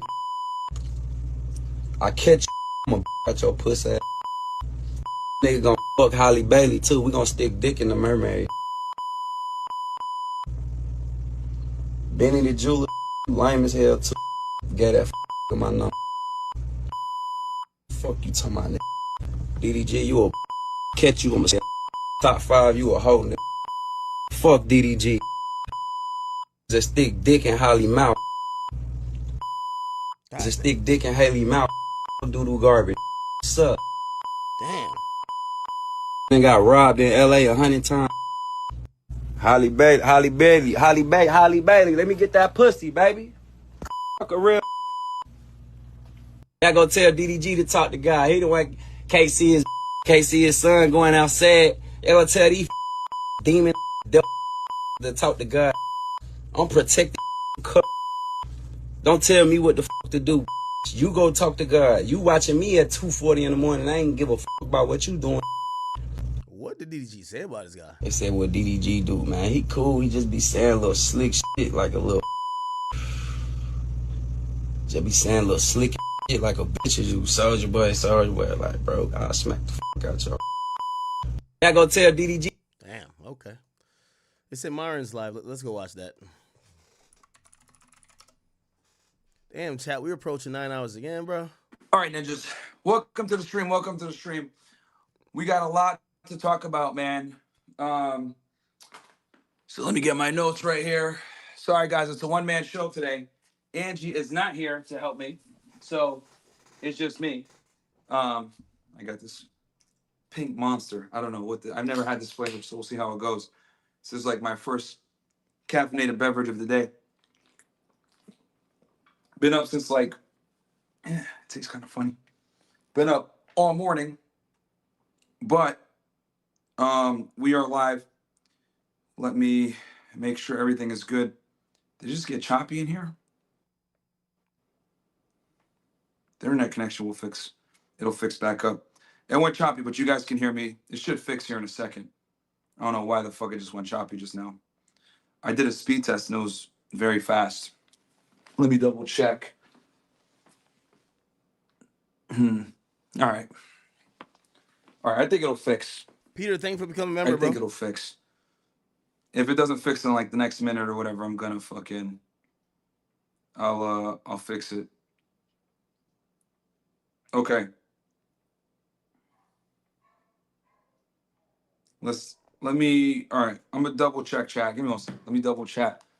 Double check, make sure that the thing is on Wi-Fi. Hold on. Yep, it's on Wi-Fi. All right. It should fix here soon. All right.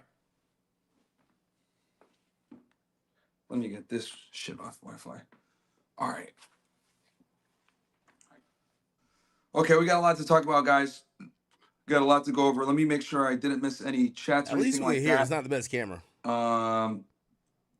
Welcome to the stream, guys. Welcome to the stream. Happy to have you guys here. Sorry for the delay, guys. What ended up happening was I was there at the courthouse, as you guys know, coming back, had to make some phone calls, stuff like that. Went and picked up a smoothie real quick so I could stay on with you guys a little bit longer so I don't have to worry about anything. But yeah, but everything is good. Like I said, I'm solo right now. Angie went back to Miami. So she's there. I don't know why the fuck this shit is choppy with the internet. It's choppy with the thing. Let me double check on Rumble, see how it looks. It's choppy on Rumble too?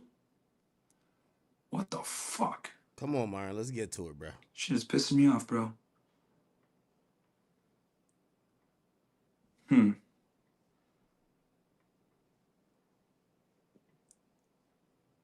Yeah, I don't know why it's choppy like that, chat.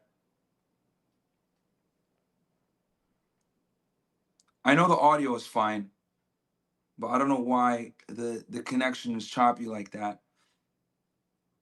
Let me try to, I'm gonna hit Bills real quick. Shout out to Bills. All right, I thought y'all said he was, he's not ready yet. We're just a few days into the federal trial of music.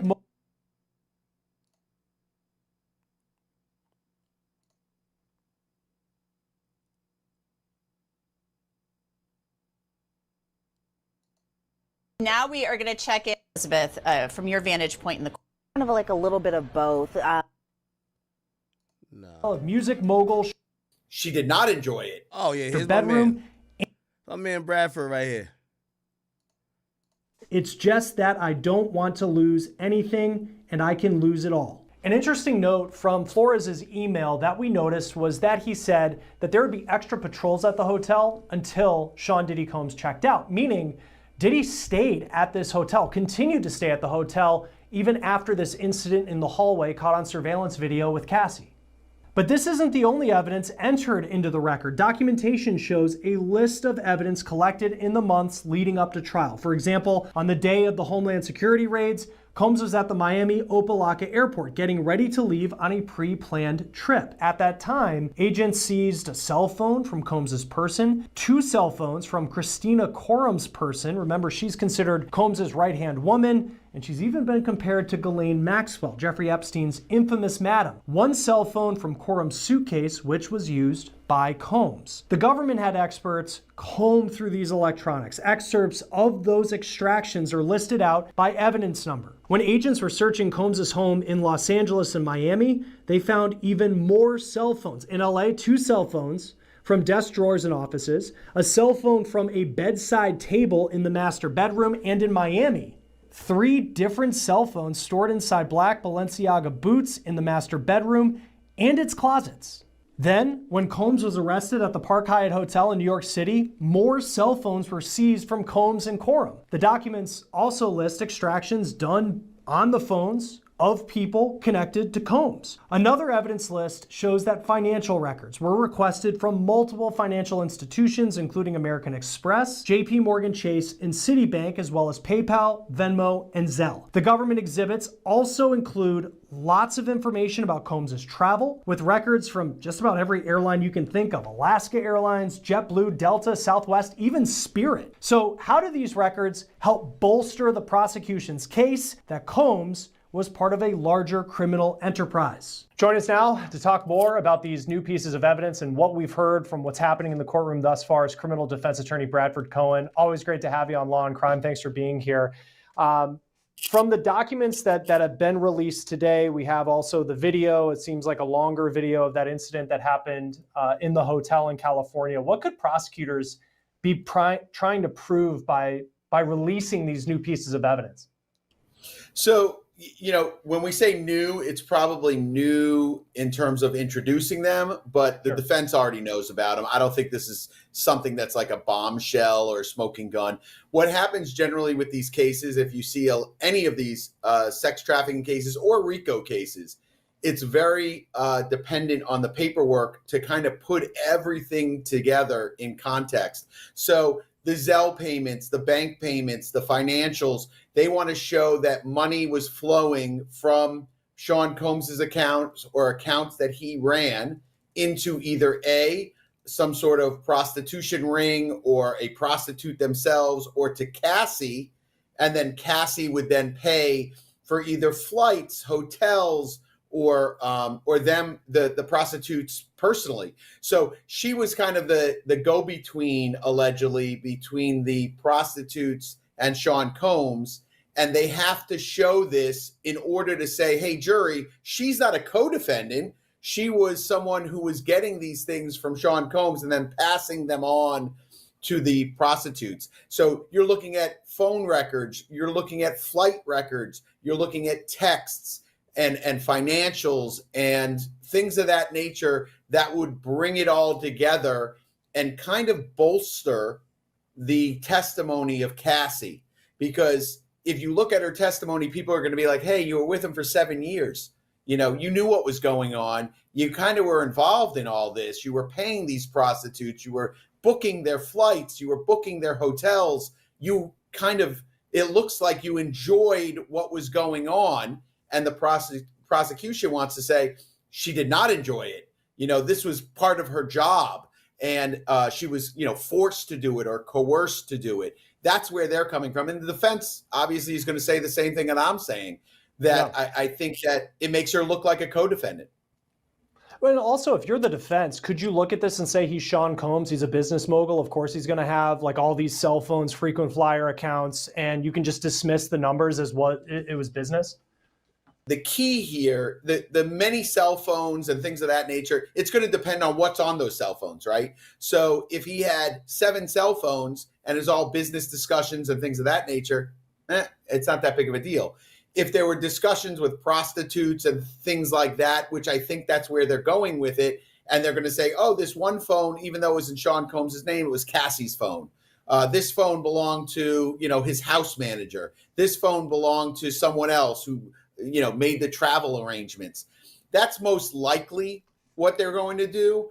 And again, it all comes back to how are they going to prove that this is a sex trafficking, quote unquote, ring, as opposed to a John that, you know, booked prostitutes and had assistants that booked prostitutes and had willing participants in the prostitution that were getting paid or some other reward for it. Like that first guy that took the stand, who is a male prostitute, who says, hey, listen, I never got paid. This was I was doing it out of the goodness of my heart. I don't know what that brought to the case, aside from him saying that he witnessed some violence against CASSIE, but he was essentially saying, CASSIE paid me. CASSIE booked this. CASSIE looked like she was enjoying it. CASSIE gave me directions on how to properly urinate on someone, which, you know, that's weird to me. That, you know, I don't know. You know? I mean, it's been, let's just go to Cassie's testimony, because she's going to be cross-examined. The testimony that she gave when she was speaking, you know, being questioned by prosecutors, incredibly compelling, very graphic. It's hard to describe. But if you're the defense and you're trying to say that this was part of her, she was part of this, how do you go about not kind of alienating jurors who may be seeing a pregnant woman on the stand giving this incredibly emotional testimony and get what you want out of someone who's a very key witness in this case? Yeah, it's very difficult, and that's probably why they have women on their team, and they brought in a young lady from Atlanta. They have Temi Garagos, who I know did the opening statement. My guess is one of them are going to do the cross-examination. We think alike, brother. Of Cassie. Certain lawyers have certain attributes that are good for certain witnesses. I am a scorched earth, broadsword. I show no mercy. It's very difficult for me to pull back at a moment in time. I'm Mike Tyson in his prime. I'm not Mike Tyson fighting Jake Paul. So I don't pull punches. I don't kind of think about like, oh man, this one question is going to alienate the jury, which probably is my weakness, right? And that's why you want someone on your team that is beneficial and can cross someone without turning the jury off. And generally, that's a female on female job. If you looked at the Johnny Depp trial, the reason why that was so very successful was because of the way the lead attorney in that case did his Marauders lineup. And the Marauders lineup for that case was exactly the way that it should have gone. They had a female cross-examining a female, and that really was the key to that case. The winning combination was that. So I anticipate that the cross-examination is going to be either Temi or from my guess. I don't see a male attorney being successful in cross-examining her and also not turning the jury off. Although, I look at this case, I would chomp at the bit to cross-examine Cassie. I would light her up like a Christmas tree. And it's not just because of what I've heard on the street, what I know from listening and reading and things of that nature, but just the controversy and in the testimony between what she says now and how long she was there and why she was there. And I'm sure the prosecutor has already kind of gone over this with her and pre-tried their case, but it's very difficult to answer those questions, why you would stay with someone for 7 years. And I've said this before, the first time someone does something or urinates on you or asks you to do something weird, that's weird, right? The first time you're like, okay. The 50th time, there's something to that. There's something more there. And a psychiatrist or psychologist that's going to say, well, she was coerced because she was, mentally abused and all these things. I don't know if that works with this jury. Not the way that I've seen this jury come together in terms of a deli clerk and a massage therapist. I don't know if that argument's going to work. For as emotional as it seemed, I mean, cameras aren't in the courtroom, of course, and we only know what we're being told about how things went in the courtroom yesterday. As far as her testimony, how big of a problem is that for the defense thus far? How did it go? If you were defending Sean Combs, how would you say from what you've heard the direct went? So I always look at cases like basketball games, and I always say, you could be down 10 points and then all of a sudden go on a run of 20. It's so early in this case to really determine, where it's going. Her testimony alone, I think it was expected, right? We've known kind of her story forever. She filed a complaint. She did all these things, made statements. Her lawyer made statements. People made statements. It's not something that came out that was so unusual. I mean, the details, the certain, body fluids and things like that. Obviously, we didn't know everything. To me, it went as expected. I mean, you knew she was going to take the stand. You knew she was pregnant. You knew she was going to testify the way that she's testifying, that she's a victim and not a co-defendant. And it's really the job of the defense now is to, launch those nukes and say, hey, you were with the guy for 7 years. You enjoyed going on $100,000 shopping sprees. You enjoyed going to the red carpet. You did all these things. You called these people. You arranged these people. From what I know, just from hearing from around the rumors then, and some of the testimony is that she was calling these people on her own. She was setting these things up on her own. Sometimes Sean Combs would be out of town and she was calling these people, asking for pictures of the guys and descriptions of the guys. And really the defense has to go the route that, you're sitting there today, not as a co-defendant, but as a victim, simply because you're cooperating with the government. But, she didn't complain the day she left in 2018. No one heard anything about all these things. She never said that she did these things unwillingly and it was disgusting. And Sean Combs is a gross guy. You heard about it after she was married for several years to a trainer that probably couldn't provide her the same type of lifestyle she was used to in living with Sean Combs. And then she sues him for $50 million. That's the defense. That's where they need to go with it. Is it, a two-edged sword? Could you turn the jury off? Sure. There's a way to do it that doesn't turn the jury off. It's probably not my way because, like I said, I'm like John Wick when I cross-examine somebody. I leave no body.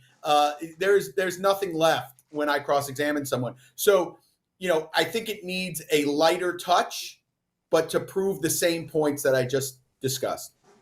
There's that video from the incident in the hotel that now has been seen by everybody. I'm sure many of the jurors have already seen it. We're aware of it because it was such a big news story when it came out. So we have some extended footage that's been released. But what role will that video? Sean Combs is not on trial for domestic violence. Like the defense is kind of pointed that out. But what does this play? Is this a problem for the defense, that video being included? Sure. The video is always a problem because it demonstrates that he's a violent guy. He's not a good guy. And whenever you have a case, it's always, although it should not. Shaq, give me a second. I keep hearing Pluto, bro. I just got to check on him. That the defendant's a bad guy.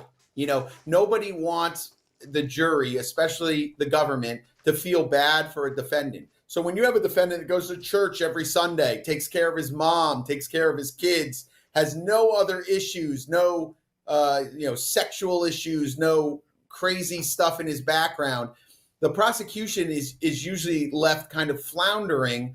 And those are usually your white collar crime cases and things of that nature, but they find something, right? Oh, he was a good guy, but look, he spent money on Ferraris and Lambos. He went to $1,000 dinner. They do anything they can to dirty up a defendant. Now, in this case, it's not that hard to dirty up Sean Combs because, for all from everyone that's viewing this, he's not a good guy. And this is not like something that is a revelation that he's not a good guy. It's known by people. He had a show where he made people walk across the Brooklyn Bridge to get him a piece of cheesecake. Like, this is not someone that is going to church every Sunday and is a great dude. But the defense, that is the defense. Defense is, listen, he's not a good guy, but that's not a crime. The crime is not that he's not a good guy, that he's not a good person, that he hasn't made mistakes, that, he's gotten violent before. But, they're going to say Cassie was a violent woman as well, and that it was tit for tat, that she would smack him around, he would smack her around. And this was something that was their relationship was very toxic. And that angle is the only angle they can take, especially with that video, that I think the video is a horrible video. And if it was a domestic violence case, he'd be convicted tomorrow. The problem is it's not a domestic violence case. So the prosecution is going to say, well, the video shows that he's a horrible person. But besides that, it shows the control he had over her, that it wasn't just mental control. It was also physical control. And when people didn't do what he wanted them to do, he got violent. And that's going to be the problem with the video. And if the other witnesses take the stand and say the same thing, that video just, like I said, bolsters her testimony that she is a victim and not a co-defendant. She's obviously, I think it's 8.5 months pregnant, so she could have a baby, really at any point. And she went early in this case this trial that could go weeks. I mean, with how good you feel if you were to cross-examine her, if you were the defense, would you have wanted her later in this trial or have her at the beginning? That's a good question. I think Yo, Chad, I can't believe we back to doing. We had 9 hours again, man. I guess I might as well say till another hour to make it 10. 2 10-hour days. Chad, I'm trying to figure out how am I going to do tomorrow. Thank y'all for all being in here, by the way. Love y'all. I got my birthday show tomorrow. I'm still in deep preparation. Like, I got mad people hitting me. I'm just trying to, you know. So, we are streaming tomorrow, though. So, I'm going to get up early. We're going to get streamed. I just got to get an outfit. I got to get an outfit, get my hair done. And what? I got to finish, like, some prep on some shit. And then, yeah. I think doors open at 7 tomorrow for the show. If you guys haven't seen, tomorrow, man, we're celebrating. It's a celebration, bitches. We're celebrating for the chat.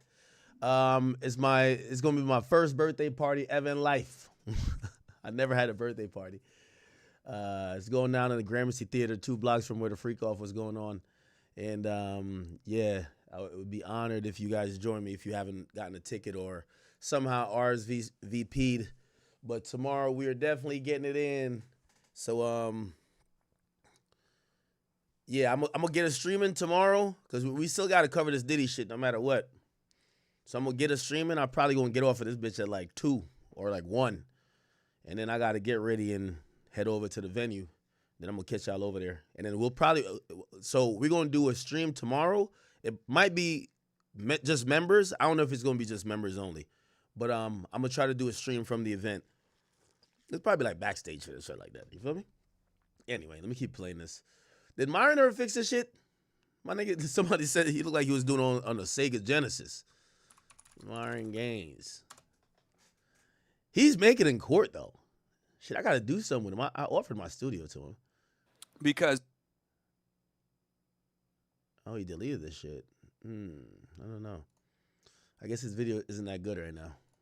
The defense, I think having her earlier, I mean, she's pregnant. It is what it is. Oh, matter of fact, that's a good idea.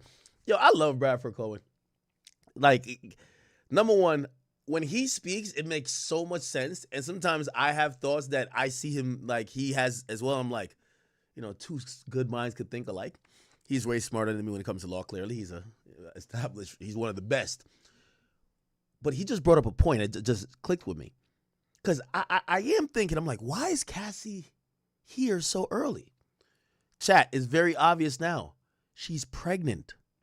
If you don't get her on the stand now and you think she's going to be the thing that seals the deal and you hold her for week 4, week 5, week 6, she goes into labor. Now you have to pause the trial. You have to pause the trial. You lose the momentum. The juries get out of their feelings. Remember, the juries are feeling it. You hear people saying that, damn, the jury's like, damn, they don't even want to look at some of this shit.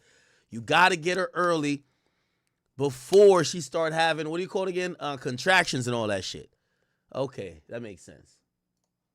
You can't get around that. I mean, even if she gives birth, she's going to come in and say, I just gave birth to a baby. Like, doesn't really matter, right? Any way you cut it, it's not great. She's either a brand new mom with a newborn or she's pregnant and currently pregnant. And none of those facts are good. Whether or not to have her earlier or later, I think for the defense, having her earlier is better than having her later, because having her earlier, people tend to forget things. It moves on. You know, you're 3-4 weeks down the road. Now you've seen the video in the first couple days of the trial. I think for the defense, it actually is beneficial having her earlier than leaving on that note, you know, in 3 weeks, she's the last witness and what a bad dude he is. And you build up that suspense. Oh, we're going to hear from Cassie. We're going to hear from Cassie. The jury's ready. They want to hear from Cassie. And then Cassie takes the stand and she delivers, right? That's what you don't want. So having her earlier, I think, is beneficial for the defense, in my point of view. For the government, I don't think it's a good move to have her earlier than later, because you don't get to see who's crossing, how they're going to cross individuals, the technique they're going to use. Chat, we are getting some government exhibits currently. So remember Flores, who's the security guy who came and broke up that video that we all saw? We now have an exhibit. Wait. The exhibit came earlier in the day. I'm gonna just go to media and I should be able to find it right here. So this is the exhibit from, so the lawyer, not the lawyer, let me just go. The security guard wrote an email after he broke up the fight with Cassie, the one that we watched the whole 15-minute video from today. By the way, that's another important update. We watched a whole 15-minute video from what happened, right? So the guy wrote an email, right? You can see from LA security to, I guess these are people that work at the hotel or whatever the case is. It said pics today from the 6th floor. So they were on the 6th floor. He says, today, March 5th, 2016, approximately 11:14 a.m., I received a call from Instant Services, Wanda, stating that she had just called a distress call from the 6th floor. I looked at the camera to familiar myself with the situation. Upon the floor, I saw before I took off immediately. There was a black male only wearing a towel walking back and forth. I arrived at the scene. Noticed that the black male was rapper Sean P. Oh, I can't see it. Sean P. Diddy Combs. I observed Mr. Combs sitting down on the far left chair, 6th floor, and a female who was closer in the hallway, later identified as CeCe by Mr. Combs. By the way, the prosecutor later told us that Diddy used to call her CeCe, meaning Cassie Combs. By the way, that's a dope way to kind of mentally trick a chick. You ain't never gonna marry her, but you just call her Combs. I gotta start calling chicks something Allen. Yeah, that kind of works. Or is that Diddy-esque? Or is that some player shit? You just give her your last name like, nah. Yo, he used to call her CC, bruh. Anyway, chat, I see I in the chat too. Yo, Celtics finna just catch an L tonight? I would have put some money on them, but it look like they're about to just catch an L and just lose to the Knicks. I think Tatum is out. Okay, anyway.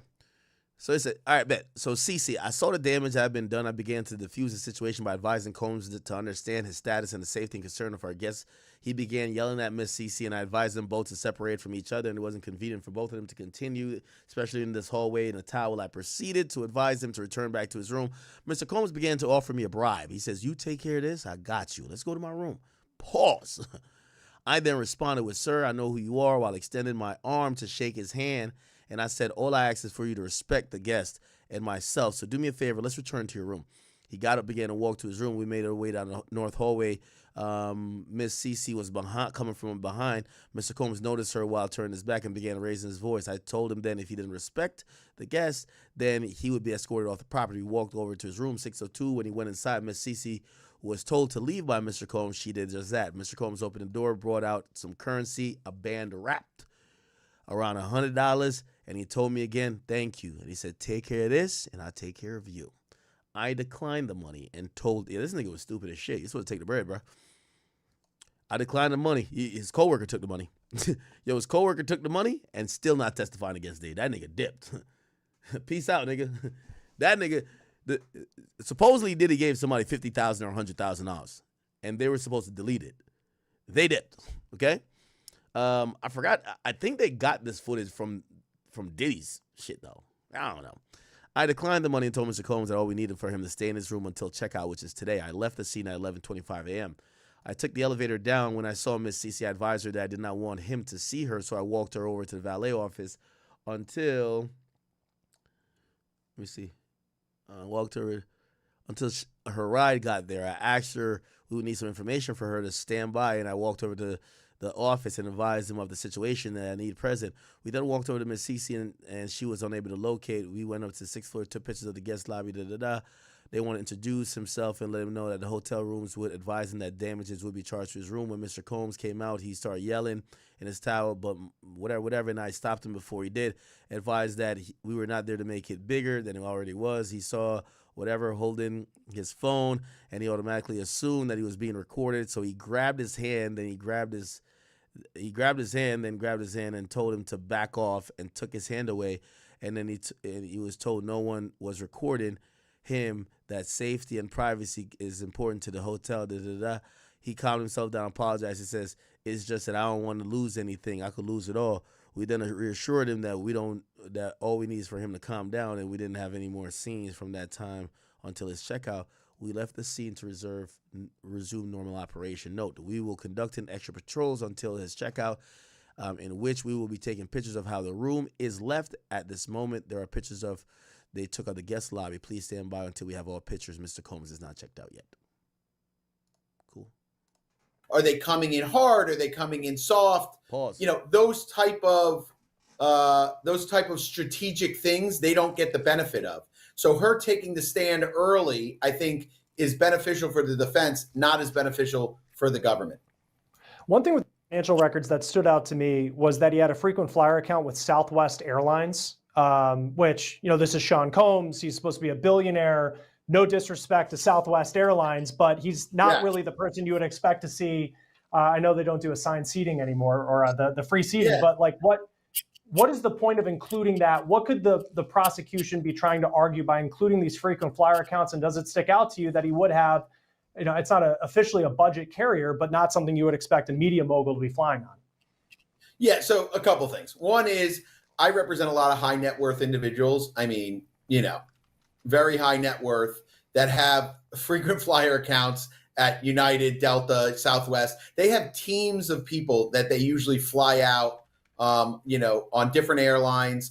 I think they're going to use it to prove that he flew prostitutes out to different areas and used frequent flyer miles, or used his account to fly out prostitutes, or to fly in, you know, whatever, drug dealers, or whatever they're going to say he flew in. I think that's where they're going with those records. I don't think they're introducing them just to show, hey, this rich guy also had Southwest accounts. But it's not unusual to have high net worth individuals having Southwest accounts or Delta accounts, or my favorite, JetBlue. You know, any of those accounts. Which he had as well, by the way. Yeah. Yeah, JetBlue. Well, who doesn't fly JetBlue Mint? It's unbelievable. But even if you're a billionaire. But Myron's live. Okay, well, you're not saying nothing yet. All right, bet. I wish I could have Myron join me on Discord or something like that. Yo, Myron, I got to get you to my studio, man. Myron, come on, man. Come use my facilities. Pause. Long story short is the reason for those generally when you're representing high net worth individuals, I mean, I'll get flown out on JetBlue as opposed to, you know, my client saying, hey, I'm going to fly a private jet down to Florida for you for my case in New York. They will usually say, hey, I'll book you a ticket on JetBlue or whatever. And that's generally how that happens, is that, you know, support staff, legal staff, assistants, things that people are not going to be flying with the individual on their private jets. Those are usually used with the Southwest accounts and things of that nature. So it's not unusual. To me, it's not unusual. Again, it's one of those things that, you know, the prosecution is going to use it to show something else, but it's not an unusual in itself fact. Is it a challenge when you're presenting financial records to a jury? I mean, they just heard from CASSIE, and it was incredibly emotional, raw testimony. And then if they start talking about frequent flyer miles and show spreadsheets with dollars and cents, that, you know, you could find some jurors getting bored. I mean, is that a challenge? Is that a concern for the government as you're trying to paint this picture of what they say happened? So let me start with this. Every trial that you're going to have moments of sleepiness, right? The boring parts of the trial. That's just part of trials. There's always a boring part, even in robbery cases, bank robbery cases, any of that. There's always a part of the trial that's going to be sleepy, that's going to be boring. Some guy takes the stand and says, hey, listen, here's the documents, and here's what was stolen, and here's the accounting of what was stolen, things of that nature. That's always going to happen. In this case, the reason why they're bringing in the paperwork after CASSIE or during CASSIE's testimony possibly is to, like I said, bolster her testimony. Hey, I paid, Diamond or Jaguar or whatever the prostitute's name is. I paid him $2,500 in cash, and I took it out of my account. And they know that the defense would say, oh, you paid him on his own. You know, that had Young Riz, your birthday's tomorrow? Come on, man. Chat nigga shit, man. We share that, bro. nothing to do with Sean Combs. What the prosecution's going to show is that, before she paid him the $2,500, Sean Combs zelled her, 10 grand or whatever it is. And that testimony in itself is going to try and bolster her testimony that she is indeed a victim and not a co-defendant, that Sean Combs was giving her this money to pay for these prostitutes. Now, that in itself is illegal, by the way. So, like for CASSIE, that could be bank fraud. That could be tax evasion. Did she declare the money she was getting from Sean Combs? All of those things that she avoided by becoming a victim as opposed to not cooperating with the government and probably becoming a co-defendant are things that the defense are probably going to expose. And then just lastly for you, Bradford, I mean, what's the biggest challenge that the defense is going to face over the course of the next several weeks?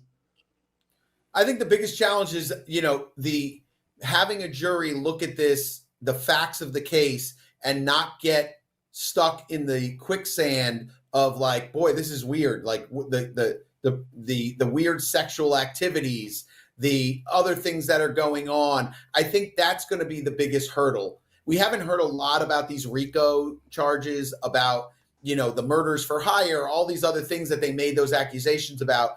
I'd like to see what comes of that.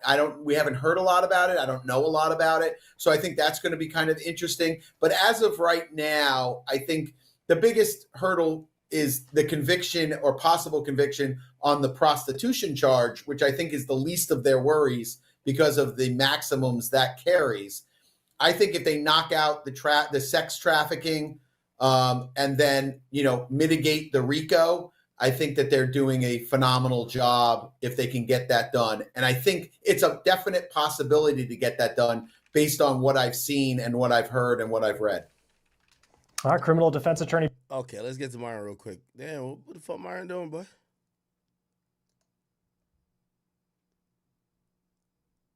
Yeah, Myron's just like ending the stream. What the fuck going on? Oh, now he ain't started again? Tell me if you see me live.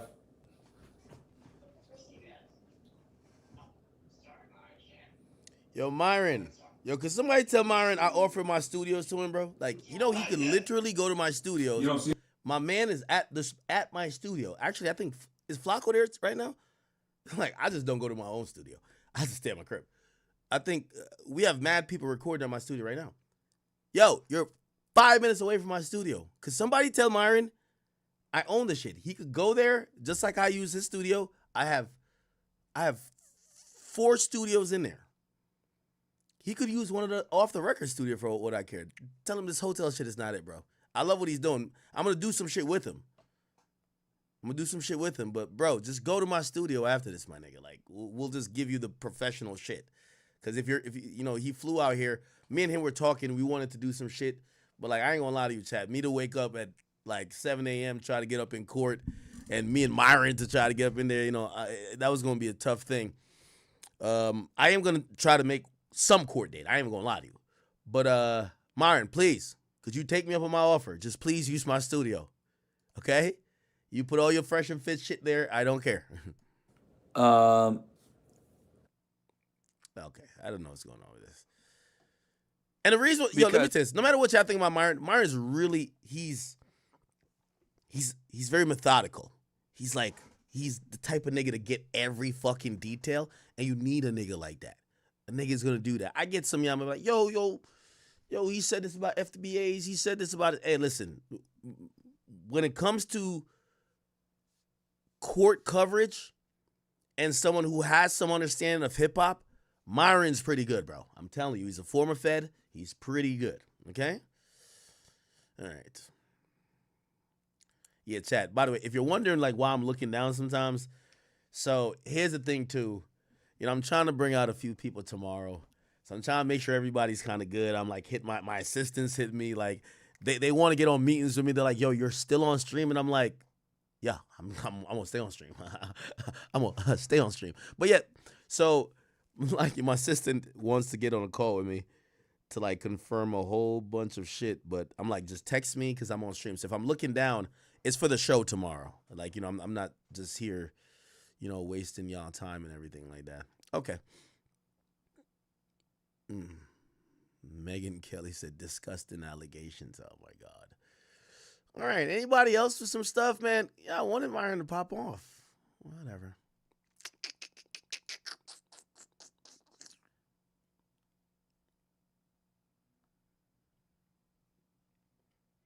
Yo, chat. I'll tell you this. By the way, tomorrow's my show. I only have one thing. Yo, my first show, just because there was so many people hating, remember they hated on us, we had to cancel the spot. I had booked Gramercy before, but remember it was going to be me and Charleston White. And then They went crazy. All the people went crazy. A senator emailed Live Nation. Live Nation canceled on me. So this is why I'm going back. Just only my name on the bill. And like we're in New York City. It's like so like politicky. Like I'm scared to put nobody else's name on the bill. Like obviously it's my event, but like I would like to be like, oh, I'm so and so is coming. You can't do that. They're gonna cancel your event immediately. You know what I mean? So when I did do the first event, because we had to move it to a different venue and just to keep the date, and I think what happened is that we just redeemed people's tickets because it was just so difficult. Yo, when I showed up, chat, I promise y'all, it was the first time I really did a live event. And remember, they came off clowning me for the whole Roots picnic shit. It's a festival. There's mad people at the festival. They put me on like right next to Lil Uzi. Bro, I walk on stage. Off I hear Money Longer while I'm on stage. People are looking at me, and they look at me and they were like, fuck with you, but I'm going to catch you. Uzi's there. And they're like, yo, I got 8 people out here. So anyway, we did the show, and we had a really good turnout. Like we had a venue. It wasn't that big, but we had a venue. And I remember they tried to, everybody who claims that, people just like see people fail. That's the story. I remember having to get on a call with the person who we did the venue with, and they were like, yo, we got bomb threats, we got this, we got that. They said there's going to be a shootouts there. Then my team did a walkthrough. We mentioned security, and they were like, what? They tried to cancel twice on me. And I had to beg them. I said, please, like, yo, bro, I'm just an internet creator. I'm not into no type of beef like that. I'll pay for whatever security. I'm already losing money. I don't give a fuck. I just want to have, like, a time with my audience. I want to see them in person. Anyway, the woman was really nice. She allowed it. And I remember pulling up to the venue. I ain't even going to lie to you. If anybody came to that first show, I was overwhelmed with emotion. I promise you. When I pulled up and I seen a line around the corner, it was surreal. I think, does anybody remember? I think I was a little bit drunk. Bro, I was dumb, like emotional. Tomorrow, I'm not going to be. I know it's like a birthday celebration, but it's a second event. And I know exactly, like, I have a few goals in mind. I want to knock those out the park and just get this going on. And then, hopefully our next event, we're going to Canada or we're going to Miami or Houston or Atlanta, and we'll just keep it going like that. But thank you guys so much. I love you guys. But yeah, no, the first event, I was an emotional wreck because it's like tears out of. This is why I go off on bitches like Lauren LaRosa, right? It's like, my nigga, like I had to build this out of the back of a Mazda 3. So to have people show up, I know there's people that's traveling 3 states. I know people getting on a plane to come here. It'd be meaning a lot to me. But tomorrow I'm gonna handle all my emotions are good, I think. But if y'all see me crying, it's okay. And I want to do an amazing show tomorrow for y'all. I got like, I feel like I shouldn't say it, but I am gonna say it. I got like 2 comedy little sets. It's not like long. It's like 10 minutes. I'm gonna see if it hits in live. I should have been low key working on it a little bit more. Like my assistant was like, "Yo, we should go to." Like they think I'm like a real comedian. They're like, "Yo, we should go to like the cellar, work it out." I'm like, "Bruv, I'm gonna treat it like stream." But there are some monologues in there. I'm gonna bring out some people, and we're gonna have some fun crowd participation. Obviously, meet and greet is gonna be great. Maybe some people in the industry show up. Maybe they don't. But if not, it's me and y'all. We're going to be kicking it tomorrow. Okay. I just had to say that. What else? What are we looking at? Yo, are y'all diddied out? I feel like y'all might be diddied out, man. Yo, we really be having a stream for 9 hours and 30 minutes about Diddy. We've done 19 hours in the last 48. 19 hours of Diddy. Oh, boy. Oh, so yeah, there's certain people like I'm hitting.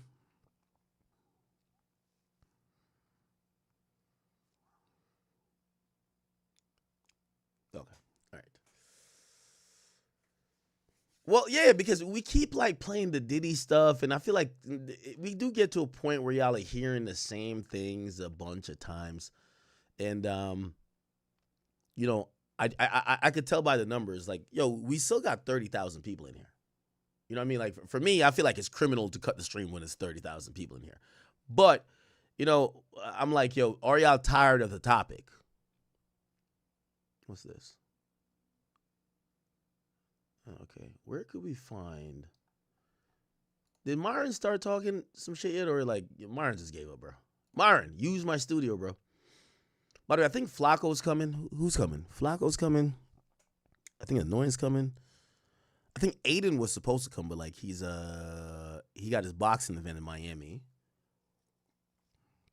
I ain't gonna lie, I did reach out. I was trying to get Savage to come, but of course this nigga's like overseas.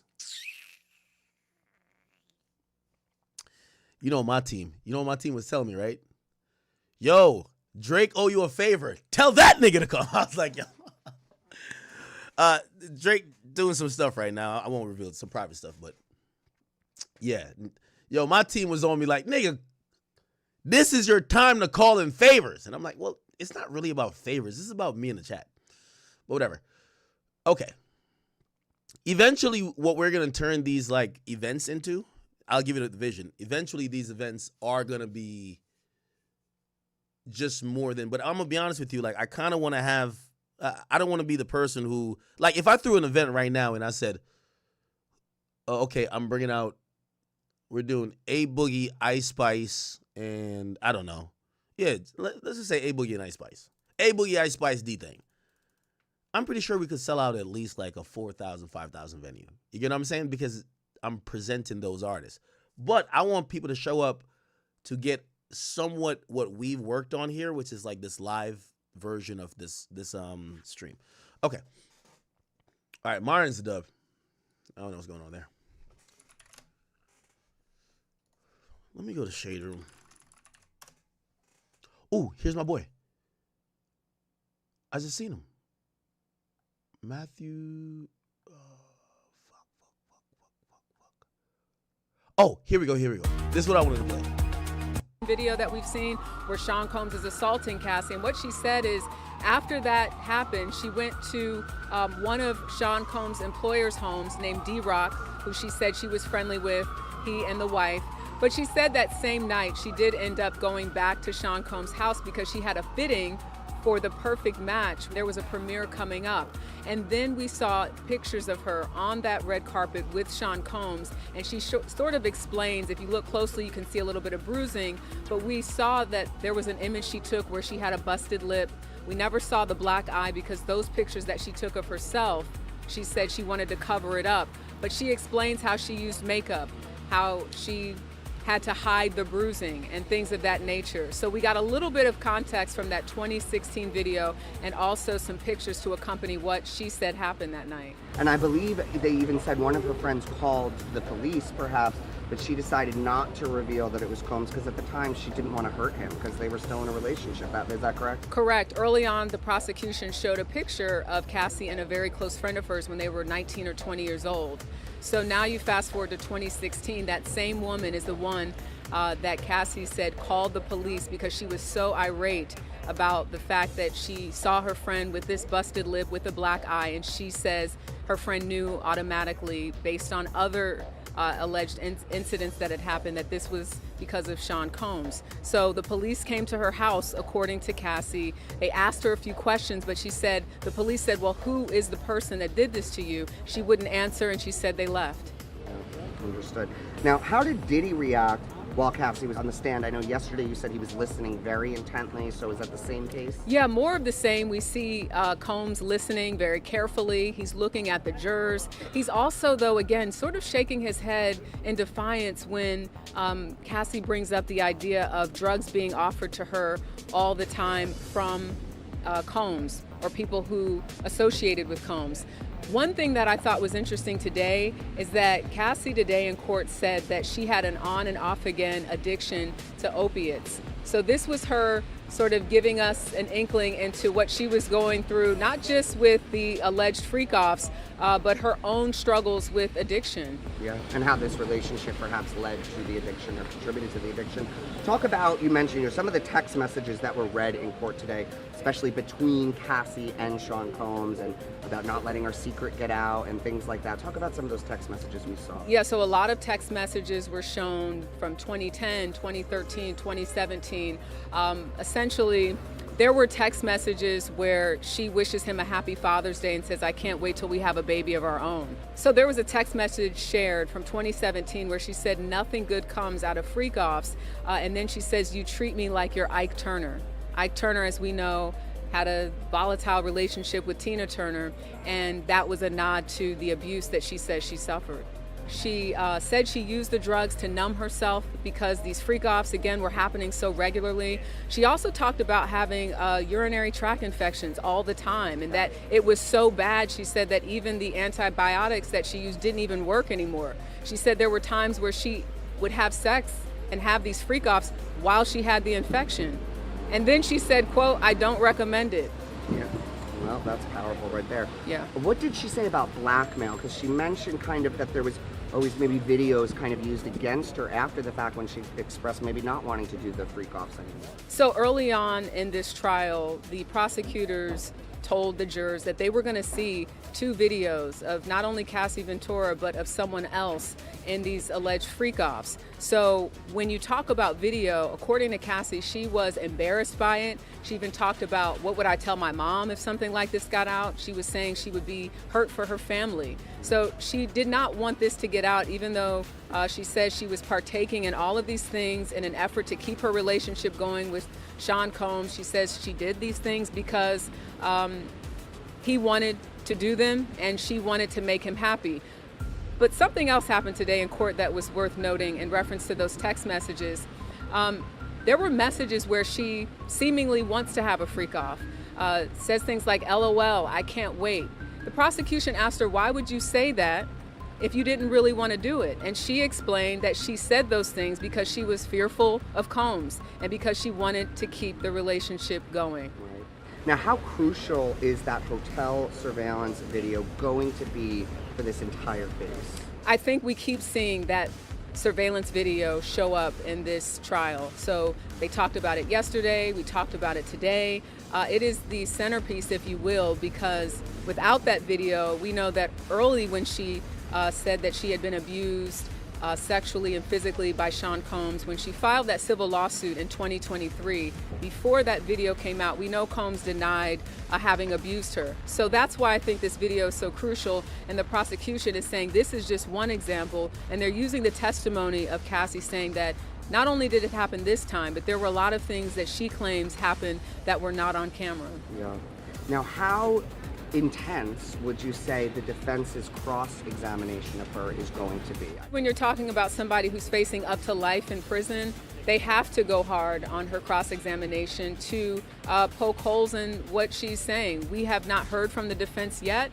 We expect Cassie will be on the stand the rest of the day, possibly even a little bit of tomorrow before we get to cross-examination. But we imagine the defense will stick to what they sort of hinted to at the opening of this trial, which is that this was a toxic relationship. Is Combs a good guy?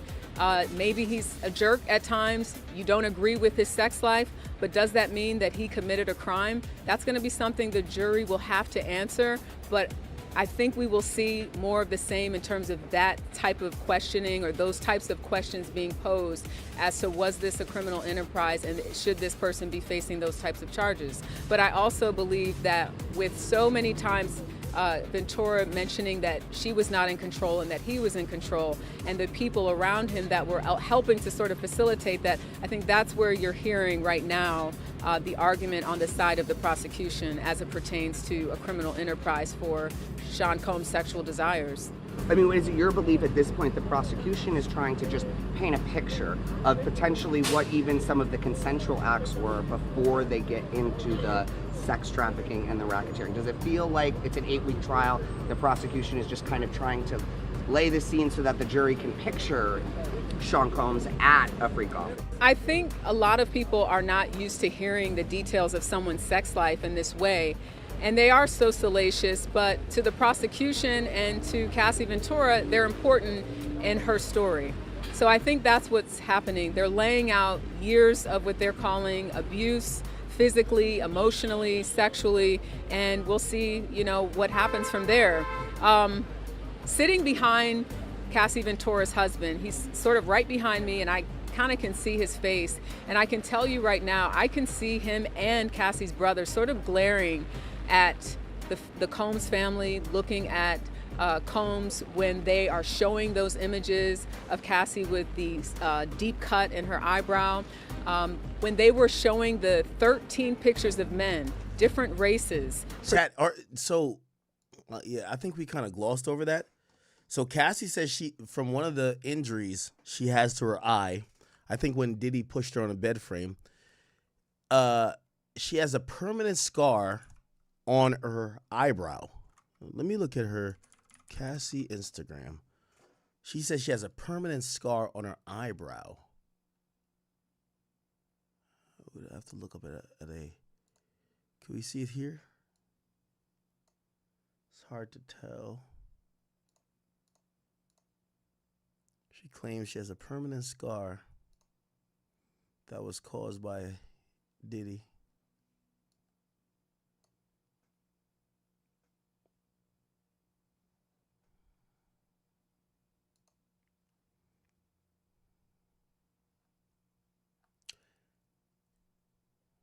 Chat, I'm gonna bring up a point. I'm gonna bring up a point, but was niggas body me? I'm about to get tight. Cause we had like 20. I think niggas body me 10,000. Facts, because King Academics had like 20,000 just now, and then all of a sudden it dropped to 10,000. Cause I'm looking at the overall. It says we're at 20,000 overall. But we were at 30,000 overall. Like King Academics is still around like 6-7K. But I mean the Academy is still at 6-7K. But King Academics fell from 20K to 10K. That feels like somebody bought me. Anyway, chat. Tell me if this is a tender point. Tell me if this is a tender point. And I'm only bringing it up. This is a reason I'm bringing it up, but it's okay. Y'all could say, no, you're tender as shit.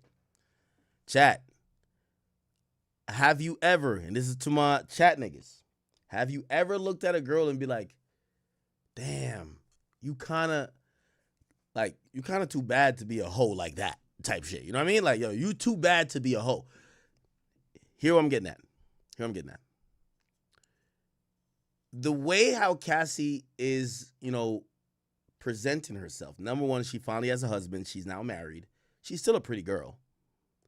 Do you think the jury might look at her to be like, this fucking old-ass, gray-ass pervert Diddy tried to ruin you, and you're here to get justice, if you get what I'm saying? Like, you kind of look at Cassie, and yes, her attractiveness, her looks comes into it, where you're like, damn, you were this like pretty young girl that this nigga who was old trying to relive like his 20s fucking ruined, and that kind of plays a part into your psyche in analyzing the case. I'm asking you, think like a juror. Because I'm looking at Cassie, I'm like she kind of looked like this nice, innocent girl type shit, when you see her with her husband. Then when you hear her talking about Diddy having niggas like fucking pee on her, nut on her, all the things she didn't want to do, you're like, damn, this old-ass pervert Diddy was trying to ruin this nice, pretty girl, and now he's trying to make it seem like she's this abundantly freaky nympho that all wanted it, which is cap. You think that might play? It's okay. Somebody said, if you do that, you got to think like a trick. Pablo says, I could see it. Okay, some people see what I'm saying. I'm going to play the video.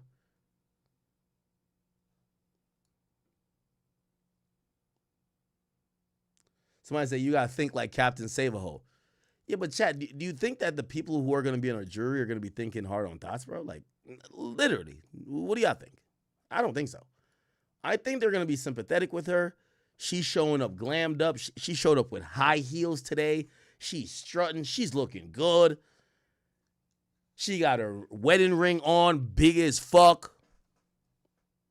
Predominantly black men who had the freak-offs with Combs and Ventura. According to Ventura, she was able to name some of those people. She was able to name the locations of where they happened. Some she said were regular, but there were maybe 2 or 3 that she didn't remember the name, but she recognized 13 men in that court today that the jurors saw their faces that she says she had sex with and were part of freak-offs. I can only imagine what that's like for her husband, but they seem to be very, strong, and you look at her. Man, fuck that bitch ass nigga. Yo, that dude was broke as a joke.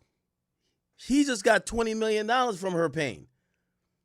He better support her, rub her belly, rub her tummy, kiss her the back of her neck.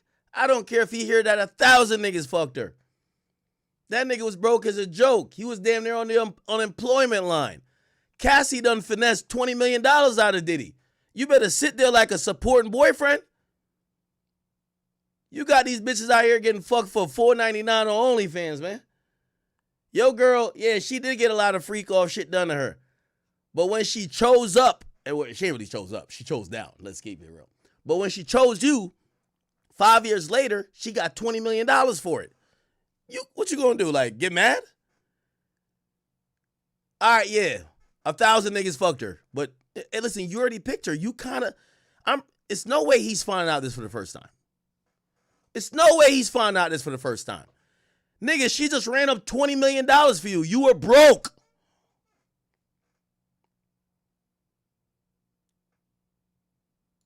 Her Instagram, she thanks her husband for being supportive. Some of y'all say y'all couldn't do it. All right. Yo, chat, y'all capping. Y'all capping like a motherfucker. Y'all capping like a motherfucker, chat. I swear y'all capping like a motherfucker. Let me ask y'all a question. All right, let's talk real talk right now. Any of y'all ever dealt with a woman that got sexually assaulted? Like she tells you, like, yo, I ain't gonna lie, I went through a situation, da-da-da-da. She could even tell you, be like, oh, yeah, nah, there's a couple niggas who fought, whatever. Like, just some shit, you're like, wait, you had a train ran on? Like, nah, like, yo, I got drunk at a party, niggas raped me. Right? In that situation, you're not gonna hold it against. Do y'all hold that shit against? Yo, it's no way she's told her husband, oh yeah, I was on some freak shit. I was popping pussy. I was outside, bitch. No. She told her husband, yo, I was in love with this nigga. This nigga was basically forcing me to fuck these dudes. I didn't want to do it. Like, see, I think that's where y'all saying, oh, I wouldn't do it. Bro, I ain't gonna lie, there's a lot of women who have some sexual trauma. If your girl came to you, like, put it like this. Now, if a girl told me she willingly had a train, it's over. I can't do it. You willingly had a train? Okay. But if she on some shit like, yo, if that's her trauma, yo, back in high school, da-da-da-da, yo, I went to a party, like, I didn't even know what alcohol was. They drugged me. I got drunk. Them niggas, they went to jail, blah, blah, blah, blah, blah. Yeah, I fucked 3 niggas. They raped me. You're not going to be like, I'm not wifing up a girl who got in the train. You don't even look at it like that, bro. She got raped. I think her husband looks at this saying, bro, yeah, she fucked 1,000 niggas. She wasn't with it. She got taken advantage of. You're an idiot to think otherwise. You're an idiot to think that her husband truly believes she was with this. Okay, let's add on to it. So now it's Cassie. She done told you, yeah, I ain't gonna lie, like, yeah, I was with a guy. I was in love with. He took advantage of me. Like, he used to drug me up, having me fucking dudes. Like, I didn't really want to do it. I'll give you another example. You found out that the girl you with, her last nigga, used to get her drunk, have her selling pussy on some local hood shit. She ain't, according to her, she ain't want to do it. But she loved the nigga. Now, granted, it's one thing if you detect, like, nah, bitch, you a hoe. It's a different thing if you're like, oh, okay, nah, nigga took advantage of her, blah, blah, blah. You're not good. I'm not going to hold it against her. I wouldn't date no chick who had a train ran on her. But if your trauma is that niggas raped you in a train, I'm not going to use it against you. I'm not going to be like, oh, nah, you did. bro, that's not what she wanted to do. So when y'all are saying y'all couldn't wife her up, bro, she's not telling her husband that she willingly did none of this. She's telling her husband, this is my trauma. This is what I went through. You get what I'm saying? Then add to the fact, her trauma gets y'all paid $20 million. You're telling me just because you show up to court now, nigga, you ain't had to show up to court. You show up to court now, you hearing these details, you're going to break up with her? No, you're not. You got 3 kids with her. You're not going to break up with her. You're going to just sit there, keep it going, and just hope this nigga get life. Because keep it a being with you. This is how niggas think anyway. The niggas who fucked your bitch in the past, it's cool. You don't care about a nigga who fucks your bitch if he dead or he in jail. He'll never come back. I think that nigga showing up like, yo, man, send this nigga to, yo, put him in purgatory, put him in hell. That, I think, is not only going to heal trauma for Cassie, it's going to heal maybe even him thinking about, like, damn, she used to tell me she used to do this. Like, we don't even do that. All right, if that nigga is in jail for life,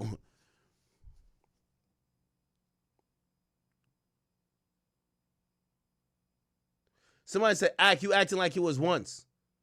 Nah, I get you. Yeah, it was mad times, hundreds of times. But hear what I'm saying. Her husband had to be buying into this story saying she wasn't with it. Why y'all acting like he thinks she was with it?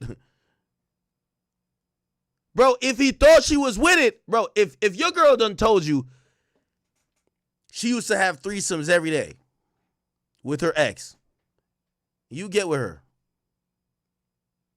But she said, I ain't want to do it. Let's say you don't believe her. Would you really still date the girl if she only give you a threesome or whatever? The point is this. She never had a freak off after Diddy. Her husband clearly had to believe her trauma. Clearly. And when you believe a woman's trauma, I know men, we're so egotistical and whatever. Bruh, like, play this. A nigga fucking your bitch? Man, like, you done with her. Now, if a nigga raped your chick, you're not going to be finished with, are you? That would be weird if you are. Like, nigga, that's not in her will. Now, I get y'all. The freak off just sound like, because it's 10 years. But, again, for him, he had to buy into this idea that she wasn't with it. So that's why when y'all are saying he's showing up and he's hearing things and he's about to leave, I'm like, bro, he got 20 million reasons not to leave. They had to talk. They were together for 5 years. They knew if we open up Pandora's box, yes, we could get the bread. But you're going to hear a lot of shit. What Pac said, you're going to hear some shit that ain't going to make it hard for you to smile in the future. How you go?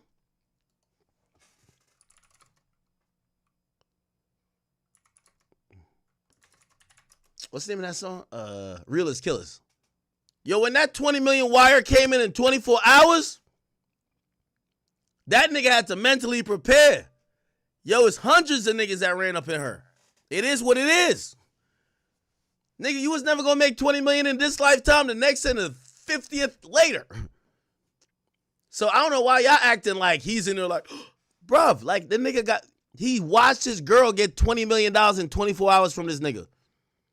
You think he's like, oh my God, he don't know shit? Like, come on, bro. He ain't leaving. You crazy. Yeah. If anything, he just want to see Diddy go to jail for life.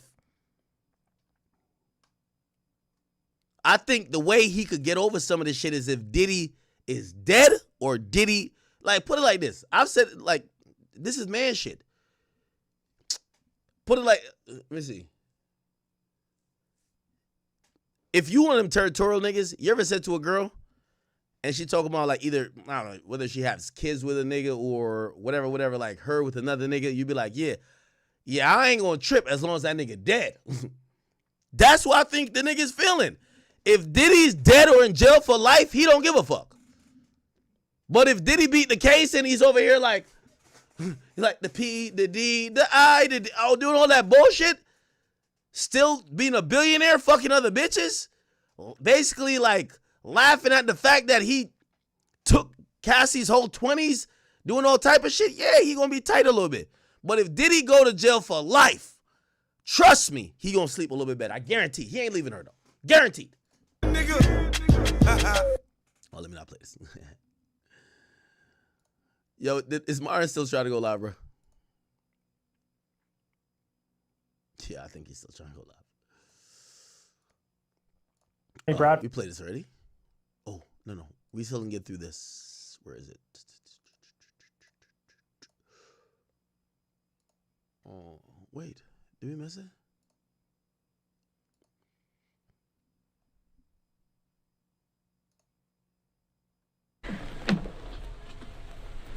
Oh, this is...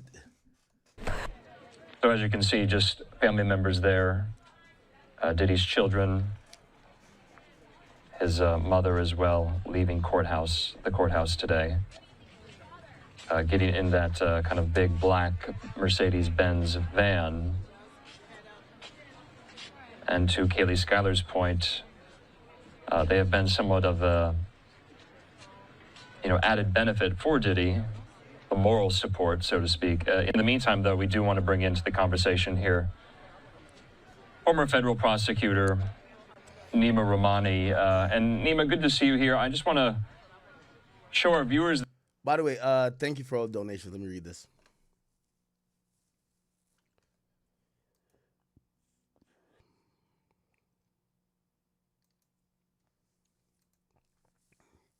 By the way, shout out to everybody on the Academy page, man. Yo, you know the Academy page? Yo, listen.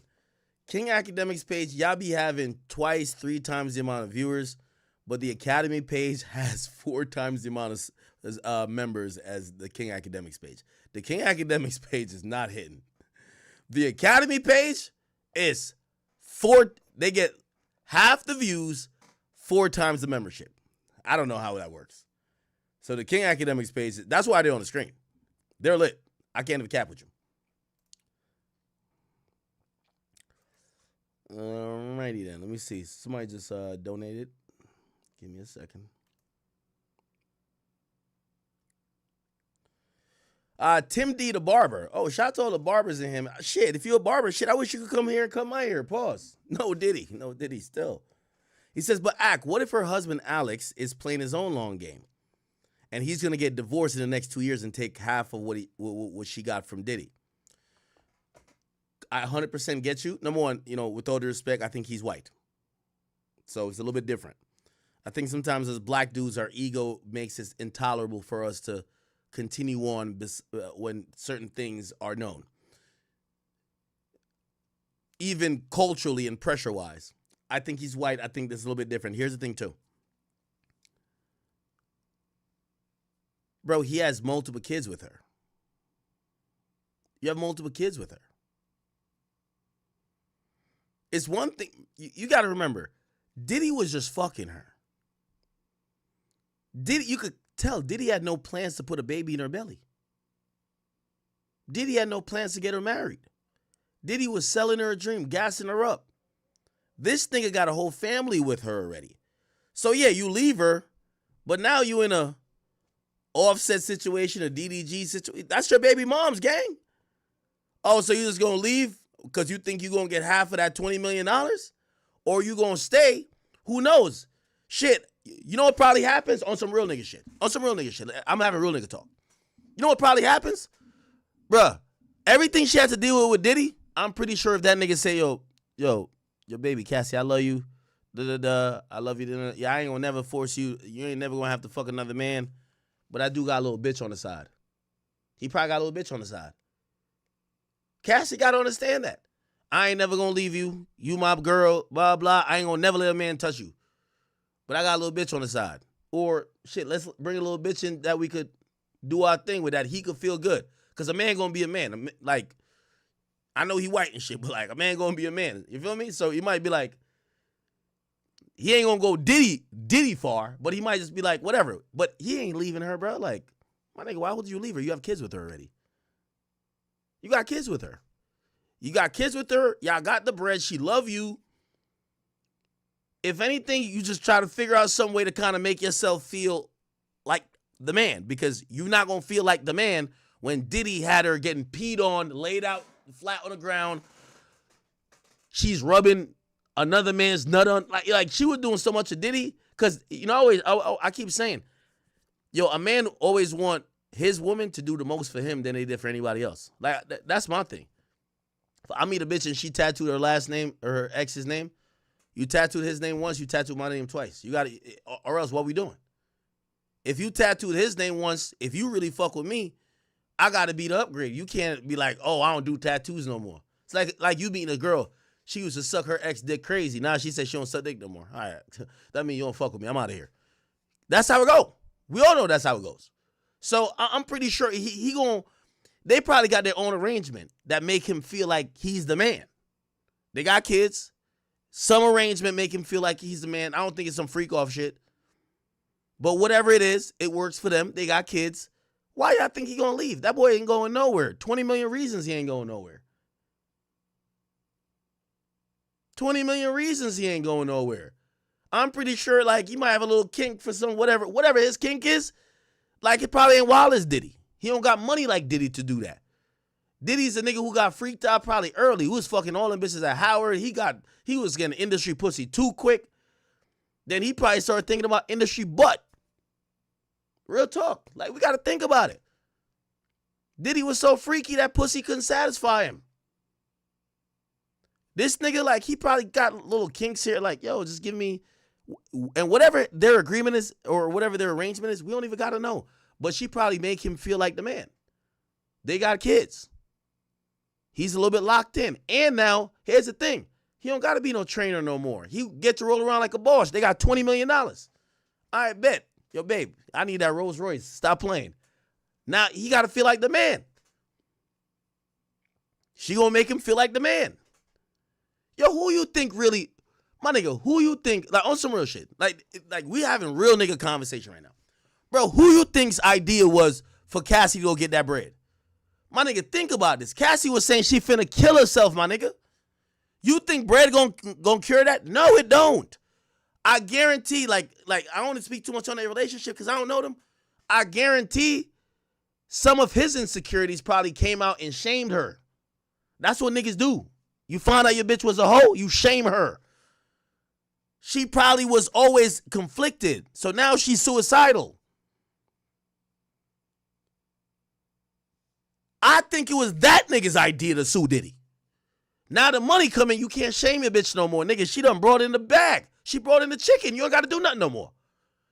Times was tough. The niggas thinking about like, man, Cassie not used to a hard, like respectfully, and I know the freak offs, I guess that's a hard day of work. All pun intended. But Cassie never worked. This thing was a trainer. He ain't got no skills. So when he had to probably go make ends meet, he probably like, man, this bitch used to be with Diddy, man. Like, all she know how to do is suck dick and shit like that, man. Like, he probably would come home and be like, just lay his problems on her and make her feel like shit.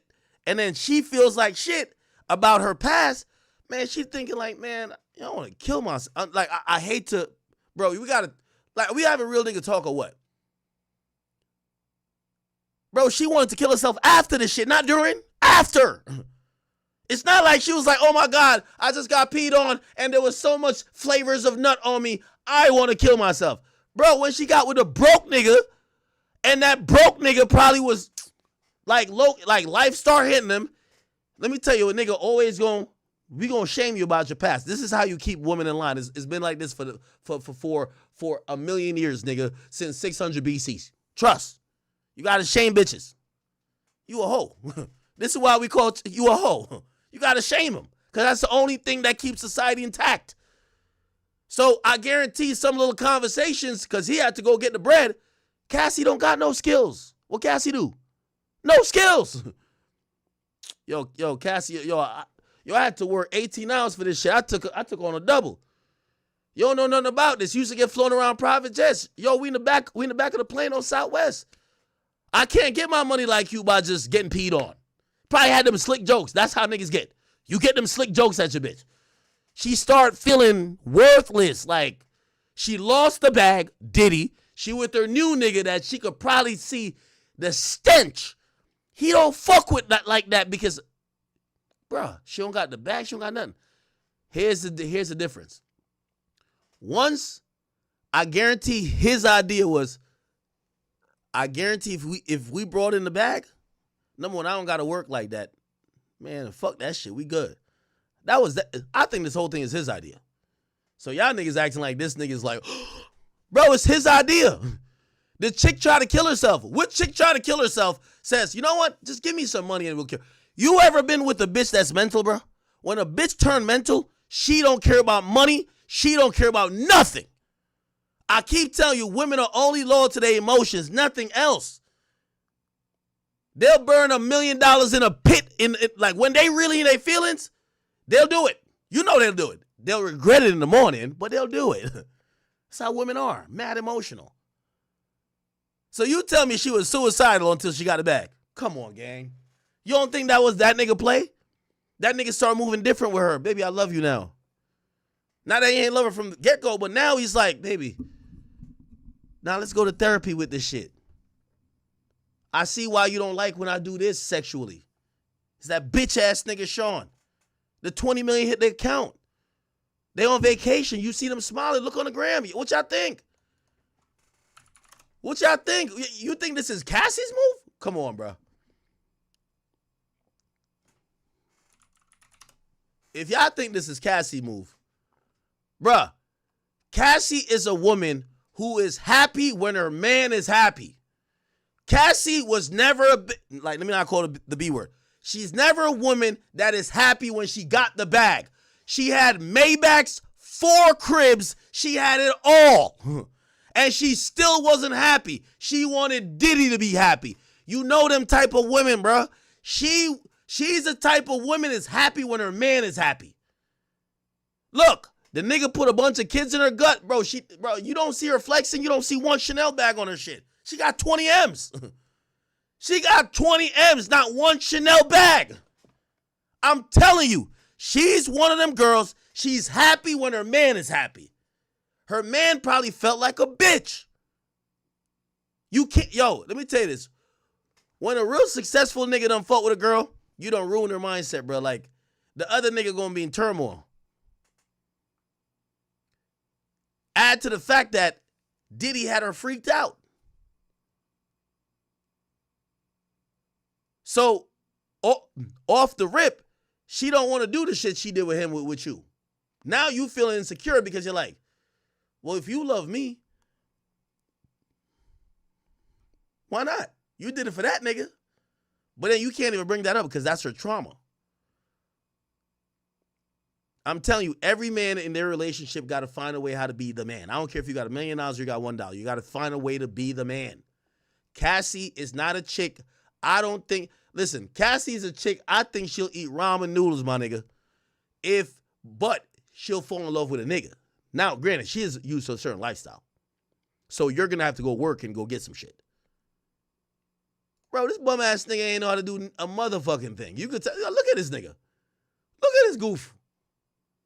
Nigga, this is the goof she left Diddy for. This nigga was training her for the freak off. She picked this goof. You get what I'm saying? Broke is a goddamn joke. But let me tell you this. If you look at her Instagram, she's all smiles. And I'm telling you, she wants to make him happy. She wants to make him feel like a man. You know how she makes him feel like a man? Bro, put it like this. You don't hear her testimony? Don't you hear her testimony? Bro, it don't look like she want to put him in jail, my nigga. Like, yeah, she was kind of starving this anthem, but she ain't want to put him. Nigga, it's her husband that want to put that nigga in jail. Facts. This nigga right here, bro, for him to feel like the man he is with Cassie, Diddy can't be free. He got to be killed, dead, or in jail. Facts. I'm telling you.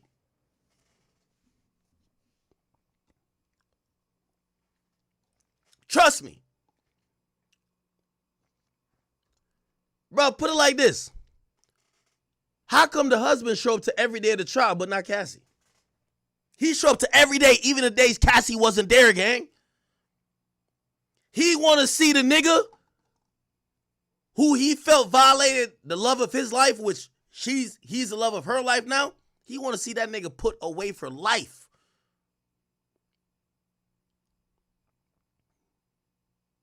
Chat, it's like this. I always say this. I can't fuck with bitches that got kids. Like, I ain't no stepdaddy. I ain't no Russell Wilson. Now, if your baby daddy dead and buried 6 feet deep, I might think about it. If he on the earth over here popping bottles in the club, got 2 other baby moms and he fucking other hoes, I'm good. Cause I ain't starting no nigga save game. Facts. I'm not starting no nigga save game. But if that nigga is dead and gone, and I know that nigga right now is like, you know, the maggots is smoking on his ass, I bet I might have to think about it. He not here no more. That's a fact. We men. I'm talking to men right now. You know how we think. I'm not gonna get your safe game while you on to the you on to the 3 other bitches that don't got kids. You like, it's like I'm like playing second fiddle. I ain't no second fiddle in this story. I'm always the first. Every nigga think like that. We have egos. We're men. At the end of the day, we're men. It don't matter how much money you got. We're men. Somebody said if he doing life, maybe if he doing life. He got to be, he can't be free fucking with other chicks and I'm over here playing Captain Save a Single Mom. I'm not doing it. Now, if he's dead and I'm reading the obituary, oh, that's your baby dad? Okay, we could go to Disney World. It's okay. We could go to Disney World. If that nigga is free, slanging cock up in the clubs with other new bitches and ignoring you and your kid, I'm not going to Disney World with you. I'm good. Go get that nigga. I'm sorry. Like, I'm not no backup option. I'm not no backup quarterback. This is a man thing. This is ego. I'm talking about men ego. So I'm trying to tell y'all, the reason Cassie got that bread, the reason Cassie's on that stand is this guy right here. I promise you. I promise you. Chat, I'm a nigga, I can't do single moms. But if your baby daddy dead and gone, I walk in the crib, you're like, oh yeah, that's my baby daddy cremated in that vase right there. That's him? All right, let's throw that shit in the river down the road, and all right, cool. Yeah, we could all go to Maestro's after this. We could all go to SDK. I'll bring your kid. Other than that, I'm not playing no fucking stepdaddy. Get the fuck on out of here. Go get your baby daddy, man. Go get your motherfucking baby daddy, bro.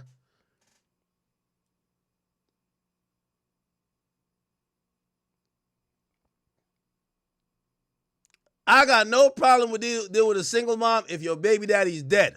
I ain't telling you how to kill him. I'm just saying if he gone, okay. But if he's still out here fucking other bitches, making other bitches single moms, I'm not the nigga who's playing Captain Save-A-Ho. Like, okay, swoop on in. Let's go. It's like, what was that Soulja Boy song? Superman now. No. I ain't got the time for the Superman no ho. I'm good. Let the streets pay the tab. That's ego, though. That's ego primal men shit.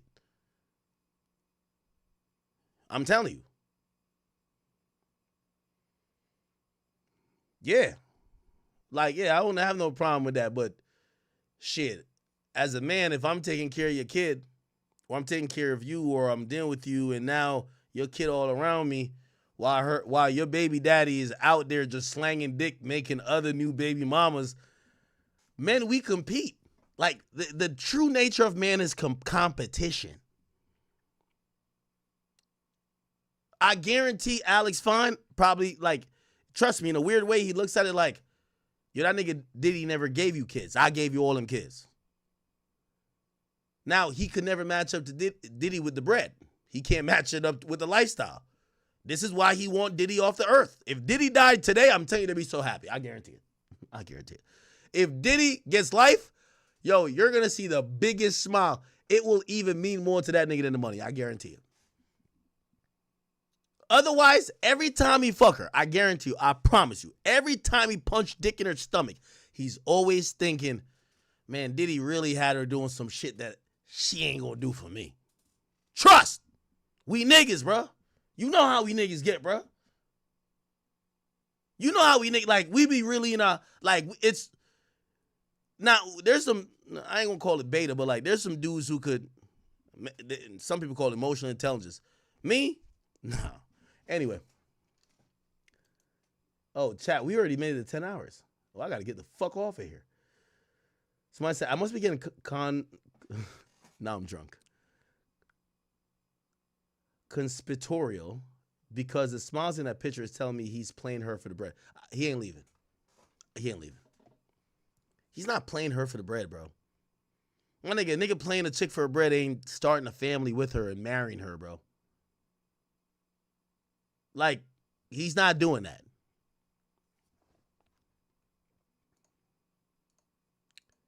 Now, if you ask me, I think this nigga thought she had the bread. Because here's the thing. When he's a trainer, he's coming around, she got mad money. But you know what niggas like Diddy are good for? He paid for everything for Cassie, but Cassie had no money in the bank. You ain't get that? Come on, we ain't get that from the trial? He paid for everything. He paid for everything, but it's not like she had like $5 million in the bank. He just paid for everything. So a nigga like that probably started talking to Cassie thinking she got the bag because she's fucking with Diddy. Get with her, realize she don't got no money in the bank. This shit thin. After a while, he started feeling resentful. Because everybody knows these little trainers, they be trying to choose up. They know they training a rich, famous chick. They trying to get up in there and get their lifestyle better.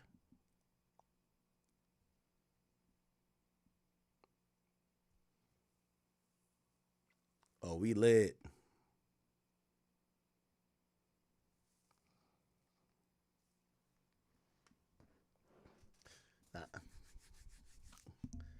A couple people I'm getting some good receptions on the people hit me back for the show tomorrow. All right, I do got to get off. I got to make a few more little magic happen for the show tomorrow, but I'm good. And I'm about to work on, some shit for y'all tomorrow. All right, anyway, ran over. I got to save my voice for tomorrow. Chat, I gave y'all 10 hours again, bro. Could I get a W today? Could I get a W?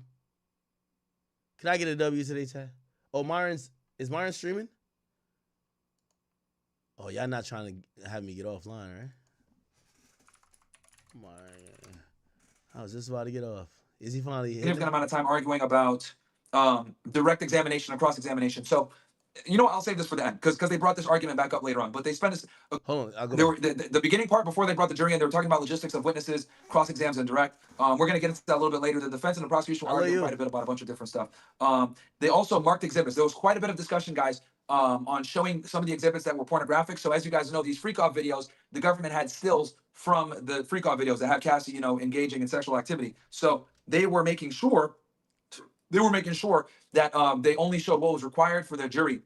And what ended up happening, chat, was they showed the images, but they did not show it to us. Only the jury and Cassie was able to see the pornographic images, the government exhibits, okay? So we didn't see any of it.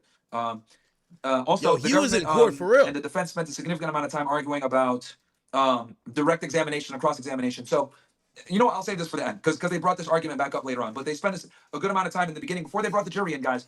The defense and the prosecution were basically going back and forth, arguing two main things: the pornographic images, the government exhibits, how they would be shown, and then the second thing they were arguing was how the defense was going to approach Cassie on cross-examination. Okay, and as you guys know, cross-examination, it was in the defense gets the ability to question the government witness. Direct examination is when the prosecution talks to the government witness. So in this case, it would be the AUSA is talking to Cassie. Cross-examination is the defense talking to Cassie, okay, or a government witness for that matter.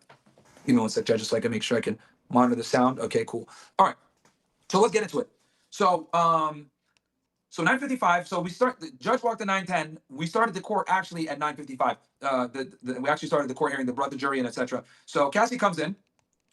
First thing they did was they handed Cassie 2 drives. Hey, Myron, I want to give you some advice too, bro. I love you. Yo, you are the next Tim Pool.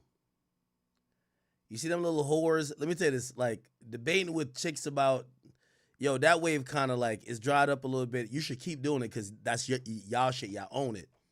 But, your next frontier, Myron, is being this person who has a really unique experience with law. And you have, even if I don't agree with everything you believe in politically and socially and ideologically, that's your lane, bro. You like, what I mean? I watch out all the time. You debating with these like OnlyFans chicks, but bro, you be dropping 40 on them. They dropping 2 points. This shit don't even make sense no more. It's like watching somebody like kindergartens. So what you got to do is I watch you do some shit on the Y'all watch him do some shit when he went to a college campus, bro. You gotta do debates. That's your thing, gang. Anyway, I just want to give my boy some credit. She had initialed, which had a lot of the evidence on it, right? Then they went into, and then the jury makeup as well. 18 total, a white male, so See, that's why I fuck with him, man. Mad detail. Yo, I used to watch Myron with a notepad while the chicks on Fresh and Fit is talking bullshit like, yeah, I've sucked 15 dicks, and he's taking notes, and I'm like, bro, we don't need notes on that. This is what we need notes on. We haven't heard anything about the jury. Now we get Myron to give us something on the jury. Here we go. Thank you, Myron. Then they went into, and then the jury makeup as well. 18 total, a white male, so row one of the jurors, a white male, black woman, older woman, white male, black male. Then row two, older black female, white woman, or no, black woman, white woman, black woman, black man, black woman, white woman, Indian male. And then on row three, there was a black man, black woman, Hispanic woman, white woman. So yeah, it was a very mixed bunch when it comes to the jury. There's whites, there was African dude on there, Hispanic, very mixed, pretty diverse. So I don't know why the defense was complaining about them taking off black people.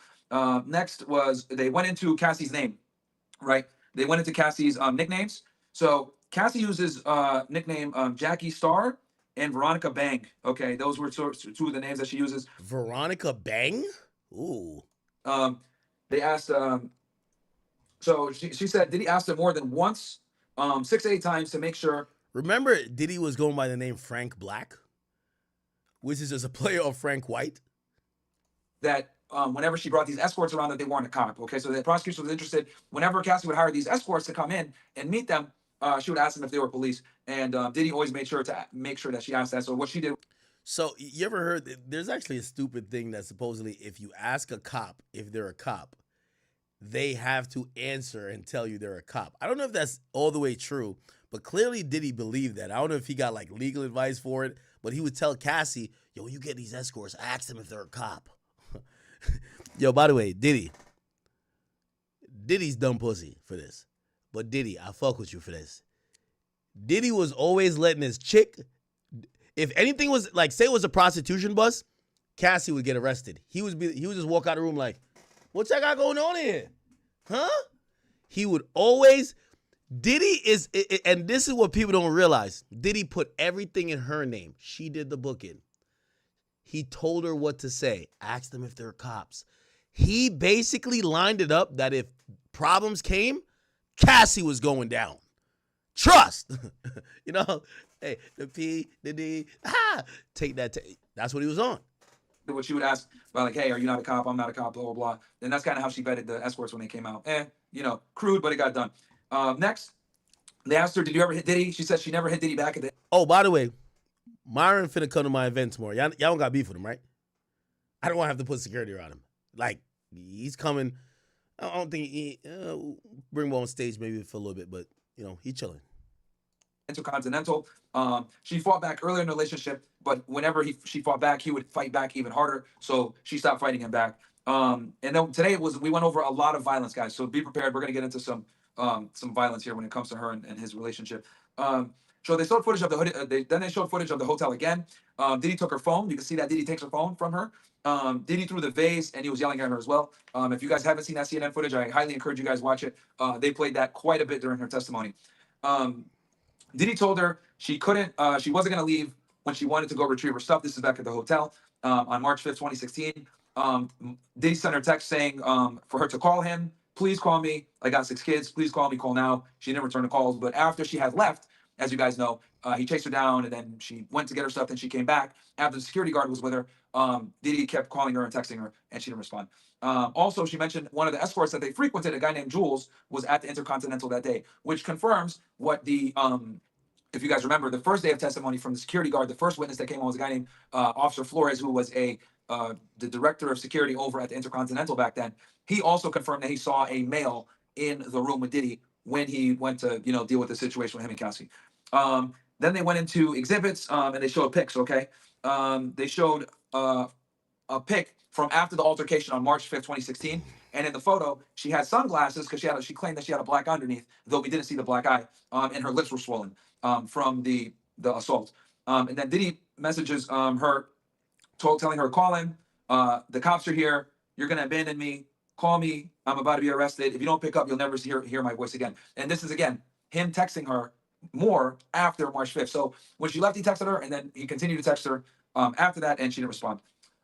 So later on that day, he went to her apartment. Remember, she had an apartment in LA at the time. Her best friend Carrie Morgan was there, saw her black eye and busted lip, and she called the police. So the LAPD shows up to look at Cassie, to look at the black eye and the busted lip. But she refused to tell them who assaulted her. The cops asked her, hey, who beat you? Who hit you? And she didn't want to snitch on Diddy. So she didn't say anything. And they ended up leaving. Because obviously, if she's not going to tell them who it is, what are they doing there, right? Then she was still protecting. Let's see here. So he came to the apartment. So Diddy came to the apartment later, and he tried to get inside. He was banging on the door, kicking the door, but they didn't let him inside. Her friend Carrie was there, and she was obviously very mad. But he didn't get inside that day. Then she went to Diddy's security that day, a guy named D-Rock, okay? And when the prosecution asked her, why did you go to D-Rock's house? She claimed that she stayed there with him and his family because she got along with D-Rock. He went there, he had a family and a wife. So she went there because he was the only, one of the few people in LA that she trusted, but he was one of Diddy's security guards. But she said that she was close with him. Let's see here. And then they showed a picture a couple of days later of her wearing a gown and sunglasses in Diddy's bedroom.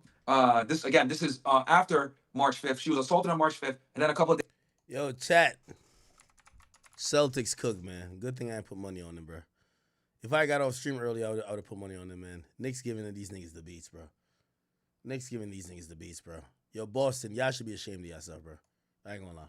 Days later, if you guys remember, she had a movie premiere that she went to, and at this movie premiere, she had to wear makeup to cover up her black eye, and they showed pictures of her and Diddy on the red carpet for the movie premiere, and she had a bruise on her arm as well. We saw pictures of that. That part, I guess she didn't have makeup to cover that part up. Let's see here. The prosecution asked her, hey, was it normal for Diddy to show up at your house unannounced? She said yes. He would bang the door. He would yell at her to open the door sometimes, and she wouldn't do it, depending on if she was scared. And then the photo that was taken at the premiere with Diddy, you can see a small bruise on her shoulder. She had makeup to cover her black eye, because with the picture she looked good in it, but she said that she had to wear makeup to cover up the bruising of her black eye. So then they showed another photo of her with a green dress, and you can see a bruise on her shin. Okay, me personally, I couldn't see it, but I could see like a little remnants of it because I was kind of far away from the monitor. But they showed another picture because after they had, so she went. Okay, so that happens March 5th, right? A couple of days later, she has her movie premiere. Okay, after the movie premiere, she puts on another gown. Okay, and the gown that she had this time was shorter. It was a dress. They went to the after party, this green dress that she had on, and then the picture that you can see, she had a bruise on her shin. Okay, so then we went into the escorts that hooked up with her. She had sex with 13 different escorts, Chad. Yes, 13. Okay. One guy named Ash, another dude she didn't know the name, a black guy, another dude named Islander, another dude named Tommy, another dude that she didn't know the name, another dude named Skylar, another guy named Jake, another white guy that she didn't know the name of, a guy named Greg, a guy named Jonathan, another dude she didn't know the name of, another guy named Brian, another guy named Ben. Now, multiple of these escorts worked for either that Garen guy that I told you guys about yesterday that helped her procure the escorts, or Backpage, Craigslist, or dating websites. But yeah, literally a bunch of these dudes. It was 13 different men on top of the other guys that she hooked up with as well.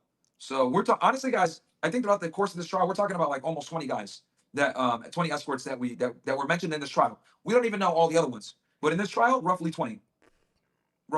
Yeah, some of them came from Backpage and Craigslist, and then most of them came from this guy named Garen, who ran this company called Cowboys and Angels, and basically it was an escort service. Like they were strippers, but they were also escorts as well. So yeah, and it was crazy. I was looking at her husband when this was all going down. He was just sitting there stone faced, Chad. He was just sitting there stone faced, man. Bro, it's crazy. Anyway, carrying on. How's the audio, by the way, guys? Give me O slashes if audio and video is good. If it's still good. Give me O slashes if audio and video is still good. Before I keep going on here. Give me O slashes, everything is good with the audio and the video still. And we'll keep cooking. Some idiots said mediocre, but it's fine. Fuck you. Bro, this is a one-man show, man. And I don't know why the internet is being lame at the hotel now. Video cues work? Okay. All right. As long as the audio is good. Okay, so now let's get into June 26, 2016. Diddy messaged her, we have to have a proper freak off without K. And that was referring to ketamine, because basically when she took the ketamine, she would kind of get out of it and it would make her very sick. But she liked ketamine. She said it was her favorite drug because it would help her disassociate better when they did the freak off. But Diddy didn't like the way that she looked, that she would behave when she was on the ketamine, because I guess she just couldn't perform as well. Also, she didn't like kissing the escorts, but Diddy told her to do so anyway. Let's see here. Next, Diddy threw her 29th birthday in Vegas, if I'm not mistaken, or was it LA? She wanted it, so she had her 29th birthday. She wanted to do karaoke with her friends at a place called Blind Dragon.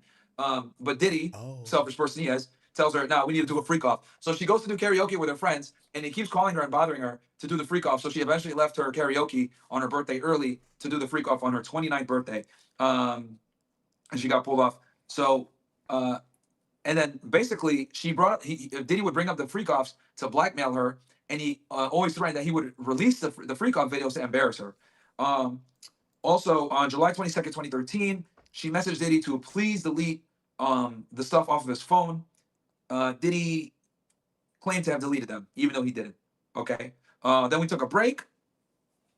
And then, so there was text messages from March 9, 2014, and she uses the name Pop Pop for him, as you guys remember. She uses the name Pop Pop, because that's what her grandfather used, and that's what he wanted, which is kind of weird. But anyway, so she gets word from this guy named Sojit that he heard that there were sexually explicit videos of her. Okay, so she meets up with Sojit and DJ Wookid to talk about the explicit videos. Diddy Sojit. Oh, this is what we wanted to hear, Chad. Sojit, who's that? Okay, so she meets up with Soja and DJ Wookid to talk about the explicit videos. Soja?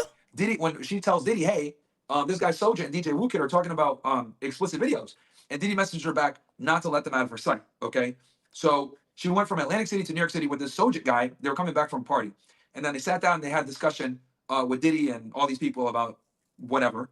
And then after, and that's, I guess that's the first instance where people found out about these freak out videos, was this guy Sojit and DJ Wookid, but I guess it got killed. I guess Diddy might have intimidated them or whatever, and it didn't get out there. And then she mentioned how after a freak off with Diddy, they take IVs, they go get food, they had chefs that would cook for them, and they would get massages. She was talking about how they would recover after freak offs. I guess they'd, yeah, DJ Wookid chat. Yep, DJ Wookid. Let's see here. She also mentioned how she was addicted to opiates. They made her feel numb. She got frequent UTIs. She did freak offs with her UTIs, guys, and it was very painful for her. She also mentioned how she got sores in her mouth and UTIs, and she still got forced to do these freak offs. She would feel really weird and achy after freak offs and dehydrated. She felt empty after the freak offs and gross with herself, especially if she didn't spend time with Diddy after. As you guys know, she would do the freak offs and she spent time with Diddy after, but if she didn't, she said she would feel really empty. But yeah, bro, UTIs and sores in her mouth. Shit's crazy, bro. And I was like looking at her husband when this was all going down. I was like, holy, man. That's tough. That is tough. Let's see here. But carrying on. And also, guys, do me a favor. Like the video for me, guys, please. I'd appreciate it if you didn't just like the video. Let's see here. What else do we got? Okay. She said that also that Diddy would take her to sex clubs. Okay, so they didn't just do freak off chat. They went to sex clubs, and these sex clubs apparently were clubs that had rooms in them where you can go and have sex, and that's where he kind of exposed her and told her about the swinger lifestyle. She said that she would go, but she didn't want to go. One time they went to a sex club and they brought Jules. Jules is one of the main escorts that they used, and Jules brought a chick with him. She took drugs there, GHB and ecstasy. She would have sex with Diddy and Jules at these sex clubs. The prosecutor then asked her, "Hey, did you want to ever have sex with Jules?" She said no. And she drank a lot of the sex clubs to kind of numb herself from the pain. Then the prosecution went into asking her if there were times that she tried to leave freak off. She said yes, she did try to leave freak offs a few times. She claimed that time at the Intercontinental was one of the times she tried to leave. She said that she has been injured at freak offs before. And she also mentioned how Diddy had put her hands on her and beat her up before. Escorts have seen her get hit. Jules is one of the main escorts that have seen her get beat. And she knew that, they wouldn't do anything, but after the beating would happen, the escorts were pulled to the side and ask her if she was okay and stuff like that, but they didn't actually do anything to stop it. Pussies, I guess. And the prosecutor then asked her, "Hey, when Diddy would beat you, where would he hit you? What cities did he attack you in?" And he beat her in New York City, Los Angeles, and Miami. Okay, so that obviously is very important for establishing interstate nexus. Give me 1 second, guys. I'm gonna get some water real quick. Give me 1 sec. Anyway, let's keep going, because I look kind of orange in the fucking video. Let's see what we got here. Yeah, it's a little bit better. All right. So he put hands on her in New York City, Los Angeles, Miami. That's very important, guys, as you guys know, for establishing interstate nexus. She also mentioned how she went to a gay club with her friend Deontay Nash. They showed a picture of Deontay Nash. It's called the Abbey Gay Club. I think this was in LA. And then she said after they went to the gay club, they came back and they were packing for Uvio Fest, aka Drex Festival in Toronto, with her friend Maya and Deontay. Diddy came over. She was asleep. I guess she didn't pack fast enough. He got mad. He attacked her. Her friends jumped on Diddy. Okay, so they started attacking Diddy for hitting her, Mia and Deontay. And Diddy threw her on the bed frame, and she got a big gash on her left eyebrow. And they showed a photo in the court. And what I will tell you guys is when I saw the photo, it was pretty bad. She had a big gash on her left eyebrow right here when they showed the photo, and it was like pretty deep in, and you can see that like the cut actually going in there. After this happened, Diddy sent her to a plastic surgeon's office. He sent her to a plastic surgeon he knew. D-Rock went with her, and he arranged for it. She sent a photo on August 5th, 2013 to Diddy and said, so you can remember, at 11:48 a.m. So basically after he did that shit to her, a couple of days later, she sent a picture of the busted eye gash on her left eyebrow. And I think she still has that scar to this day, Chad. So absolutely wild stuff. Let's see here. What else we got?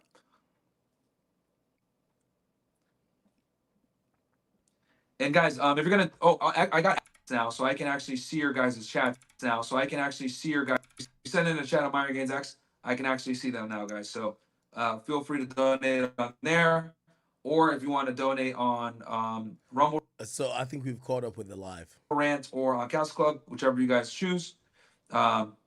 Regardless, however you choose to support, I appreciate it. As you guys know, this channel is demonetized, so we're doing it for the love of the game, baby. Okay, let's keep going. Could somebody in Myron's chat let him know he could use my studio, bro? Please. Myron's my mans. Myron's my mans. And low key, like I know he's in it for the long haul. I want to do a stream with him. Let's see. She went to the plastic surgeon's office. She sent him the photo of her eye gash. Did he send her a message back? You don't know when to stop. So he didn't even apologize. He just said, you just don't know when to quit, huh? So next. Oh, that's when she was trying to get him to apologize for the injury she had. So she sent him a picture of it. And instead of the apology, Diddy was like, you don't know when to stop. They showed her a picture. They showed a picture of her and French Montana at the Uvio Fest. And you can see in the picture, she's sitting there with her legs crossed and she has her hair covering the left side of her face. She kind of styled her hair in a way so it covered the left side of her face so that you wouldn't see the scar. They then went to the Hamptons. She got a motel there for a freak off because Diddy wanted the freak off. So they go from he bust her head right after she went to the skate club with her friends and he got in an argument with her. He was mad that she didn't pack fast enough for the Uvio Fest. They go to Uvio Fest. They come back. They go to the Hamptons and then he's pretty much is getting a freak off at the Hamptons hotel.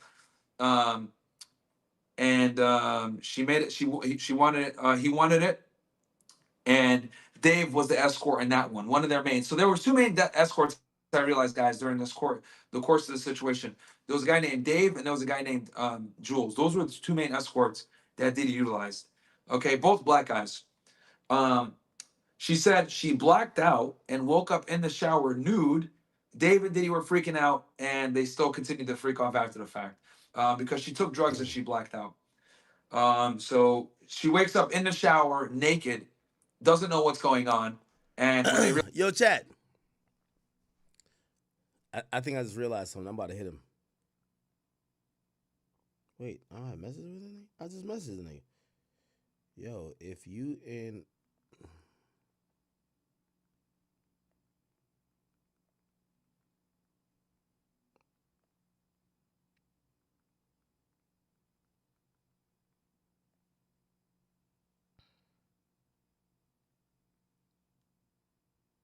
Hold on, I'm gonna tell you what I'm typing.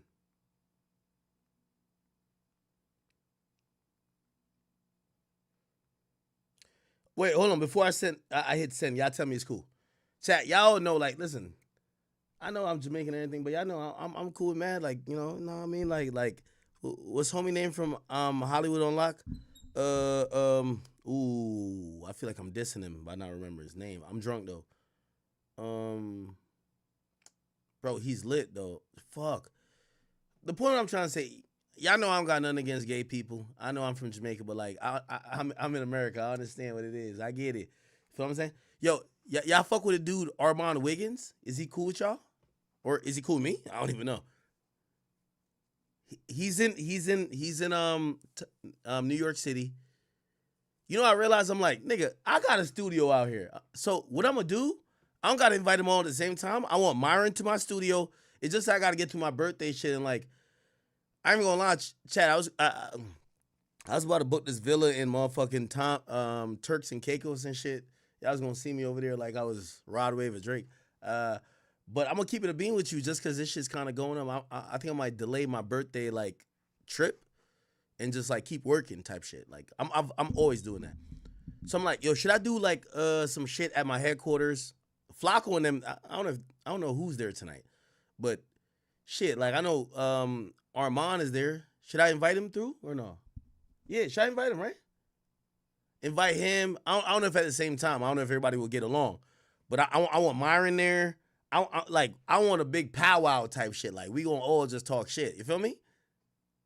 Y'all fuck with it? Once I got a studio, boy, where you think I shoot off the record at? You know I got a huge studio space. I just don't go there no more because I barely interview people. But I pay like, what is it, 15 bands a month. I wish I could do the Joe Budden. just do an apartment. Nigga, I got a whole spot, nigga, trust.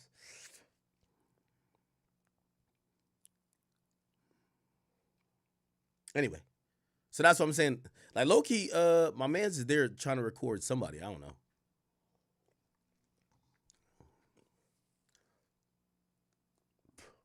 Armand and, Jason Lee. No, Jason Lee's not out here. Oh, Armand and Jason. Yeah, no. Armand is kind of in this mess. Like, he's in kind of like the mess with that we be covering. He be on like a different side of it because, you know, he him. All right, I'm going to send the message. It's cool. So, yeah, I didn't realize he hit me in 2017. I never responded to him. Like, some of these people might think I be egoing them, but like, Armand, I'm locked in with you now. Or like, pause. Like, yeah. But he sent me, he tagged me in a clip, or I don't even know how I seen the clip, and I was like, that's funny. And then I responded to him. So I know he's in New York City. I'm like, yo, I think if everybody going to be out here for the Diddy trial, bro, I got a whole studio. I will offer it to any of y'all. I don't be in my studio. I be in my house. I have 3 studios. Y'all could use it to do whatever y'all want to do. I don't care. Feel me? I'll put one of my employees to record y'all or go stream, whatever y'all could do. But y'all don't got to be in hotels. Like, it's big act. It's not the little one, okay? But, yeah, I want to get on camera with some of y'all niggas. Feel me? Really, I should be out there. It's just that I know how hectic it is. All right, so, okay, I hit Armand. Me and Myron going to do some shit. Maybe I could get everybody, like, linked up, but I don't know who like who. It's politics probably, right? Cool. All right. Anyway, let's get back to this. Realized that she was okay. They're like, oh, okay, let's just go ahead and do a freak off. Anyway, let's go back to doing freak off. So y'all go tell Armand I hit him on my Insta. If he's out here, like, he's most welcome. If he want to use my studio, I'm telling you, he can use my studio. See, I'm a nigga. I always offer my resources. You can use my studio, Dolo, if you want to. It'll be professional. It's a professional studio. Or I'm down to do some shit with him. Like, we could just be chopping it up and we be debating the shit. Like, I think that'd be cool too. All right. So these guys are crazy, bro. Totally like wild shit, man. Wild shit. It's like you got to get your rocks off, you know, by any means necessary, I guess.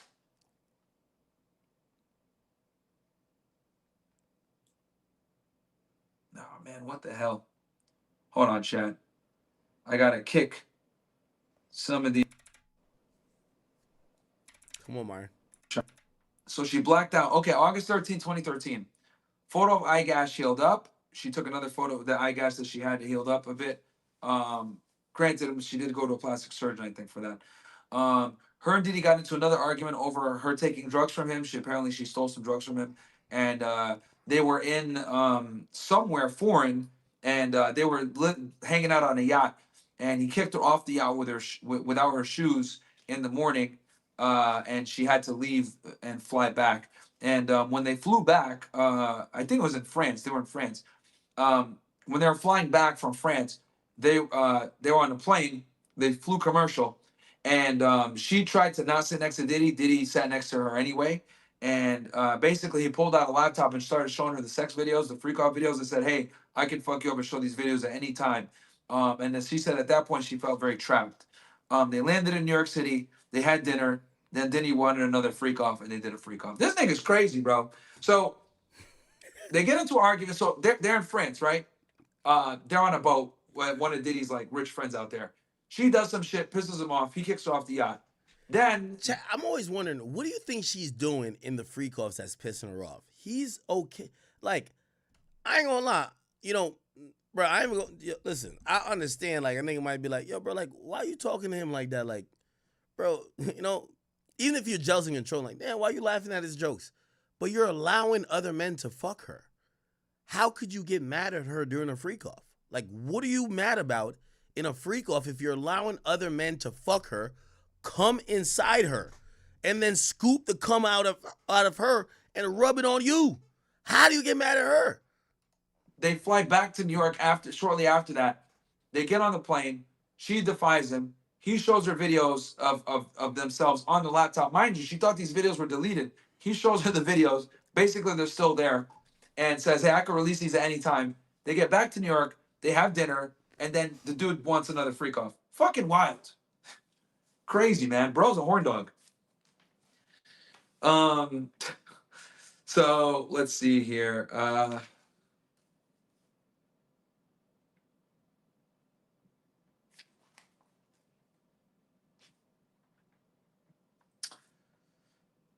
Let's see here.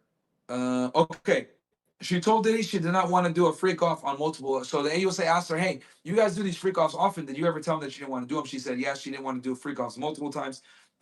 Cassie said she took Valium when she had anxiety to help her relax. It's similar to Xanax. Also, interesting thing that I made a note of, she sent Diddy a heartfelt message on Father's Day chat, saying that she loves him, he's a great dad, and all this other stuff. And you know, when the prosecutor asked her, hey, why did you send that text? She says she sent it because, you know, it was his birthday, or it was Father's Day when she sent this text. So I anticipate that the defense is going to attack her on that chat tomorrow. I anticipate they're going to really attack her pretty hard on that tomorrow. What was the text? Why did you send that text? All this other stuff on Father's Day chat. It's similar to Xanax. Also, interesting thing that I made a note of, she sent Diddy a heartfelt message on Father's Day chat, saying that she loves him, he's a great dad, and all this other stuff. And you know, when the prosecutor asked her, hey, why did you send that text? She says she sent it because, you know, it was his birthday, or it was Father's Day when she sent this text. So I anticipate that the defense is going to attack her on that chat tomorrow. I anticipate they're going to really attack her pretty hard on that tomorrow. Let's see here. January 20th, 2017, she sent a message to Diddy. Nothing good comes out of freak offs. You treat me like Ike Turner. So the relationship started to get really bad, guys. 2017, 2018. They ended up breaking up in 2018. But they showed a text message from January 20th, 2017, where she basically told him, hey, nothing good comes from these freak offs. And then we took a break. 1:55 p.m. we got back into court session. Cassie took the stand again. It was AUSA Johnson that was questioning her on direct, by the way, guys. The blonde, it was a blonde AUSA, her name last AUSA Johnson. Anyway, so they showed images of Cassie. So after the break, and we came back from lunch, this is when they started showing images of Cassie with these escorts. Now, mind you, these images, we did not see them. Only the Cassie and the jury saw them. Nobody else saw the images, and these were pornographic images of her during these freak offs, still images from the videos. So crazy stuff. Hold on, chat. Let me see if I can upgrade the. Hold on, let me tell you. And you got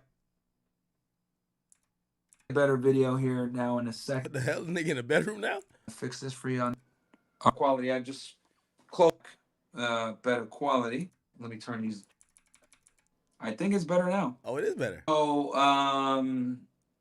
So yeah, so they showed these images, okay? If you guys want to know, I actually wrote the exhibits down for you. It's Government Exhibit 602. oil on Cassie, standing taken during freak off, admitted under seal. X pieces of evidence did not show to us, only to Cassie and the jurors. So yeah, if you guys are interested, it was Government Exhibit 602A. That was the goon content for you ninjas. All right. So they asked her, hey, when did Diddy start getting violent? She said Diddy got violent in the first year. So I hope you caught that. So like the videos or the pictures, it looked like they showed stills of the freak off videos to only the jury and the defense and prosecutor. Everybody else couldn't see it. And by the way, it's not going to come out later because exhibits could get brought up by the public, but it's filed under seal. 2007, beginning of the relationship, there was physical abuse. They asked her who saw the physical abuse. She named Malik Fahim, who was one of the security guards' assistants, security, Mia, a couple of these people. George Capron quit. D-Rock also saw her getting abused. She admitted to initiating some of the fights with Diddy, though. She did admit that she initiated some of the fights with Diddy, being a pain in the ass. Okay, the quality is way better now. Let's go. All right, we lit. Awesome. Okay, every time it drops like that, guys, I'm going to go back and fix it for y'all ninjas. Because the internet should be fucking super fast.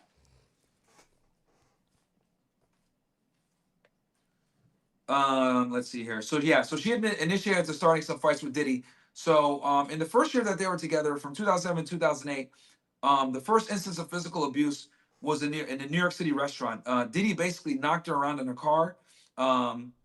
Security saw it. Diddy hit her on the side of her head.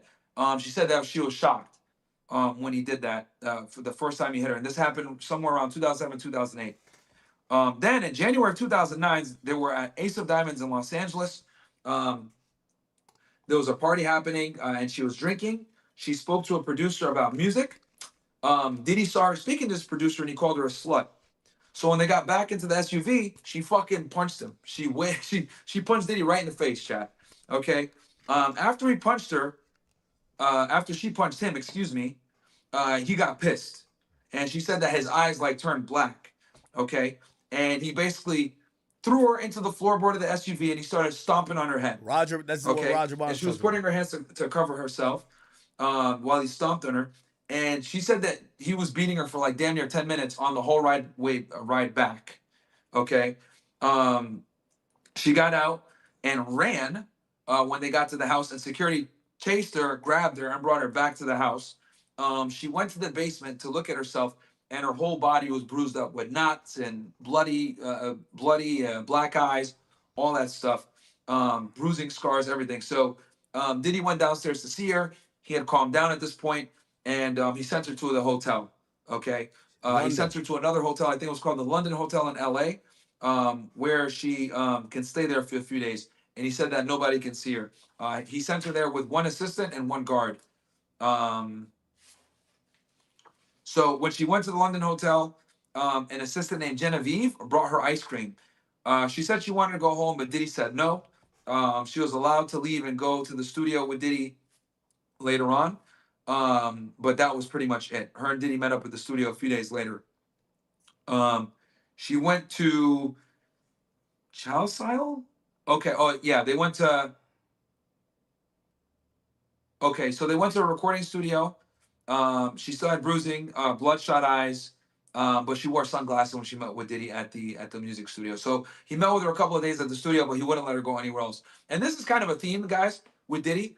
Anytime he beats her, and she gets bruised up, he pretty much puts her in a hotel for a few days, and she can't leave. That's like kind of the MO here. Anytime he beats her. So yeah, wild stuff. Yeah, video is way better. Guys, do me a favor, like the video, man. Every time the video quality goes down, I'm just gonna reset the fucking Rumble Studio thing. We're live on Fresh and Fit as well. We're live on Myron Gaines. We're live on Fresh and Fit. So we're clicking on all angles right now. We got what 4,000 plus you guys watching right now between all the different platforms. Well, welcome. Shout out to all you guys watching on Fresh and Fit as well. Okay. So let me go back. Let me make sure I didn't I'm not missing anything here. Shout out to my nigga Myron, man. Shout out to everybody from Florida, man. My man Myron breaking it down. Yo, chat, we're almost at 11 hours. Yo, chat, I'm now starting to get in the territory of like the longer I stream, number one, I got to stream in the morning. I don't want to jeopardize the show. Yo, we're going to have a hell of a show tomorrow. And I'll check the chats after, guys. I'll read all the super chats after, just so I risk don't like not messing anything up. But I'm just like monitoring the stream from here right now. All right, cool. All right.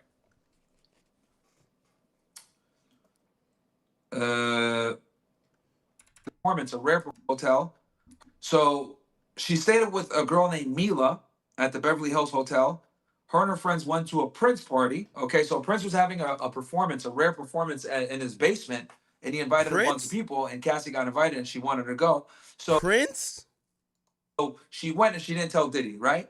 So she goes to this, she goes to his house for this performance.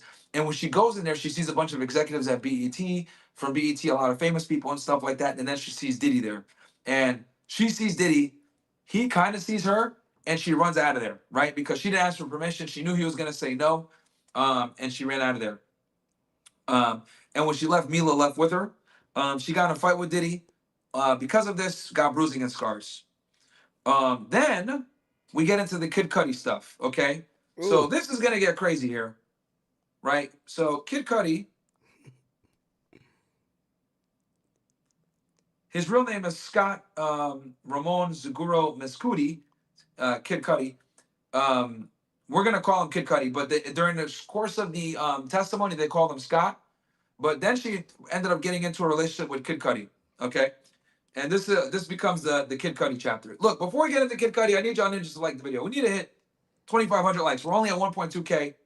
I'm doing this stream for you guys despite the technical difficulties. We fixed the technical difficulties. Like the goddamn video. Let's get to 2,000 likes. We're at 1.2. Let's get to 2,000 on Myron Gaines X, guys. Let's get to 2,000, and I'll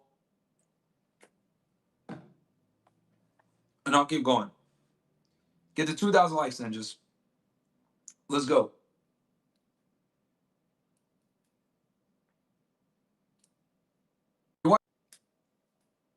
Into the Kid Cudi chapter right now. Chat, give me 1 second.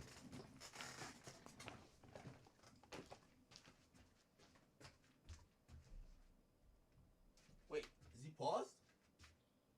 What do we have? We're at 1.4. Okay. Come on, guys. 2,000, my ninjas. 2,000.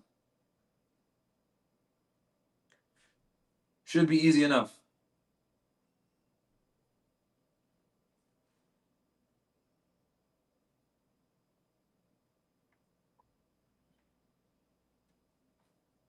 We're at 1.5.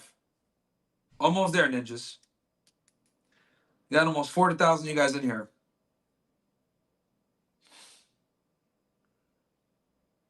Let me check the battery on the phone. Make sure don't die on us like last time.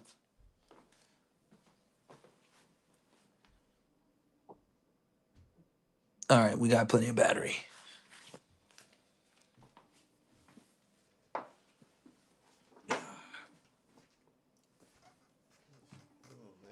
All right, we're at 1.6, guys. Come on, ninjas. Come on, be honest. If you're watching on Rumble, open up and you guys in here, man. Love y'all. 10,000, 12,000 you guys in here watching live right now. Because obviously, you know, they just, you know, everyone remembers shit. So everyone knew that I was like the guy that left, resigned from HSI to, you know, pursue a YouTube career and shit like that. So a bunch of them were showing me love. It was really cool to connect with them. A couple of them, I was chatting up. One of the Marshals guys knew who I was. That was there. He was a Palestinian guy. Shout out to him. It was, oh, Byron, you still on the job, bro? What are you doing here? I was like, no, man, I'm still doing a podcast and stuff. So me and him talked a little bit, and then a couple of the HSI guys. One of them, I think I worked with him before.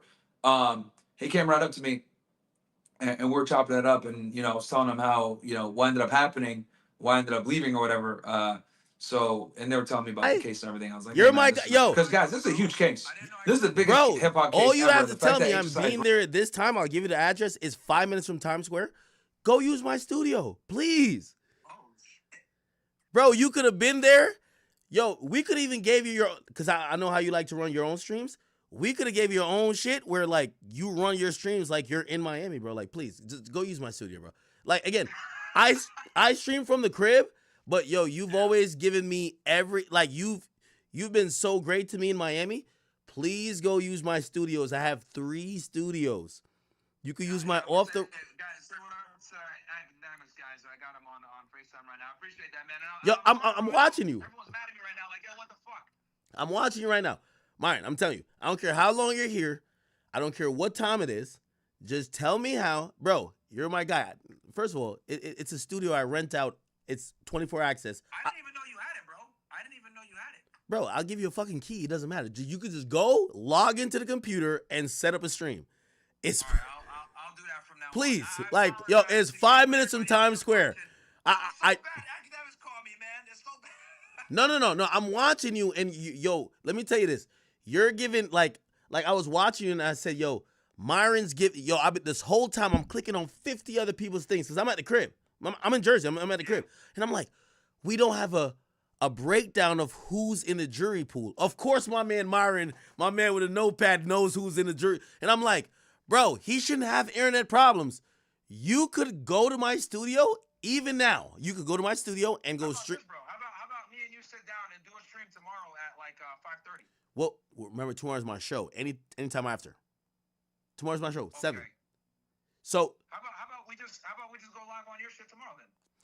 Okay, well, so I'm doing the live show tomorrow, but Friday or anytime else. But also, like, I want you to, like, first of all, bro, when I come to Miami, you guys make me feel so comfortable. I want when you're here, bro, you already know. I want when you're here, you should feel comfortable. Use all of my resources. Just tell me, Ak. I'll tell you the address. Be like, Ak, I'm coming here. You could say I'm gonna be streaming for 8 hours. I don't give a fuck. It's cool. All right. I just didn't know. I honestly didn't even know you had it, bro. I know you got a good studio in your house and shit, but like I didn't want to. No. Well, the other studio that we did the interview with Brittany Renner, so that's the off the record space. We have another space, bro. Just come on, dog. Come on. All right. Yo, put like this. You realize that my biggest interviews on off the record, I use your space. 6ix9ine, Kodak. So, bro, use my shit, bro. Like, it's all good. Bro, listen, I pay 15 bands a month for all this shit. Like, it's cool, whether I go there or not. I barely go there. That's what I'm saying. You could go there. And I pay employees. So, like, dog, just give me a time. I have somebody there. I'll be there tomorrow at like 5:30 then, if that's cool with you. I bet. We'll do it. All right, okay? All right, cool. By the way, I'm watching your stream. You want to ask me, bro? Since you're on stream right now, you want anything you want to ask me? No, you're doing no, I'm watching you live. You're doing a great breakdown because you're explaining everything sequentially. Yo, this whole time with this Fed case, and by the way, obviously, so my podcast, the live podcast is tomorrow. My birthday is in 2 days, but after that, that's when I want to tap in with you because I do want to go to, like, how you get into the court? Oh man, dude, it's a nightmare, bro. I only got in today. I only got in to see Diddy today. Really? Today is the only day I saw Diddy. The other 2 days, you have to go to the adjacent courts, bro. It's a pain in the ass. You either got to pay a sitter or like kind of know somebody, which I did get a hookup today because some people recognize me. But yeah, bro, it's a pain in the ass. And for me, I want to get in there because I went in there, bro, and I knew exactly who was who. I knew who the AUSAs were. I knew who the agents were. I knew who the marshals were. So that's why I wanted to get in there so I can identify shit and figure out who's in there. That's why I wanted to. But, like, honestly, after today, if I don't get in there again, I'm not going to, like, it's not going to the end of the world. But the biggest thing for me was being able to get in there and figure out who is who. I know who the case agent is now. They got him off to the side and shit. Because, honestly, bro, the case agent's, like, the most important person. I got to shake that nigga's hand. That's the person that really put everything together. But nobody knows that type of stuff unless you're on the job. Myron, you're not leaving New York City without, number one, me and you doing a whole bunch of stuff. There's a bunch of people here, and I feel like because I operate in this region, I do a lot of. Yeah, we need to do a sit down. Oh, we are. We are. No, hold on. We are. That's the point. Let me plug my thing in.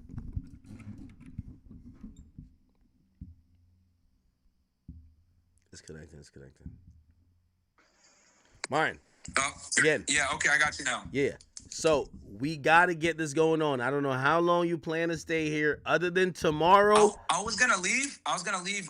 Like Sunday or Monday, but if you want to do something, we could do something. Okay. this After weekend or whatever. tomorrow night, first of all, I need you at the show tomorrow night, okay? Yeah, I'll show up tomorrow. And I told all these motherfuckers, Myron's my guy. I love Myron. I'll put extra security. I don't care if none of y'all niggas like him. That's my man's. I don't give a fuck. I rock who I rock with. Nah, I'm all right, bro. You don't got to get extra security. No. Right. You my guy. Anyway, beyond that, I just want you to use my studio, bro, because, yo, I'm going to be honest with you. Bro, I remember panicking in New York City. In Miami.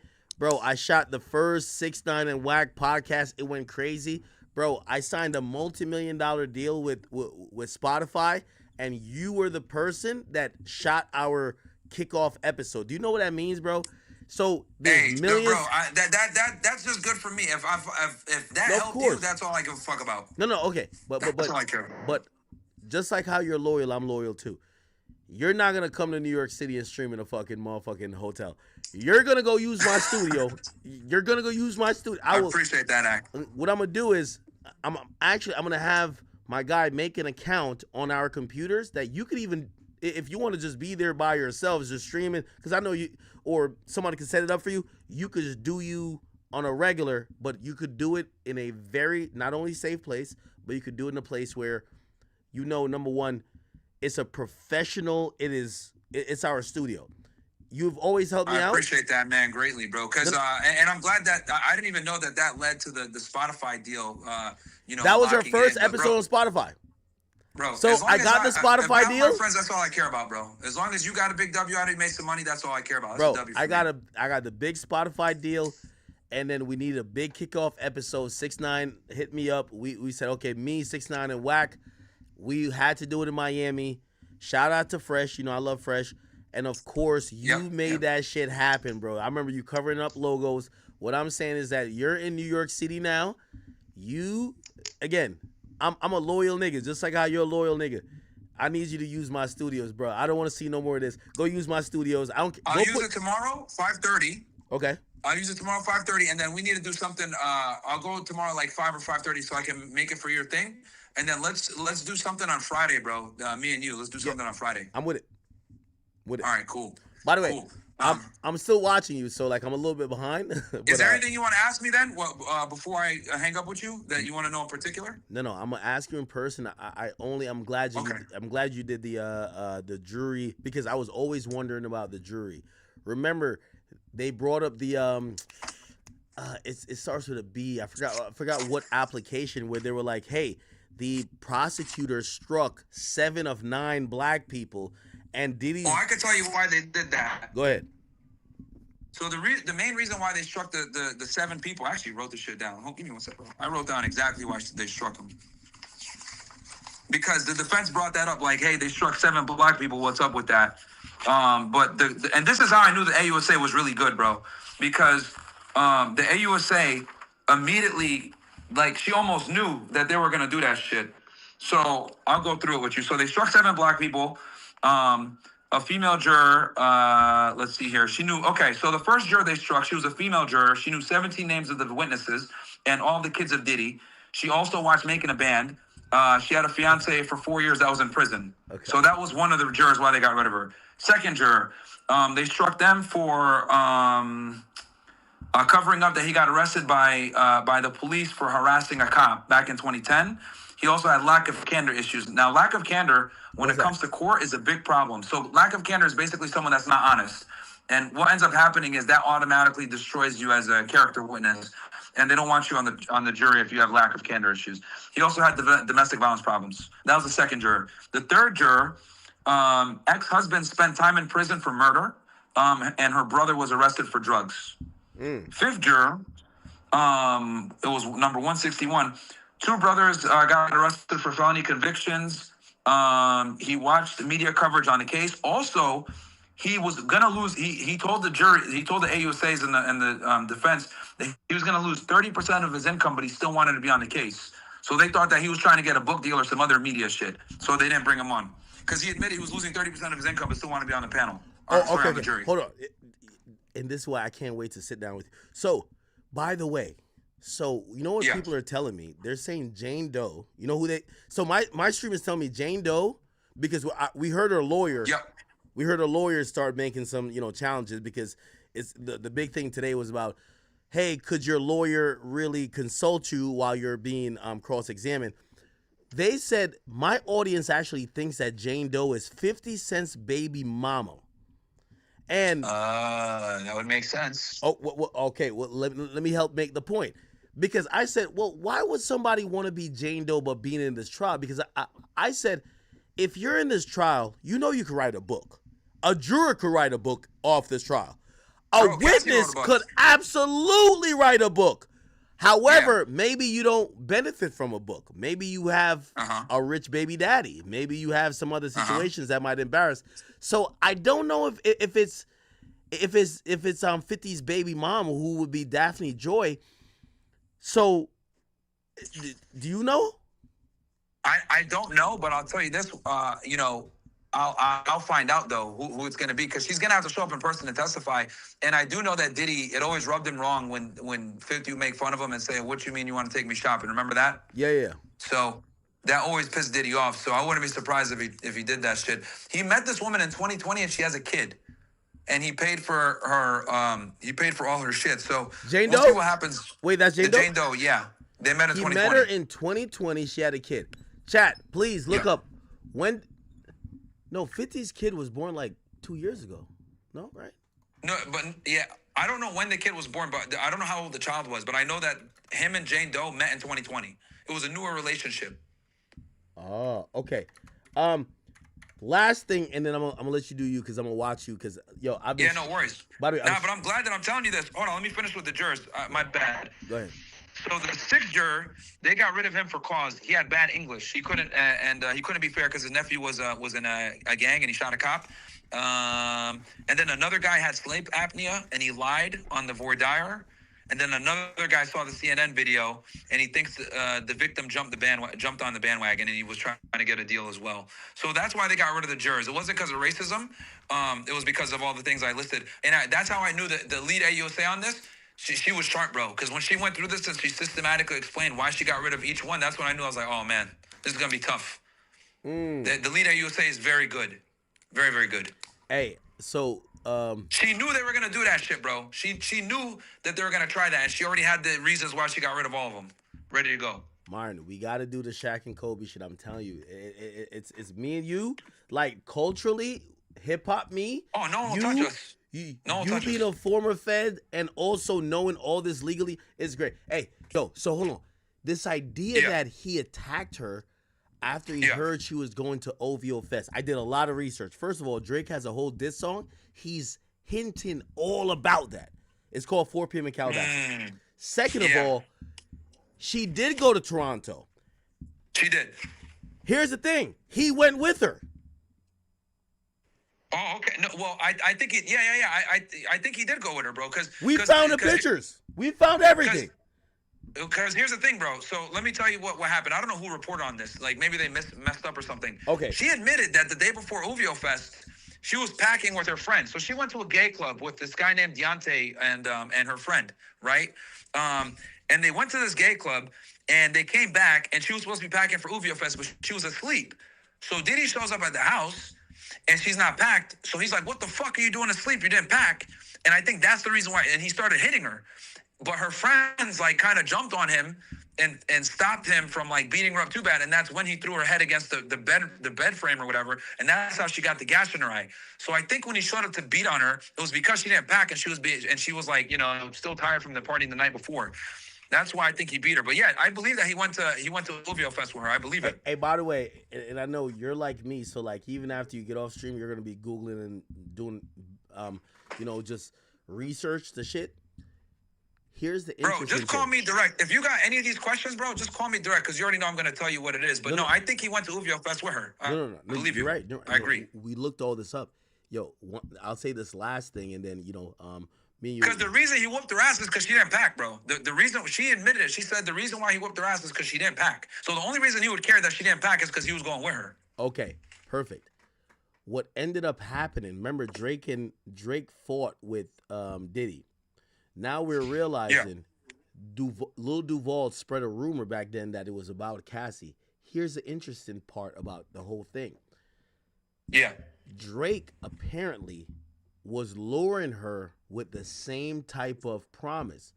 There was a rumor floating around back then saying Drake wanted to sign her as like the first lady to OVO, which remember, this entire thing is she's realizing at this point, this is like at least after 2011, 2012, she hasn't had a hit in years. She now feels like Diddy wants me for these freak offs. Then she hears the hottest rapper in the game wants to sign her. It's the same game. He is offering to sign her, but really he probably just wants to fuck her. Yeah. So she's desperate to go to OVO Fest. He tags along, but he's kind of like, what the fuck is going on? Shit ends up going left. Eventually, him and Drake get into it, supposedly over a beat, but she's always the backdrop. Anyway, a lot of drama. Yeah, no, bro. And I'm looking here at my notes. She went to Abby. So she went to a gay club called Abby with Mia and Deontay. And they were supposed to be packing for Uvio Fest that night or the day after. And that's when he showed up and he attacked her because she wasn't packed up. And then she took and then the government actually showed a picture of her at OVO Fest with French Montana, and she had a hairstyle that was covering the side of her face because she had a gash on her eye because he hit her head against the bed frame, and she had a very deep gash. They showed it on the screen. It was government evidence as well. Yeah, man, crazy. Hey, Myron, I'm gonna let you get back to doing what you're doing. I'm watching a little bit of what you're doing. I'm about to get off stream. Tomorrow, let's pop up to my event. Me and you, we're gonna do some streams, and please, I know. Listen, after these, I'll be there tomorrow at 5:30 or 5:30. I'll be there at your studio. Okay. Remember, if you're in New York City, you can use my studio, please. You've been so good. All right, I will do that from now on. You've been so good to me. And I appreciate you offering me that, bro. And yo, if you got any questions on this shit, bro, just text me. You already know I'm not gonna withhold info from you. I'm gonna tell you everything I got. But again, because people are being gay, bro. Like some people are like, I can see people like cutting in line, people not sharing info, people being weird about this shit, bro. So like whatever you need, dude, I'm right there. I'm taking notes and shit. So I'll answer whatever you need. Because some people won't share with you, bro. It's weird how niggas are moving with this. That's all, Mario, you my man. Again, use my studios, please. As long as you're in New York City, just hit me. Give me a time. I'll make sure that shit is opened up. I'll make sure that shit is all ready for you. I appreciate you so much. All right? Thank you, my guy. No worries, bro. I'll talk to you. I bet. All right, peace. Later. Chat. I know some of y'all might not be cool with Myron, bro, but like, yo, chat, let me tell you this. Man, I signed an 8-figure deal with Spotify back in the day. Spotify wanted a big splash. 6ix9ine was my guy. I told I was trying to get a deal with 6ix9ine for Spotify. I told my lawyer, yo, pitch it, me and 6ix9ine podcast. Spotify came back and said, we don't want to put 6ix9ine on contract. We'll give you a deal. If you bring him on, cool. 6ix9ine was hyped about me and him doing a podcast. I had to tell him, I'm like, I got a deal, but they don't want you. I took the deal. Our first episode, 6ix9ine was still down to help me out, even though he knew that company wasn't really fucking with him, but he was trying to get back good with him. Cool. He says, let's do a podcast. He says, how could we get this popping? Wack is talking shit. I bet. Let's do me, you, and Wack. I'm in Miami. I said, it's Rolling Loud weekend. I'll be in Miami too. He says, is Wack in Miami? He's in Miami. He says, how we gonna shoot this? I had staff down there. Shout out to Fresh. I said, yo, we need somebody's studio. Shout out to Fresh and Myron. We could use their studio. Bro, they offered me their studio. The first episode of Off the Record podcast was shot at Myron Gaines Studio, Fresh and Fit. I know some of y'all got mixed thoughts about him, bro. Like, let me tell you this, bro. I'll disappear before I become disloyal. That's just not in my heart. So, I know Myron's here doing his thing. He's grinding. I want him to use my studio, bro. I want him to use my studio, bro. I pay. How much do I pay really? It's like $15,000 to $18,000. I don't show up there. I get like my assistant be like, "Oh yeah, we stocked the fridge. We did this, we did that." I'm like, "Do we have an interview?" I'm like, "Nope." Not even taking interviews at my studio. I'm not gonna let it go. So I'm paying the 15 to 18 bands or whatever the case is. So if I see a homie that needs it, go use that shit. Of course. Anyway, chat, I'm actually getting off of here because I got to go practice, or not practice. I got to go get prepared for a show. Myron, shout out to you, man. I'm going to talk to you a lot in the next couple hours. And I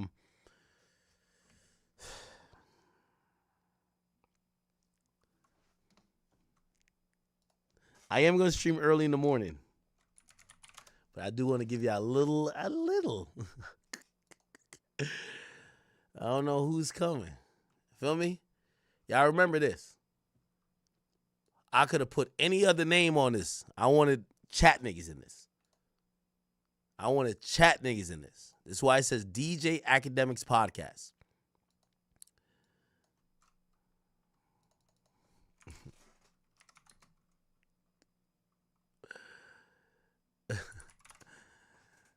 Listen. There's big artists, small artists. A lot of people show me love, and I want to thank these artists. But listen, just pop up. We're going to have a good time, okay? What's your boy Juice? I love y'all. We coming, man. We doing Spike Tarantino. I love y'all, chat. Just